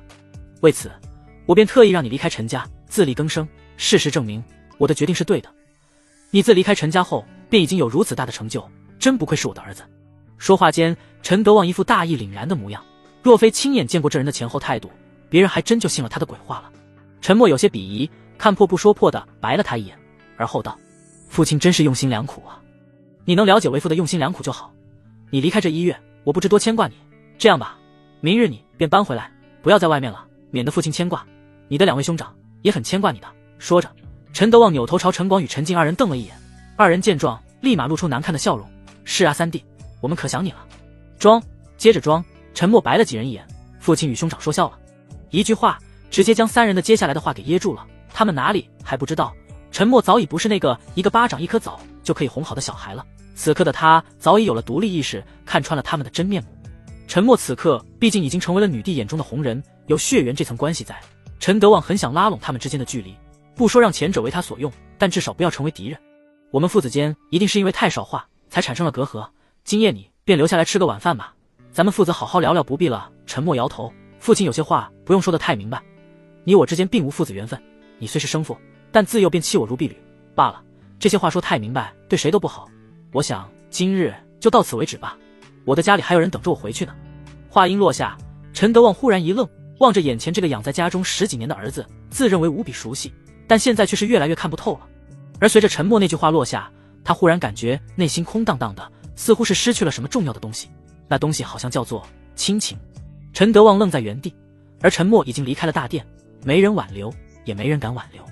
离开大殿，来到陈府庭院，一个丫鬟打扮的下人忽然凑过来挡在陈默前方：“三少爷真的要走吗？”陈默微微颔首，丫鬟却是双手拽着他的衣袖，可怜兮兮地说道：“三少爷能不能把奴家也带走？”“你是？”陈默神色一怔，低头细细打量了一眼对方，虽身着下人服饰，可那张脸却尤为高级，说是国色天香也不为过，皮肤白皙如凝脂，双手纤细修长，除去那一身打扮，其他的根本就不像是一个丫鬟该有的特征。“三少爷，你不记得我了？我是来杀你的。”丫鬟话音落下，袖口间忽然划出一柄短剑，她紧握剑柄，猛地一剑朝陈默下腹刺来，攻势凌厉，杀意浓烈，似乎只要一瞬便可将陈默当场击杀。然而早就对这丫鬟起了疑心的陈默早有警惕，在那短剑袭来之时，他一个手刀猛地劈下，砸在丫鬟手腕间，咔嚓一声，骨裂之声传来，丫鬟立马发出痛苦的哀嚎声。“陈默，真没想到你竟然有如此恐怖的力道，不过我可是9品武者，岂会这么容易栽在你手上？去死吧！”丫鬟面色冰冷的娇喝一声，另一只手中忽地多出一把长剑，紫色液体涂满剑刃，滴答滴答的往下滴落。那一刻，陈默嗅到了死亡的味道，恐怕长剑之上涂的便是毒液，一旦身体有所损伤，毒液入体，他今日必死无疑。这世上有谁会这么想要他死？陈默只想到了被自己破坏谋反大计的宁王了。“你是宁王派来的？”陈默一语落下，那丫鬟顿时面露冷笑：“你猜？呵呵，你猜我猜不猜？”陈默往后退了几步，而后拔出腰间宝剑，这是龙傲天今早赠他的，说是什么灵剑，具体他也不太清楚。但在看到陈默手中宝剑后，那丫鬟登时一惊：“宁王的佩剑怎么会在你手里？混蛋，你真该死啊！”丫鬟面色一沉，那涂满剧毒的长剑猛地一挥，划破空气，呼啸着朝陈默袭来，剑气破空，直击他的面门。“该死的不是我，而是你，反陈之人，该杀！”陈默同样挥出一剑，与丫鬟的剑术相比，他的剑术稍显羞涩，自幼便没拿过剑，现在所学之剑法皆出自狂沙宗，也不过学了几日。真要说起来，他的剑法莫说是张龙，恐怕就连眼前的丫鬟都不如。然而一力降十会，在绝对的力量面前，技巧仿佛都是多余的。陈默不会太多剑招，与张龙一般，他只会一招，也只练一招。一剑自上而下挥出，宛如天神挥剑，呼啸而过，轰隆一声爆鸣击破空气，应声而下，斩断丫鬟手中长剑，继而劈在他的肩膀处，鲜血勃勃流出，他也被迫后退几步，面色瞬间惨白不已。院子里的打斗顿时引起了四周的注意，大殿内脚步声匆匆，丫鬟登时大惊失色。陈家虽不是世家大族，但手底下也有不少高手，他一人不是对手，既然暗杀失败，那也只能先逃再说。他转身而去，袖中飞出几枚银针，直勾勾地朝陈默飞去。想逃？没门！陈默冷哼一声，甩手一剑将那几枚银针挡下，而后一剑扔出，正中那丫鬟的后背。你！丫鬟再次转身，凤目圆瞪，不甘地瞪了陈默一眼，缓缓倒在了院子里。发生了什么事？就在这时，大殿内听到动静的许成等人匆匆赶来，在瞧见陈默杀的是一名丫鬟时，众人先是一愣，继而他们又看到了他手中的短剑。此刻哪里还不知道发生了什么？这个丫鬟要暗杀陈默，但计划失败，却反被斩杀。陈德旺脑子轰的一下，宛如春雷炸响，双唇颤抖着从牙缝里挤出几个字：不是我指使的。早前陈广找过陈默2次麻烦，后者都将此事赖给陈德旺。此刻的他已经有心理阴影了，在察觉到丫鬟是杀手的那一刻，他立马开口否认，生怕晚了一步就被冤枉了。而就在陈德旺话音落下的一刹那，陈广顿时就察觉到一股寒意，是父爱的目光。父亲，也不是我呀！陈广惶恐地看了父亲一旁的得力战将，已经蠢蠢欲动，要请家法了。他吓得差点跪下来。我知道不是你们，是宁王的人。陈默摇摇头，也没打算诬陷他们。这不是仙儿姑娘吗？就在这时，手无缚鸡之力的大哥陈静在察觉那丫鬟已死后，壮着胆子凑近一看，双眸顿时瞪得滚圆。1月前，他曾想接济这位风尘女子，只可惜天不遂人愿，被掳走了。本以为他会被玷污，没成想他竟然成了杀手回来了。这么好看的女子就这么死了，可惜啊！要不趁热，你说什么？陈默双眼瞪得滚圆，一脸不可置信地回头盯着陈静，快步上前，双手揪着她的衣领，喝问道：“你说她是仙儿姑娘，可是1月前你跟叶良辰相互争夺的那位仙儿姑娘？”叶良辰，没错，就是她，就是那位姑娘。陈静回答道。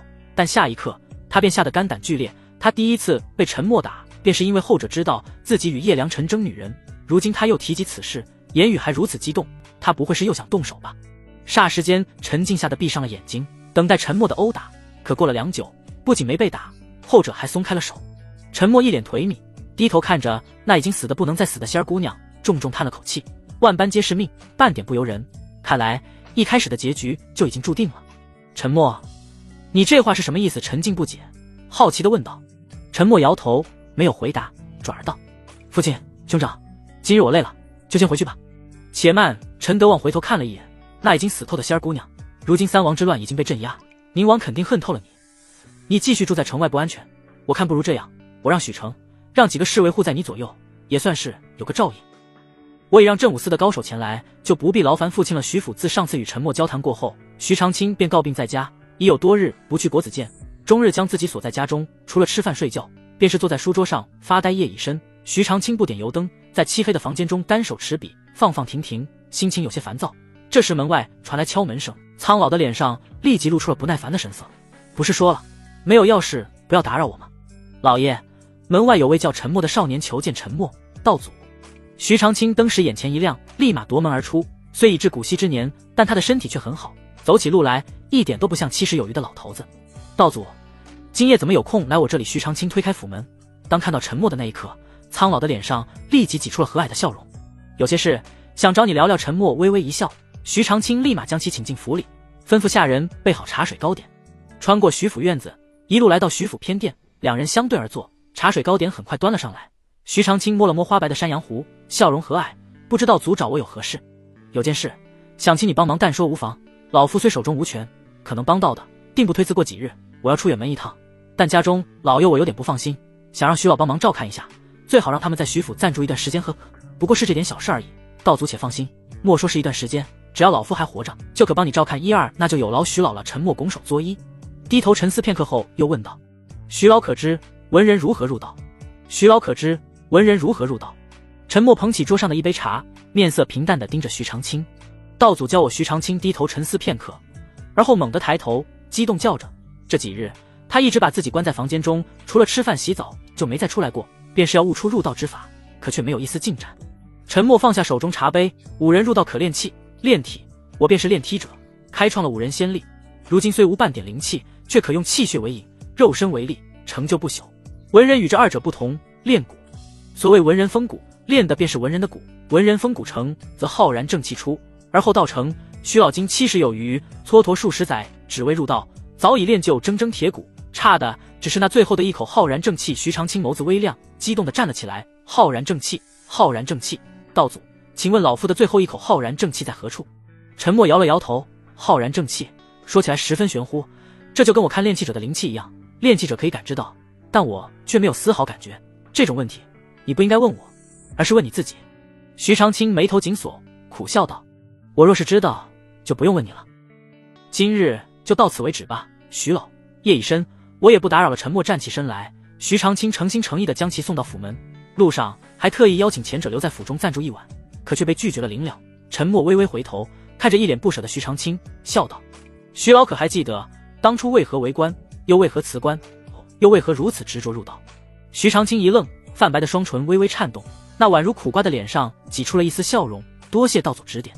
陈默离开了徐府后，帝都已经开始宵禁，无法外出的他只得在附近找了一家客栈暂住下来。第二日一早，他才匆匆赶回家中。陈默一夜未归，众人担忧不已，皆是害怕他会被陈广那家伙给针对，亦或者会被宁王派来的杀手陷害。但在看到他安然无恙后，皆是松了一口气。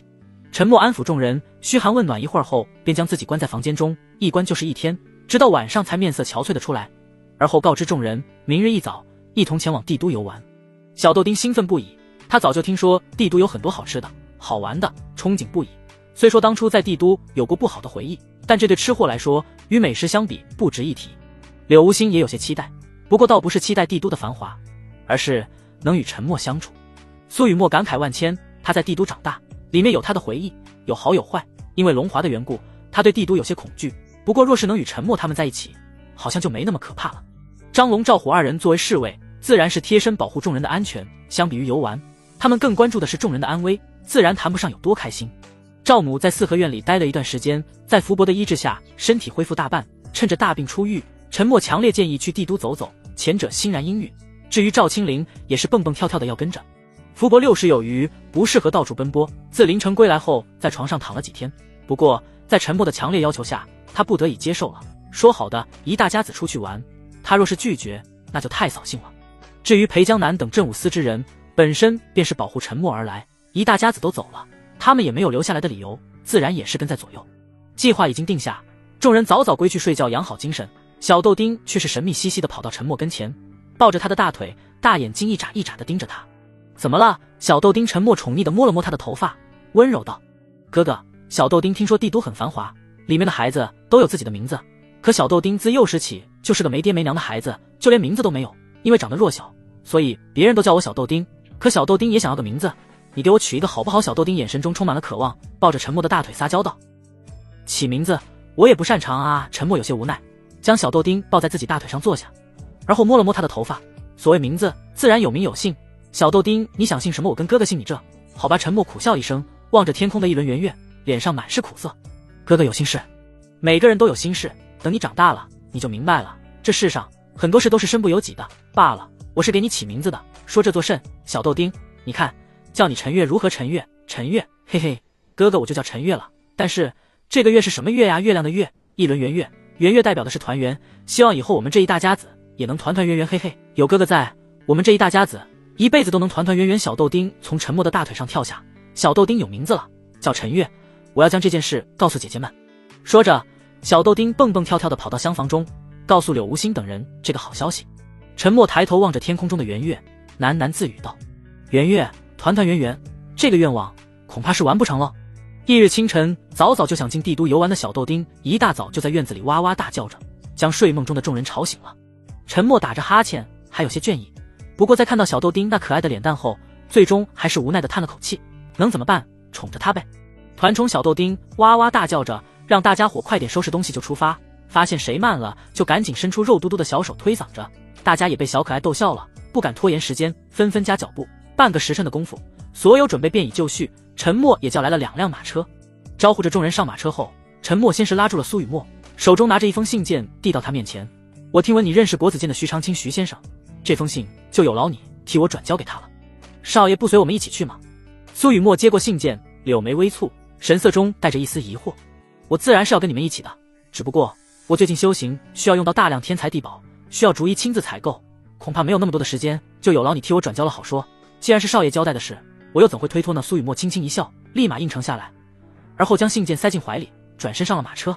陈默一转身看了一眼后，在马车旁边的裴江南又道：我也有一封信想要裴兄带我转交给傲天兄，交给龙公子。裴江南神秘兮兮地盯着陈默，龙公子虽是镇武司之人，可他却神出鬼没，我极少能在镇武司见到他，或许我见他的次数都不如陈兄你多，与其让我转交到，不如陈兄你自己亲手交给他。没机会了。陈默摇摇头，裴江南却是脸色一沉，此话何意？我去帝都采购一些炼体所需药材后，会闭关一段时间，见面的机会极少，所以这才让裴兄帮忙。原来如此，既然是这样，那我便试试吧。既然这次都是要进城的，那我也顺便去镇武司看看，若是见到他，我便亲自交到他的手上，那便有劳裴兄了。车轮滚滚，碾过荒野的大道，从四合院一路来到帝都城中。陈默与众人有说有笑的，只是下车还是意犹未尽般。小豆丁从马车上跳下，吵吵嚷嚷着要去找好吃的，可陈默却不肯，他便抱着后者大腿，可怜兮兮地盯着他。哥哥，小豆丁要吃好吃的，你就让我去吗？可是哥哥有很多东西要买，既然如此，那就这样吧，我们分头行动，你先去找好吃的，等哥哥买完了东西就来找你，如何好？小豆丁毫不犹豫地点头答应。对于吃货来说，没有什么东西比吃更重要。少爷有什么东西要买，让我与张龙去即可。老头子我在帝都待了几十年，对逛街也没什么兴趣，你就与小豆丁他们一同游玩即可。福伯主动请缨。福伯，我这次要采购的东西可不少，你与张龙二人去，恐怕是买不了这么多。沉默轻笑一声后，随即从怀里拿出几张写着密密麻麻字迹的纸张。我要修炼，所需之物繁多，劳烦诸位也帮我留意一下。赵虎，你们一家子趁着这个机会一起逛逛，不用太过在意，只需帮我稍微留意一下即可。一张纸递到赵虎面前，他微微颔首，认真道：三少爷交代之事，我定不推辞。福伯，你主动请缨，自然也少不了你的那份。若是你今日找不齐，你可就别回来见我了呀。方白用开玩笑的语气说着，又递给了福伯一张纸。后者接过后笑道：三少爷可真是为难我了，若是你要的东西古灵精怪的，帝都之内没有，那老头子我岂不是一辈子都不能回去？那我可不管。沉默哈哈一笑，然后又将最后一份清单递给柳无心。无心，这是我第一次交给你的任务，不过念在你第一次来帝都，就不为难你了。你与小豆丁他们好好玩，至少稍稍留意一下即可。哥哥，好吧。柳无心本想着与沉默一起的，可当看到后者那期盼的眼神，他只能压了回去。接过清单后细细看了一眼，心里暗暗决定，一定要第一个将上面的东西集齐，然后就有时间与他单独相处了。沉默将身上的银子尽数分给众人后，便与众人分道扬镳。赵虎一家子一队，福伯、张龙一队，柳无心三女与裴江南等人一队，而福伯则与张龙一队，分头行动则能更快完成任务。陈默领着几个镇武司的高手在城中逛了一圈，偶然路过陈府时，正好瞥见一位身着黑色长衫的青年，腰间挎剑，威风凛凛。诸位，我忽然想起来，我的佩剑还没拿。陈默笑着说道。镇武司一位高手微微蹙眉道：陈公子有我们在侧，何须佩剑？难道你信不过我等的实力？不，你们误会了，那佩剑可是陛下所赐，可是无价之宝，今日府中无人，若是让贼人看到并拿走，那我可就对不起陛下的赏识了。那几人一听，面面相觑，而后道：那就让我们随你一同。这倒不必，我今日采购任务重大，时间耽误不得一点，就劳烦诸位替我先帮我看看了。说着，陈默又从怀中拿出了一张纸。裴江南陪着柳无心三女在帝都逛了一圈，趁着有机会，他回去了一趟镇武司，本想将陈默交给他的信转交给龙傲天的，可却没有看到人影，无奈又折返回去。还未寻到柳无心三女，却忽然看到伴随陈默左右的几个同僚，他神色一怔：你们怎会在此处？陈兄呢？他说陛下赠他的佩剑忘拿了，让我们先替他采购药材，稍后便来。这个陈兄怎么感觉今日有些神秘兮兮的？裴江南暗暗皱眉，心里寻思着陈默是不是有什么事在瞒着他。正想着，却忽然感觉到地面剧烈晃动了一下，一道剑气冲天而起。不好！就在这时，镇武司的同僚们发出一声惊叫，是灵力波动。究竟是谁这么大胆，竟敢在帝都内交手？不要命了！果真是没把我镇武司放在眼里。弟兄们，走去看看！几人话音落下，裴江南立马拔出腰间佩刀，一马当先冲出。武者入七品，灵力便可达到一种恐怖的境地，只要出手，就算再收敛都会波及到周围。在帝都人口如此密集之地，是绝对禁止七品之上武者交手的，若有违反者，镇武司可先斩后奏。无论对方是何身份，方才的灵力波动已然触碰到了红线。裴江南为首的众人见状，一刻不停留地冲到了灵力波动的中心处陈府。府门外的大街已经一片狼藉，周围不少百姓被波及到重伤倒地，其中裴江南好看到几道熟悉的身影，柳无心三女，恐怕他们也是偶然间路过这里，这才被波及到。你们去疏散百姓，还有记得将柳姑娘他们看好，莫要让陈兄担心。我去看看是谁这么大胆，竟然如此。裴江南持刀冲入陈府之中，映入眼帘的便是满地尸体，鲜血染红了整个院子。一身着黑色长衫的青年手持长剑，剑刃之上已然被鲜血浸透。陈府这本是个平静的一天，陈府上下众人都以为今日会与往日一般无事发生。然而随着一手提长剑的黑衣青年杀了府门的2个守卫后，一切都发生了巨大的变化。黑衣青年自府门后见人就杀，陈府上下无一幸免。陈府上下武者不少，可却无一人能在他的手上撑过一招。最强高手许成尚未出手便已被斩杀，陈德旺、陈广正欲开口求情，却已被割了喉。不过1刻钟的功夫，整个陈府只剩下陈静一人。宛如杀神降世的青年手持沾血长剑，面色冷傲地瞪着陈静，后者惊恐不已，结结巴巴地望着眼前青年。是你叶良辰，你好大的胆子，你竟敢！是你好大的胆子，陈静，1月前你竟然如此羞辱于我，着实该死。只不过我要开拔禁区，这才让你多活了1月。今日我便是来寻仇的，不仅是你辱我的仇，还有仙儿姑娘。黑衣青年叶良辰面色冷傲，前几日有人在你府中发现仙儿姑娘的尸体，她便是你杀的，是与不是？不是我只是个手无缚鸡之力的书生，我哪里这个实力杀她？是她要杀我三弟陈默，反被三弟所斩杀，这一切都不关我的事，你就放过我吧，我错了，我真的错了。叶良辰，求求你饶了我吧！陈静跪下来给叶良辰磕头认错，他的脑袋狠狠砸在地面上，就算已经把脑袋磕破了，他也没敢停下来。他不想像陈府上下一般被对方屠杀，他还没活够，还不想死。然而叶良辰的屠刀并未停下，也不会因为对方磕头认错而停手。像你这样的人真的会知错吗？你不是知错了，而只是怕了。话落，长剑一挥，鲜血四溅，陈静瞪大双眸，不甘的死去。陈默，陈家三子陈默，他现在何处？叶良辰冷漠的开口。陈府庭院的阴暗处，一道冰冷的声音传来：城外荒地，四合院内。好，那接下来就是陈默了。敢杀我的仙儿姑娘，我定要将他碎尸万段。叶良辰眼眸中闪过一抹冰冷，正往前迈出一步，一道身影骤然而至，正是方才听到动静赶来的裴江南。裴江南看着满地的尸体，顿时大怒：混账！你可知这是帝都？光天化日之下，不仅伤及无辜，还杀了陈府如此多人。今日若不将你拿下，我裴江南滚！叶良辰回头瞪了裴江南一眼，此刻的他只想杀陈默，不想在这种小角色身上浪费时间。镇武司的高手，在他看来如土鸡瓦狗，插标卖首无益。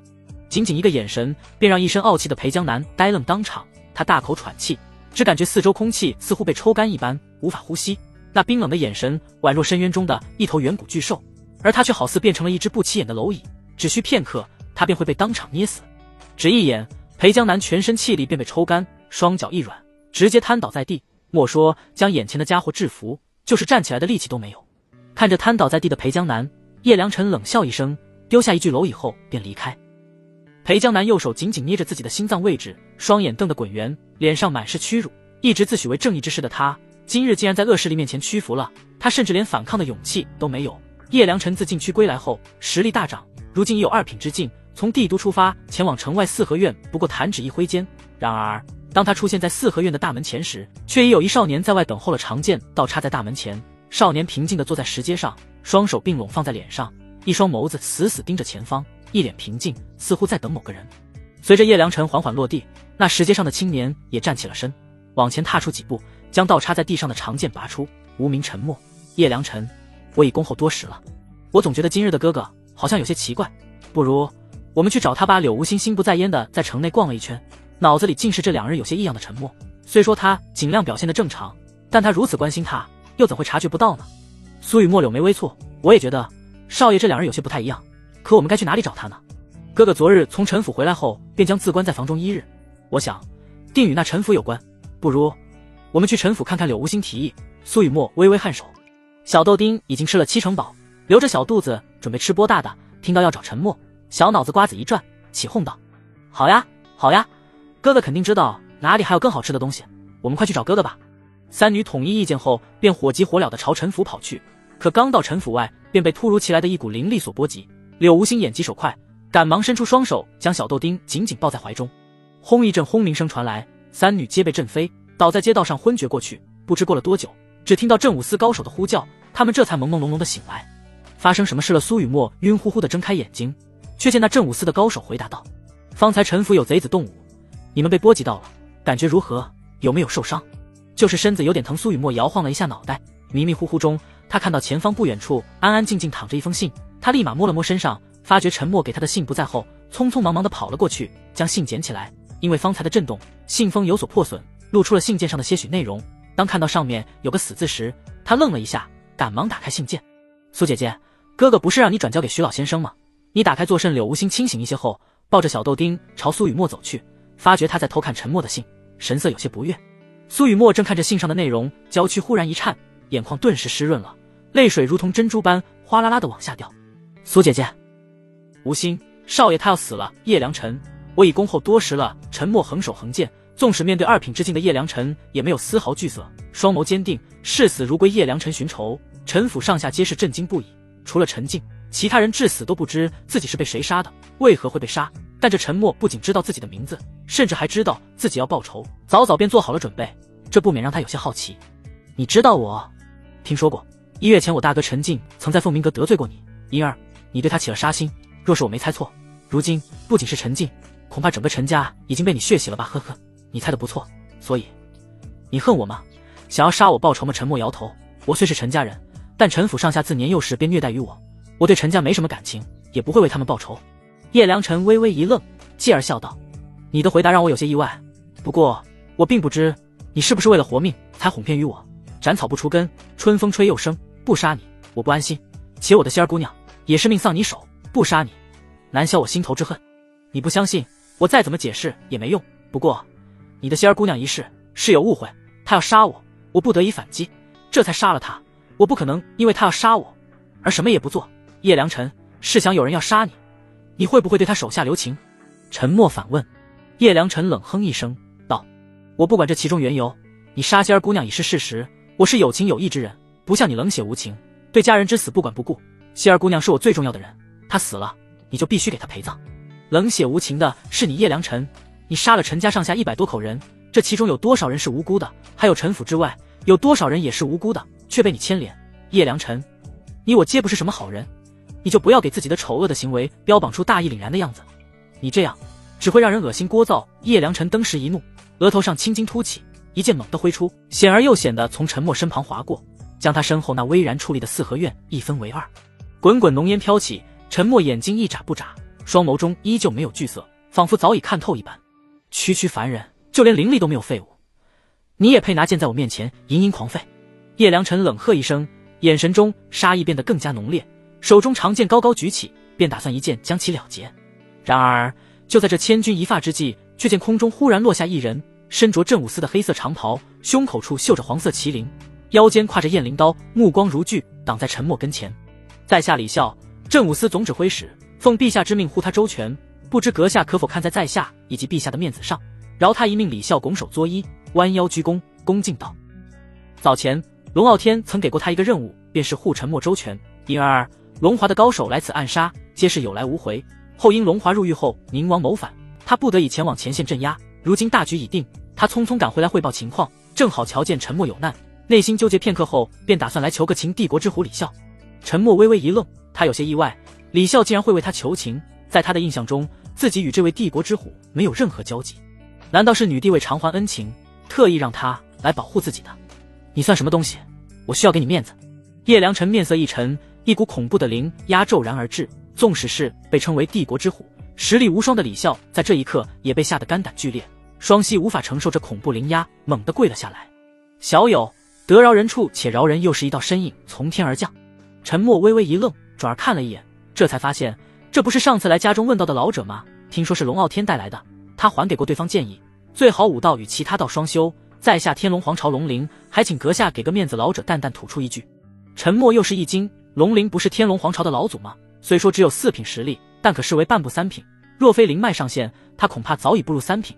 这种强者竟然会来找他问道，还请阁下给个面子，不要为难道祖。就在这时，四周荒野上零零散散来了数十人，这些都是寻常时来陈默府门前问道之人，曾想拜其为师，不过却被拒绝了，后每日都来此处听他讲道。昨日听说陈默已回府中，今日便想来看看他有没有开课，不料却遇上了这档子事。他们没有多想，皆是跪下给陈默求情。好啊，真没想到一个小小的陈家三公子竟然会有如此人脉。不过你若是觉得这些废物能救你的命，是不是就太看不起我了？叶良辰面色阴沉，长剑轻轻一挥，身上爆发出更为恐怖的灵压，龙鳞、李啸皆被压得喘不过气来，一口鲜血喷出，面带惊恐之色。而那些为陈默求情的众人更是口吐鲜血，昏厥过去，更有甚者当场暴毙。诸位，感谢你们为我说话，但叶良辰已是2品之境，你们再怎么努力都是徒劳，一人做事一人当，此事还是让我自己面对吧。陈默轻叹了一口气，在强者面前，弱者的所有努力都是笑话，他不想让他人被他牵连，支开家中所有人便是为此。李啸只是奉女帝之命护住陈默，若护不住他也没办法，没必要把自己的小命他也搭上。龙鳞年岁已高，好不容易有如此成就，虽受陈默指点之恩，但在死亡的威胁前，他还是一咬牙退缩了。至于为陈默求情的其他人，手无缚鸡之力，除了一张嘴便再无其他，此刻已经昏厥一大片，能站起来的人都没几个，就更别说是保护陈默了。一人做事一人当，你要杀我尽管来便是，不要再为难他人了。陈默持剑走出，一步一步朝叶良辰走去，气度倒是不错，就是实力差了些。看在这么多人为你求情的份上，今日我就让你死得体面些。你说什么？哥哥要死了。柳无心眨巴了一下那双异色双瞳，美眸中带着一丝担忧，将怀中的小豆丁放下，双手紧紧拽着苏雨墨的衣袖。苏雨墨娇躯颤抖着捏紧信纸，眼眶处蒙上了一层水雾。少爷，少爷，这封信不是普通的信，而是遗书。他在书中交代了他死后我们的归宿，还让徐老旭先生收留我们。不可能的，不可能的，哥哥好好的怎么会死呢？他怎么会死呢？他在哪儿？我现在就要去问他，亲自问个清楚。柳无心转过身，那一直候在旁边的几位正武司高手突然想起陈默离别前的话，赶忙回应道：陈公子方才说要回去拿剑。话音刚落，柳无心环顾四周，一眼便瞧见了不远处的一匹宝马，飞身上马。柳姑娘，城内不可纵马。正武司高手正要开口，却见柳无心已经纵马离开，紧接着又是一人飞身上马，是裴江南。那个遵纪守法的男人竟然破戒了。不行，此事不可耽搁，我必须赶紧找到徐老先生。苏雨墨思索片刻，既然陈默要把他们托付给徐长卿，那对方自然会有保他们的底牌，若让他出手，说不定也能保住陈默。不由分说，苏雨墨抢了一匹马，也纵马朝徐府赶去。这一天天的，就不能有个守规矩的人吗？正武司几位高手哀叹一声，转而将晕倒的小豆丁抱起，往正武司赶去了。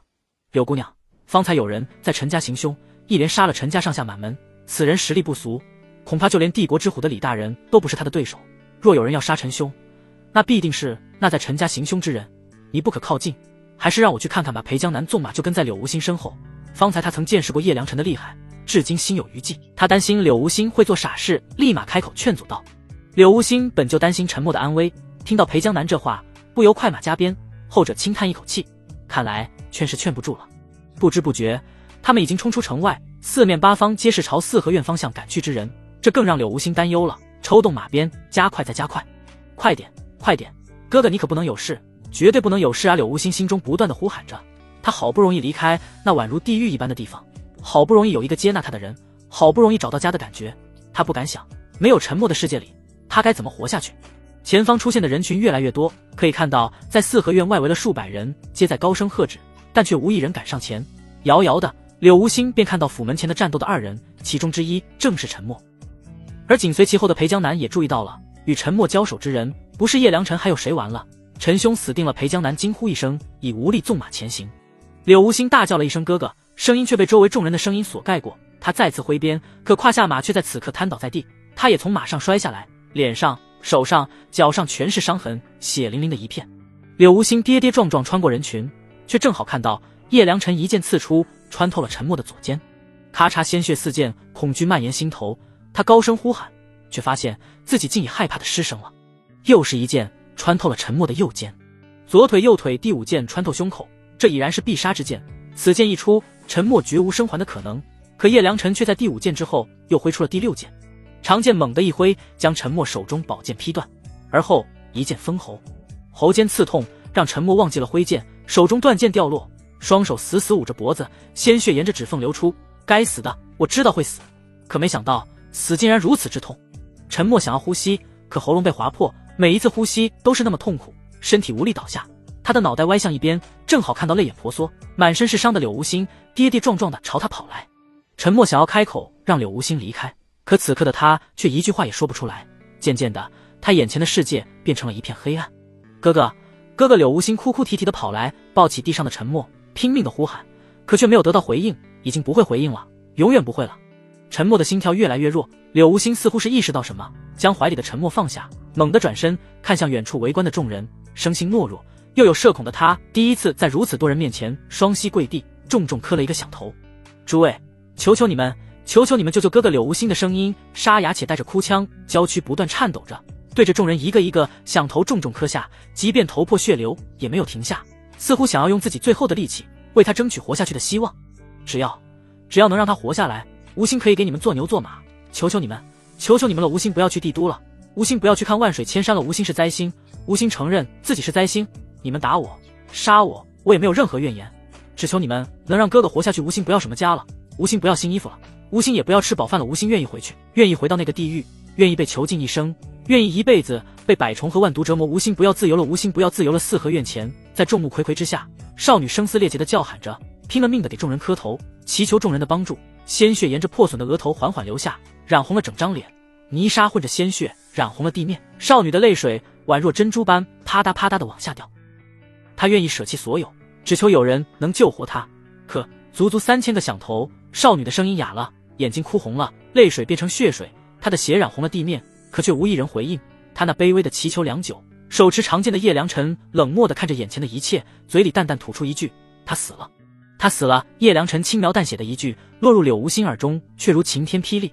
磕了3000响头的他脑子晕乎乎的，但还是踉踉跄跄地爬到陈默跟前，双手捧起他的脸颊，轻轻试探他的鼻息。没了心跳，没了脉搏，没了，死了，陈默死了。柳无心抱起地上尸体，满是鲜血的脸颊贴着他的脸颊，嚎啕大哭起来，哭声回荡在天地间，仿佛成了世间最悲的乐曲。绚烂的天地，五彩的世人，此刻在柳无心的世界里俨然变成了一片灰暗。当初那救他于水火的少年，是灰暗世界中最后的色彩，是他世界里的最后一束光。可现在他死了，这一刻少女的心也死了。柳无心猛地扭头，泪眼婆娑地望着眼前的叶良辰，眼神坚定：我柳无心此生与你不死不休。叶良辰猛然一惊，看着那满脸是血落魄不已的少女，内心咯噔一下，竟然在隐隐间感觉到了一丝恐惧。我相信你将来定能成为一方霸主，有实力与我一较高下，但我不会让你有未来。斩草不除根，春风吹又生。叶良辰眼神中闪过一抹狠厉，一个带着复仇决心之人，无论多么渺小，他都不会放过，不然他也不会在对陈静动手时便灭其满门。叶良辰紧紧握住剑柄，已经做好了斩草除根的打算。小伙子，得饶人处且饶人。龙鳞犹豫了一下，陈默之死他无能为力，可至少也要让他身边之人能有活下去的机会。周围围观的众人方才也亲眼见证过少女的绝望，此刻看到他要被杀，难免会有恻隐之心，纷纷开口劝止。得饶人处且饶人，阁下，得罪你之人已经被杀，就不要赶紧杀绝了，饶他一命，给自己积德吧。杀了这么多人，你会有报应的。一道道求情的声音传来，叶良辰眉梢一挑，随即一剑挥出，顷刻间人群中便有10几人命丧当场。下一刻，龙鳞闭嘴了，众人闭嘴了，原本还气势汹汹口诛笔伐的众人眼神都清澈了不少。废物叶良辰轻蔑地扫视众人，嘴里淡淡吐出一句，目光宛如看蝼蚁一般，言语中更是不给众人一丝面子。反观众人也只是敢怒不敢言。叶良辰再次提剑，遥遥指了指柳无心，后者双手紧紧抱着陈默，大有一副视死如归的模样，倒是个美人胚子，只可惜心里装了别人。叶良辰淡漠吐出一句，长剑一挥，剑气冲天而起，在空中汇聚的云朵瞬间被击散，此一剑直冲天际，仿佛贯彻云霄。叶良辰贵为2品武者，实力在这9州之中难逢敌手，且他又将剑术修炼到极致，纵使面对1品的高手，尚有一战之力。如若要杀一个刚入9品的小姑娘，只需1成力便可将其斩杀100次了。如今这一剑，他已使出了7成，便是要让这2人挫骨扬灰。这好恐怖的剑气，这究竟是何等境界的强者从未见过如此恐怖的招数，恐怕就算是帝国之虎也不是对手吧？那自然是了。李孝李大人方才也曾替道祖说话，可现在却已经被吓得闭口不言，想必那人的实力已达到3品，甚至更强。李孝望着天空中的飘荡的剑气，微微叹了一口气，这等实力，我此生恐怕也只有仰望的份了。莫说他要杀陛下降宝之人，恐怕就算他要杀陛下，我也无法阻止。此人之实力，恐怕就算是整个天龙皇朝加起来都不是他的对手。除非太祖皇帝复活龙鳞苍老的眸子望着天空中的剑气，深深吸了一口气，只感觉一阵窒息。他转而看向那紧紧抱着沉默尸体的柳无心，无奈道：万般皆是命，半点不由人。所有人都觉得面对如此实力的强者，柳无心必死无疑，就连他本人都已经做好战死的准备。可这个时候他却感觉不到一丝害怕，能跟他死在一起也算不枉此生了。然而就在那道剑气即将落下之际，空间中忽然传来一道宛如洪钟大吕般的声音。只话音落下，那猛然朝柳无心袭去的剑气竟宛如提线木偶般停了下来，无法再进分毫。随后便是一个散字，那道让众人感觉绝望的剑气竟在一瞬逸散在空气中。这时叶良辰眉梢一挑，猛地抬头，却见身着灰袍蓄着山羊胡子的老者脚踩虚空，双手背负，宛若谪仙人一般出现在众人的视野。这是李啸猛地抬头，作为镇武司的总指挥使，他的眼睛宛若鹰隼，刹那间便认出来人，眼神中写满了震惊。国子监祭酒徐长卿。徐长卿，那老家伙怎会？龙鳞苍老的双眸闪过一抹诧异。徐长卿是先帝时期的名人，同时也只是一个手无缚鸡之力的文人，在这个武道昌隆的时代根本无法入他的眼。可此刻他竟然看到那老家伙正踏空而行，一个文人竟能有如此神通。不仅是龙鳞，就连四周围观的众人皆是一脸诧异。徐老先生先入仕，后治学，勤勤恳恳数十载，也不过是文人，他怎会有如此神通？听闻徐老先生早年便是废品灵脉，因不可入道而从文，文人也可腾云驾雾。不是不可入道，他只是不能入武道。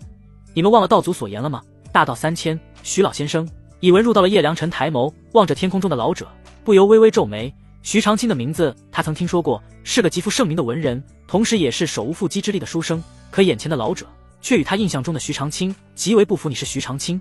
叶良辰问道。徐长卿微微颔首，你来此处作甚？救人简简单单的2个字已经表明了来意。你一个手无缚鸡之力的文人，也妄想阻止我杀人？叶良辰眉头紧锁，眼神中闪过一抹冷意。虽说方才徐长卿所展现的神通令他诧异，可莫说是在天龙皇朝，就算放眼整个九州大陆，他也觉得无人能阻挡他杀人的脚步。我还是来迟了一步吗？徐长卿没有答话，转而看向沉默道：老夫能入道，皆赖道祖指点，可以说他便是我的入道恩师。未曾想还没来得及报恩，他已然被你斩杀。老夫既然无法护住恩师，那至少也要护他家人周全吧。就凭你？叶良辰紧握剑柄，将手中长剑一提，无数剑气拔地而起，化为千万柄剑空悬于天幕之下，宛如银河倒挂。徐长卿轻轻抚着花白的山羊胡，不紧不慢，嘴里淡淡吐出一句：你何不放下手中剑？啪嗒，叶良辰右手不断颤抖，紧握的五指竟不听使唤的慢慢松开，手中剑也在此刻掉落在地上，天幕之下的无数剑刃也在一瞬间消散得无影无踪。你怎会？老夫深知阁下实力深不可测，可你若执意要杀那位小姑娘，请先从老夫的尸体上踏过去。老东西，真以为我杀不得你们？叶良辰左手双指一勾，呼唤地上佩剑飞起。徐长卿眉梢一挑，压着嗓子阴沉道：你何不跪下？轰！叶良辰双膝一软，竟真的跪了下来。你找死！叶良辰紧咬牙关，爆发出全身灵力，大有与徐长卿不死不休的架势。反观后者，双腿稳如泰山，但脚下地面已经开始崩裂，隐隐间身体开始摇晃起来，他的嘴角也渗出鲜血。明面上的两人只是大眼瞪小眼，可背地里却已经在暗暗比拼实力。叶良辰年轻有为，天赋极高，从血海尸山中杀出，实力不容小觑。徐长卿虽为文人，读了数十年的书，一夜入了2品，可在这数十年来练就的风骨，却并非前者如此轻易便能击溃的。更何况此刻的后者已然抱着必死的决心。老夫寻到60载，风骨大成，一身浩然正气，让我一夜入2品，如此修为实属不易。可若是阁下非要这小姑娘的性命，那老夫就算是风骨尽碎，浩然气散，一身修为俱废，生死当场，也要让阁下留下半条命。徐长卿鼻孔渗血，眼角落红，7窍中已有5窍流血，再有2窍，他便会有性命之危。可即便如此，他却丝毫没有惧色，眼神坚定，视死如归。实力的比拼暂且可算是不相上下，甚至叶良辰可反压徐长卿一筹，可对方以死相逼，他最后虽可斩杀后者，但必定重伤。为杀一人，丢掉半条命，不值当。叶良辰环顾四周，皆是沉默的追随者，虽说早已被他恐怖的实力压制住，不敢轻易出手，可他若重伤，这些人必定奋起反击，届时他必死无疑。叶良辰深呼吸一口气，咬着牙艰难吐出一句：老先生，我给你一个面子，不杀他了。叶良辰走，没杀柳无心就走了。徐长卿以死相逼，终于起到了作用，算是护住了柳无心的命。然而此刻的他却像是石雕般抱着沉默的尸体一动不动。曾受过沉默指教之恩的众人无声地围拢在一侧，为其默哀。反观李笑、龙鳞二人则是凑近那一夜入二品的徐长卿跟前一阵嘘寒问暖。无论是徐长卿为官时，还是他在国子监治学时，此二人都瞧不上他。而如今他已经站在了一个足以让天龙皇朝所有高手都得仰望的高度，二人也不得不殷切讨好。徐长卿一抚花白长须，用一句虚位恩师守灵打发了两人。他急匆匆地来到柳无心跟前，面对后者不愿放手的模样，他没有制止，静静地护在身后，不时为早逝的沉默默哀。裴江南从马上跃下，快步来到柳无心跟前，瞥了他一眼后，羞愧地低下头。少女在众人面前苦苦哀求，只为让沉默活命，可磕了足足3000响头，却无一人回应。他裴江南便是其中之一。什么正义之士，什么正道的光，裴江南不过是一介懦夫，欺软怕硬的懦夫。裴江南双手握成拳头，指甲压着长肉，刺破皮肤渗出血来，紧咬牙关，几乎要把牙齿咬碎。不经意间的抬头一瞥，看着双眸中已经没有神采的少女，他啪嗒一声跪了下来。时光匆匆，四周来为沉默默哀之人逐渐增多，人群中挤出了一道身影。苏雨墨来了。但看到喉咙被割破，已经没有气息的沉默，满脸是血，宛如雕塑般一动不动的柳无心，苏雨墨双手捂着嘴巴，豆大的泪珠噼里啪啦的往下掉。怎么会这样？少爷，少爷怎么会死得这么惨？苏雨墨双脚一软，无力的瘫倒在地，声音中带着哭腔，目光扫视一眼沉默身上，双手双腿都有被刺穿的痕迹，胸口处还有一处伤口，显然出手之人没有打算让他活下去。最狰狞的伤口当属喉咙，一剑封喉。几个时辰前他还跟大家有说有笑，几个时辰前他还说要让大家都过上好日子，可现在他怎么说没就没了，没了他的日子能算好吗？人群中又钻出了两道人影，张龙、福伯。方才前来此处听沉默讲道之人不少，在瞧见叶良辰行凶时，有不少人逃回了帝都，将这件事一传十，十传百，担心他安危的福伯、张龙二人哪里还顾得上采购药材，快马加鞭的赶来。然而当看到沉默的惨状，年过60的福伯当场昏厥过去。张龙赶忙伸手抱住晕倒的福伯，虎目直勾勾地盯着沉默尸体，双眸微微一颤。都说男儿有泪不轻弹，那是未到伤心处。张龙咬着牙，眼眶里噙着泪水，撇过头不看沉默尸体，就怕自己会忍不住哭出来。可就在这一扭头的功夫，一柄断剑却映入眼帘。那是沉默的佩剑，早前他曾想将其赠与张龙，不过却被后者拒绝了。他自觉自己无法承受这么贵重的礼物。张龙将福伯轻轻放在地上，快步上前将断剑捡起，身体止不住的颤抖。这是陛下赠的佩剑，我听我的同僚说，陈兄便是为了拿这把剑才从帝都回来。裴江南注意到张龙手上的断剑，不自觉地开口道。张龙一愣，眼眶瞬间红了，那噙在眼眶处的泪水宛如泉涌般滚下。张龙该死啊，少爷赐剑我竟拒绝，若是我当日将此剑收下，少爷也就不会因为忘了拿剑折返，他也就不会被奸人所杀。是我害死了少爷，是我害死了少爷啊！张龙自责的忏悔将晕厥的福伯吵醒，老爷子缓缓睁开双眼，以为方才只是做了一个梦，可当看到已经没有气息的沉默后，登时老泪纵横。天啊，老头子我这辈子是造了什么孽啊？为什么我身边的人都要离我而去？老天爷啊，如果我林府有罪，就杀了我，而不是这么折磨我啊！福伯瘫倒在地，捶胸顿足，歇斯底里的哭喊着。自幼时起，他的命就是那么坎坷，年过15便要为家里生计奔波，年20父母双亡，30多岁妹妹难产而死，40多岁弟弟因意外身亡，50岁时将陈母视如己出，可后来他也死了。今年60有余，无妻无子，孤苦伶仃。他已将陈母之子陈默看作自己的亲孙子般，本想着伺候他最后几年，也算不枉此生了。可是老天爷啊，就这么一个小小的要求都不能满足老头子吗？都怪我，我是克亲人的命啊！年轻时克死了亲人，老了还克人，老头子就是个害人的东西。如果不是我，少爷也就不用这么早死了。福伯声嘶力竭地哭喊着，双手扶在地上，脑袋猛地朝地上撞去。他是克人的命，就不该活在这世上，害人害己。只一道苍老且洪亮的声音传来，福伯的撞头自杀的举动被制止了。莫要做傻事。徐长卿走上前，将地上的福伯扶起来，叹道：道祖之死皆为因果，与你无关。徐老，你就不要哄我了。什么因果？少爷是好人，这世上有什么狗屁因果？是让好人不得好死的。福伯一把鼻涕一把泪地说着。徐长卿随即从怀里掏出一张信纸，福伯微微一愣，接过信纸一看，是陈默的笔记。稍稍看了一眼后，他哭得更凶了。上面所说的内容却是与徐长卿所言一般无二。不仅如此，上面还交代了陈默死后他的归宿靠山宗。在靠山宗离开前，陈默曾找宗主暗暗聊了一下，为福伯争取了进靠山宗的资格，而那讨来的令牌便是凭证，令牌在手，无论何时他都可凭此进入靠山宗。福伯从怀里拿出令牌，泪眼婆娑，怪不得老夫多次想将此物还给少爷，可都被拒绝了。原来这是为老头子我准备的。少爷啊，你连死了都没忘记老头子，而我却连帮你一把的资格都没有。徐长卿转而看向张龙，道：你便是张龙吧？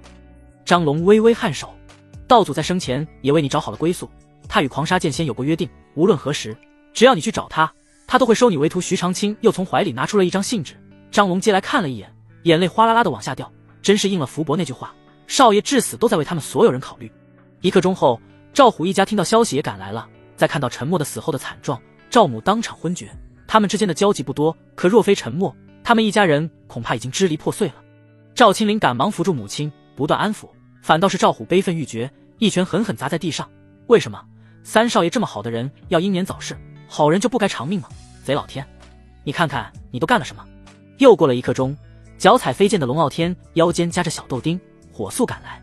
今日的龙傲天与往日不同，他没再女扮男装，反倒是换了一身白色长裙，本打算让陈默看看他女装的样子，而后再亮出他的女帝身份，可半道上却遇到了被镇武司高手带回去的小豆丁。路上一打听，他才知道陈默有危险，这才带着孤苦无依的小豆丁火急火燎地跑来。然而就在他落下的那一刻，顿时呆愣住了，没赶上陈默死了。参见陛下礼孝，徐长卿二人一眼便认出了龙傲天的身份，皆是恭敬行礼。一呼百应，四周围观众人诚惶诚恐地跪下行礼。张龙、赵虎、福伯、苏雨墨等皆是一惊，虽装扮大不如从前，可那张脸他们却记得，这不是镇武司的龙公子吗？他怎么成了陛下？龙傲天呆呆地望着眼前已经没有气息的陈默，感慨万千。帝王无情，能走上如今的位置，他也是杀了不少人，死人早已见怪不怪了，可为何此刻的他却感觉一阵心痛？不是说好了想看我穿女装吗？怎么我穿来了，你却不睁眼了呢？哥哥，哥哥！小豆丁年纪虽小，可却是在死人堆里长大的，并不是对生死没有概念的稚童。在瞧见陈默浑身是血后，双眸中闪过一丝慌乱，迈着小短腿凑到陈默跟前，小手摇晃着他冰冷的身体。哥哥，哥哥，你怎么了？哥哥，哥哥，你不要死啊！你不是说好了要给小豆丁买好吃的吗？你不是说以后再也不会让小豆丁饿肚子吗？你不在了，别人要是欺负小豆丁怎么办？哥哥，小豆丁不要好吃的了，你快睁眼眼睛好不好？哥哥，你昨晚不是说我们一家人要一辈子团团圆圆吗？你怎么能骗人？小豆丁摇晃着沉默的身体，那个平时极为宠溺他的大哥哥，此刻却再也没有像往常那般伸手抚摸他的脑袋。现在没有，以后都不会有了。几岁的稚童泪眼汪汪，哇的一声就哭了出来。高贵如龙傲天这般泰山崩于前色不变，此刻也不禁被小豆丁的情绪所感染，眼眶噙着泪水，怒道：是谁？这究竟是谁干的？朕要为陈默报仇！陛下不可！就在这时，李孝、龙鳞二人大惊失色，赶忙开口劝阻道：陛下，方才杀陈默之人可是2品之境，如此高手，莫说是我天龙皇朝，就算是放眼整个九州大陆，也鲜少有人是他的对手，切莫意气用事，断送了帝国前途。龙傲天双手握成拳头，银牙一咬，头一次感觉到自己竟是这般弱小。龙宫，陛下！这时裴江南缓缓走了过来，拿出怀里藏着的信。今日一早，陈兄让卑职将这封信转交给你。龙傲天接过书信，拆开一看，娇躯微微颤抖起来。裴江南无论是天赋还是人品都是上乘，可将其重用。赵虎天赋不错，虽还未至7品，也请破格提拔进入镇武司。赵青林尚未觉醒灵脉，但我与他有过约定，必定全力支持。我虽死，但约定不可废，烦请傲天兄代我履行约定。陛下欠我一个人情，我一直没想到如何让陛下还人情，思来想去，傲天兄帮我做了这么多事，不如我就将这人情送给你。龙傲天念着信上的内容，裴江南暗暗握拳，羞愧得无地自容。陈默如此为他着想，甚至还夸赞他的人品好，但无论是在陈府还是方才，他都因被叶良辰强大的实力震慑到，不敢轻举妄动。赵虎兄妹皆是感动流涕，陈默竟在死前都没有忘记他们，不仅将他们一家子救出水火，死后还给他们安排后路，如此恩情究竟要如何偿还？朕曾欠陈默一个人情，既然是他的要求，那朕便依了他，提拔裴江南，破格让赵虎入镇武司。至于赵青灵，朕自当全力培养。龙傲天捏着手中信纸，目光微微往下一瞥，信中最后还有一句话：尚未见过傲天兄女装的模样，有些遗憾，等有机会，我倒是要瞧上一瞧。骗子龙傲天眼角带泪的吐出一句：什么有机会？人都死了，还说这种话？若是真想看，你现在倒是睁开眼睛看看啊，我让你看个够。不知不觉，日落西山，前来为陈默哀悼之人渐渐离去，在场之人越来越少。徐长卿微微叹了一口气，道祖已死，也是时候让他入土为安了。话音落下，那抱了陈默几个时辰的柳无心却是无动于衷。徐长卿无奈叹了一口气，走上前拉扯着陈默的尸体。道祖在信中早已安排好了后事，柳姑娘、苏姑娘还有小丫头，老夫会将你们安置好。柳姑娘，节哀吧，人死不能复生，道祖也该安息了。柳无心紧紧抱着陈默的尸体，在徐长卿拉扯之时，他猛地将其拽入怀中，那红色瞳孔绽放出冰冷的寒意。他是我的，他是我的，他是我的。柳姑娘，徐长卿满脸无奈，欲言又止片刻后，似是想到什么，道：对了，道祖让你看看他给你的采购清单，上面有留给你的话。柳无心微微皱眉，本不想搭理徐长卿，可听到是陈默的遗言，于是便抱着他，警惕地拿出清单，粗粗看去，都是一些药材的名字，不过是有些拗口，但细细扫视了一眼，他的瞳孔骤然缩成针状。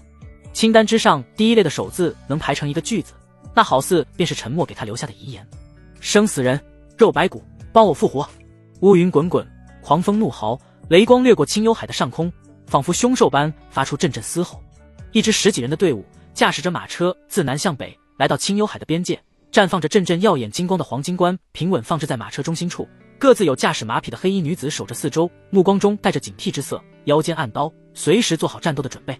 为首的女子一袭黑袍裹身，长发高高盘起，俊美的脸上带着几分冷冽的英气，盈盈一握的腰间挎着一把纤细长刀。女子名为宁心，幽州天默教护法，也是天默教女帝柳无心最得力的手下之一。数日前，宁心接到女帝命令，将天龙皇朝封存的黄金冠带回幽州。作为女帝最为得力的战将，她自然是不负众望，经历重重磨难，在与天龙皇朝诸多高手盘旋后，将黄金冠夺走，而后一路往北直奔瀚海帝国。再往北，越过隔绝青州与幽州的青幽海，便可抵达幽州，进入天默教的大本营。一头短发，同样穿着黑袍的女子纵马上前，凑到宁心身侧：护法大人，接应我们之人就在前方，只要乘上飞行妖兽，1日时间便可越过这号称万里海峡的青幽海，我们也可尽快与陛下复命了。宁心摇摇头，鹰隼般锐利的眸子打量一眼天空，听着远处传来的滚滚雷声，神色凝重不已。来时陛下命我千万要保护好黄金关，切勿让里面之人有任何闪失。可这雷来的却不是时候，这等天气若乘坐飞行妖兽，稍有不慎，妖兽和人都得被击落。人倒还好说，可这黄金关若有意外，我该如何跟陛下交代？我看不做飞行妖兽，还是直接乘船渡海吧。短发女子回头看了一眼身后的黄金关，双眼眯成月牙，一脸八卦道：护法大人，你可知这黄金关中所葬之人是何身份，竟能让陛下如此重视，派你亲自前来？不知宁心冷漠地回了一句。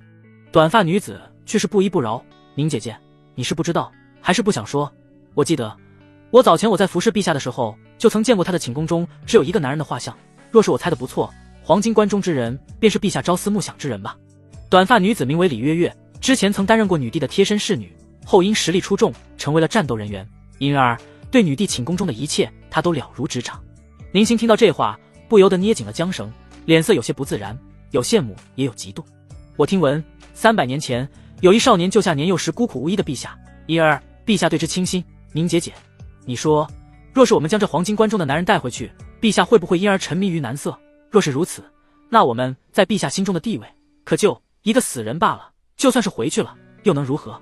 宁心摇摇头，苦笑道：那可不一定，我听闻陛下可是掌握了生死人肉白骨之术，几日前你在黄金关中倒下的那些灵液，或许就是让人起死回生的东西。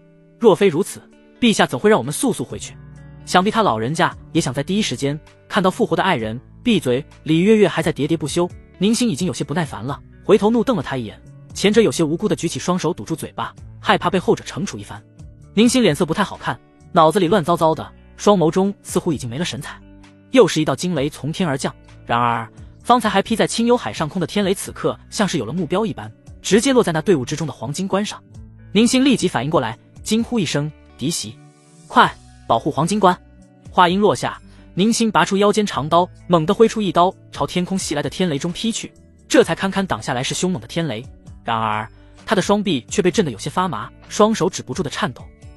一道道黑影掠过海面，宛如鬼魅般朝宁心一行人袭来，雷光阵阵，似乎能在顷刻间将他们这支队伍吞噬。该死，他们是有备而来，摆阵，莫要让他们得逞！宁心暴喝一声，自他往后的众人齐刷刷地摆开架势，长刀出鞘，阵阵刀光席卷天地，沆瀣一气的刀芒横贯而出，将那来势汹汹的雷光挡了下来。然而还未等众人紧绷的神经有所松懈，却见他们所护着的黄金棺猛地炸开，拔地而起，便往那来势汹汹的一众黑衣人飞去。将黄金棺安全带回幽州是女帝下达的命令，宁心自知对方有备而来，此刻若想安然无恙地将黄金棺带回是不可能了，索性他一刀朝那黄金棺劈去。就算是让黄金棺有所损伤，也绝对不能让其落入奸人之手。刀光一闪而过，重重落在黄金棺上，那无形之力在瞬间消散，黄金棺也因那一刀而落入大海之中。狂风怒卷，海浪阵阵，黄金棺宛若一叶孤舟，在海面上摇摆不定，一双双炽热的目光落在上面，不仅是宁心，还有那有备而来的一众黑衣人都想将其拿到手。那一刹那，所有人的脑海中都浮现出相同的想法，先下手为强。然而人算不如天算，就在众人打算率先一步夺下那黄金棺时，却见本就不平静的海面掀起一阵数百丈的海浪，海浪之下，一头怒目圆睁的妖兽张开血盆大口，冲那朝海面而来的众人扑咬过去。孽畜，滚开！宁心怒喝一声，随即飞出一刀，刀芒冲天而起，顷刻间将那妖兽一分为二，鲜血洒满四周，染红了海面。汹涌的海浪也在下一刻平静下来，可那原本漂浮在海面上的黄金棺却不翼而飞了。踏踏，漆黑的森林中，四周灰蒙蒙的一片，宛如地狱一般，随处可见的残骸，不时还传来阵阵宛若恶魔般的咆哮声，光是听着便让人不寒而栗。老子真是倒了8辈子血霉了，才会跟你们这些家伙组队。林中某处，身着一袭黑红色长袍的男人嘴里骂骂咧咧，但右手却时刻不忘按住腰间环手刀的刀柄。跟在男人身后的还有3个人，2女1男，男的吊儿郎当，女的一个看起来乖巧，另一个则是冷着一张脸，看上去好像谁欠他几百万似的。头儿，你别这么说，这误闯禁区也并不全是坏事，至少我们也有历练的机会，不是？这种机会可是多少人梦寐以求的。吊儿郎当的男子正说着，那为首的男人怒瞪他一眼，冷喝道：你闭嘴，就你还好意思说来禁区历练？这里的异兽什么实力，你心里没点数吗？这里随随便便一只异兽都可将我们4个一锅端。再说了，上头是让我们来调查青松镇的血魔事件，若是1月内一点线索都没有，我还有我们整个小队这身衣服就不用穿了。嘿嘿，头儿你莫慌，清幽海与禁区连通，只要我们找到海，便可顺着海的方向回到瀚海帝国。你看，那便是海了，真是天无绝人之路。咦，那是什么？金灿灿的，难道是黄金？男子忽然咦的一声，顿时引起了众人的注意。那乖巧少女猛地抬头，在看到那金灿灿的黄金棺稳稳当当地立在海岸之时，2只眼睛仿佛能看到星星。头儿，金子真的是纯金的。乖巧少女快步上前，双指轻轻敲打着黄金棺，反复确认是不是真金。男子也快步上前，凑在黄金棺周围左瞧右看，而后双手抱着棺体，头儿，是纯金的，我们带回去就发了。你们，头儿无奈扶额，嘴里骂骂咧咧的叫着，我上辈子是造了什么孽啊，这辈子竟然遇上你们几个。正吐槽着呢，却见那1男1女跟傻子似的蹦蹦跳跳，又喊又叫。头儿嘴角一抽，心中萌生了丢下那2个脑子不正常的家伙独自离开的念头。吼！一阵嘶吼声忽然打破了这热闹的气氛，也让头儿的思绪飞速归来。他虎躯一震，紧张地拔出腰间佩刀，惊恐转身。忽然他双眼瞪得滚圆。最不愿意发生的事终于发生了，异兽出现了。一头异兽的实力最弱都是6品起步，而且异兽皮糙肉厚，寻常6品若想破开他们的防御更是难如登天。在场4人，最强者便是被称呼为头儿的男人，但他也才是7品武者，莫说是杀异兽，就是能在对方手中活命都是奢望。异兽说到底也是孽畜，只要气势不输，还是有一定几率保命的。4人的心提到了嗓子眼上，但强烈的求生欲却迫使他们保持震惊，右手按住刀柄，目光死死盯着异兽，而后一步一步缓缓后退。只要能退到海里，他们便有生还的可能。然而就在4人退至黄金棺后时，却忽然听见黄金棺内忽然爆发出刺耳的轰鸣声，厚重的黄金棺材板震动了一下，其表层竟然出现了一个拳头印记，而拳印四周竟逐渐裂开。这突如其来的轰鸣声让原本警惕的异兽忽然暴走起来，他双手猛捶胸口，双足猛踏地面，逐突猛进，宛如洪水猛兽般朝4人冲来。糟了！凶猛的攻势让缓慢撤退的4人组顿时吓得脸色煞白，头儿虎躯一震，但毕竟是身经百战之人，面对如此情形还是能保持些许冷静，提刀而起，做好战斗。更准确来说，他已经做好了战死的准备。但他的那些手下可就没那么强大的心理素质了，一收一吼，双腿立马一软，倒在地上再起不能。队友是靠不住，这次真是必死无疑。轰！又是一阵刺耳的轰鸣声传来，却见那厚重的黄金棺材板竟如重炮猛地射出，刹那间落在那异兽面前。啪的一下，很快啊，那异兽的脑袋瞬间如烟花般炸开，鲜血四溅，染红了整片灰暗的大地。突如其来的一幕震惊了方才抱有必死之心的四人。啪嗒一双手拍在黄金棺材开口处，滚滚白烟从棺材处散发而出，身着一袭白衣的少年自黄金棺材中缓缓走出，嘴里吐出了阵阵白雾，宛若谪仙人一般。我这是活过来了吗？陈默双手捏成拳头，而后又松开，在眼前往复几次，尝试唤醒身体机能，双目扫视了一眼四周，而后他惊讶发现自己竟然是从棺材里走出来的。我是被绘图转生了？不对，陈默立马摇头，他应该是复活了。他记得当日他被叶良辰5剑重伤，而后一剑封喉而亡，虽不知死后发生了什么，但他也多多少少能猜到，他的家人们定是为他定制了棺材，还是黄金棺材。应该是傲天兄的杰作。对了，既然我已经复活，那便说明是吴昕看懂了我给他留下的暗示。吴昕，你可真是个小机灵鬼。想起那个娇小柔弱、胆小害羞、可爱啊，说话声音糯糯的柳无心，之前被叶良辰虐待的伤痛瞬间就被治愈了不少。陈默耳根微动，忽然察觉到有几道身影悄咪咪地接近他的身后，他猛然转过身，奇怪地打量着这四人。那2个男的很陌生，没见过，而那2个女的一大一小，大的一头乌黑长发如瀑垂下，五官端正，样貌俊俏，长得倒是不错，只可惜是个高冷面瘫。苏雨墨。陈默试探性地叫了一声，之前的苏雨墨是毁容的，他从未见过对方真容，过去300年他应该早已恢复了容貌，虽不能确认对方的身份，但他还是尝试了一下。你叫我？高冷女子眨了眨眼，好奇地问道。看来她不是苏雨墨。陈默摇摇头，又看向了高冷女子旁边的乖巧少女，个子不高，一头齐肩短发，有点婴儿肥的脸蛋，天真可爱的双眸眨呀眨，看起来有些呆萌。小豆丁。陈默再次试探性地叫道，这一声落下，却是让乖巧少女登时柳眉倒竖。你才是小豆丁，你全家都是小豆丁。隔绝青州、幽州，又连通禁区的清幽海上，海浪不断翻滚，激起阵阵浪花，浪拍岸的声音不绝于耳。禁区岸边立着的黄金棺旁，陈默有些懵逼地眨了眨眼。所以说，你们既不是吴昕的手下，也不是天龙皇朝的人，那你们究竟是谁？这里又是何处？整个九州大地，掌握肉活死人肉白骨之术的也就仅有2人，一个是天师府的老天师，还有一个便是魔教女帝柳无心。陈默自然不会认为天师府那位会复活自己，只是他不明白，既然柳无心复活了自己，为何他不亲自露面呢？被称作头儿的男人往前一步，拱手作揖，恭敬道：在下瀚海帝国玄镜司小队长宋强，奉陛下命前往青松镇调查血魔害人一事。但宋强回头看了一眼身后3个不太靠谱的队友，有些无奈道：但因信错了人，导致误闯禁区，在禁区内兜兜转转几日，这才来到此地。瀚海帝国的人，他们怎么会在此处？不对，我怎会在瀚海帝国的地界？陈默抬眸看了一眼那奔腾不息的海水，又回头看了看那立着的黄金棺，不难猜出自己复活前应是被海水冲到这边的。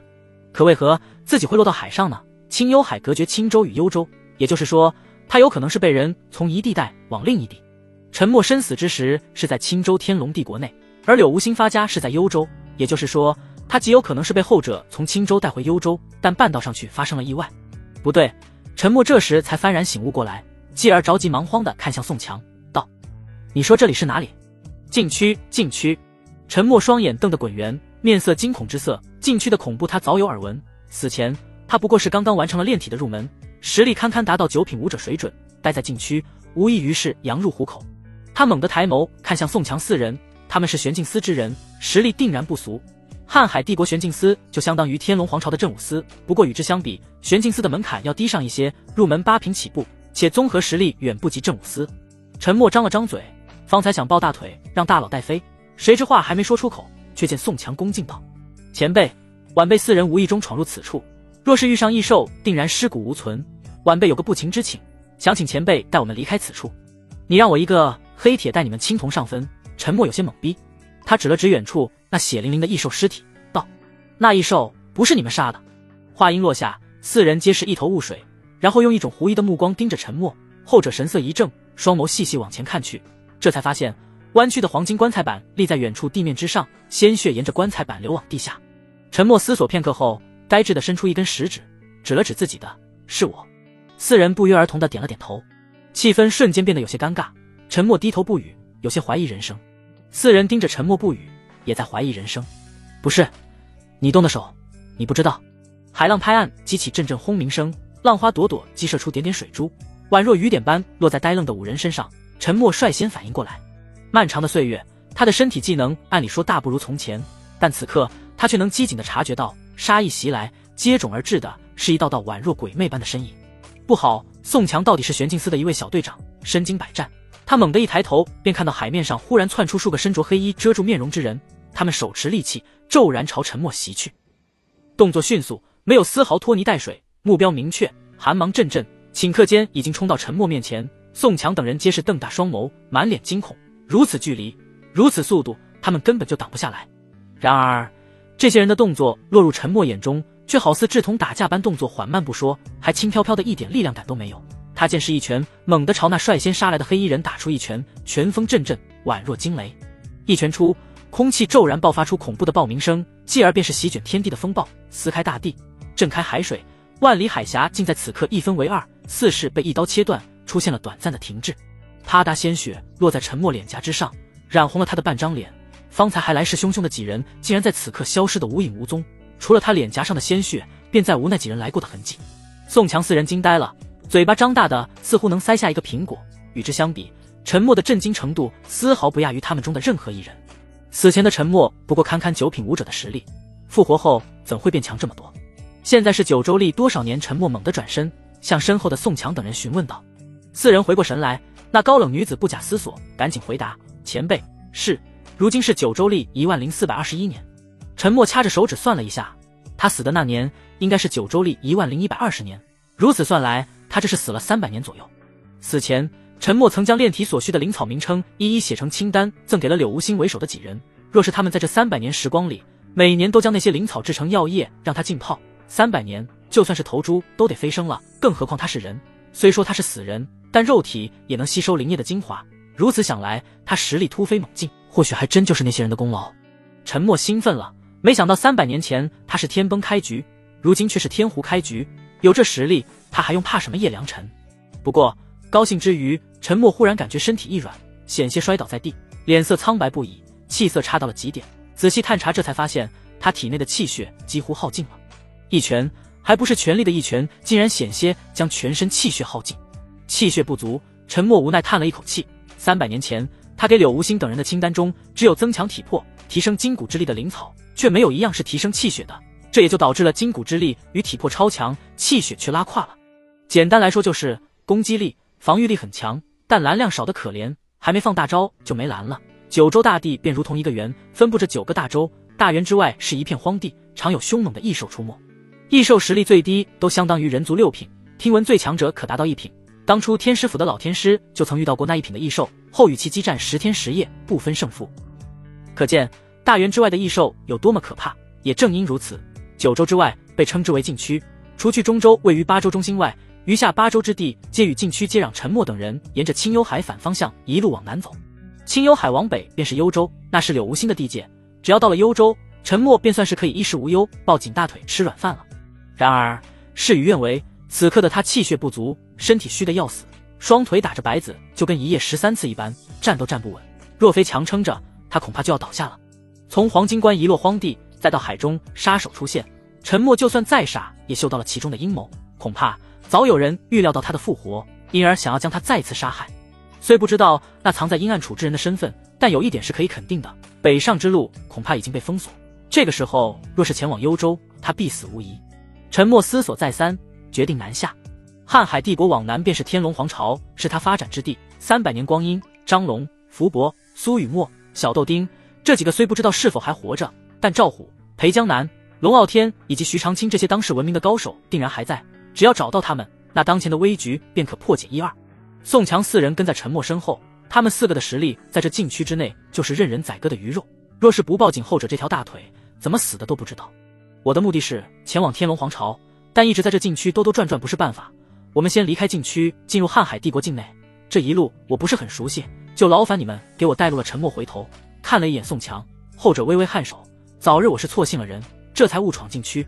如今有了青幽海做参照，我已大概知道怎么走。前辈既然要去天龙皇朝的话，那必定要经过青松镇。说来我们也算是顺路的。宋强话落，那之前负责带路的男子与乖巧少女纷纷闭上嘴巴，羞愧地垂下脑袋。陈默微微颔首，顺路正好，也不耽误你们的时间。还有你这前辈的称呼就不必，我也算不得什么大人物，你叫我沉默就行。沉默，沉默。此话，四人不约而同地抬起头，怔怔出神地盯着他的背影。沉默，这不是道祖的名字。听闻300年前武道昌盛，便是道祖提出的大道3000，才有了今日的繁荣。300年前，道祖死于非命，在众目睽睽之下被一剑封侯，天下有志之士无不为之悲痛。后听说被天龙皇朝女帝还专门为他打造了黄金棺，葬入皇陵不远处的山中。黄金棺，沉默，一切都对上了。你真是道祖沉默。四道炽热的目光落在沉默身上，特别是方才那羞愧二人组，更是按捺不住心中的激动，凑到他的跟前，一左一右，脸颊都快贴到他的脸上了。少女倒还好说，沉默是不抗拒的，可你一个大男人算是怎么回事？沉默后退2步，你们误会了，我不是什么道祖沉默，我本名陈三藏，方才自称沉默，只是因为我太崇拜道祖了，每出门总喜欢以他的名字自称呢。那黄金棺怎么解释是 cosplay 是什么？就是沉默有些头大，撒了个谎，该怎么圆回去呢？那就只能用无数个谎言来圆。我一生崇拜道祖，便学习他炼体入道，但近年来我却达到了瓶颈，始终无法突破，便模仿道祖，将自身封入黄金棺中，而后命人将我扔入大海，寻求突破的契机。沉默的解释有些牵强，但好歹也是有理有据。四人听了，脑海里不约而同地浮现出同一个想法，这人指定是脑子有什么毛病。把四人忽悠过去了，沉默这才松了口气。他的名号太大，如今这个时候并不适合用，若是将其他杀手引来，那就得不偿失了。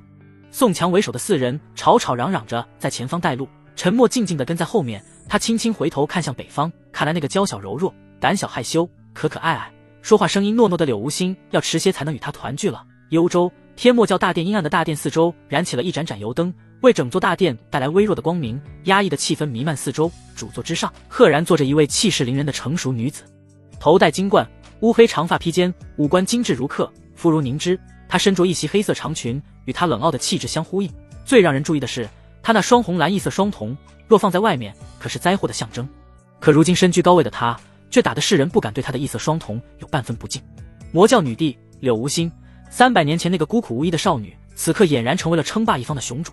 在柳无心的面前，大殿的中心处，宁心、李月月等护送黄金棺归来之人，皆是噤若寒蝉的跪在地上，大气不敢喘一下。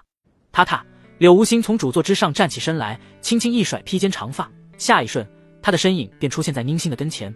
也就是说，你们任务失败了，黄金棺丢失，不见踪影。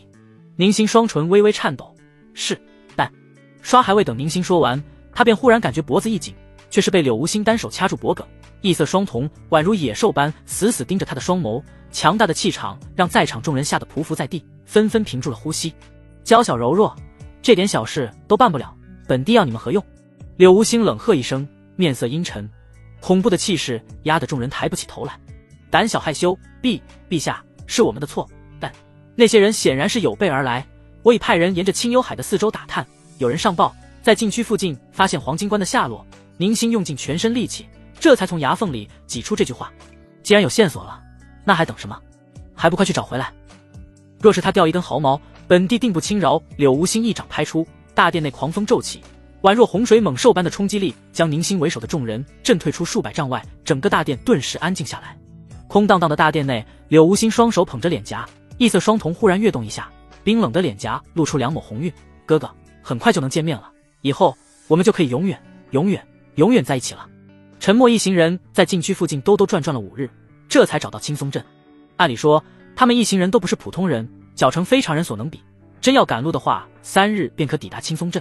只可惜沉默在禁区打出那惊天地泣鬼神的一拳后，就直接虚了3天，气血不足，莫说是体力，就连精神都跟不上，走一路歇一路，脚步轻浮，真就跟被酒色掏空了身子一般。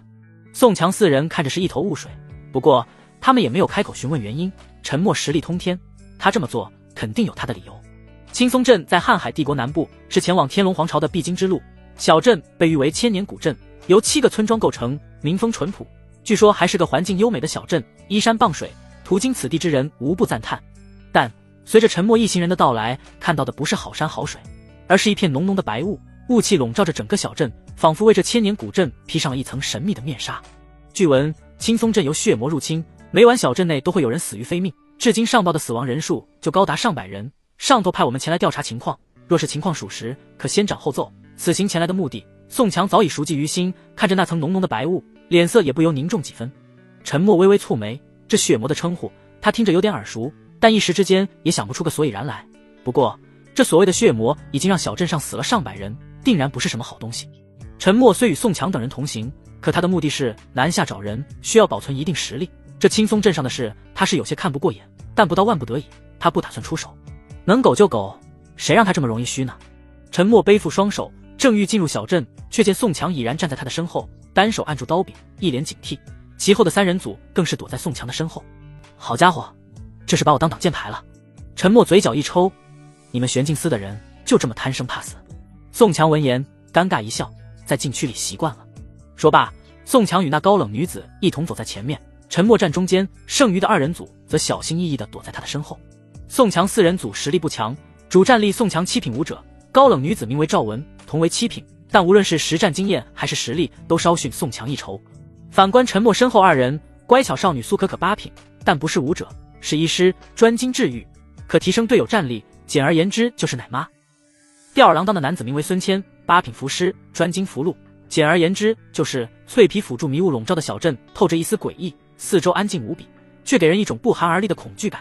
陈默不由警惕起来，啪嗒一下，胳膊上忽然传来柔软触感，原来是奶妈苏可可太害怕了，直接搂着他的胳膊，问题不大。啪嗒又是一下，搂住他另一条胳膊，脆皮辅助孙谦警惕的左右张望四周，而后死死抱着他的胳膊不松开。你们两个够了！陈默有些忍不住了，回头瞪了两人一眼。你们好歹也是玄镜司的人，怎这般胆小？人家虽是玄镜司之人，可在队伍中也只是起辅助作用，治疗伤势我倒在行，战斗就免了。老师说过，我等医师遇到危险就躲得远远的，切不可正面迎敌，遇到危险首先要找到靠山。苏可可柔柔弱弱地说道。鄙人不善战斗，孙谦理所当然地说着，还有些得意。我也是辅助他人之人，躲起来保命也是理所应当吧。陈默嘴角一抽，好家伙，怪不得宋强一直都是心累模样，原来是遇上了你们这两个猪队友啊。陈默被两个猪队友架着走了一路，终于抵达了目的地，一块写着青松镇的石碑立在木质大门处，接连成片的建筑群透着阴森气息，窗门紧闭，似乎在躲着什么极为恐怖的存在。似乎是听到了脚步声，一座稍显豪华些的建筑内，透过破烂窗口，一双眼睛偷偷探出。嘎吱，不过片刻，那稍显豪华的建筑内，身着朴素长衫的老者激动地推门而出。玄镜司的各位大人，你们可算是来了。诸位不用躲了，不用躲了，玄镜司的大人们来了，他们来救我们的命了。老者高兴地喊道。不过片刻功夫，原本安静诡异的小镇突然热闹起来，家家户户都有人从中跑出，男女老少无一例外地冲到宋强面前。大人，你们可算来了，你们可要为我们主持公道啊！玄镜司的大人们，我们活不下去了，请救救我们吧！七嘴八舌，吵吵嚷嚷的，安静的小镇突然如同热闹的菜市场。宋强听得云里雾里，他索性吼了一声肃静，声音之大，响彻八方，原本吵闹的众人顿时被吓得闭上了嘴巴。都别急，慢慢说，你们这样，我怎么知道发生了什么事？长衫老者轻咳一声，推开众人走到宋强面前后，面色冷静地说道：还是我来说吧，我是这青松镇的亭长郑泽，掌管这附近的7个村子。亭长郑泽一点点的讲述，陈默等人也了解了事情的经过。半月多前，镇子上无端端被这诡异的雾气笼罩，起初他们也没放在心上，可过去几天后，他们这才发现不对劲，雾气不仅不减，反而越来越浓。而且随着浓雾笼罩，每当夜幕降临之时，青松镇附近的7个村庄每晚都会有人无故死亡，死相极为惨烈，全身似是被吸干了血一般，变成一具干尸，短短几日时间就有上百人丧命。恐惧笼罩了整个小镇，曾有人无法接受这种随时都有可能丧生的危险，选择逃离村庄，可早上跑的，晚上便会变成一具干尸被挂在村口。威胁，这是赤裸裸的威胁。谁跑谁死，未知的敌人，未知的危险，恐惧笼罩着整个小镇，让小镇上的所有人紧闭门窗，不敢踏出家门半步。听了亭长郑泽的讲述，宋强的脸色越发凝重起来，他摩挲着下巴，认真道：血魔是在浓雾笼罩小镇后才出现的，也就是说，血魔与浓雾必然有联系。这所谓的血魔是何物？是妖兽还是别的什么东西？不知道，血魔都是夜晚出动，见过他们的人都死了。我们只知道，只要是被血魔盯上，绝无生还的可能。郑泽一双苍老的眸子中透着一丝恐惧，他已经是一只脚踏入棺材的人了，面对死亡，他比别人要从容得多，可让他害怕的却是那些未知的东西。有没有一种可能，不是妖兽，而是人呢？就在这时，陈默开口了。宋强与郑泽等人皆是朝他投去好奇的目光，陈默微微一笑，转而问道：宋强，既然你说你们是收到消息才才来此地调查的。那通风报信之人是如何知道的呢？宋强不假思索地回答道：报信之人称是庭长让他出来的，他们一行5人皆是武者出身，拼尽全力而出，但离开浓雾后来到玄镜司之时，也仅有他一人活着。正则微微颔首，此事确实是他指使的。小镇上也就6个武者，都是9品，但他们尝试过寻找血魔的踪影，不仅没找到，反而有1人离奇身亡。此后他便敏锐地察觉到，仅靠他们是无法度过危机的。因而他让那5人拼死出去，将这里的情报传递给玄镜司。那他可有看到什么？陈默继续问道。他说只看到一道黑影一闪而过，随后他们的人就倒下了2个，是剩下2人拼死护着他，这才让他有了活命的机会。宋强沉思片刻后又好奇道：血魔是自浓雾出现后才出现的，若是人为，浓雾该如何解释呢？这个问题也简单，你的2个手下应该知道。陈默嫌弃的将抱着他2只胳膊的孙谦、苏可可2人拉了出来。脆皮2人组大眼瞪小眼，而后又好奇地看向前者。我们怎么知道？陈默嘴角一抽，无奈解释道：迷雾的产生有2种可能，一是幻阵，阵法可制造幻境，虽是假象，但没有一定实力的人无法看破，这是术士一道的知识。说话间，陈默看向了脆皮辅助孙谦，后者有些尴尬地笑笑。这是距陈默死前300年后的时代，是大道3000，百花齐放的时代，不再是武道昌隆，每一道都得到了很好的发展。符师出自术士一道，而后自成一道，虽是分了家，但有些知识还是能学到的，特别是阵法既是术士一道的知识。那你问我做甚？苏可可嘟着嘴，有些不乐意了。陈默眉梢一挑，又道：雾气为自然现象，掌控自然者也可掌控雾气，这是巫师一道的知识。苏可可尴尬的别过脑袋，不敢与陈默对视。医师出自巫师一道，也分了家，但他们无论是治愈还是给队友加状态，那都是掌控的自然之力。照你这么说，血魔是人喽？但人又为何要吸食人血呢？若说妖兽我还信，可人吸食人血又有何用呢？苏可可有些不忿地反驳道。陈默轻描淡写地吐出4个字：巫蛊之术。此事多说无益，还是带我去看看现场吧。只有看到真实的情况，我才能下进一步的结论。陈默话音刚落，安静的人群中忽然传来一道微弱的声音：庭长，庭长，请庭长救命！这忽然传来的声音顿时引起了众人的警觉，原本拥挤的人群忽然散开，让出一条道来。只见不远处，一个浑身是伤的少年一瘸一拐地朝正则走来。郑亮，你这是怎了？正则快步上前，上下打量了一眼少年，眼里满是心疼。他与少年同为郑家村之人，同宗宗族，论辈分，眼前的少年得管他叫叔公。郑亮双眼通红，眼眶里噙着泪水，在看到正则的那一刻，泪水止不住地涌了出来。三叔公，他们都死了，都死了。什么死了？郑亮，你把话说清楚，你把话说清楚，你把话说清楚。正则预感到了什么，但还是鬼使神差地问了3遍时，声音都开始颤抖了。苍老且满是褶子的双手揪着少年的衣领，可力气却渐渐衰弱下来。他们都死了，郑家村371口人，除了你我，剩下的都死了，都死了。郑亮用平淡的语气说出了残酷的事实。正则双手一滞，无力垂落，继而感觉两眼一黑，直接昏死过去。庭长，三叔公，一道道声音急切传来，四周众人皆是担忧的朝正则围了上去。可可，你给郑庭长看看，郑亮是吧？我们是玄镜司的人，你说郑家村的人都死了，是什么时候的事情？宋强思路清晰，立马就做出了正确的决断。郑亮本来是担心正则身体的，但听到宋强自报家门，心中顿时一喜。之前叔公就不止一次的跟他们说过，只要玄镜司的人来了，他们就有救了。如今听到玄镜司的名号，郑亮的脸上久违的露出笑容，他擦了擦泪水，道：就在不久前，有怪物在屠杀村子里的人，他们从地下钻出来，死了好多人，我是村里跑得最快的，父亲他们就让我来通知三叔。庭长时间没过去多久，现在过去应该能发现什么线索。陈默对这事也有些好奇，既然离开浓雾就会遭到攻击，那他此刻入了局，也就只有除掉威胁才安全离去，倒不如与宋强等人合作。宋强微微颔首，陈兄所言甚是，那我们一起。话音刚落，脆皮辅助孙谦眉头一皱，退至众人身后。陈默眼疾手快，一把按住了他的肩膀。孙谦随我们一同潜入，这里还会有危险，赵文留下看守，苏可可医治伤患。啊，我能不能不去啊？孙谦眨了眨眼，撒娇似的盯着陈默，眼神中带着清澈的愚蠢。郑家村位于清风镇西侧，距小镇中心不过3里地，并不是很远。陈默一行人小心谨慎地靠近村子，还有100丈左右之时，他们的脚步放得更慢了，雾气缭绕，遮挡住了视线。沉睡的这300年，陈默实力突飞猛进，耳目自不是300年前能比的。虽雾气浓郁，但远远的他便瞧见了接连成片的茅草屋，破败的村庄四周由木栅栏围起，而栅栏之上赫然倒着一具具尸体。村道上更是横七竖八的躺着一具具尸体，一眼望去，一片狼藉。陈默走上前，细细的打量了一眼村庄内的尸体，全部呈现干瘪的状态，仿佛是被人抽干了全身血液、水分。全村上下无一幸免，皆是这种死态。传闻血魔嗜血如命，喜好吸食人的气血，只需几息时间，便可让一个活生生的人变成一具干尸。宋强紧紧按住刀柄，郑家村全村一共300多口人，而却只有1人能逃得出来，恐怕先前潜伏在此地的血魔数量可不少啊。陈默蹲下身子，摸了摸地下的泥土，一眼望去，四周的地面没有任何洞穴。郑亮，你确定那些怪物就是从地下钻出来的？跟着来此处的郑亮微微颔首，郑重道：没错，那些怪物个头不大，就手指大小，但速度很快，一闪而过，极短的时间内，村子里就死了不少人。这么可怕？孙谦缩了缩身子，警惕地打量四周。瞧你那样，你好歹也是8品符师，怎么比一个普通人还怂？亏你还是玄镜司的人呢。陈默有些鄙夷，符师虽不如武者那边强劲，但好歹也是开迈8条后路的道，其实力自不是普通人能比的。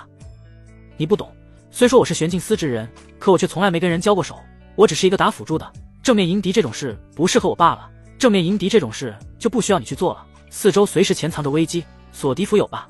拿出来贴在四周。孙谦微微颔首，从怀里拿出几张用黄色符箓，还未等他有所行动，却见脚下忽然一软，就如同踩进了沼泽一般，止不住的往下陷落。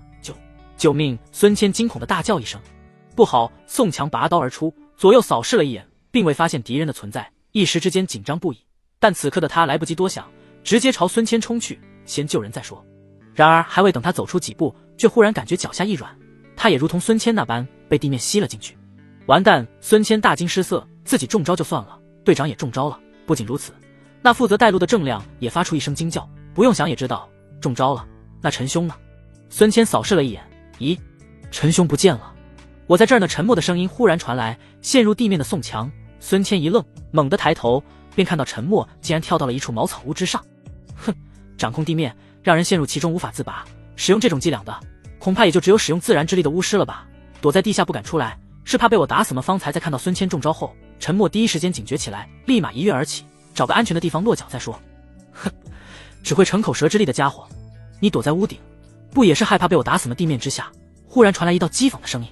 陈默目光快速在地面上扫过，寻找生源之地，而后嘴角微微上扬，笑道：在屋顶，我也是光明正大的站在阳光下，不像你们只敢躲在阴沟里，不敢见太阳，跟肮脏的老鼠一样，见不得人。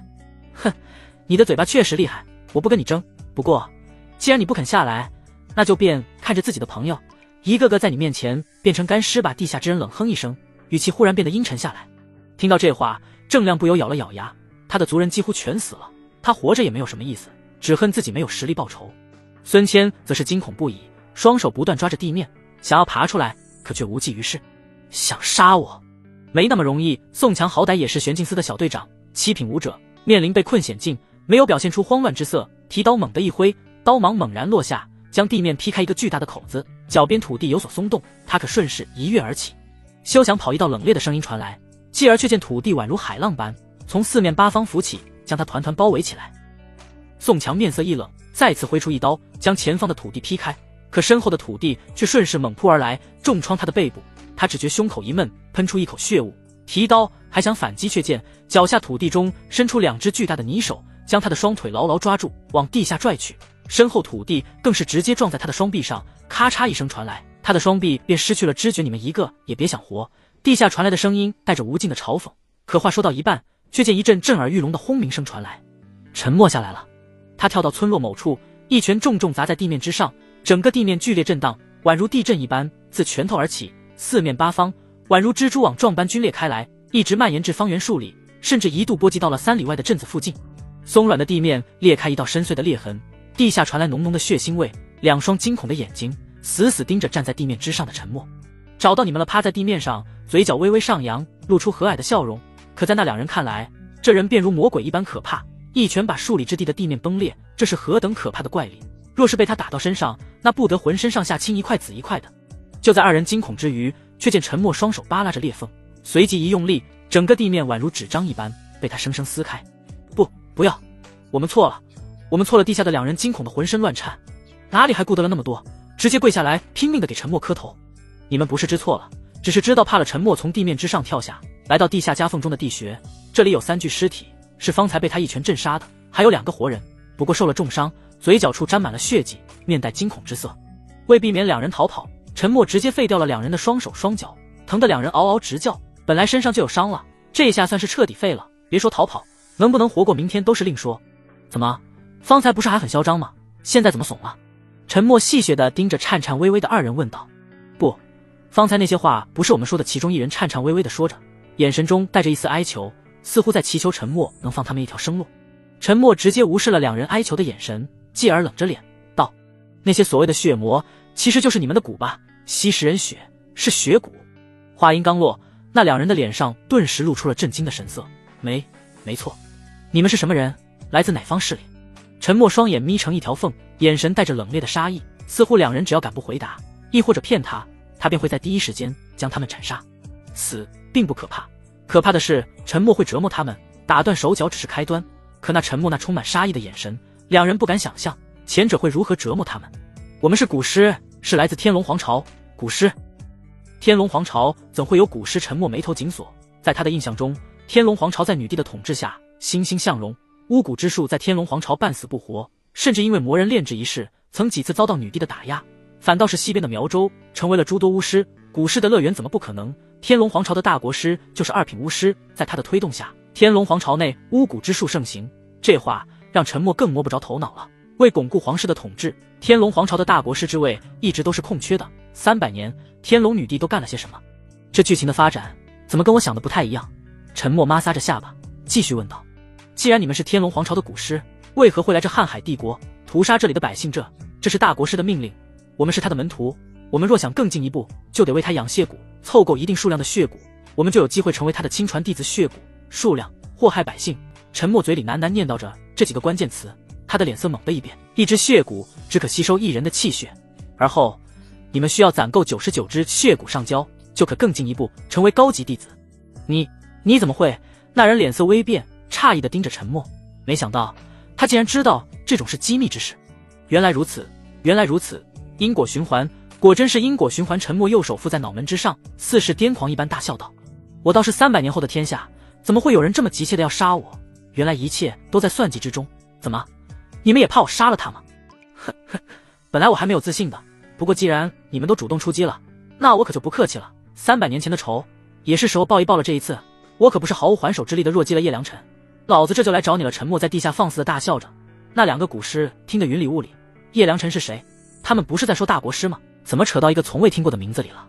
还未等他们想明白，却见陈默的目光已经落到了他们的身上。那一刻，杀意浓烈到了极点，2人噤若寒蝉，强烈的求生欲促使他们动了起来。四肢被打断，但他们体内尚存一丝灵力，还可以尝试反击一下。只要还有一丝希望，他们都有可能活下去。地穴四周，一只手指大小的蛊虫猛然跃出，宛若洪水猛兽般朝陈默袭来。见状，陈默不退反进，轻轻一拳打出，却爆发出恐怖的空气漩涡，将整个地穴震塌。所有血骨都在顷刻间化为一滩血水，染红了整个地穴。陈默跳到地面之上，环顾四周，郑亮、孙谦2人已经得到解脱，宋强也是，不过他却是受了重伤，躺在地上大口喘着粗气，脸色有些苍白。陈兄，那些巫师解决了吗？孙谦有些恐惧，但看到自家队长还在身旁，他还是鼓足了勇气，没有躲起来，反倒是将对方护在自己身后地穴里的人都解决了。不过我想这青松镇内的敌人却没有完全解决掉。陈默抬头看了一眼四周的空间，雾气没有退散，也就是说他们是解决了控制土地的巫师，但控制雾气的巫师并没有解决掉。这伙人应该是有2队人马，而他们只解决了1队而已。那怎么办？敌人不露面，我们岂不是很被动？孙谦不由一愣，再次警惕地扫视四周。既然敌人不出来，那我们便主动去找他们。怎么找？用你的锁敌符？这不行啊！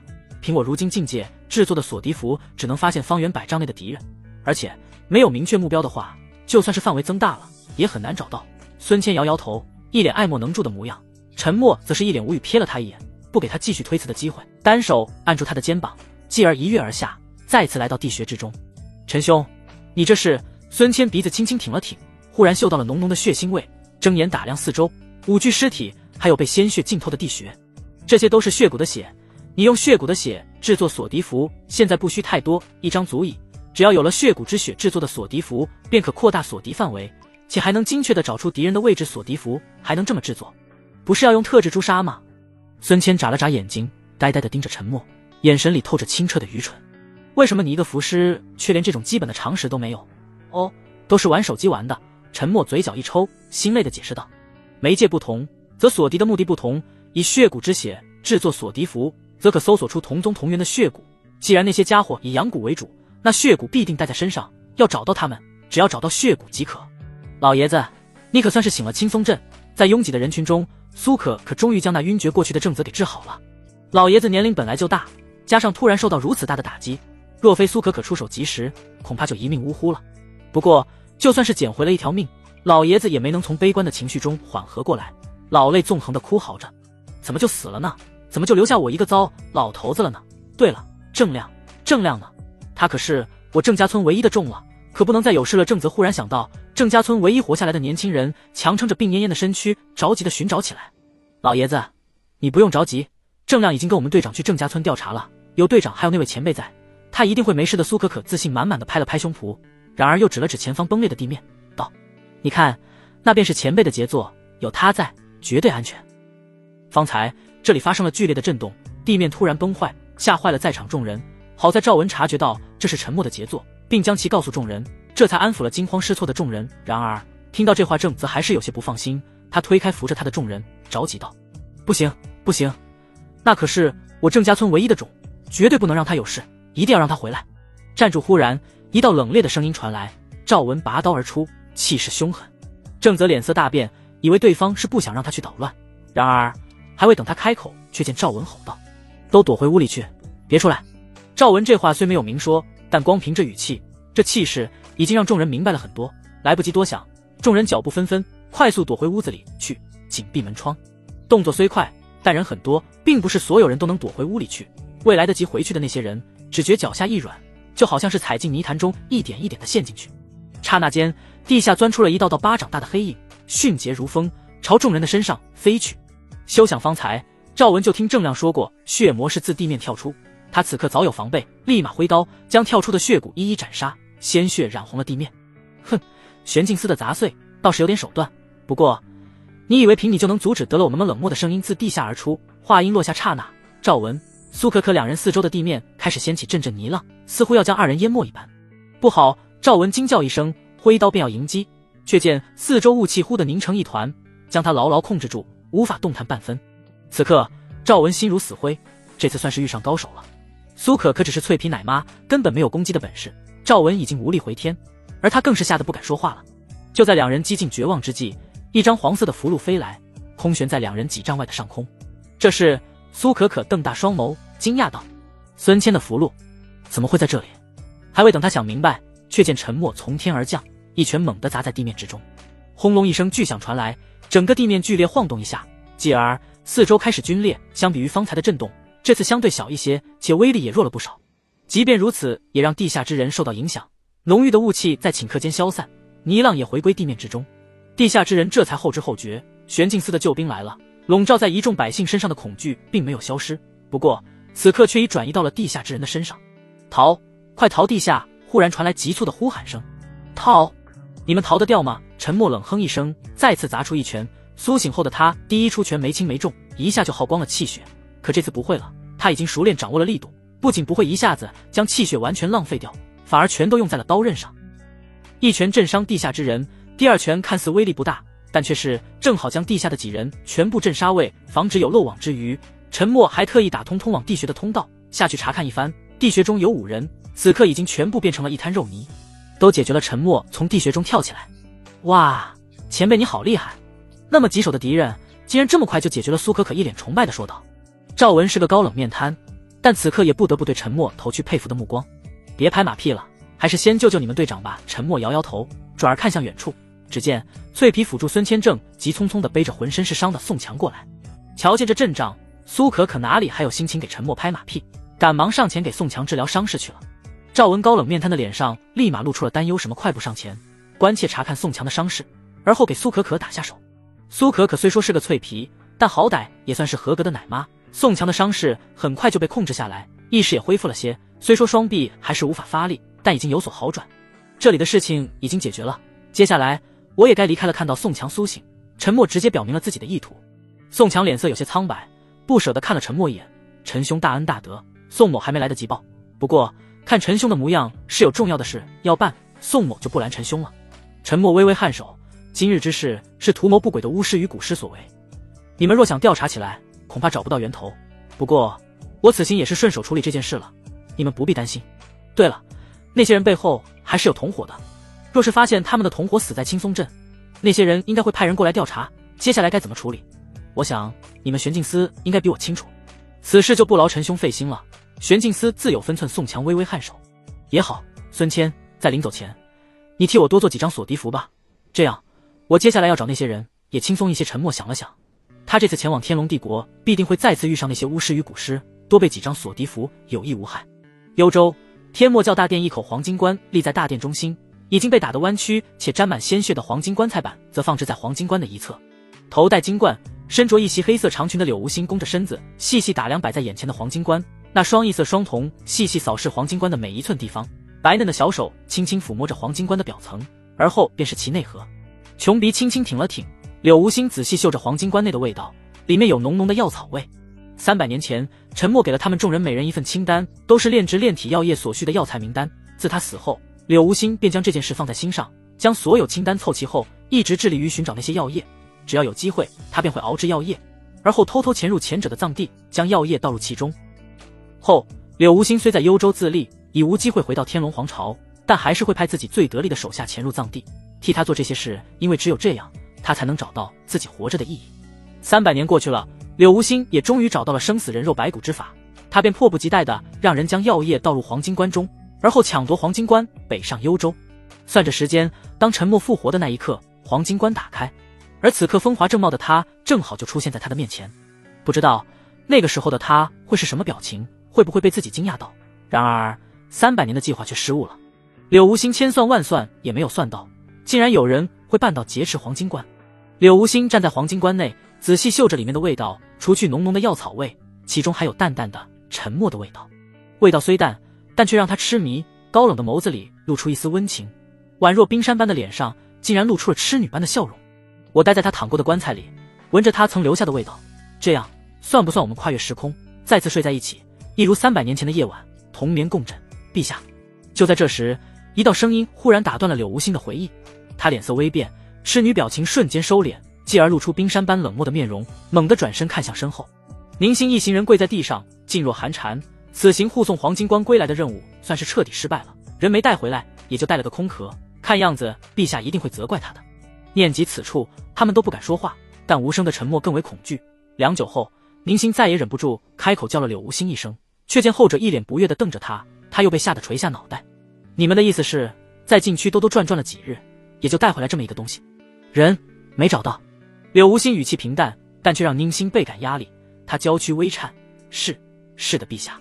我们自青幽海一路向东，在禁区找到了黄金棺，可里面的人却不翼而飞了，四周还发生过战斗的痕迹，一头异兽死了，是被棺材板砸死的。按照我的推断，应该是棺材之内的人干的。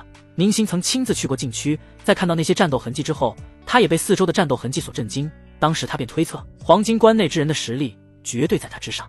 柳无心低头沉默片刻，他记得陈默虽已炼体入道，但死前的实力不强，能斩杀异兽，或许是这300年来的药液起了作用。哥哥的实力应该突飞猛进了，按理说他复活后应该会来找我。天龙皇朝，他一定是去天龙皇朝了。虽过去了300年光阴，但柳无心认为这对陈默来说也不过是做了一个梦，梦醒了，该回家了，回他们当初的那个家。念及此处，柳无心再也按捺不住，不行，朕要亲自去天龙皇朝一趟。此话一出，立即遭到众人的反对。陛下万万不可呀！如今的天默教根基未稳，幽州16国内虽已归天默教统领，但圣剑宗却一直对我们虎视眈眈，这个威胁一日不除，我们就一日不得安宁。除去我幽州境内的圣剑宗，西有中州势力，北有斩月盟，东有禁区异兽作乱。陛下一旦离开，天默教必将大乱。请陛下三司大殿内，一道道铿锵有力的声音传来，众人跪在地上祈求道：这些年，天默教势如破竹，扎根于幽州之地，一路冲击，成为九州大陆的一流势力，在别人面前是风光无限，但背地里的他们却是内忧外患。若没有柳无心坐镇，四面八方如豺狼虎豹般的势力会趁机蚕食他们的土地。也正因如此，在陈默复活的关键时刻，柳无心都不敢亲自出手将他迎回。柳无心300年的努力，就是为了给陈默创造一个可以一辈子无忧无虑的乐园，不用再担惊受怕，不用再四处奔走。当年的陈默为他遮风挡雨，而如今也是时候轮到他给他遮风挡雨了。柳无心双手握成拳头，望着大殿内跪下的众人，欲言又止。陛下无需担心，只是找人罢了，何须你亲自出手？有我即可身着暗红色长裙，轻纱遮面的女子款款落在大殿中心，宛如鬼魅的般的身影匆匆接近柳无心，但却被后者一个眼神给瞪了回去，只得站在1丈之外恭敬行礼。云春秋，你不是在东边解决禁区异兽之乱吗？怎么回来了？柳无心冷冷地瞥了对方一眼，语气中带着一丝嫌弃。眼前的女子是天墨教圣女云春秋，实力与美貌并存，是柳无心最得力的战将。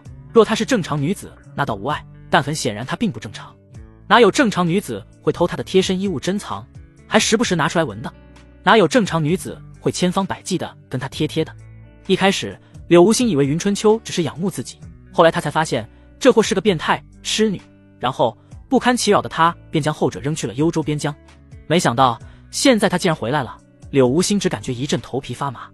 云春秋察觉到了柳无心对他的嫌弃，不仅没有生气，反而一脸兴奋道：陛下，禁区作乱的异兽已经平定，我便回来跟您汇报了。听说您正为找人一事头疼，卑职愿为陛下分担。天龙皇朝北疆300年前，北疆三王发难，以秦王为由发动叛乱，意图谋反，还煽动了北疆赤焰门，三王一宗一路南下，势如破竹。不过碰上镇武司为首的帝国军，却是被打得溃不成军。其后三王被处死，北疆也重新回到天龙女帝的掌控之中。至于那赫赫有名的天龙皇朝3大宗门之一的赤焰门，也因押错宝惨遭灭门。300年过去，枯死的老树上也长出了新芽。自打那赤焰门被灭门后，北疆诸多小宗门中，一个名为凌霄宗的小宗门强势崛起，时至今日已经成为与当初那赤焰门相当，不，如今的凌霄宗已经远超当初的赤焰门了。在租界的一辆兽车之上，孙谦滔滔不绝，兴致勃勃地说着北疆在这300年发生的事。沉默撩开车窗帘子，一只手放在上面，望着外面的风景。所以你们两个好好的瀚海帝国不带着，非要跟着我作甚？自青松镇离开之后，沉默便独自一人前往天龙皇朝。自北向南，路途遥远，他的脚程虽远非常人能比，但方才经历了一场打斗，他还需一些时间休养，便租了一辆兽车，既可赶路，又可有时间休息。兽车不同于马车，是由妖兽拉车，行驶速度极快，因为成本高，所以寻常人家都坐不起。沉默忙着赶路，自然不会吝啬。然而就在他上车没多久，孙谦、苏可可这俩货就翻上兽车，然后与他大眼瞪小眼。孙谦闭上嘴巴，尴尬地挠了挠头，一时之间不知该如何应答沉默。那坐在孙谦旁边的苏可可嘿嘿一笑，前辈说过，在青松镇行凶的是天龙皇朝的巫师与蛊师，那我们作为玄镜司之人，自然是要来调查一番，但这毕竟会影响到两国之间的关系，队长便让我2人暗中调查。调查？就凭你们2个？这不是还有你吗？嘿嘿，只要我们仨一起努力，血魔一事必定能调查个水落石出，还能将幕后黑手揪出，还天下人一个朗朗乾坤。孙谦慷慨激昂地说道，完全没有当初那眉头一皱，退至众人身后的怂样。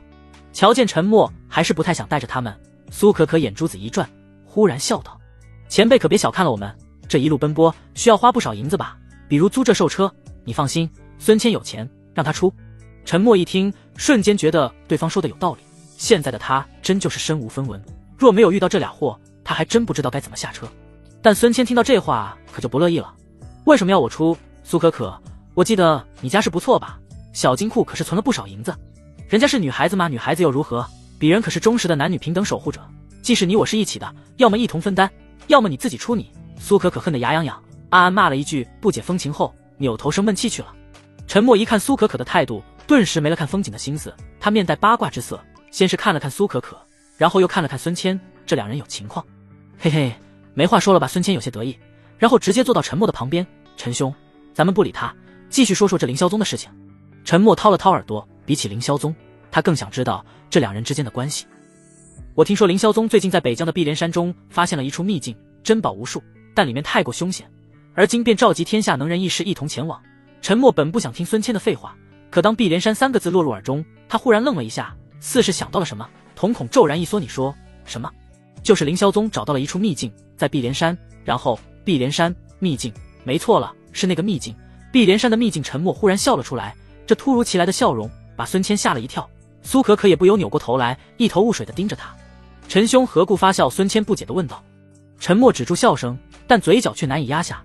我想起高兴的事情，或许这秘境之中有我想要的东西。你想要的东西是什么？气旋罢了，跟你说了你也不懂，你又不是走这一道的。陈默摇摇头。这下孙谦更猛了，听闻秘境尚未开启，陈兄你又是如何知道里面有你需要的东西？陈默神秘兮兮地笑道：天机不可泄露。兽车进入北疆1日，很快便抵达了碧莲山。郁郁葱葱的山林，一望无际的山脉，负责驾车的车夫将陈默3人扔在山脚下后便驾车离开了。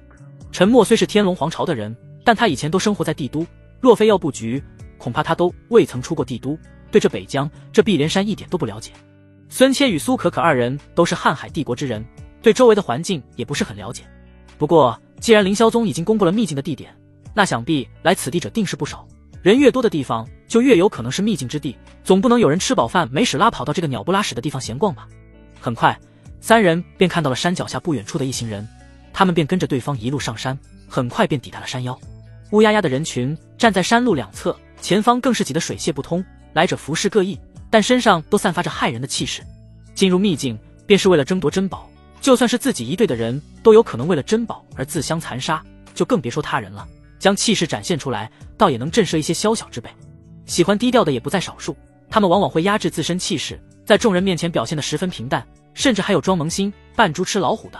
这一类人通常都是背后捅刀子的老银币，上至敌人，下至队友，无一幸免。陈默找了个安静的角落，随后他的目光快速在人群中扫过。孙谦微微一愣，神色忽地警惕起来。陈兄，是不是这些人中有你的敌人？陈兄，是不是这些人中有你的敌人？陈默的神情有些凝重，孙谦以为他这时遇到了敌人，神色也不由变得警惕起来。陈默摇摇头，不是敌人，怎么说呢，算是一个熟悉的陌生人。熟悉的陌生人，好小众的称呼。孙谦愣了一下，是什么样的人？要不我帮你找找。穿黑衣、长相普通乌压压的人群中，穿黑衣者就占了一半，长相普通的就更不用说了。还有那2只眼、一个鼻子、一张嘴。孙谦点点头，还真认真的找起来。苏可可也在认真的帮忙，可找了一下，2人忽然意识到什么。前辈，这里难道还有不是2只眼、一个鼻子、一张嘴的人？苏可可幽怨的说了一句。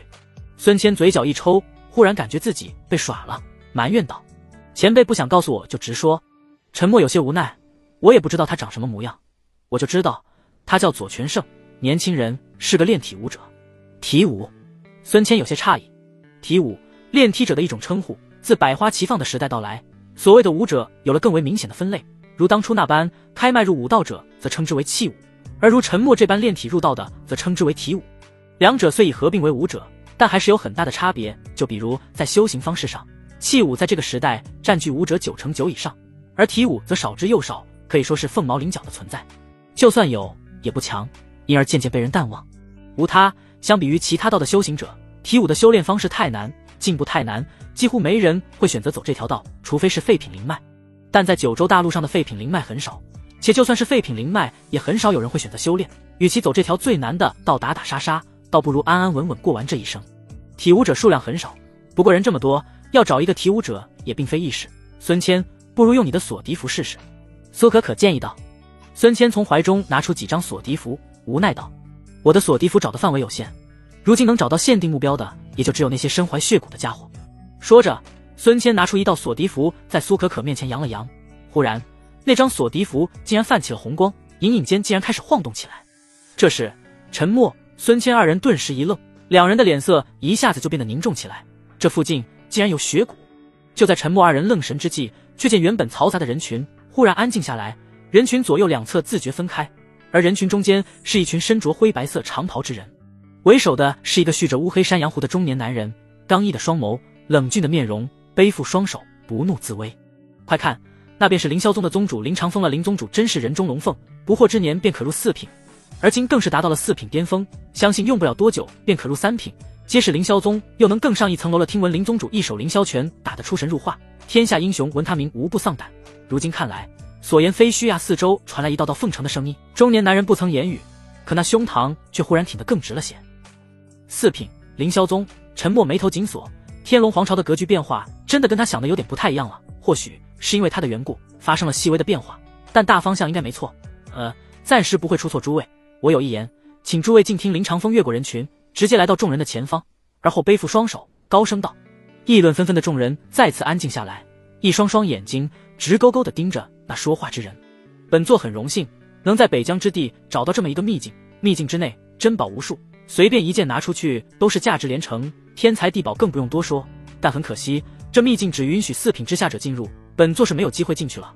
不过诸位却是有这个机会，今日我凌霄宗广邀天下英雄前来，便是与诸位分享这么一个大好的机会。凌霄宗此举不为利益，诸位可尽情夺宝，所夺之宝尽归你们所有，凌霄宗分文不收。但本座却是有个不情之请，请诸位在里面不要为难我凌霄宗的弟子。林长风此言言辞恳切，众人听罢纷纷附和。林宗主放心就是，你肯将这秘境之地分享一大家，你凌霄宗的弟子进去，我们又怎会刀剑相向呢？我李旦在此立誓，进去后绝不伤凌霄宗弟子半分。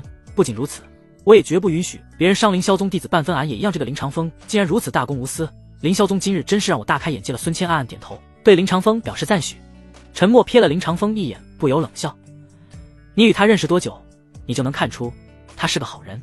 陈兄这话是何意？孙谦微微皱眉，不解道：秘境开启，珍宝无数，凌霄宗怎会甘愿将这么多宝贝拱手让人？说不定他们背地里有什么不为人知的计划。陈兄怎可如此说？林宗主他可是说了，里面的珍宝谁拿到就是谁的，这不是大公无私是什么？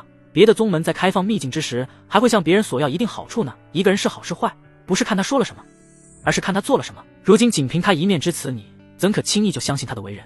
还是多观察观察吧。陈默摇摇头，虽说林长风说的一副大义凛然的样子，但他却敏锐地察觉到对方说话时的神情明显没有那么老实，而且方才索迪夫的异动也让他不得不谨慎起来。凌霄宗、雪谷这两者会不会存在联系？秘境开放会不会有什么陷阱？轰隆隆一阵轰鸣声传来，却见林长风身后的山洞中有一块遮挡住洞口的石门，而随着轰鸣声的出现，石门缓缓升起，耀眼的白光自洞口之内射出。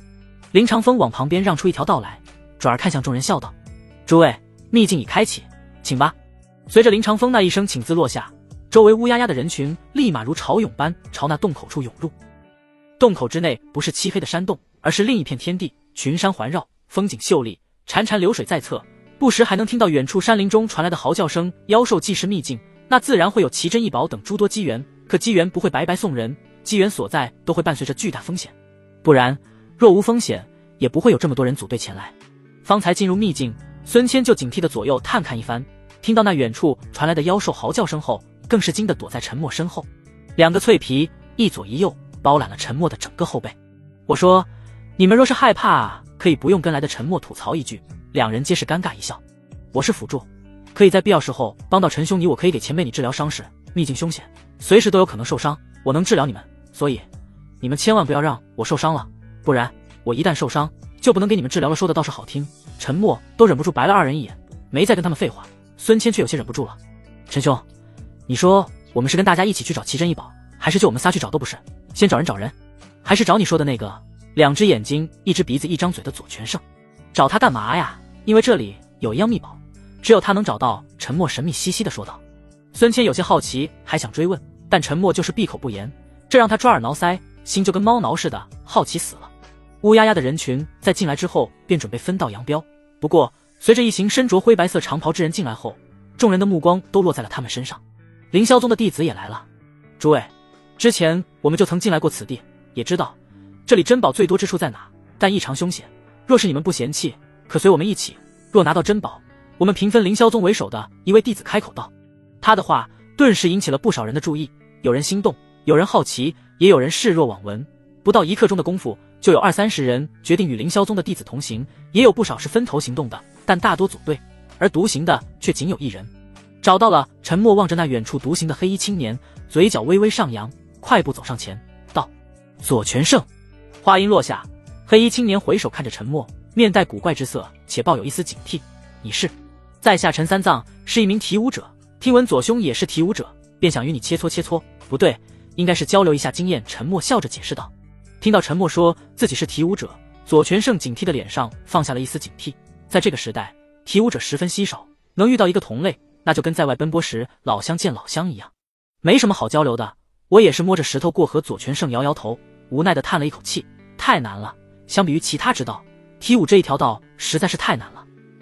世间大道3000，可若是进行大分类，其实也就4种。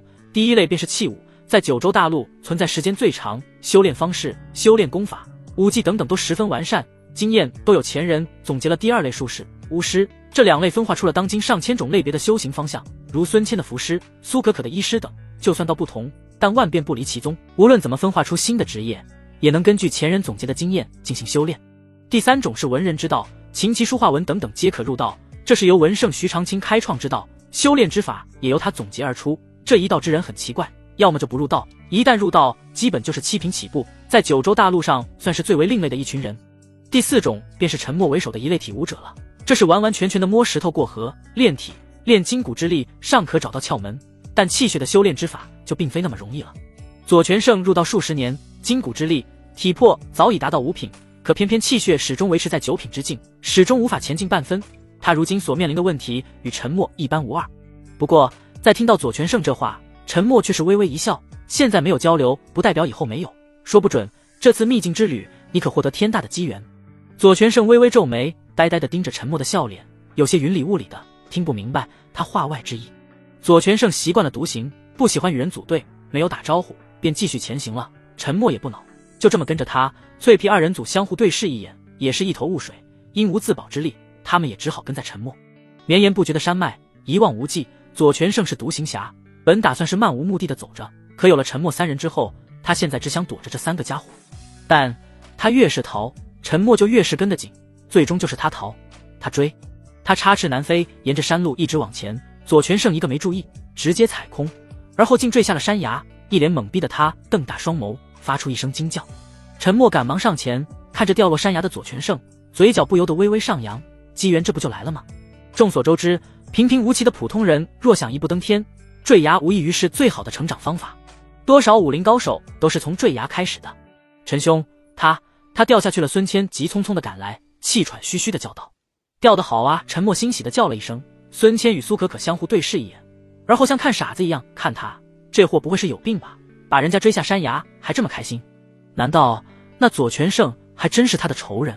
不像啊，若是仇人怎么一开始没打起来？还未等孙谦、苏可可二人想明白呢，却见沉默竟然也跟着跳下了山崖。孙谦张了张嘴，脸色忽然变得难看起来。苏可可眼角一抽，也是一脸懵逼。再次对视间，两人皆是不知所措。嗷呜！忽然林间传来一道嘹亮的妖兽嘶吼之声，吓得脆皮二人组身子一抖，不自觉地往前踏出几步，然后就掉下去了。左权胜如今的他只是一个籍籍无名之辈，唯一能让人记住的地方也就只有他是一名体武者了。但在数年后，他却成为了享誉九州的强大体武者，以一己之力拔高了体武者的上限，也是让沉默决定走上炼体之路的人。左权胜在炼体之路上摸爬滚打多年，自己总结出一套修炼的方法，但也仅仅只是淬炼体魄、提升筋骨之力的方法，至于气血的修炼方法，他却是一无所知。然而在一次机缘巧合下，他进了碧莲山的秘境，从中获取机缘，成功习得修炼气血之法。也正因如此，在得知碧莲山秘境开启之时，沉默才会迫不及待地来找左权胜这个人。从山崖坠下，沉默双脚立于地面，宛如流星般坠落。体魄强大的他，即便是从100丈高空坠落，依旧平安无事，但他脚下之地却裂开密密麻麻的裂痕。左兄，你没事吧？沉默抬头笑着问了一句，却见呈大字形坠落山崖的左权胜艰难爬起来，然后擦了擦鼻血，满脸幽怨地盯着他。你觉得我这像是没事的样子吗？虽说是流着鼻血，但左权胜也没有受多重的伤，区区100丈悬崖不过尔。炼体之人最强的便是体魄，这是其他修行者无法相提并论的。只不过沉默是有所准备的，落在这才平安无事，而左权胜就惨了，他是毫无准备，啪一下就摔了，大脑还没反应过来，就算已经做出了反应，他也没来得及做出应对之策。沉默尴尬一笑，正想说什么，天空中忽然出来脆皮二人组惊恐的尖叫声，2道身影齐刷刷朝他头顶落下。沉默眼疾手快，伸手一左一右将脆皮二人组给接了下来，也幸得他出手，不然这2人还不得浑身上下青一块紫一块的。你们也跟着下来了？沉默嘴角一抽，什么跟着下来？我们是被吓，嗨，我们就是跟着你下来的，总不能让陈兄你一个人面对这下面的凶险吧？孙谦轻咳一声解释道。我信你个鬼！沉默白了孙谦一眼，而后抬头看向四周，青苔绿植覆盖四周一切，看着似乎是一片森林，但细看之下，这竟然是一片废墟。隐隐间还能看到，这是一座破败的宫殿，左侧甚至还有宫殿的雏形。原来就是这里吗？沉默将孙谦2人放下，脸上露出了欣喜笑容。左权胜一愣，抬头扫视一眼四周，他也察觉到这废墟的诡异，似乎有什么东西在召唤他一般，他的脸色不由变得凝重起来，转而回头看了一眼沉默，你是不是知道什么？方才沉默就神秘兮兮的说他会在这次的秘境之旅获得机缘。起初左权胜还不当回事，如今看对方的表情，这一切都在他的意料之中。知道一些，去看看吧。沉默笑笑，而后不再搭理左权胜，快步走入废墟之中。本来对沉默爱答不理的左权胜，此刻却对他充满了兴趣，快步跟在他的身后，一肚子的问题想要跟他问个清楚。废墟多处塌方，碎石堆成小山，或许是荒废太久的缘故，四周已经被青苔绿植覆盖，也仅有一处墙壁还保留着当初的模样，不过上面确实爬满青苔，隐隐间可以看到一些扭曲的凹痕，好像是字。这是什么？左权胜对着墙壁上的东西充满好奇，感觉那召唤自己的东西正是这堵墙壁。修炼之法就在其中。沉默笑着说道。然话音刚落，他却忽然察觉到一股寒意骤然袭来。左权胜同为炼梯者，身体机能非常人能比，警觉性亦是如此。在察觉到寒意刹那，他猛地抬头，正好看到墙壁之上一只宛如壁虎的妖兽正趴在上面，吐着信子，眼神凶狠，仿佛下一刻就会对他们动手一般。妖兽！孙谦二人方才跟沉默二人进来，就察觉到他们的目光，而后慌忙往后退了几步。刷壁虎妖兽性子猛地一吐，宛如毒蛇般朝沉默等人袭来。见状，后者右脚用力一踢，那落在他脚下的石子化作闪电般飞到妖兽的身上。鳌壁虎妖兽发出一声惨叫，身体直勾勾地落在地上，他的身躯可以看到一个巴掌大的伤口，上面还渗着血。他的面色越发狰狞，眼神中带着狠毒，猛地朝沉默袭来。左权胜就站在沉默前方，在看到壁虎妖兽袭来之际，没有多做考虑，双腿一扎马步，猛地一拳砸出，挡下了壁虎妖兽的攻击。沉默后退几步，站在孙谦二人身后，双手一拍二人的肩膀，制止了两人偷偷溜走的念头。跑什么？妖兽就这么可怕吗？我告诉你们，这场战斗你们得帮他打下去，不然以后可就别跟着我了。我不需要懦夫。可我不是夫，我是妇人。苏可可怯怯地说道。你们玄镜司没有教过你，下属不能跟上司驳嘴吗？不让你正面对抗，去给左兄家攻击哦。苏可可撇了撇嘴，虽说有些不情愿，但也不敢忤逆沉默。反观孙谦却是松了一口气。陈兄，我只是个打辅助能，身上的符箓也就只有锁敌符、急速符、强化符还有腾困符，对左兄来说就是鸡肋，帮不上什么忙。不见得。沉默摇摇头笑道。孙兄不要妄自菲薄，你可是块好材料，定能帮左兄渡过难关的。怎么帮？瞧见沉默那不怀好意的笑容，孙谦顿时有种不好的预感。他扭头看向壁虎妖兽，却见对方已经被强化后的左权胜缠住。不过此刻的他却是张开大口，滚滚烈焰在口中不断蒸腾。孙谦登时一阵心悸，若被这招击中，恐怕不是受点伤那么简单。幸好不是他战斗，不然被攻击的就是他了。这个想法方才落下，孙谦只感觉双脚出现了悬空感，他竟然被沉默单手提起，而后一副要将他扔出去的模样。等等，陈兄，别，你忘了我还没请你吃过饭呢。诸位，不瞒你们说，这里面藏着10株上百年的灵草，武者服下可强化经脉，术无二道之人也可增强精神力，实乃千年难遇奇珍异宝。只可惜里面伴随着巨大的危险，我凌霄宗恐怕是有缘无分了。在一处山洞外，一个凌霄宗的弟子指了指山洞之内，淡淡吐出一句。闻言，那一众跟随他们而来之人欣喜若狂，话音刚落之际，就有几人冲了进去。然而不过片刻间，却听到里面忽然传来一阵凄厉的惨叫声。里面究竟有什么？怎么一下子就没了动静？不知道，这么快就死了？这灵草我们恐怕是没机会拿了，要不还是走吧，没命拿的东西就不要了。那一瞬，有不少人退缩了。那凌霄宗的弟子微微皱眉道：诸位，越是珍贵的东西就越伴随着危险，你们不进去看看，怎么知道自己能不能拿到呢？罢了，我看我没这个本事，还是另寻他物吧。一个退缩，也不由得让越来越多的人退缩。几个凌霄宗弟子脸色微变，互相对视一眼，忽然就变了一副脸色。给脸不要脸，既然你们不想死在里面，那死在外面也是一样的。话音落下，所有的凌霄宗弟子脸色忽然变得冰冷起来。众人不由一愣，他们能来此处的哪个不是人精？在察觉到凌霄宗弟子的表情变化后，立马就意识到事情有些不对劲。混蛋，是你们凌霄宗在暗算我们，是与不是就算是又如何？你们有机会反抗吗？还是老老实实的死吧，成为我们血骨的养料？你们这辈子也不算白活。说罢，那一众凌霄宗弟子纷纷高举双手，却见地面翻滚，土地忽然崩裂开来，继而地面坍塌，众人落在深处的地穴之中。一双双猩红的眸子如野兽般死死盯着他们。下一刻，地穴之中传来一阵阵凄厉的哀嚎声。哼，不听话的下场就是如此，想要反抗，真是不知死活。一众凌霄宗弟子冷笑道。然而话音刚落，却见一道身影竟然冲破了地穴内的封锁，回到地面之上。这时众人一愣，惊诧地望着那跳出来之人。我李诞可是堂堂五品武者，你觉得我会这么容易被你们这些歪门邪道的巫师给陷害吗？你们根本就不是凌霄宗的弟子，或者说你们与凌霄宗是一伙的，老子就奇怪了，凌霄宗怎么会如此大方，原来在这里等着我们呢。不过你们却算漏了一点，老子一直都是隐藏修为的。李诞哈哈一笑，猛地砸出一拳，恐怖的灵力宛若狂风暴雨般砸出，片刻间几名弟子化作一滩肉泥，鲜血染红了地面，剩下几人害怕的四处乱窜。想逃？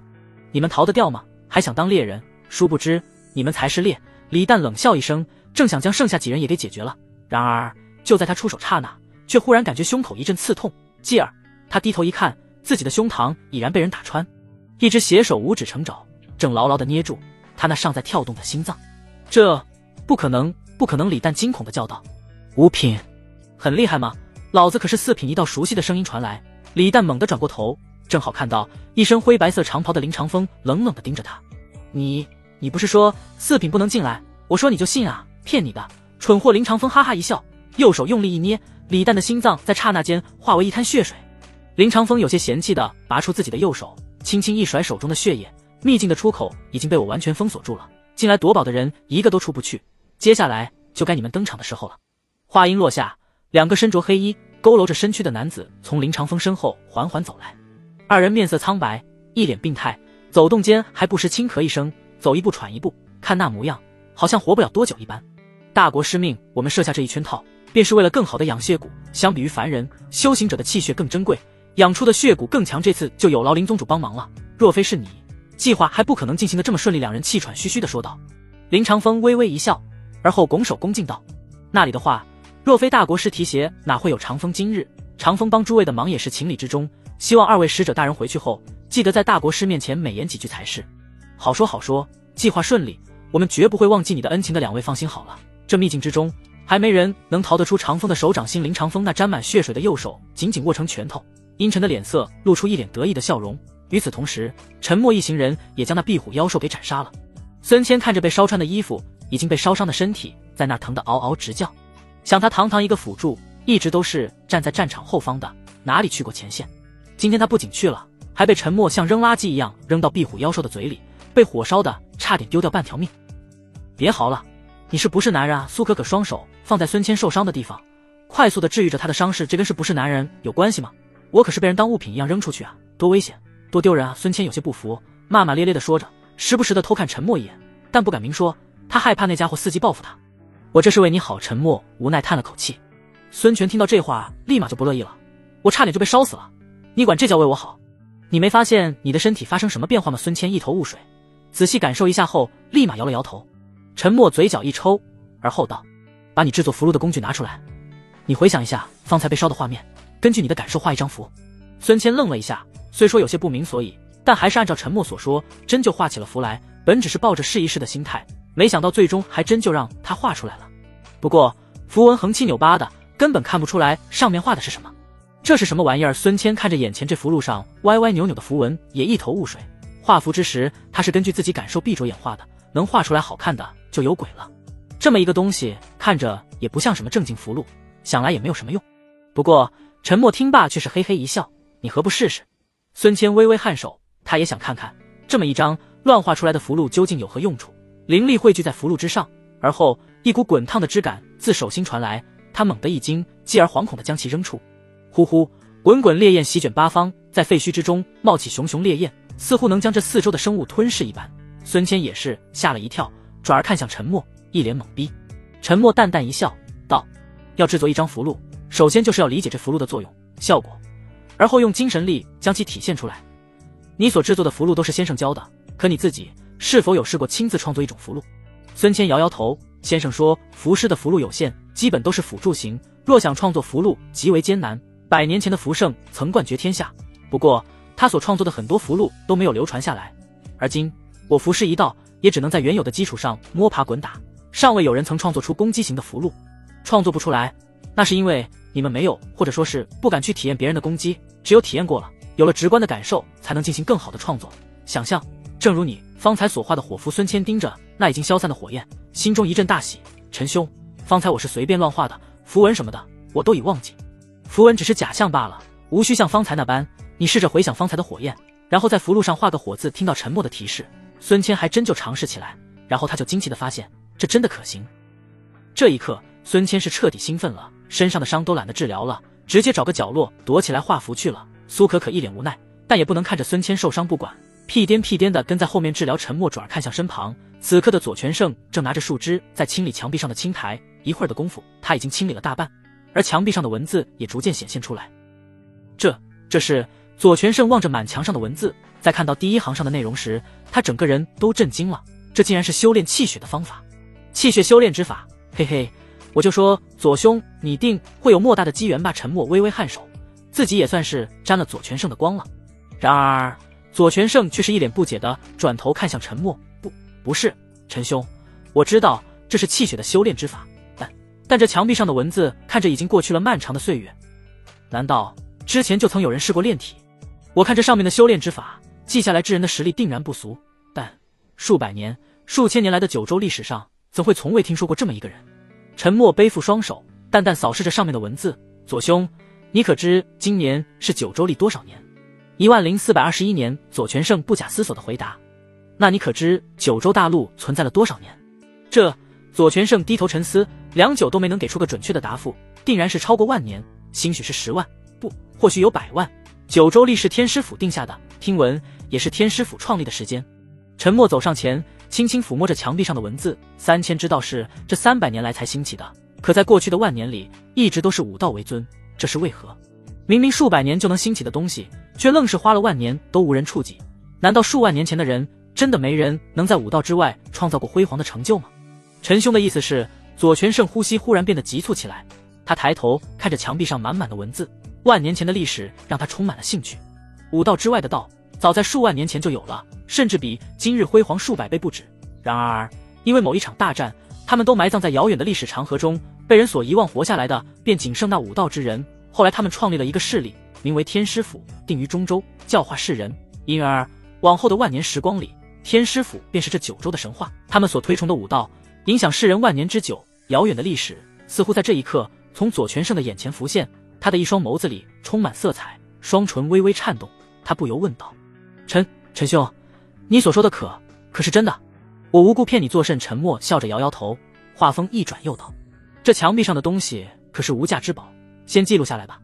左全胜微微颔首，左右翻看了一下，也没找出来能记录的东西。目光一转，忽然看到手持纸笔的孙谦，他一个箭步过去，将那纸笔夺了过来。哎，我还没画完呢，你都已经画了几张符箓了，还不够吗？陈默忍不住白了孙谦一眼，后者则是缩了缩身子，坚定回答：几张哪够？若是遇上强敌，就拿着几张火符，那跟送死有什么区别？你这话说的有点稳健啊。放心吧，又不是不还你，等左兄记录好了就还给你。陈默轻轻摆手，而后又看向左全胜：左兄记得多抄录一份给我。此刻的左全胜精力都放在那墙壁的文字上，对陈默的视若罔闻。后者无奈摇头，正准备找个地方休息一下，忽然间他的脸色变得凝重起来。孙谦正想跟陈默吐槽，瞧见后者的脸色不对，他的脸色也一下子不对了，这感觉有敌人。正想着，孙谦怀里的锁敌符猛地飞出，空悬在他面前，绽放出耀眼的红光。血骨，这附近有血骨出没。孙谦惊呼一声，转而抬头朝陈默叫道：真没想到你们竟然知道血骨，还有办法知道我们的存在。这个符是不简单啊，不仅是不简单，看他的锁敌符或许是利用某些手段制作的。我听闻我们在瀚海帝国的弟子无故死了10个，或许就是他们所谓冷冽的声音。自林中传来，却见2道身影慢悠悠地走了出来，两人皆是身着黑衣，佝偻着身子，面色有些苍白，时不时还会气喘一下，咳嗽一下，仿佛命不久矣一般。两人病恹恹的模样，仿佛风一吹就倒。早前有对付过巫师与蛊师的经验，孙谦与苏可二人都深知这两者的可怕，没有丝毫犹豫，起身惶恐地朝陈默身后躲去。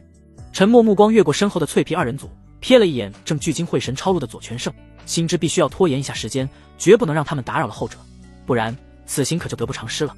两位就拖着这样的身子跟我们战斗，难道就不怕被我们打死吗？陈默嘴角微微勾起，看着虚弱无比的两人，不由淡淡笑道。二人相互对视一眼，就好像是听到了什么笑话一般，哈哈大笑起来。笑着笑着，两人都剧烈咳嗽起来，脸色一红，仿佛要把肺都咳出来一般。也难怪陈默觉得他们两个没什么战力，就他们的表现，说是病入膏肓也不为过。小子，不怕告诉你们，我们虽然被人称为气喘双雄，但实力绝非你所想那么简单。跟他废什么话？这种小子身上看不到身体灵力波动，不是文人，那便是体武了。体武皆废人，无需金坚兄出手，我一人足矣也罢。这些小子指定不是殷实兄的对手，你出手吧。我看着被称为殷实的家伙，捂着胸口走上前一步，面带冷色。他轻咳一声后，双手之上，一条条蛊虫自背后而出，而后钻进他的身体里。原本皮包骨、面色苍白的殷实，身体暴涨，血肉在一瞬间变得坚实，肌肉虬结，就连个子都长到了足足1丈高，宛如铁塔一般的身躯，力量感十足。殷实一脚踩在地面上，地面猛地裂开一条巨大裂缝，一直蔓延到陈默等人面前。陈默巍然不动，面色平淡不已，但心中却是惊骇万分。没想到方才那个病恹恹的家伙竟然能在瞬间变得如此强大，还真是小瞧他了。战斗可不能再波及到这边。陈默再次回头看了一眼没有超入完的左拳圣，心中暗暗有了决定，双拳紧握，双腿微屈，宛若利箭般飞出。殷实一愣，面带诧异之色，这小子不一般啊。金坚在后也看到了动作迅速的陈默，但并未放在心上，不过是体武，有何可惧怕？在这个时代，体武是让人看不起的存在，在世人的认知中，体武最强也不过8品，就算有人练到了7品之境，气血不足，成为他们所有人的致命弱点。眼前的陈默虽表现异于常人，可终究没能得到金坚的重视。也对，殷实呵呵一笑，面对陈默忽然发起的进攻，他轻描淡写的抬手一拳，本只想随意一拳将对方击败，可就在出手瞬间，他的身体竟本能的一僵。殷实的体内皆是蛊虫，这些东西说到底也就是畜生，虽说智力不高，可求生本能却很强，对潜在危机有着常人所不能比的敏锐感。随着陈默一拳砸出，所有的蛊虫无一例外的恐惧了，继而让宿主的殷实猛然一惊，他也意识到事情有些不对劲，可对方的攻击已至，退无可退的他只能硬着头皮接上去。不过他的攻击却更强了，使出浑身解数的一拳迎击，这足以将6品武者瞬杀的一击，要对付任何一个体武者都是轻而易举。然而在双拳碰撞间，骨裂之声传来，继而便是一只断臂在空中飞舞，鲜血染红了大地。殷实满脸骇然，方才有所改善的脸色猛地变成一片苍白，尚未反应过来，却见陈默又是一拳落在，猛然砸在他的胸口处。轰！殷实的身躯宛若黑雷般飞出，林间大树一棵棵拦腰轰断，鲜血渗透在每一棵树的断口之处，足足飞了数百丈。他这才停歇下来，胸口处已然凹陷一个巨大的血洞，身体已经被打穿，只得有气无力地喘息着。殷实金坚虚弱的身体发出一声咆哮，而后又剧烈咳嗽起来，双眼血红，回头猛地瞪了陈默一眼：“你该死！你有这个本事吗？”陈默冷哼一声，冷峻的脸上冷冷吐出一句。金坚一咬牙，右手食指指甲猛地在左手手心处一划拉，鲜血自掌心处滴落地面之上。万物听我令，杀了他！鲜血滴落地面的一刹那，废墟之中长出了一条条带刺的藤蔓，宛如毒蛇般朝陈默猛地袭来。不仅如此，那自废墟之中生长的绿植也在下一刻朝他袭来。一个蛊师，一个巫师啊！你们两兄弟倒是配合。陈默笑笑，面对那宛若洪水猛兽般袭来的藤蔓，空挥一拳，恐怖的风暴自拳面而出，一拳便在茂密的攻击中打出一个几丈宽的洞口。然而藤蔓仿佛打不死的小强，在被陈默的拳风毁灭后，地下又源源不断地长出新的藤蔓，再次朝他猛扑而来。虽说一力降十会，但气血不足始终是我的弱点。擒贼先擒王，陈默目光一转，看向了那已经有些疯狂的金坚，双腿猛踏地面，快速朝他冲去。然而行至半道，却见一道黑影挡在了他前方，竟是那方才被他打得奄奄一息的殷实。殷实的胸口处已经被打穿，可此刻却有一条接着一条的蛊虫爬在上面，似乎在堆叠起来，填补身体的空缺。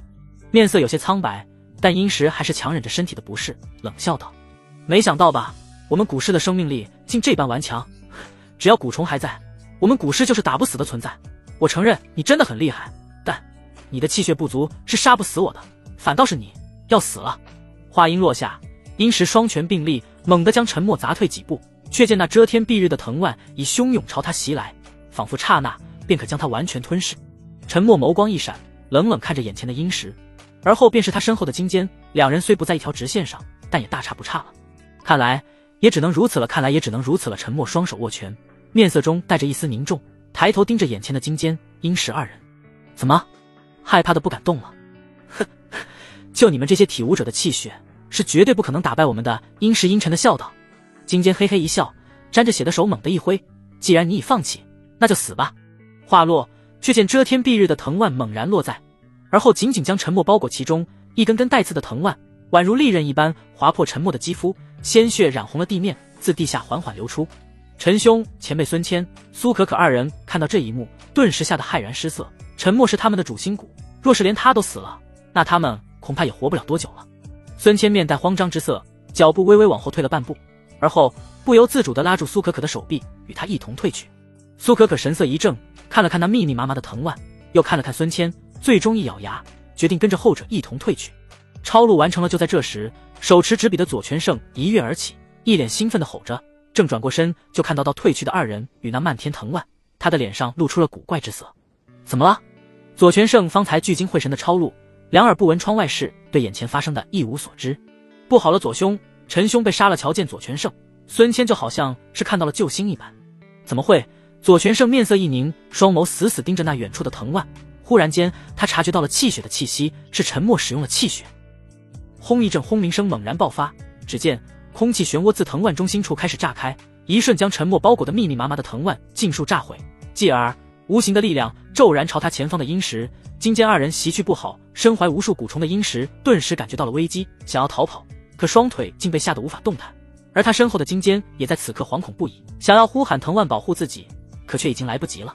风暴骤然而至，一刹那空间震荡，森林被夷为平地，高山之上竟无端空缺了一大块，宛若神明开凿。而远处的天空中汇聚的云朵散开了，更上方的空间扭曲了，秘境扭曲了。空气中回荡着阵阵血腥味，眼前的一幕震惊了在场的所有人。左权胜身体微微一抖，好强啊！这就是体武者的巅峰吗？何时我才有如此本事？孙谦、苏可可二人早前就曾见识过陈默的本事，可如今再次看到，依旧震惊不已。且这一次的陈默似乎爆发的力量更强了。啪嗒，空中哗然落下几条带血的蛊虫。至于殷实、金坚二人已经被陈默一拳轰的渣都不剩了。陈默身子摇摇摆摆，只感觉一阵眩晕，继而两腿一软倒了下去。左权胜眼疾手快，快步上前扶住陈默，而后便是孙谦、苏可可二人。陈兄，修炼之法我已经超路完成了。左权胜将一张密密麻麻的纸张递到陈默面前，双眸满是异彩地盯着陈默。此刻在他这眼里，后者仿佛神明一般。这就好。陈默艰难地挤出一丝笑容，而后将纸张收入怀中。时间紧迫，我也不跟你们废话了。凌霄宗应该跟方才那两人是一伙的，我闹出那么大的动静，他们肯定会过来看看，赶紧走，晚了就走不掉了。听到这话，左权胜三人微微颔首，继而扶着陈默便要离开。想走，晚了。就在这时，远处忽然传来一道声音，只见林长风带着一众身着凌霄宗服饰的弟子匆匆赶来。林长风先是扫视了一眼四周，被陈默那恐怖的力量所震撼，但很快他便收敛了心中的震惊，继而看向对方，冷笑道：不错，在我所见到过的体武者中，我林长风愿称你为最强。不过很可惜，你们体武者的气血太少，一场战斗后就耗尽了。如今耗尽气血的你，也是时候受死了。林长风冷笑连连，虽说他为气喘双雄的死感到惋惜，不过同时他也庆幸方才对付沉默的不是自己，不然死的就是他了。卑鄙小人，有本事等他恢复了气血，你再来。苏可可冷哼一声，愤愤不平地叫道：小丫头，你真当我傻呀？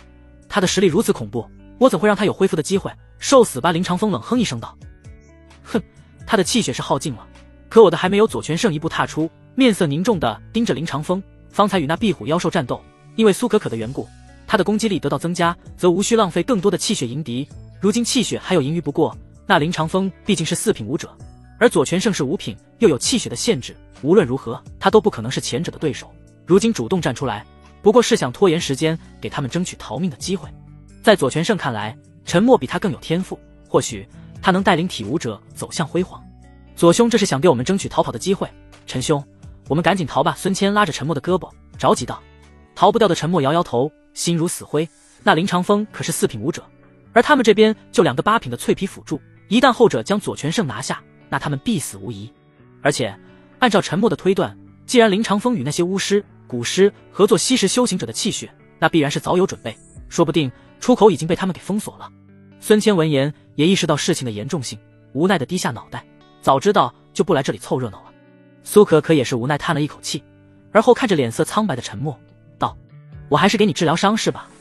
陈默浑身上都沾满了血，那是方才被藤蔓上的尖刺所伤，不过这对他来说都是皮外伤，如今的他肉身强大，一般的攻击最多就能划破他的皮。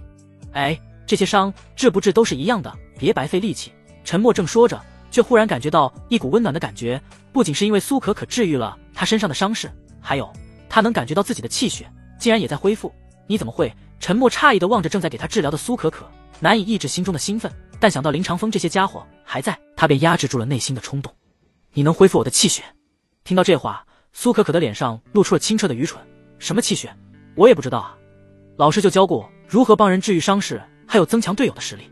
治愈伤势，陈默摩挲着下巴，细细思索片刻，这才幡然醒悟，人一旦受伤便会损耗气血，而医师治愈伤势也会顺带将气血也给恢复了。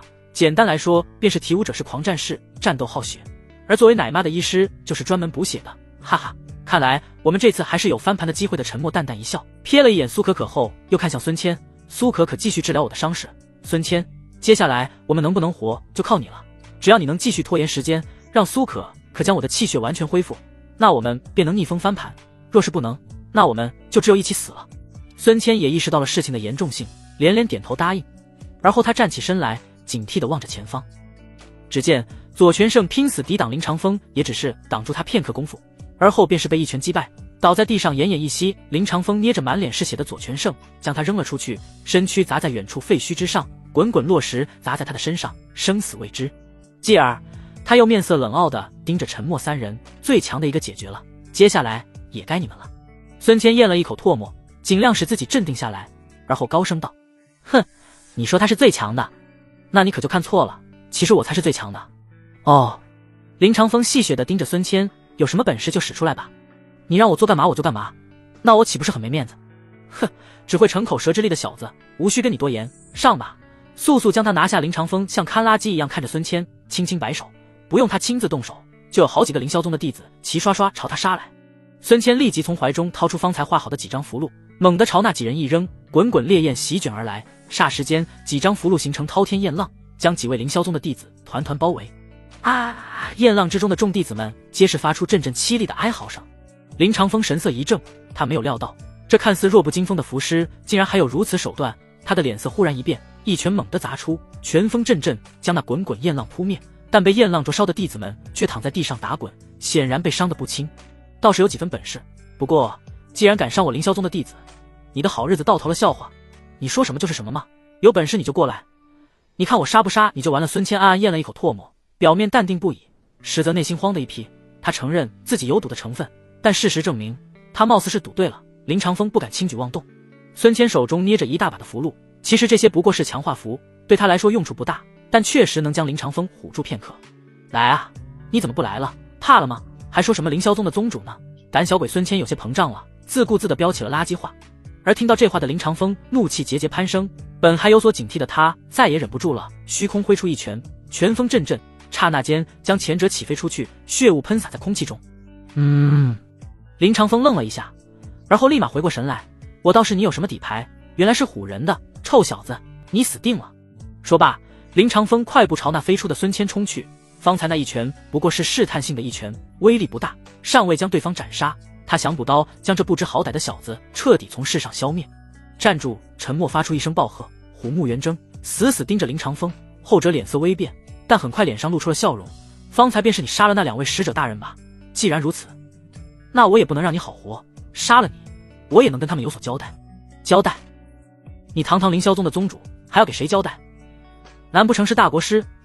怎么会？看来我是猜对了。陈默笑笑，大国师为何要让你们帮他炼制血蛊？他究竟有何目的？林长风冷哼一声，与你何干？这些事我无需跟一个死人废话。你是真不知道还是假不知道？大国师这是为了他背后之人准备的，不可能。大国师背后怎么会有人？难道是陛下？好了，他这算是入套了。陈默心中嘿嘿一笑，脸上也是光明正大的笑了出来。哈哈，那你就错了，他怎么可能会为陛下服务呢？他从来都是乱臣贼子。也对，陛下的隐疾就是大国师造成的，为的是让他闭关，更好的掌控帝国。难道是天龙老祖龙灵？不对，不对，这老东西如今对大国师信任十足，殷勤得很，不可能是他。那是谁？大国师背后真的有人。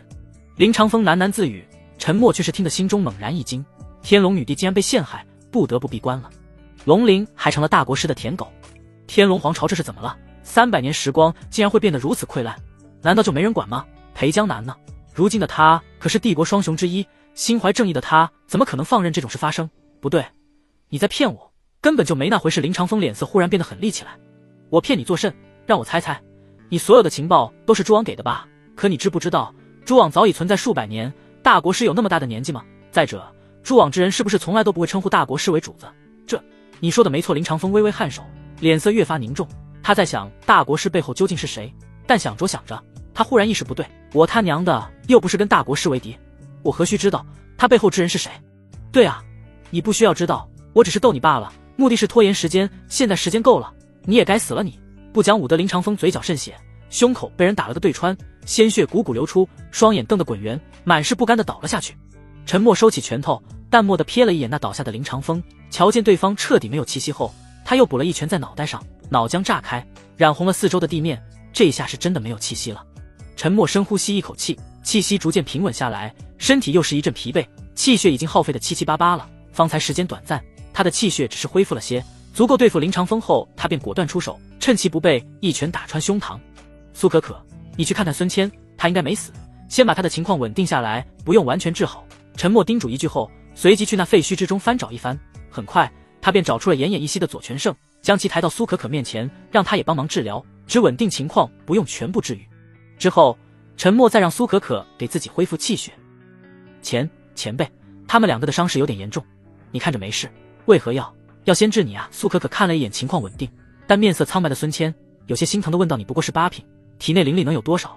接连治愈他们，不说时间长了，恐怕灵力都不够用。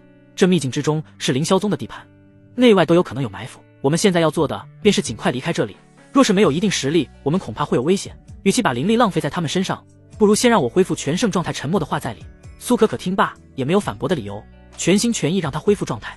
不过2刻钟，沉默的气血已经恢复了7、8成，而后他又将剩下的凌霄宗弟子一并补刀，顺便将那几条半死不活的蛊虫也给解决掉。发觉没有潜在威胁后，他这才带着众人离开。秘境出口处正如陈默所想那般，已经被封锁起来，厚重石门堵在秘境口，几个侥幸逃脱的修行者无论怎么尝试都无法打开，甚至都已经开始绝望了。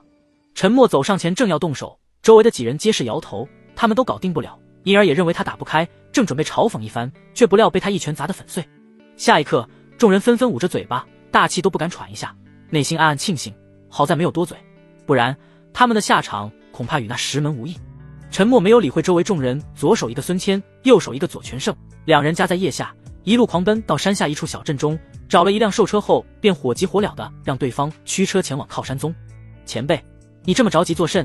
一点喘息的机会都没有。苏可可大口喘着出去。坐上兽车后，他这才有片刻休息的机会，不过此时的他已经满头大汗，一路跟着陈默这个体能变态的家伙狂奔，差点没把他累死。苏可可拿起一条手帕擦了擦额头上的汗珠，我受不受得了导令说，主要是孙谦还有左全胜，他们是伤患，你这么奔波，他们好像又严重了些。被陈默带着一路奔波，孙谦和左全胜本就苍白的脸更苍白了，现在算是进气多出气少，看着好像随时都有可能会嗝屁。时间不等人，陈默摇摇头，你莫要以为只要将凌霄宗那些家伙解决就行了，他们的背后有人，绝不能让他们发现是我们杀的凌霄宗众人，就算被他们察觉出来，我们也得找到个安身之所再说。先前与林长风套话，陈默可以确定凌霄宗一直与诸王有联系，这个所谓的诸王是数百年前叶良辰创立的，只对他一人忠诚，整个九州大陆都遍布了他的耳目，若是被他们察觉出是他杀了林长风，他的处境会很危险，所以靠山宗是我们接下来的安身之所。苏可可追问道。陈默微微颔首，我与靠山宗有点渊源，此次前去找他们，或许能得到一些帮助。靠山宗屹立天龙皇朝多年，底蕴深厚，就算被凌霄宗背后的势力察觉出我们的所作所为，也会投鼠忌器，不敢对我们轻举妄动。通过套话，陈默也大致了解了天龙皇朝的现状，女帝受伤，老祖被蛊惑，镇武司情况未明，最重要的是裴江南，他的情况一无所知，贸然前往帝都，他的处境会更加艰难。靠山宗虽不是上上之选，但相比于情况未明的镇武司，路途遥远的狂沙宗，靠山宗无疑是目前最好的选择。陈默拉开车窗帘子，遥遥望着靠山宗的方向，嘴里喃喃道，傅伯，不知道你是否还活着，是否还在靠山宗？300年前，陈默曾让宗主宋承风接纳福伯，让其留在靠山宗，一晃300年过去，世事变迁，也不知道故人如何了。凭借陈默的恩情，他相信宋承风定然会善待福伯，但老头子当时毕竟已经60多岁了，天赋虽高，可年岁太大，能有什么成就他也无法预料。若是可以，真希望300年后的这个时候还能与那些故人相见。陈默将帘子拉上，随手拿出了怀里藏着的纸张，那是左权胜所抄录的气血修炼之法。这玩意儿在数万年前或许是烂大街的东西，可在当今这个时候却是绝版的无价之宝。陈默细细研读起来，嘴里喃喃念叨着，将上面的每一个字都熟记于心。气血修炼与气武的功法类似，只不过气血的修炼先天就比气武的功法修炼难得多。最重要的便是能量获取，气武修炼依靠灵气，吸收天地灵气融于自身，进而转化为灵力为自己所用。天地之中本就有灵气，气武修炼盘腿打坐，可随时随地修炼，但体武就没这么得天独厚的条件了，毕竟气血只存在生命之间。体武若想修炼气血，则需从其他生命中提取气血，而后将其转化为自己的气血。这怎么看起来像是修炼魔功一样？陈默哑然一笑，好在这气血不需要他从他人身上获取，只要是生灵，就算是妖兽、异兽都可以，不然他可就真成了十恶不赦的大魔头了。时光匆匆，一晃数日过去，陈默一行人乘坐兽车也终于抵达了靠山宗附近。陈兄，听闻你与那靠山宗有渊源，你和靠山宗究竟有何渊源？自兽车上下来后，已经治好了身上伤势的孙谦好奇的跟在身后问个不停。苏可可眨了眨眼，目光落在陈默身后，他也有些好奇。这靠山宗在300年前便是天龙皇朝的3大宗门之一，如今更是天龙皇朝的第一大宗。莫说是青州，就连整个九州都是有名气的宗门，实力更是能与天龙皇朝不相上下。左权胜手里拿着抄录而来的纸张，细细研读，对于其他事他并未放在心上，毕竟在他看来，没有什么比修炼更重要了。渊源啊，我也不知该从何说起。说来，他们之前曾欠我一个人情，那感情好啊！孙谦顿时激动了，他赶紧凑到陈默跟前。靠山宗可是青州第一大宗，他们的人情可值钱了青州第一大宗。陈默诧异片刻后又道：不过他们欠我的人情早就还清了。那你还说他作甚？孙谦幽怨的吐槽道：人情还了，不过关系倒是不错的，我相信他们宗主见了我定然会卖我一个情面。如今我们尚有危险，需要有大势力庇佑才行。对了，方才听你说靠山宗是青州第一大宗，这是怎么回事？青州第一大宗不应该是临城的狂沙宗吗？狂沙宗实力倒是不错，有个狂沙剑仙，实力早已达到3品之境。然靠山宗更强，有位老祖已至2品，莫说是狂沙宗，就算是镇武司、天龙皇室都得卖他几分薄面。靠山宗的老祖，陈默眉头紧锁，在他的印象中，300年后的天龙皇朝女帝最强，8方臣服，3大宗门也只是附属品，见了女帝都得低下头。而如今这剧情的发展，他倒是有些看不清了。靠山宗究竟是谁成了老祖，还入了2品之境？难道是宋承峰，还是其他的什么长老？不知不觉，陈默一行人已经来到了华安山下，一座用朱砂写着的靠山宗3个大字格外惹眼。山脚下高高耸立一座山门，通往宗门的大道上，几位身着白衣的靠山宗弟子把守。相比于300年前，如今的靠山宗更为繁华，就连山门都奢华了不少，而守门弟子无论是气质还是实力，都非300年前所能比。陈默一行人上前，立马就有2个弟子站出来：此乃靠山宗，来者何人？速速报上名来。哦，这问话的方式倒是与300年前如出一辙。陈默心中感慨一句，而后正色道：在下陈三藏，与你们宗主有救，还请通报一声。那2位弟子上下打量了一眼陈默，有些鄙夷的斜视一眼：你说有救就有救，你可知我靠山宗名声在外，每日已与宗主有救，而后来坑蒙拐骗者有多少？骗人都这么胆小，还宗主，你怎么不说你与我们老祖宗有救呢？陈默嘴角一抽，忍住心中想揍人的冲动，仔细想想，他还真拿不出自己认识靠山宗宗主的证据来。早前宋承峰是给过他一枚令牌来着，不过却被他送给了福伯，而且如今已过去300年，料想宗主也不是宋承峰了。没熟人，办事还真是难啊。陈默正想着，却见旁边忽然停下一辆兽车，兽车之上倒插了一面旗帜，上面写有大大的镇武司3个大字。兽车上走下来5人，皆是身着镇武司专用的黑色长袍，腰间挎着雁翎刀，威风凛凛。5人年纪不一，2个中年，1个青年，2个少年。自兽车上下来后，5人便径直进入靠山宗内。宗门外众人不仅不拦，反而恭敬地将他们请了进去。他们怎么就可以直接进去？孙谦有些不服，质问道：他们是镇武司的人，身份摆在那儿，你们能与他们相提并论吗？我还是……孙谦张了张嘴，他可是玄镜司的人，身份也摆在那儿。不过因为他是瀚海帝国之人，入天龙皇朝调查不敢暴露身份，一而在出发前，他与苏可可便换了普通的便装。如今面对靠山宗弟子的质问，他支支吾吾了片刻，愣是没敢将自己的真实身份暴露出来。这是天龙皇朝的地盘，他一个瀚海帝国玄镜司之人，没经允许就跑到天龙皇朝大张旗鼓的，若是被那几个镇武司之人听到了，定然不会轻饶了他们。镇武司之人上去后，又来了几个乘坐兽车之人，衣服着装可见一斑，看不出是什么势力，在与守门弟子耳语几句后，便可轻松上山。反观陈默三人依旧被挡在门外，他不由微微皱眉，指了指那几道上山的身影，道：为何他们也可上山？难道他们也是镇武司之人，还是说他们是天龙皇朝的名门望族？那弟子摇摇头，他们是来参加比武的。我靠山宗老祖近日想招募一位亲传弟子，便向天下广招能人异士比武，胜者便有机会成为老祖宗的亲传弟子。收徒，这倒是个机会。陈默眼神微闪，我也要参加比武。此话一出，那弟子愣了一下，诧异地望着陈默，你确定？我是靠山宗的弟子，就连我都没有资格参加比武，就凭你哪来的底气说这话？另一位弟子上下打量一眼陈默，桀骜地开口道，语气中充满不屑。他们从陈默身上丝毫感觉不到灵力波动，这与常人无异。虽然如今的时代百花齐放，可灵力波动在很多时候都是衡量一个人实力的标准，诸如器物、术士一道、巫师一道皆是如此。而没有灵力波动的也就两类人，文人、体武。陈默看起来没有文人的那种儒雅，而体武很少，且实力大多不强，这也就成了那弟子看不起陈默的原因。我的底气来自拳头，怎么，你要试试？陈默微微一笑，没有因为对方的语气而恼怒。好，既然你都这么说了，那我倒要试试你的拳头有多硬。沉默的话激起了那弟子的胜负欲，他嘴角微微上扬，往前踏出几步来到前者跟前。靠山宗弟子也有参加比武的资格，可凭我的实力已经在内部被淘汰了。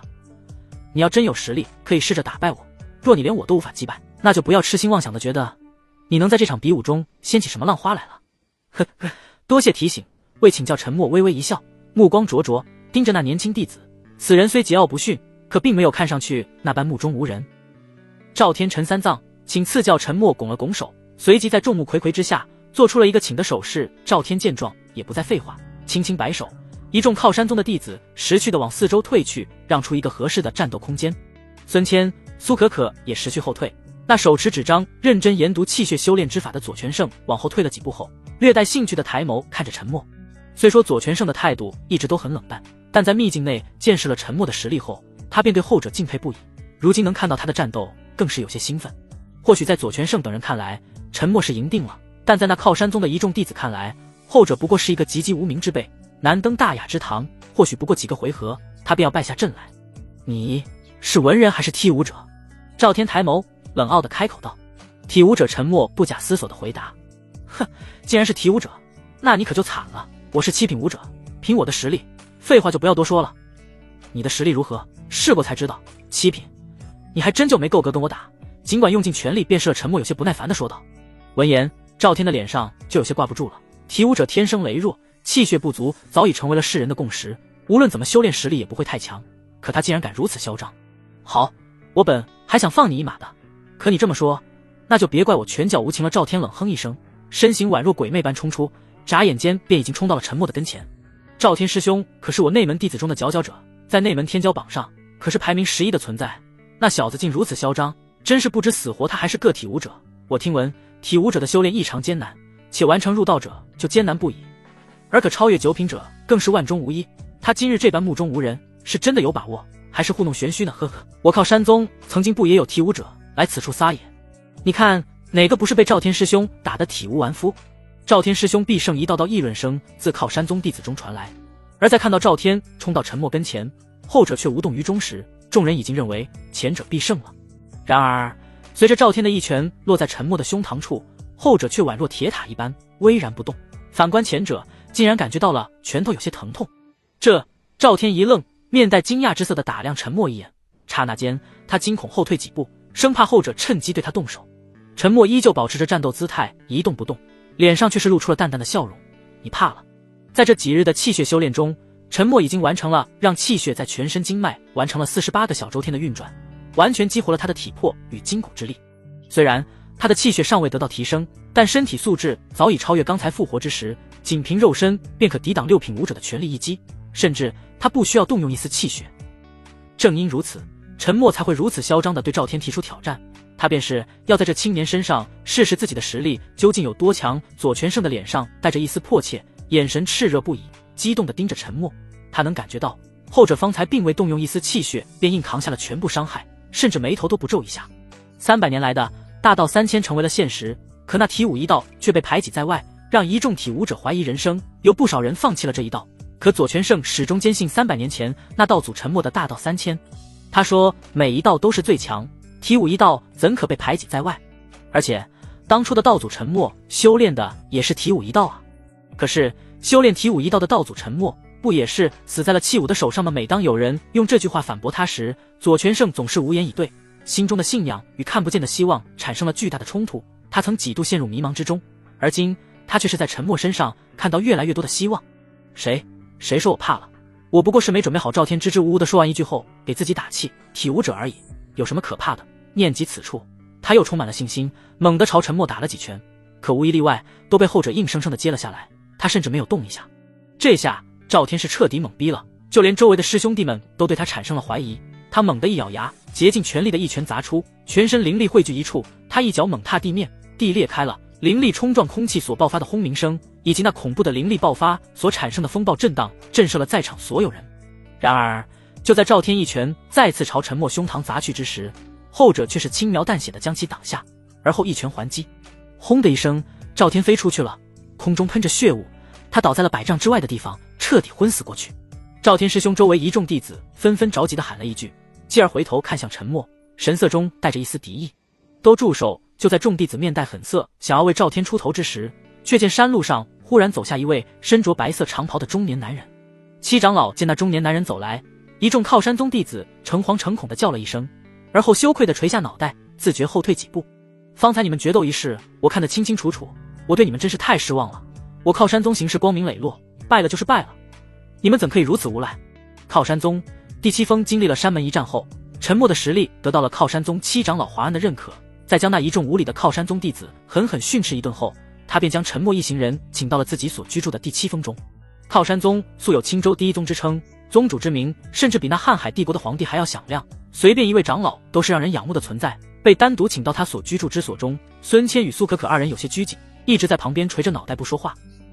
说来这二人的行为举动倒是十分相似，无论是脆皮还是贪生怕死，还是如今的同步垂头，沉默将其称之为夫妻相左全胜就是个武痴。战斗结束后，他就跟提线木偶一般，手里捧着抄录而来的纸张，还在细细研读，对外面的事充耳不闻。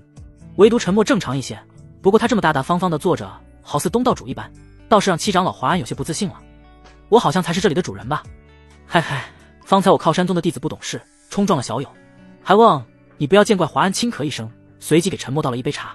七长老客气了沉默，微微颔首，接过那杯茶后淡淡道：我不过籍籍无名之辈，不值得七长老如此兴师动众。我听闻贵宗可是青州第一大宗，大宗又如何？即便是大宗也需讲礼义廉耻，且小友实力不凡，以体武之躯轻松击败我靠山宗7品弟子，依我看你的实力定在6品甚至5品。其实沉默也不知道自己的实力是几品，死前他也就是个9品的小垃圾，被叶良辰虐得不要不要的，一复活就变得如此牛逼，就连他自己都始料未及。气质这一块反正是没跟上，七长老亲自请我上来，想必是另有所求吧。沉默没有接话茬，话锋一转，直接问了起来。孙谦与苏可可双双抬头，几乎是同频的同时望向华安，后者微微颔首道：想必你也知道了，我靠山宗老祖收徒一事了吧？沉默点头，方才听说了。我靠山宗能有这青州第一宗的美称，皆因老祖手眼通天。不过我们这位老祖脾气有点怪，经常在外云游，一走就是数年，上次一走更是离开30年之久，而今一回来竟然宣布要收徒，就连宗主都摸不清他的意图。听你这么说，你们的老祖似乎没收过徒弟吧？怎么听你的语气，对老祖收徒一事颇有微词？华安无奈叹了一口气，将手中茶杯的茶水一饮而尽，而后道：若是老祖在宗门之内收徒，宗主与我等长老绝无怨言，可他却偏偏向天下招揽。沉默眉梢一挑，忽然想到了方才决斗之前遇到的那几个镇武司之人，你们与帝国不和？华安一愣，诧异地盯着沉默看了一眼，而后解释道：道不同不相为谋，若是放在以前，我靠山宗与天龙皇室关系还不错，可女帝年岁渐长，却越发昏庸，竟任用了一个大国师，搞得整个帝国乌烟瘴气，而后更是当了甩手掌柜，全权将帝国之事交由大国师处理。大国师一上台，便大肆铲除异己，朝中重臣死了不少，剩下的都臣服于他当了傀儡。而镇武司更是经历了血雨腥风，不听号令的帝国双雄被他以各种理由派往禁区，远离帝都，而后整个镇武司都归他掌控。如此说来，裴江南是去了禁区。沉默摩挲着下巴，神色凝重了几分，幸好他一开始没有前往帝都，不然要有个3长2短，真就叫天天不应，叫地地不灵了。我靠山宗为青州第一大宗，大国师觊觎我宗门已久，不过有老祖坐镇，他不敢胡来。如今老祖收徒，他自然想要插上一脚，所以大国师这次是派正武司的高手前来参加比武。没错，华安微微颔首，方才你或许已经见到了，他们这次是派出了年轻一辈的高手，无论是年纪还是实力，都让我们无话可说。靠山宗既然是青州第一大宗，你们的弟子可不弱吧？正武司是帝国利器，也非泛泛之辈，这次比武他们可是下了重本，将正武司的几个天骄都带来了。我靠山宗弟子虽强，但却不是对手，我意让你替我靠山宗拖住那几个正武司的高手。天龙皇朝帝都苗府阴暗的大殿内，蛇虫鼠蚁爬满大殿的角落，这在任何一个大户人家看来都是不洁的象征，恨不得让下人们将这些恶心的东西全部打死。然而在苗府，这些东西却被奉若珍宝。主座之上坐着一位身着大红长袍的老者，他名为苗天南，天龙皇朝大国师，数十年前因天龙老祖龙灵相邀而进京，后龙灵将苗天荐给天龙女帝，起初诸事不顺，而后不知什么原因，他突然受到重任，继而一步步走上这一人之下万人之上的大国师之位，权倾朝野。这位大国师发须皆白，一双苍老的眸子带着阴暗气息，满是褶皱的脸上死气沉沉，嘴角眼角不时抽搐着。他的身躯骨瘦如柴，袖中探出皮包骨的双手，手中是一份书信。抽搐的眼角忽然一滞，大国师苗天南脸色瞬间冷了下来。瀚海帝国10位弟子无故身亡，此事尚未有下落，如今北疆的弟子更是死伤惨重，凌霄宗宗主都亡了，究竟是何人所为？苗天南冷冷盯着大殿中那几位身着黑袍、噤若寒蝉之人，你们诸往都是吃干饭的吗？这点小事都查不出来，若是让主子知道了，你们一个也别想活了。大国师，此事瀚海帝国一事是我们诸往疏忽，不过北疆一事已经有眉目了。我们排查了当日从秘境出来的高手，发现有一行人十分可疑，何人现在何处姓名未知，但行踪已经锁定了，正在靠山宗内。苗天南眉头紧锁，靠山宗那些家伙究竟是无意为之，还是有意与我作对？无论如何都不能让他们活着离开靠山宗。靠山宗为青州第一大宗，其老祖更是青州数一数二的高手，他要收徒的消息一经传播，立马吸引了整个青州的天骄。靠山宗五峰之上，乌压压的人群将整个山头围满，除去靠山宗本门的弟子，还有不少是来凑热闹的。当然说是凑热闹，其实也不尽然。靠山宗严禁闲杂人等进入其中，因而唯有获得比武资格之人才可入内，除去靠山宗本门弟子，其余的都是有比武资格的。但无论是作为东道主的靠山宗，亦或者是威震整个天龙皇朝的正武司，都派出了实力强劲的高手。与他们相比，那些小门小派亦或者散修之人，确实说得上是来看热闹的。陈默一行人跟在七长老华安身后，匆匆赶到五峰之上，扫视一眼四周乌压压的人群，就连他也不得不感慨这靠山宗老祖的影响力。接下来就有劳陈小友替我拖延正武司的高手了。华安回头郑重其事地说道。陈默微微颔首，这笔交易我是答应了，但还请七长老不要食言。你尽管放心好了，昨日陈默与华安有了约定，他会替对方击败正武司的高手，给靠山宗的弟子清除障碍，但条件是后者必须给他提供10颗2阶、3阶的妖兽晶核。妖兽晶核汇聚了妖兽的全部能量，不仅内含浓郁的天地能量，同时还有妖兽的最为纯净的气血在内，这是器武者最需要的提升之物。七长老，我有言在先，我只是答应你帮你击败正武司的高手，若是遇上你靠山宗的弟子，我可不会让他们沉默。突然提醒道。华安微微颔首，这点你尽管放心，只要不是正武司中人当老祖的亲传弟子，其他是何人我都没有异议。你看那边。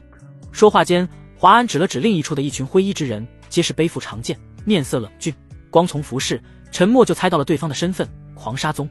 为了阻止正武司的计划，我们宗主多做了一手准备，邀请了狂沙宗弟子参加。华安说着，眼角余光忽然瞥到了那主座之上，几位长老与宗主已经上台了。他丢下一句好自为之后，转而快步朝主座上走去。陈默目光扫过那一众狂沙宗弟子，除去那些弟子外，还有2名长者在侧，看样子应该是狂沙宗的长老了。不过那些都是生面孔。300年过去，狂沙宗也物是人非了。随着到场之人越来越多，那主座之上的靠山宗长老们与宗主已经全部就位诸位。华某来迟了。华安讪讪一笑，拱手与诸位长老、宗主行礼。靠山宗宗主早已不是当初那位发须皆白、道骨仙风的老者宋承风，而是一位长发黑白参半、蓄着山羊胡的中年男人，冷峻的脸上带着几分严肃，让人望而生畏。靠山宗宗主微微颔首，丢下一句落座后，随即看向五峰中的众人，高声道：“诸位，肃静！”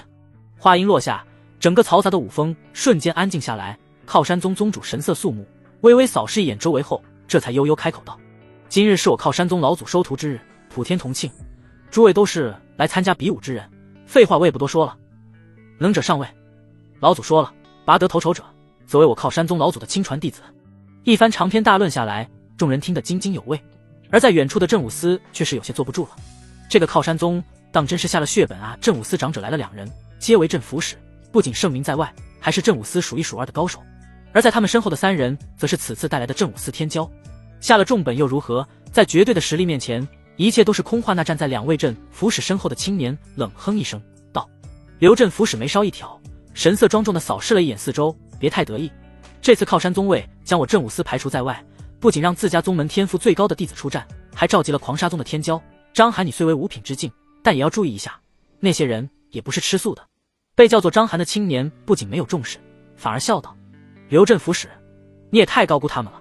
无论是狂沙宗还是靠山宗能派出来的弟子，都不过是插标卖首罢了。除去那靠山宗的寒山河，还有谁能与我一战？”“没错，刘镇府使，你不必担心，只要张兄能击败寒山河，剩下那些想玩车轮战消耗张兄之人，就交给我2人即可。”余下的2位少年拍拍胸脯，信誓旦旦地说道。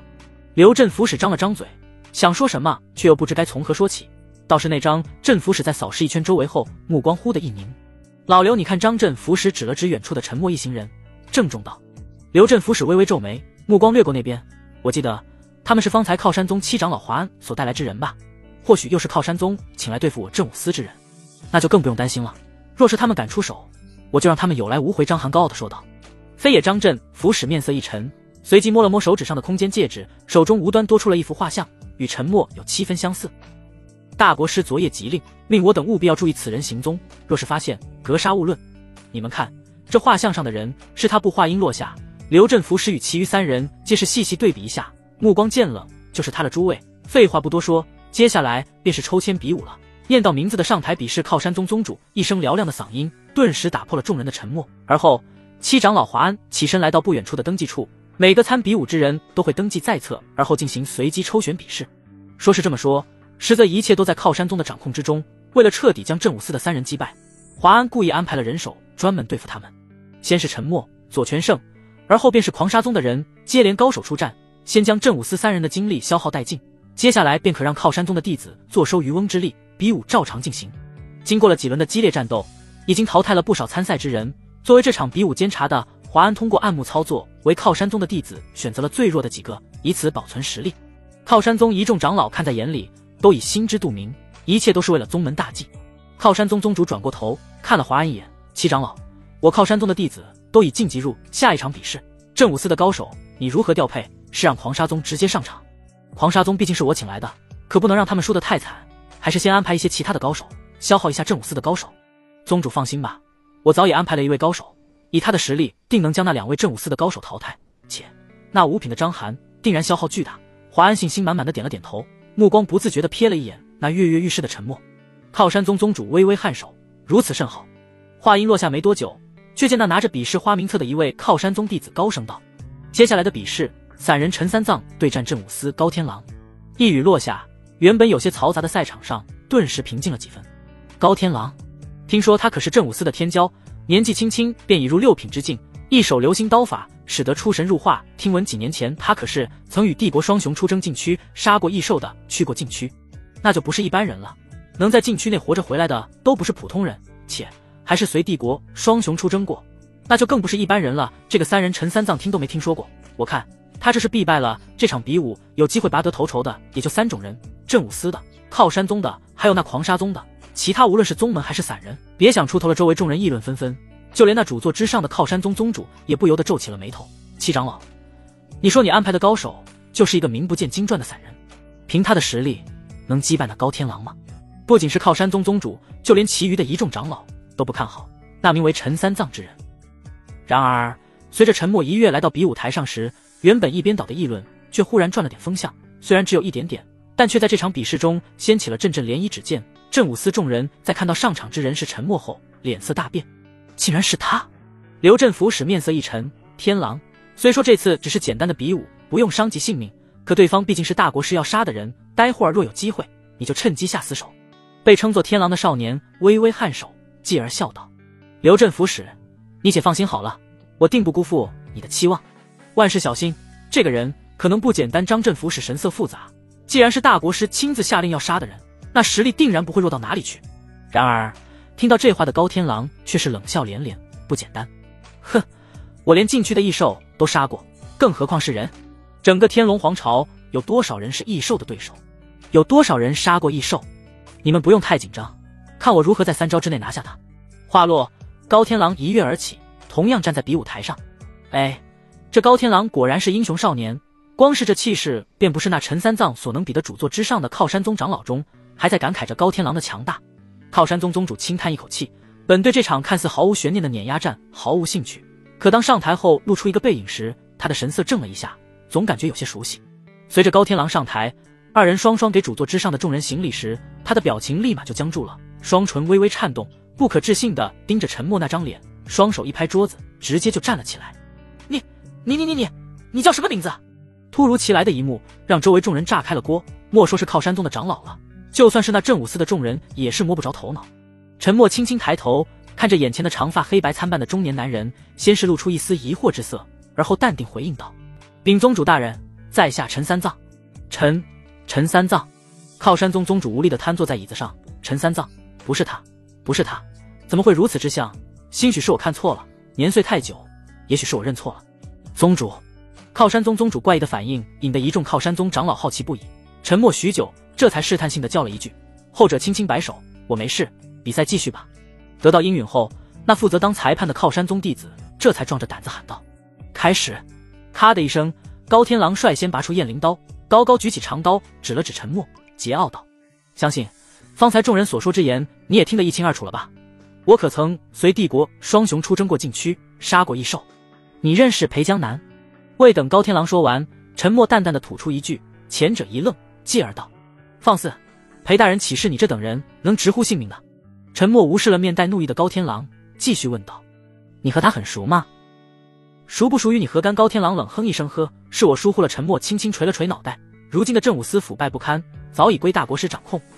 你们这些人哪里还记得帝国双雄的裴江南？除了大国师，其他人在你们眼里便如猪狗一般了吧？你放肆！你既然羞辱裴大人！高天狼气得胸脯剧烈起伏，银牙一咬，手中长刀猛地一挥，刀光阵阵，灵力自周身爆发而出，轰鸣声不绝于耳。刀芒宛若流星降世，刹那间从数个方向朝陈默奔袭而来，似乎只需一瞬便可将其当场斩杀。然而面对如此凶猛的攻击，陈默却依旧不动如山。怕了吗？怕到不敢动了吗？高天狼冷哼一声，脸上顿时露出了残忍的笑容。不堪一击，陈默嘴里淡淡吐出一句，丝丝气血自丹田处涌出，而后筋骨之力出现，轻描淡写的一掌拍出，那数道刀芒竟在片刻间调转方向，狠狠砸在比武台上。这怎么可能？高天狼诧异地望着陈默，面带惊恐之色，自己的攻击竟然丝毫没有在对方身上奏效，他的身体便如铜皮铁骨般坚硬。不仅是高天狼，就连那一众围观之人也是惊叹连连。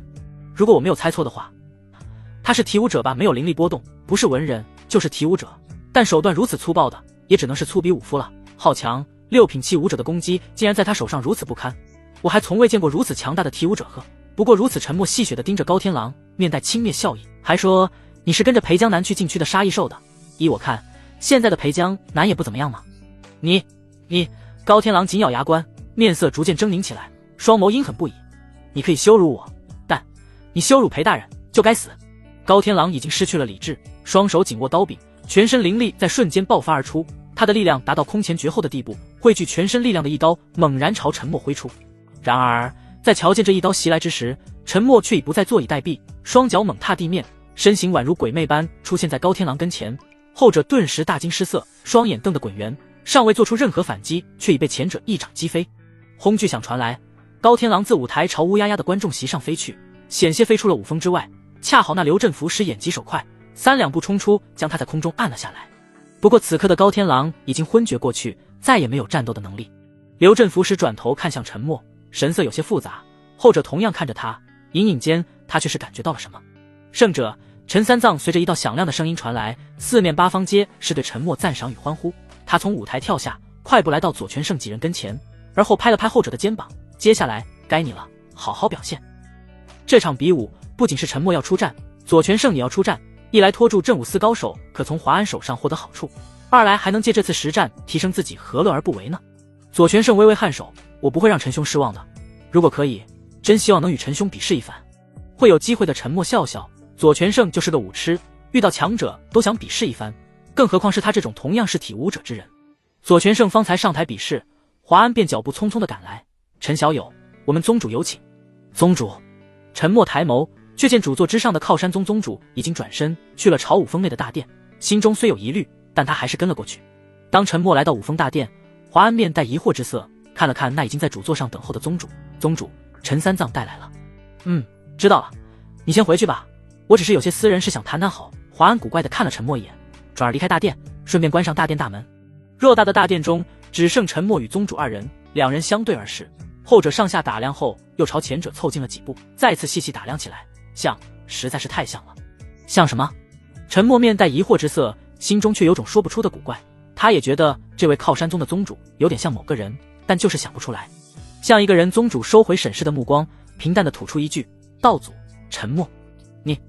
你认识他？对了，未请教，宗主你尊姓大名？沉默忽然像是想到了什么，好奇问道。李望。沉默嘴里重复着这个名字。没错，不仅是样貌有点熟悉，就连名字都是那么熟悉。虽过去了300年时光，但在他看来也不过是睡了一个很久的觉，他的记忆都停留在300年前，许多人和事都还有印象。记忆涌上心头，沉默不自觉地吐出一句：彼此，你的实力也不差，不过你却走错了道。只一句，李望忽然脸色大变，而后惊恐地后退半步，右手颤颤巍巍抬起指了指沉默。你是道祖？是我。沉默微微一笑，没有在李望面前隐瞒自己的身份，而后者却是震惊连连，继续反复打量前者，显然还是有些不敢相信。怎么，你不相信我的话？不是，还是300年前我听闻你死了，难道你是假死脱身？我是真死了，不过你也可以这么认为。沉默摇摇头，不想在这件事上多纠结下去。没想到300年前还是入门弟子的你，今日竟已成为了靠山宗的宗主了，真是令我惊讶。那宋宗主他？李望轻叹一声道：宋宗主以及宗门的一众长老在你离开后的那场大战中丧生了，而后宗门大乱，幸得一位长老于乱中继任宗主之位，力挽狂澜，这才让靠山宗得以延续。真没想到300年后我还能见到你，当初赖得道祖指点，才有我李望的今日。李望话锋一转，而后对着沉默拱手行礼，后者赶忙摆手举手之劳罢了。看来一切都是命中注定。李望让沉默坐下，而后给他倒了一杯茶。前些10日老祖归来后拜年，突然宣布要收徒一事，起初我是不同意的，毕竟老祖这次收徒面向天下，镇武司对我靠山宗早有觊觎之心。不过如今在看到道祖你后，我就知道这一切冥冥之中早有安排，看来是我的目光短浅了，老祖的决定是对的。你们老祖是何人？你说这些又是为何？沉默有些不解。李望微微一笑，张了张嘴正想解释，忽然像是想到了什么，摇头不语。沉默继续追问，他这才慢悠悠地说道：老祖就是老祖，自前任宗主力挽狂澜后，是老祖带我们走上强盛的。至于我所说之言，我也不知该如何跟你解释。待到你夺下这次比武第一支，见了老祖后，一切自有分晓。沉默与李望一阵寒暄，许久过后，两人就此分别。后者回到主座主持比武大赛，前者则是前去找左权胜二人了。当他回去之时，正好左权胜的比赛也结束了，惜败。左权胜拥有5品实力，但无奈气血不足，跟6品的镇武司高手打得有来有回，重伤对手后便败了。唉，真是给你们丢人了。左权胜瘫坐在一棵大树下，无奈地叹了口气。沉默笑着摇摇头，你的实力不差，主要是气血太少了，若是加以修炼，定然能找回场子。没错，方才的比试左兄你实在太强了，镇武司的高手都差点就被你打败了，若是你的气血足点，拿捏他易如反掌。孙谦站在一侧帮腔，苏可可则是安安静静的疗伤。按照约定，我已将那镇武司高手重创，就是不知道七长老会不会守约。左权胜的眼里写满了期待，在前往靠山宗的几日时间里，他已经完成了气血的周天运转，可以说只差临门一脚，他的气血境界便可突破8品，不仅气血总量得到扩增，就连恢复速度也会大大提升。而那临门一脚便是妖兽金河。不仅是左权胜期待，就连沉默也在期待，他的情况与前者是一样的，就差那临门一脚。你尽管放心好了，那七长老不敢不遵守约定的，若是他敢不遵守，我就去找他们宗主比赛如火如荼的进行。期间沉默也曾上台打了几场，将那击败左权胜的镇武司高手也给教训了，不费吹灰之力。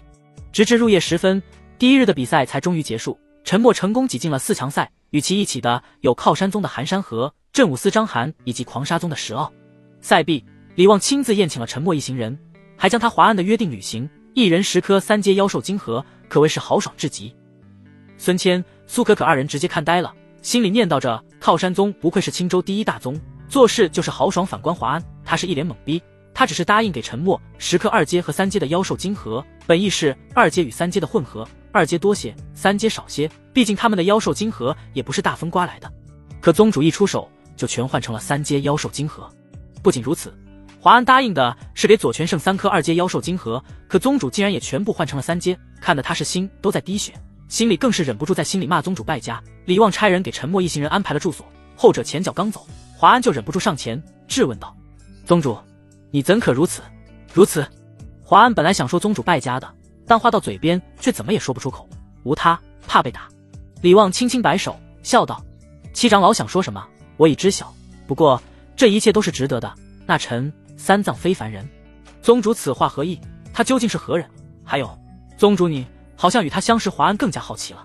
这其中缘由我就不便解释了，等到了合适的时机，你自然知道。李旺摇摇头，既然陈默是用化名而来，那想必他需要隐藏身份，自己也不便拆穿。陈默一行人回到了第7峰，这是华安的住所，但此刻已经暂时让出来给他们住了。陈默选了一间寝宫后，便关上门窗，闭关修炼去了。如今陈默的具体境界未知，但气血的境界却稳定停留在9品，只差临门一脚的他，只需补充浓郁的气血，便可一举突破到8品之境。一颗3阶妖兽晶核拥有的浓郁气血，足以让他突破8品，还有剩的。不过这东西是多多益善，毕竟他突破7品时也需要。陈默没有空间戒指，只得将10颗妖兽晶核放在身上，用包袱包着。拆开包袱，他从中拿出1颗，而后双手将其捧起，气血自丹田处而起，不断翻滚流转在身体四周，不用太多繁杂的步骤，掌心处便无端出现一股吸力，牵引着妖兽晶核内的气血入他的体内。妖兽的气血偏向狂暴，入体刹那宛若洪水猛兽般乱窜，险些损伤了他的经脉。幸好他早有准备，并未将晶核内的气血全部吸收，而是一点一点吸收，而后以自身气血强行将其压制下来。躁动平息下来，不知过去了多久，陈默已经将妖兽晶核内的气血吸收大半，而此刻他的气血境界也终于提升到了8品。他可以清晰地感受到丹田内的气血总量确实扩增了，身体仿佛解除了一些禁制一般，肉身与筋骨之力增强了不少。除了气血的修炼之法外，那墙上还记载了一套拳法。如今我的气血也突破到了8品，也可以尝试一下用那套拳法了。陈默从怀里拿出那几张修炼之法的纸张，正欲细细研读，却忽然感觉身体产生了一阵异动，却见掌心处忽然爬出一条血红色的虫子，什么东西？陈默顿时一惊，慌忙将那虫子甩开，落在床铺之上，可那虫子却宛如有灵识一般，缓缓朝他爬来。陈默警惕地从床上跳下，双眸死死盯着那条血红色的虫子。血蛊？不对，虽颜色相同，但这蛊虫的似乎与其有所不同。这东西究竟是什么时候进入我的身体里的？难道是在北疆的时候？不对，不对。陈默摇头，很快否定了这一猜测。在北疆之时，他是遇到过气喘双雄，可对方根本没有机会在他身上下蛊虫，就算下了，他应该也会有所感知才对，毕竟气血流转周身，体武者对蛊虫的敏感程度与蛊师不相上下，除非这蛊虫从一开始就留在他的体内，与他的身体融为一体。正思索间，陈默耳根微动，却见房屋之上忽然传来一动，啪嗒一声落下，一道黑影宛若鬼魅般闯了进来。尚未等他反应过来，却见刀光骤起，一把燕翎刀猛地朝他劈来。陈默神色一紧，气血自丹田处骤然涌出，而后五指成爪，竟朝那刀刃抓去，咔嚓一声落下，刀刃瞬间被他捏碎。什么？陈默徒手碎刀的一幕，顿时吓坏了那偷袭之人。且不说他手中的燕翎刀是镇武司特制，材质多么坚硬，就是那刀刃之中夹杂着他的灵力，爆发而出刀芒，就是寻常人不能轻易抵挡的。可陈默竟然能徒手接下，并毫发无损，这着实令他震惊不已。但还未等那人反应过来，陈默早已一拳捶下，正中对方肩膀。随着咔嚓一声骨裂之声传来，那人骤然倒下，再起不能。陈默低头一看，脸色微变，是你。偷袭之人不是别人，正是今早与陈默交过手的高天狼。此刻被前者撂倒，双目通红，带着一丝屈辱，口中渗血，面色有些苍白。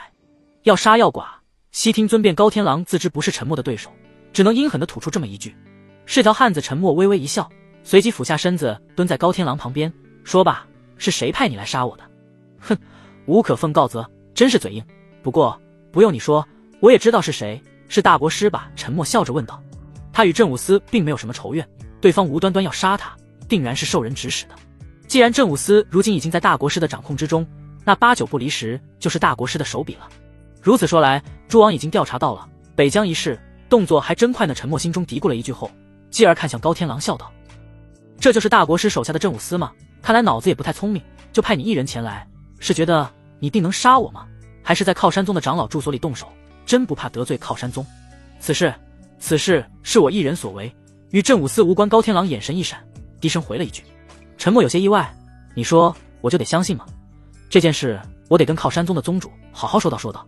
别！高天狼着急地叫住了沉默，镇武司确实想要杀你，但今晚的行动是我自己的主意。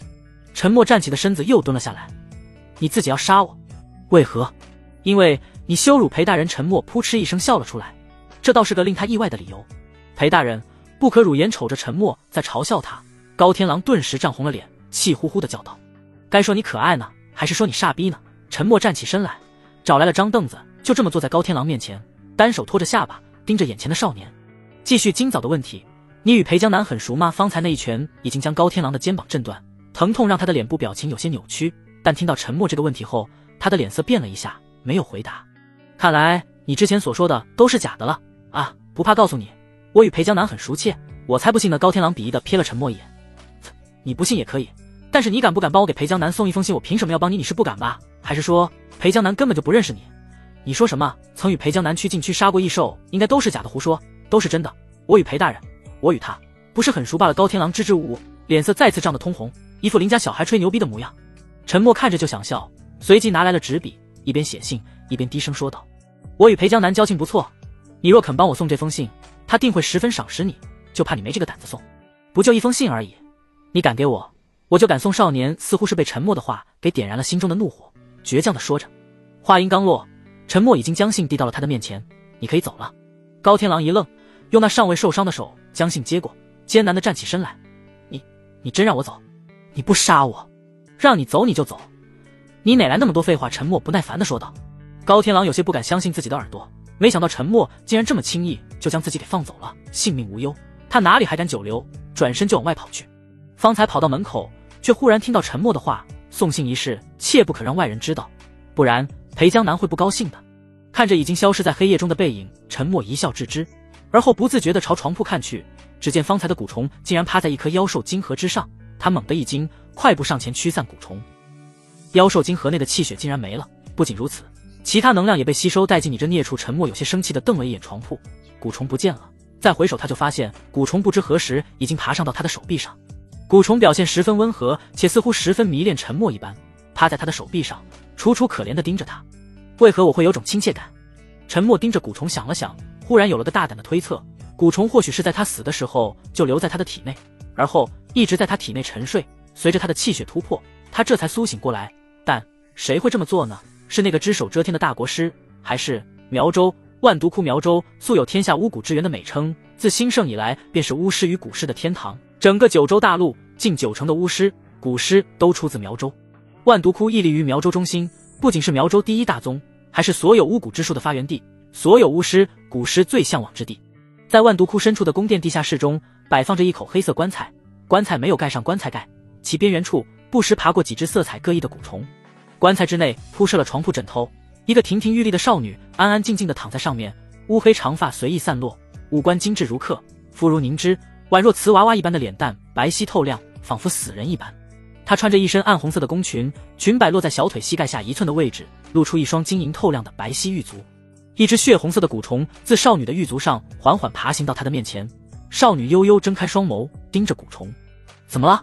一定要吵醒我？少女有些不满地嘟了嘟嘴巴，小手拍着嘴巴打了个哈欠。什么？你儿子醒了？醒了就醒了吧，他远在青州呢，难道还要我亲自去找回来啊？以后有空再去。少女说着说着又闭上了眼睛，正欲入睡，双眼猛地一睁开，而后身子如同提线木偶一般板正地坐了起来，转而看向旁边的血红蛊虫。你儿子醒了？也就是说哥哥真的活了？高天狼拖着伤重的身体回到了靠山宗给镇武司安排的住所。两位镇抚使正与挤进4强的章邯商量着明日比武的对策。瞧见狼狈归来的高天狼，刘镇抚使不由皱起了眉头。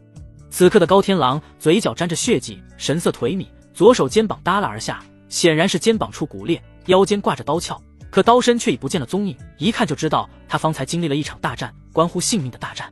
天狼，你这是去哪儿了？怎会受如此重伤？高天狼张了张嘴，欲言又止。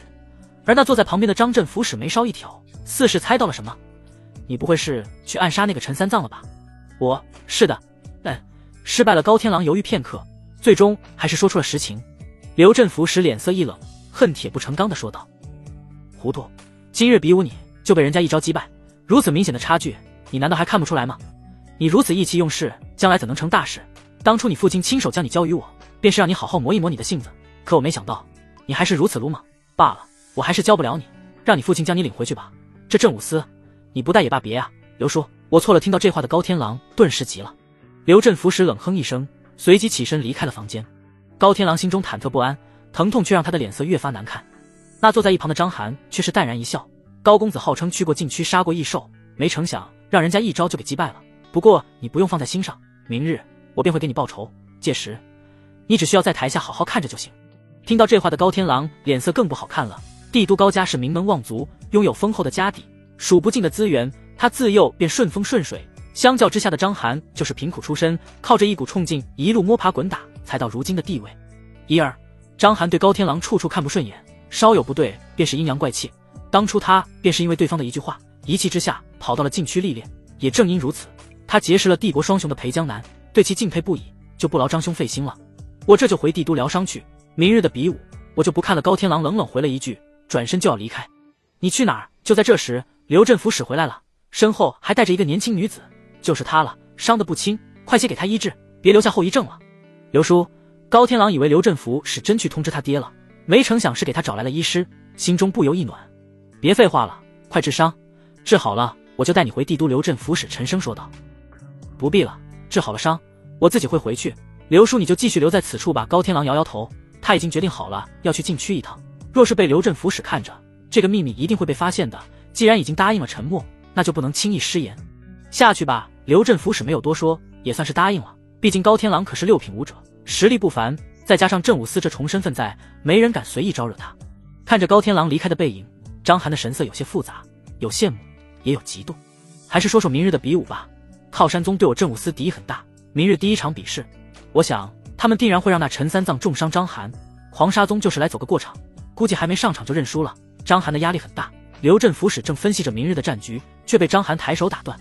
他冷着脸道：两位大人不必多虑，无论靠山宗耍什么花招，也只是徒劳，他们所有的计划我都会一并粉碎。话落，张涵一巴掌拍在了桌子上，砰的一声，桌面瞬间4分5裂，化为齑粉。翌日，五峰乌压压的人群挤满了峰顶，相比于昨日，今日的五峰更为热闹。第一日的比赛龙蛇混杂，稍有实力之人都可参与其中，观赏性不高，且耗费时间极长。与之相比，这第2日的4强大赛则更为精彩。镇武司的张涵，靠山宗的寒山河，还有那狂沙宗的石傲，都是天龙皇朝内赫赫有名的天骄。除去这3人，还有一个大黑马陈默。昨日陈默连胜几场，更是将镇武司的2位高手击败，此刻俨然成为了这场比武赛的热门选手。随着陈默出场，四面八方都朝他投来了炽热的目光，都在期待着他的优异表现。陈兄，现在你可算是万众瞩目的对象了，大家都在期待你今日的表现呢。孙谦胳膊肘轻轻撞陈默的胸口，调侃道：要成为第一，这些都是必经之路。陈默轻轻摇头，虽说他找靠山宗荡靠山这个目的，因为李旺的出现早已达成，不过昨日听后者的意思是希望他成为亲传弟子，既然如此，他也就勉为其难的再打一场。无视了孙谦后，陈默转而看向身旁的左全胜：左兄，昨日可否有所突破？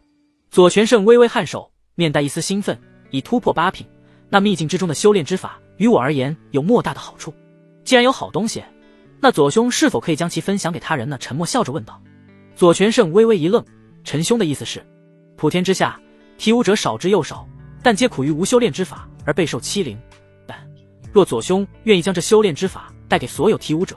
话落，左全胜的眼神中带着一丝渴望。陈兄，我知道该怎么做了。陈默微微颔首，这些事以后左全胜自己会想通，然后去普及，再然后他成了所有体武者先驱，自己提前提醒他，也算是积累了一份善缘。2人交谈之际，却见一位靠山宗弟子已经走上比武台上，俯视众人，高声道：4强赛开始，接下来是散人陈三藏对战镇武司张涵。陈默轻轻一踏地面，高高跃起至比武台上，张涵紧随其后。2人一上场，顿时引起一阵轩然大波。张涵冷傲地盯着陈默，我知道你是靠山宗专门派来消耗我的，但别以为这样就能击垮我，就算是车轮战，我也一定会胜出。这亲传弟子之位，我要定了。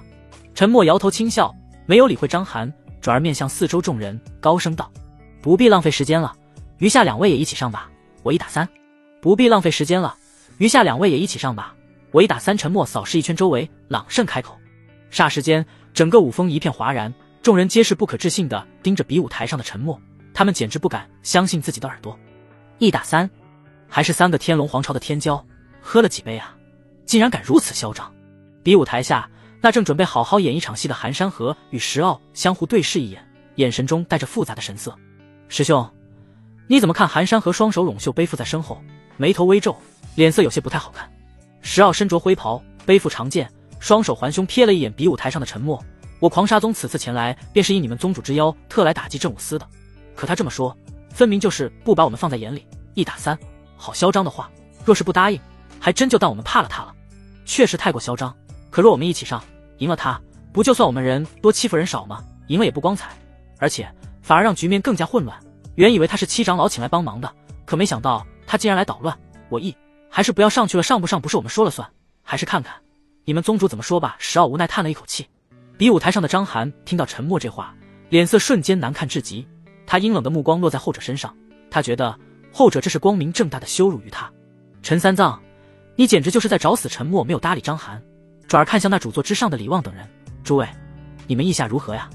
话音落下，一众长老顿时面面相觑，脸色大多不好看，特别是那七长老华安，他的本意是让陈默拖住张涵，可对方竟然不按套路出牌，玩这么一出，让他有些下不来台。却见李旺微微一笑，既然你想要1打3，那便如了你的愿。寒山河、石傲上场。寒山河、石傲二人闻言相视一眼后一跃而起，跳到比武台上。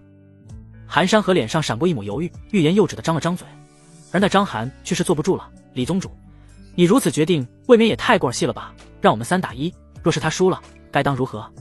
难道让我们3人继续比武吗？这样不公平，不仅是张涵，就连台下的刘镇抚使与张镇抚使也是有些摸不着头脑，实在想不明白这个李旺的葫芦里究竟卖的什么药。呵呵，这点你大可放心。李旺轻笑一声，而后瞥了陈默一眼，认真道：3打1，这对你们来说有绝对优势，你们若输了，陈三藏便可直接胜出，若是他输了，你与寒山河一决高下即可。李旺不敢把话说得太满，毕竟这是事关重大，若是陈默阴沟里翻船，那他就得不偿失了，还是得让寒山河做后盾。石傲就是个打酱油的，既然东道主都这么说了，那他也只能应允下来，我没有意见。寒山河思索片刻后，瞧见宗主的模样，也只能无奈地点了点头。4个人，3个人都没有意见，若是自己再多言，就好像怕了陈默一般。张涵咬了咬牙，好吧，我也同意了。既然都没有异议，那便开始吧。李旺话音落下，也算是让这场比武进入了最终决战。如果陈默能胜出的话，300年前李旺曾与陈默有过一战，他深知对方的实力之强大，但往事匆匆，300年已经过去，很多修炼之道得到了很好的发展，可却唯独这体武一道仍然如当初那般掀不起风浪。李旺倒是好奇，陈默的实力究竟变得有多强。昨日他虽一招击败了高天狼，可那毕竟是6品武者，与昨日相比，这3人的实力不可小觑，都是5品。光是一个都与高天狼拉开了巨大的差距，更何况是3个。石傲右手双指一勾，那背负在身后的长剑唰一声飞出，继而稳稳当当地落在他的手上。狂沙宗已见闻名于世，石傲是狂沙宗难得的天骄，听闻就连狂沙剑仙也惊叹于他的天赋，遂将其收为弟子。数年间，他接连击败了同宗之内的所有弟子，成为狂沙宗内门第一。寒山河双手拢袖，修长五指化掌，丝丝灵力自掌中而出。靠山宗以拳掌闻名，五花八门皆有涉及，但要论及最强之技，仍然是拳掌之法。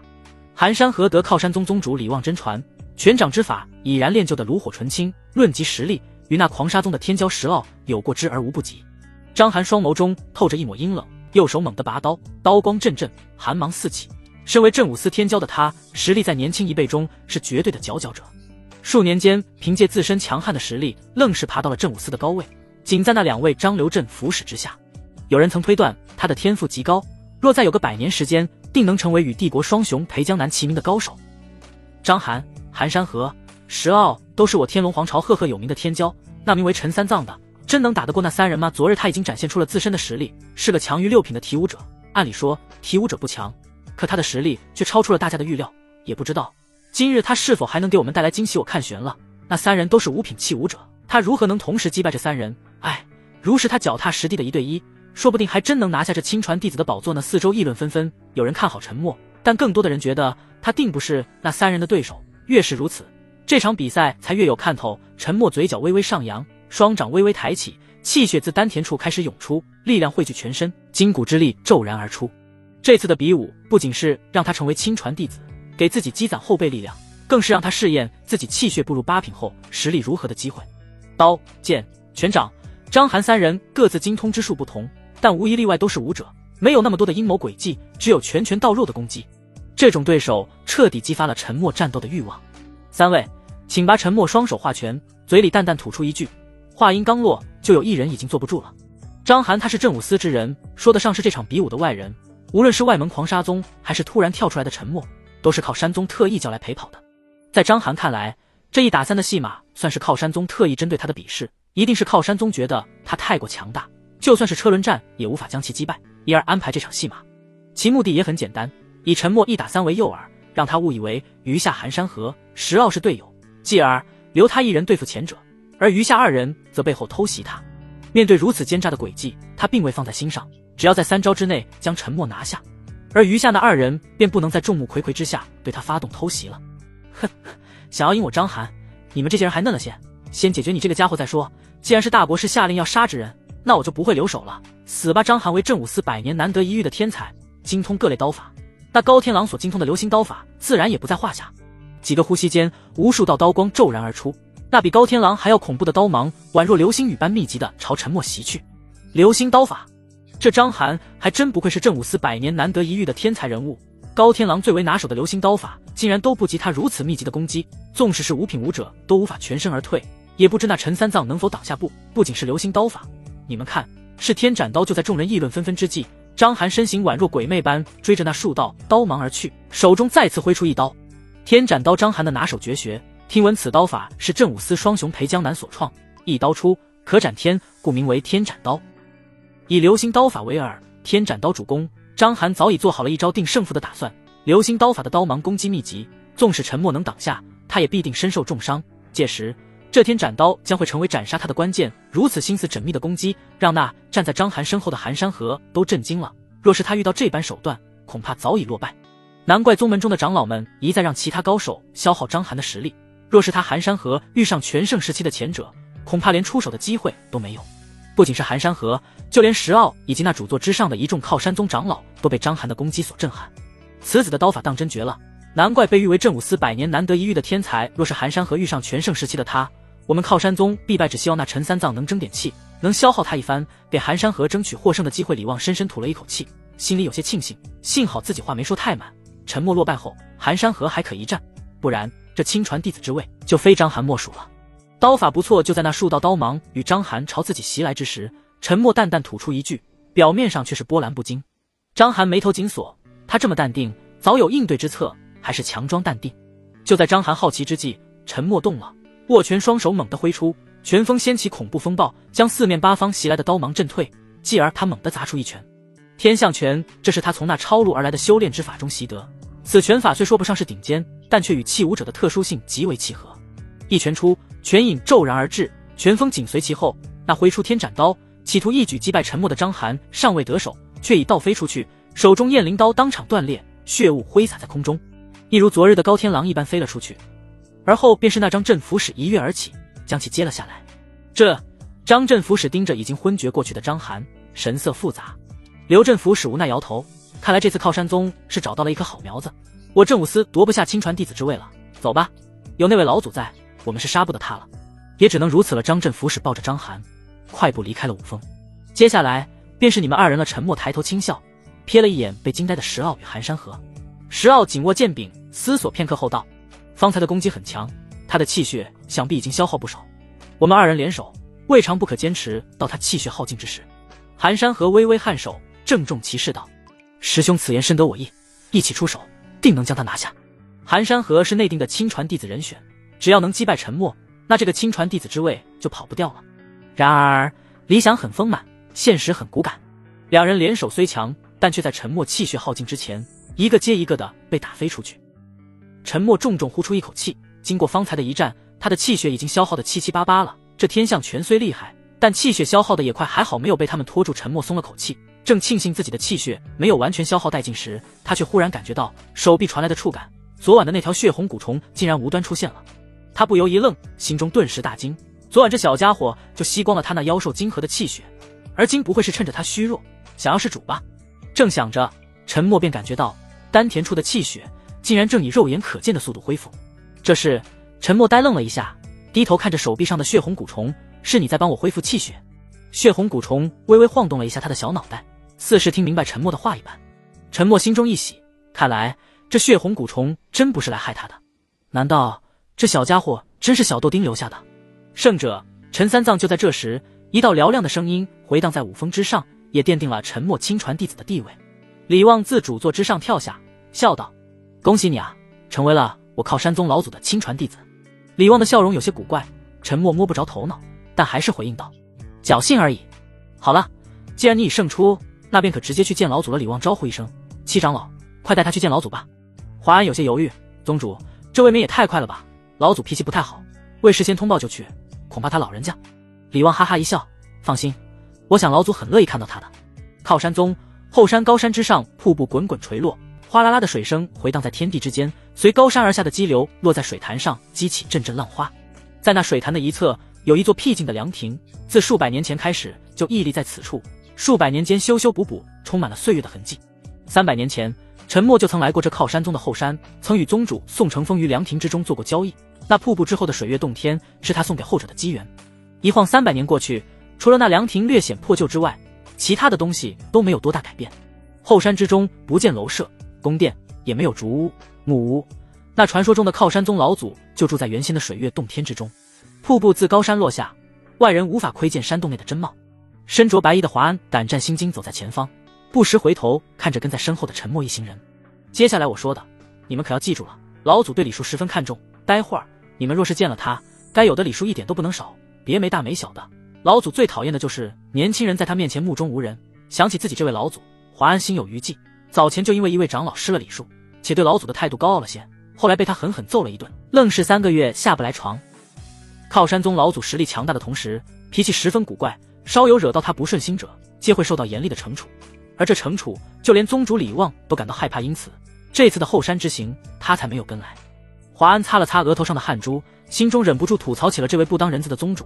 老祖最讨厌的就是没经过通报就让他见陌生人，且还是一次性带这么多人，若是后者怪罪下来，那这一顿毒打可就少不了了。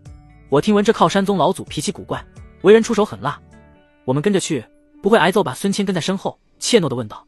我也听过这个传闻，据说本宗门之人都有不少是被他教训过的，就更别说是外门之人了。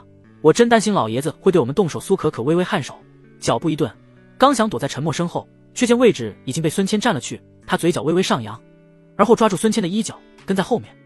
你干什么？孙谦神色不悦地问道。你抢了我的位置，我没地方躲了，自然要躲在你身后。你罢了罢了，我不与你争。两人说话间，那华安确实皱起了眉头，方才忘了说，老祖脾气确实古怪，所以在他面前有些忌讳。你们切莫忘了，老祖最讨厌有人在他面前说个死字，提都不能提。还有老子，小姑娘，你方才说的老爷子，现在说可以，待会儿见了他可千万别说了，莫以为你是女娃子，他就不会对你出手。我们有一位女长老，便是说了他一句您老人家后，便被教训了一顿。华安想到什么说什么，规矩多如牛毛，沉默等人听得头皮发麻。这位所谓的靠山宗老祖脾气太过古怪，忌讳也多，他们根本记不下来。孙谦、苏可可本是想见这位传说中的青州第一宗门的老祖，可一听这规矩，心生退却之意。左权胜天生对强者有强烈的追求，但听到这些古怪的忌讳，他也犹豫了起来。比起他们，沉默则是头疼的要死。本以为拜个师能找个码头靠靠，谁知找了祖宗，如此多的规矩，他是真一点都接受不了。华安那一顿提醒，沉默是左耳进右耳出，记不得一点。来到那凉亭旁水潭前，华安这才闭上嘴巴，停止喋喋不休的提醒，双眸盯着瀑布，双手拱手作揖，恭恭敬敬朗声道：晚辈华安特来向老祖请安，祝老祖福寿万江。沉默眼角一抽，只感觉头皮发麻，还未见面就得先来彩虹屁，将他夸上天。这位靠山宗的老祖当真是高傲的不行，也不知道自己能不能与对方好好相处。尚未等华安那顿彩虹屁说完，却见瀑布后的水月洞内忽然传来一道冷傲的声音：“有话快说，有屁快放。”话音落下，水潭激起阵阵浪花，一滴滴水珠飞溅而来，恐怖的灵压将陈默等人震退数丈之遥。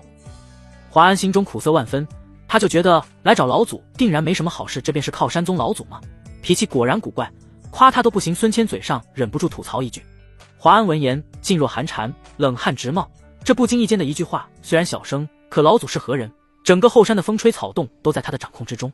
果然，不过片刻间，却见瀑布后传来了一道冷哼声：“望一长者，目中无人，该罚。”话落，却见一股无形的灵压骤然间落在了孙谦身上，他一个没站稳，立马跪了下来，口中喷出血雾，双眸之中惊恐万分。不仅是他，就连左权胜与苏可可都被波及到，但前者因肉身强大，硬扛了下来。华安，你未经通报便将这群小娃娃带上后山，是何用意？难道我的规矩你都忘了吗？还是说年岁太久，你已经忘了尊重老头子我了？闻言，华安吓得扑通一声，直接跪了下来，颤颤巍巍道：“此并非我意，是宗主的意思。此次收徒比武大赛已有结果，宗主命我将亲传弟子带来，现在他就在我的旁边，名为陈三藏。”亲传弟子？有这事？有，这可是老祖您亲口说的，我们也是奉您之命行事。华安一阵汗颜，这件事明明是老祖亲口吩咐的，而今他竟然不记得了，这都是什么事啊？哼，确有其事来着。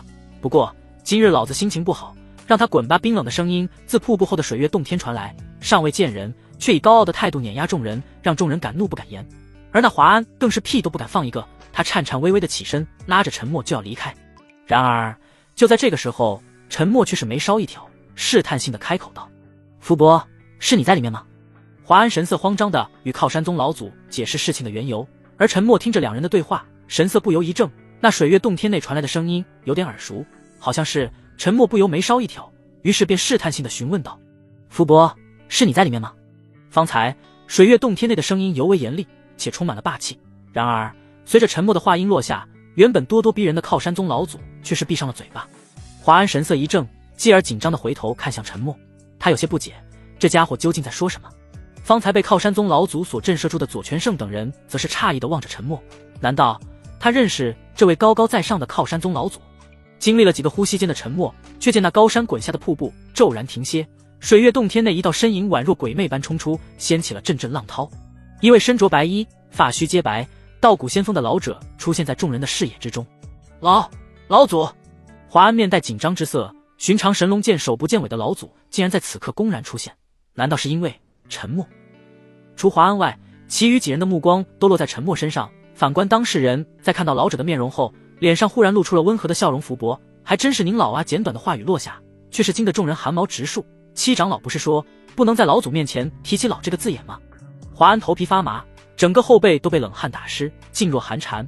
他已经能想到沉默的下场了。你看，老祖的表情变了，他的表情变了，他生气了。没错，肯定是生气了。他抬手了，要动手打人了。陈三藏，他死定了。少爷，老头子，我想你了。靠山宗老祖，不，准确的说是灵符。300年前的福伯，在看到沉默那一刻，整个人愣住了。他甚至怀疑自己出现了幻觉，亦或者看到了一个极为相似之人。可当沉默那句福伯还真是您老的话落在，福伯再也绷不住了，扑通一声，直接就跪了下来，老泪纵横，拽着沉默的裤脚，宛若孩童般哭了出来。众人一脸懵逼，这什么情况？靠山宗老祖竟然跪沉默，还管他叫少爷？是这个世界疯了，还是我疯了？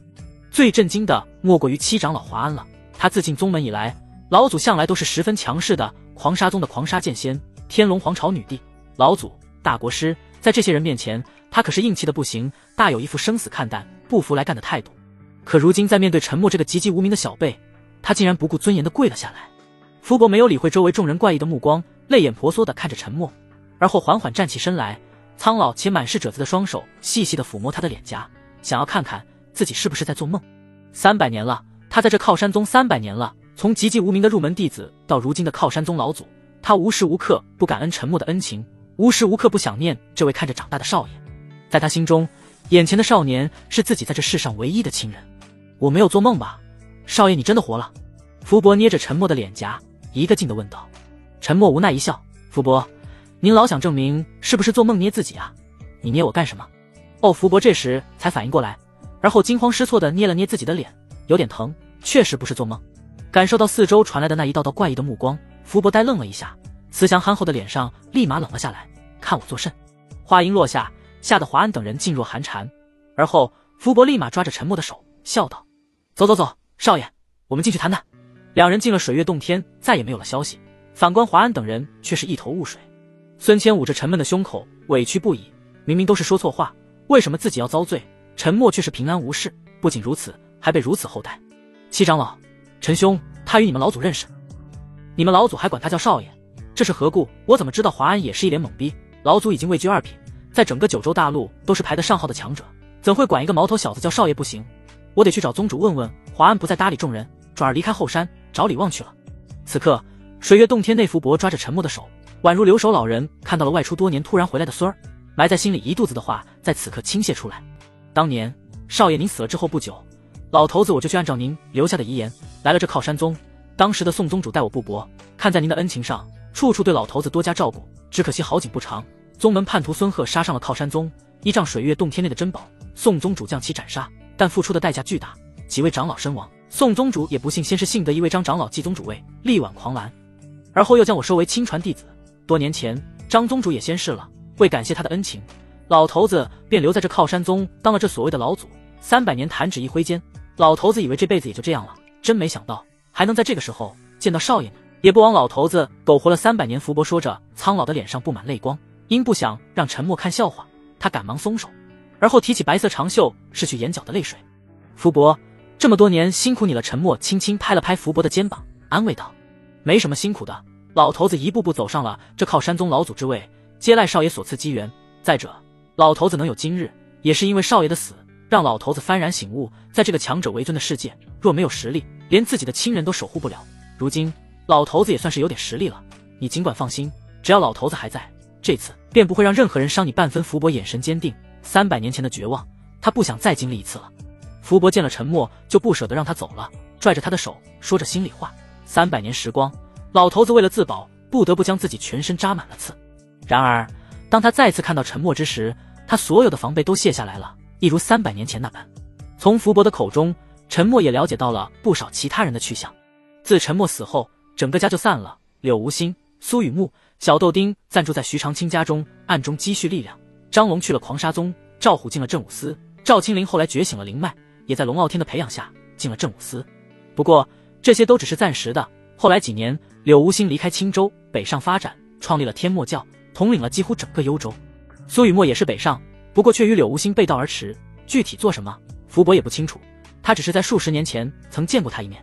根据福伯的回忆，苏雨墨有了属于自己的势力，其实力甚至不亚于他。小豆丁自幼便喜好虫子，听闻西部的苗州是巫蛊之术盛行之地，后来他便去那边发展。三女接连离开后，徐长卿也开始周游九州，为天下读书人争取入道机会。张龙在狂沙剑先手上学剑，剑术日益精进，甚至超越了对方。听闻100年前就离开了狂沙宗，云游四海去了。赵虎、赵青灵兄妹一直在镇武司发展，可随着母亲越发年老，兄妹二人也辞去了镇武司官职，一心照顾母亲。后赵母病死，兄妹二人便离开了天龙皇朝，至于去了什么地方，福伯也不清楚。如今的裴江南已经成为了地国双雄，名利双收，但因当今陛下宠幸大国师，他也就被派去镇守禁区。此事我已从别的地方知晓。陈默微微颔首，当今朝中局势我也了解过一些，昨日我也让人给裴兄送了一封信，相信看到信的他会知道该怎么做了。闻言，福伯不由微微皱眉，少爷，你是想拨乱反正，拔除大国师这根毒刺？大国师祸乱朝纲，这点福伯早已看不下去，但他毕竟代表的是靠山宗，一切都以宗门利益出发，若是得罪大国师，那必定会让宗门受到牵连。可若是陈默想要这么做，福伯就算拼了老命也会支持。陈默轻轻摇头，大国师只是一枚棋子，真正掌控整个天龙皇朝的另有他人。少爷的意思是叶良辰不可能？福伯惊讶地叫了出来。300年前，他多方打听，终于得知了杀害少爷的凶手正是一位名为叶良辰之人。当时无论是他还是柳无心等人，都将这个名字铭记于心，为的便是某一天强大起来，为陈默报仇。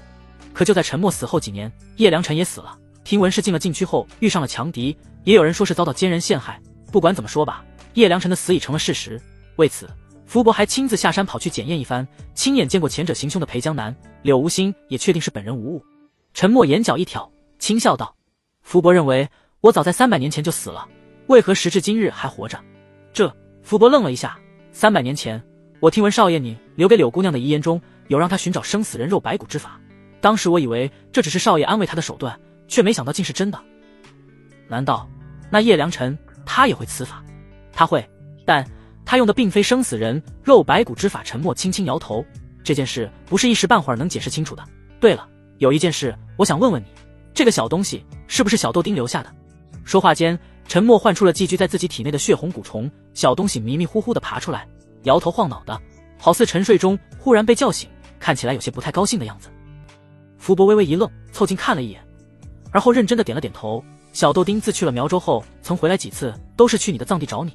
有一次我正好也在，便看到他往你的棺材里扔虫子，我当时还有些生气，但他告诉我这小东西是保护你的，怪不得。沉默微微一笑，血红蛊虫虽然吞噬了他一枚妖兽晶核的气血，但他能感觉到小东西对他的友好，甚至可以为他补充气血，从这一点可以看出小东西对他没有恶意。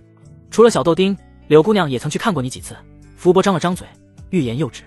在尚未去靠山宗前，福伯就曾看到柳无心不止一次的趁着夜色潜入沉默葬地，爬进棺材中，直至第2日才出来，不知在里面干了什么。往后的就算离开了天龙皇朝再回来，他也干过同样的事情。300年前的柳无心是个羞涩胆小的好姑娘，因而刚开始的福伯还觉得她只是思念成疾，无法接受少爷的死。可后来他才发现完全不是那么一回事。不管怎么说吧，柳无心当时的举动就算是变态，看了都觉得变态。无心也看过我吗？说起来，若不是因为他，我还不能复活不了呢。等手上的事情处理完了，我就去幽州找他。想起当年那个可可爱爱的柳无心，沉默不由有些期待起来。要不还是别了吧。福伯面露担忧之色，如今的柳无心好像变了一个人，那种感觉说不上来。他担心沉默会招架不住。水月洞天外，苏可可治疗好了孙谦的伤势，方才福伯那一下险些要了他半条命，如今他还心有余悸。说起来，这陈兄究竟是什么身份？为何靠山宗老祖会管他叫少爷？态度还如此恭敬，你们跟他接触最早，这个问题应该我问你们才对。趁着有时间，左全胜又开始研习修炼功法起来。我们也就比你早几天接触陈兄而已。说来，我们是在禁区相遇的，他当时从黄金关中出来。你说黄金关？我听闻道祖沉默死后也是被葬在黄金关中。左全胜立马收起了手中的纸张，神色也变得凝重起来。道祖沉默？呵呵，开始的时候陈兄也说自己是沉默，不过他后来说是开玩笑的，我也觉得他不可能是沉默。一个死了300年的人，再怎么可能还活着？这件事或许还真有可能。就在这时，匆匆离去的华安又赶了回来。沉默独自一人从水月洞天里出来，在外面几双眼睛直勾勾地盯着他。华安、孙谦、苏可可，特别是左全胜，那眼神如狼似虎，仿佛能把他给吃了。沉默一头雾水，都这么看着我干嘛？我脸上有字啊。孙谦摩挲着下巴走上前，在沉默的身旁开始转圈圈，一边看一边打量着他。而后便是苏可可、左全胜，最后就连华安也来凑热闹。几个人就跟看猴戏一样，围着他看。沉默被围着转，有些头晕，面带无奈之色。再不说话，我可要生气了。几人停下脚步，孙谦凑上前笑道：“陈兄，你给我交个底，你本名是不是叫沉默？”沉默一愣，张了张嘴，刚想否认，那左全胜却是立马补充道：“我听闻陈兄是在禁区出现的，还是从黄金关中出现？我听闻道祖沉默死后，天龙女帝为他打造了一口黄金棺，将其葬于黄金棺中。”华安微微颔首，听闻老祖在300年前曾是道祖的家丁，后因道祖身亡，他这才靠着道祖的关系进入宗门之中。老祖曾不止一次的前往道祖葬地祭拜，此事定然是真的。我还听闻前些10日道祖的黄金棺被盗，这件事虽被大国师隐瞒下来，但我靠山宗因老祖的关系对黄金棺格外重视，自然得到了些风声，目光灼灼，4人的宛若豺狼虎豹般死死盯着沉默。唉，事已至此，我也不隐瞒了。沉默微微一笑道：“本来想以正常人的身份与你们相处，可没想到竟然都被你们猜到了。不装了，摊牌了，我就是你们口中的道祖沉默。当真？”左全胜往前一步，炽热的目光死死盯着沉默，后者微微颔首。下一刻，众人炸开了锅。陈兄，听闻300年前有一名为叶良辰之人杀了你，此事是真是假？他真这么强？道祖，既然你在300年前身死，为何如今会活生生出现在我们面前？难道当年的你是假死？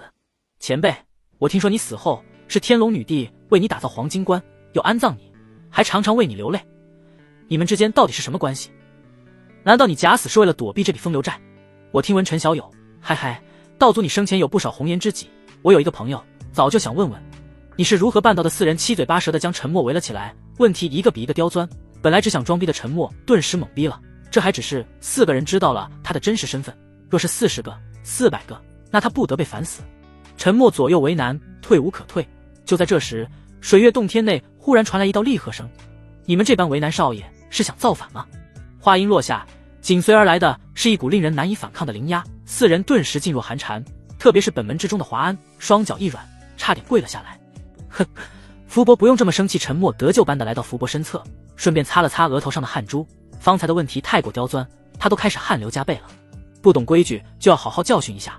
少爷，你不必为他们求情。福伯冷哼一声，他对陈默慈祥温柔，但不代表对其他人也可以这样。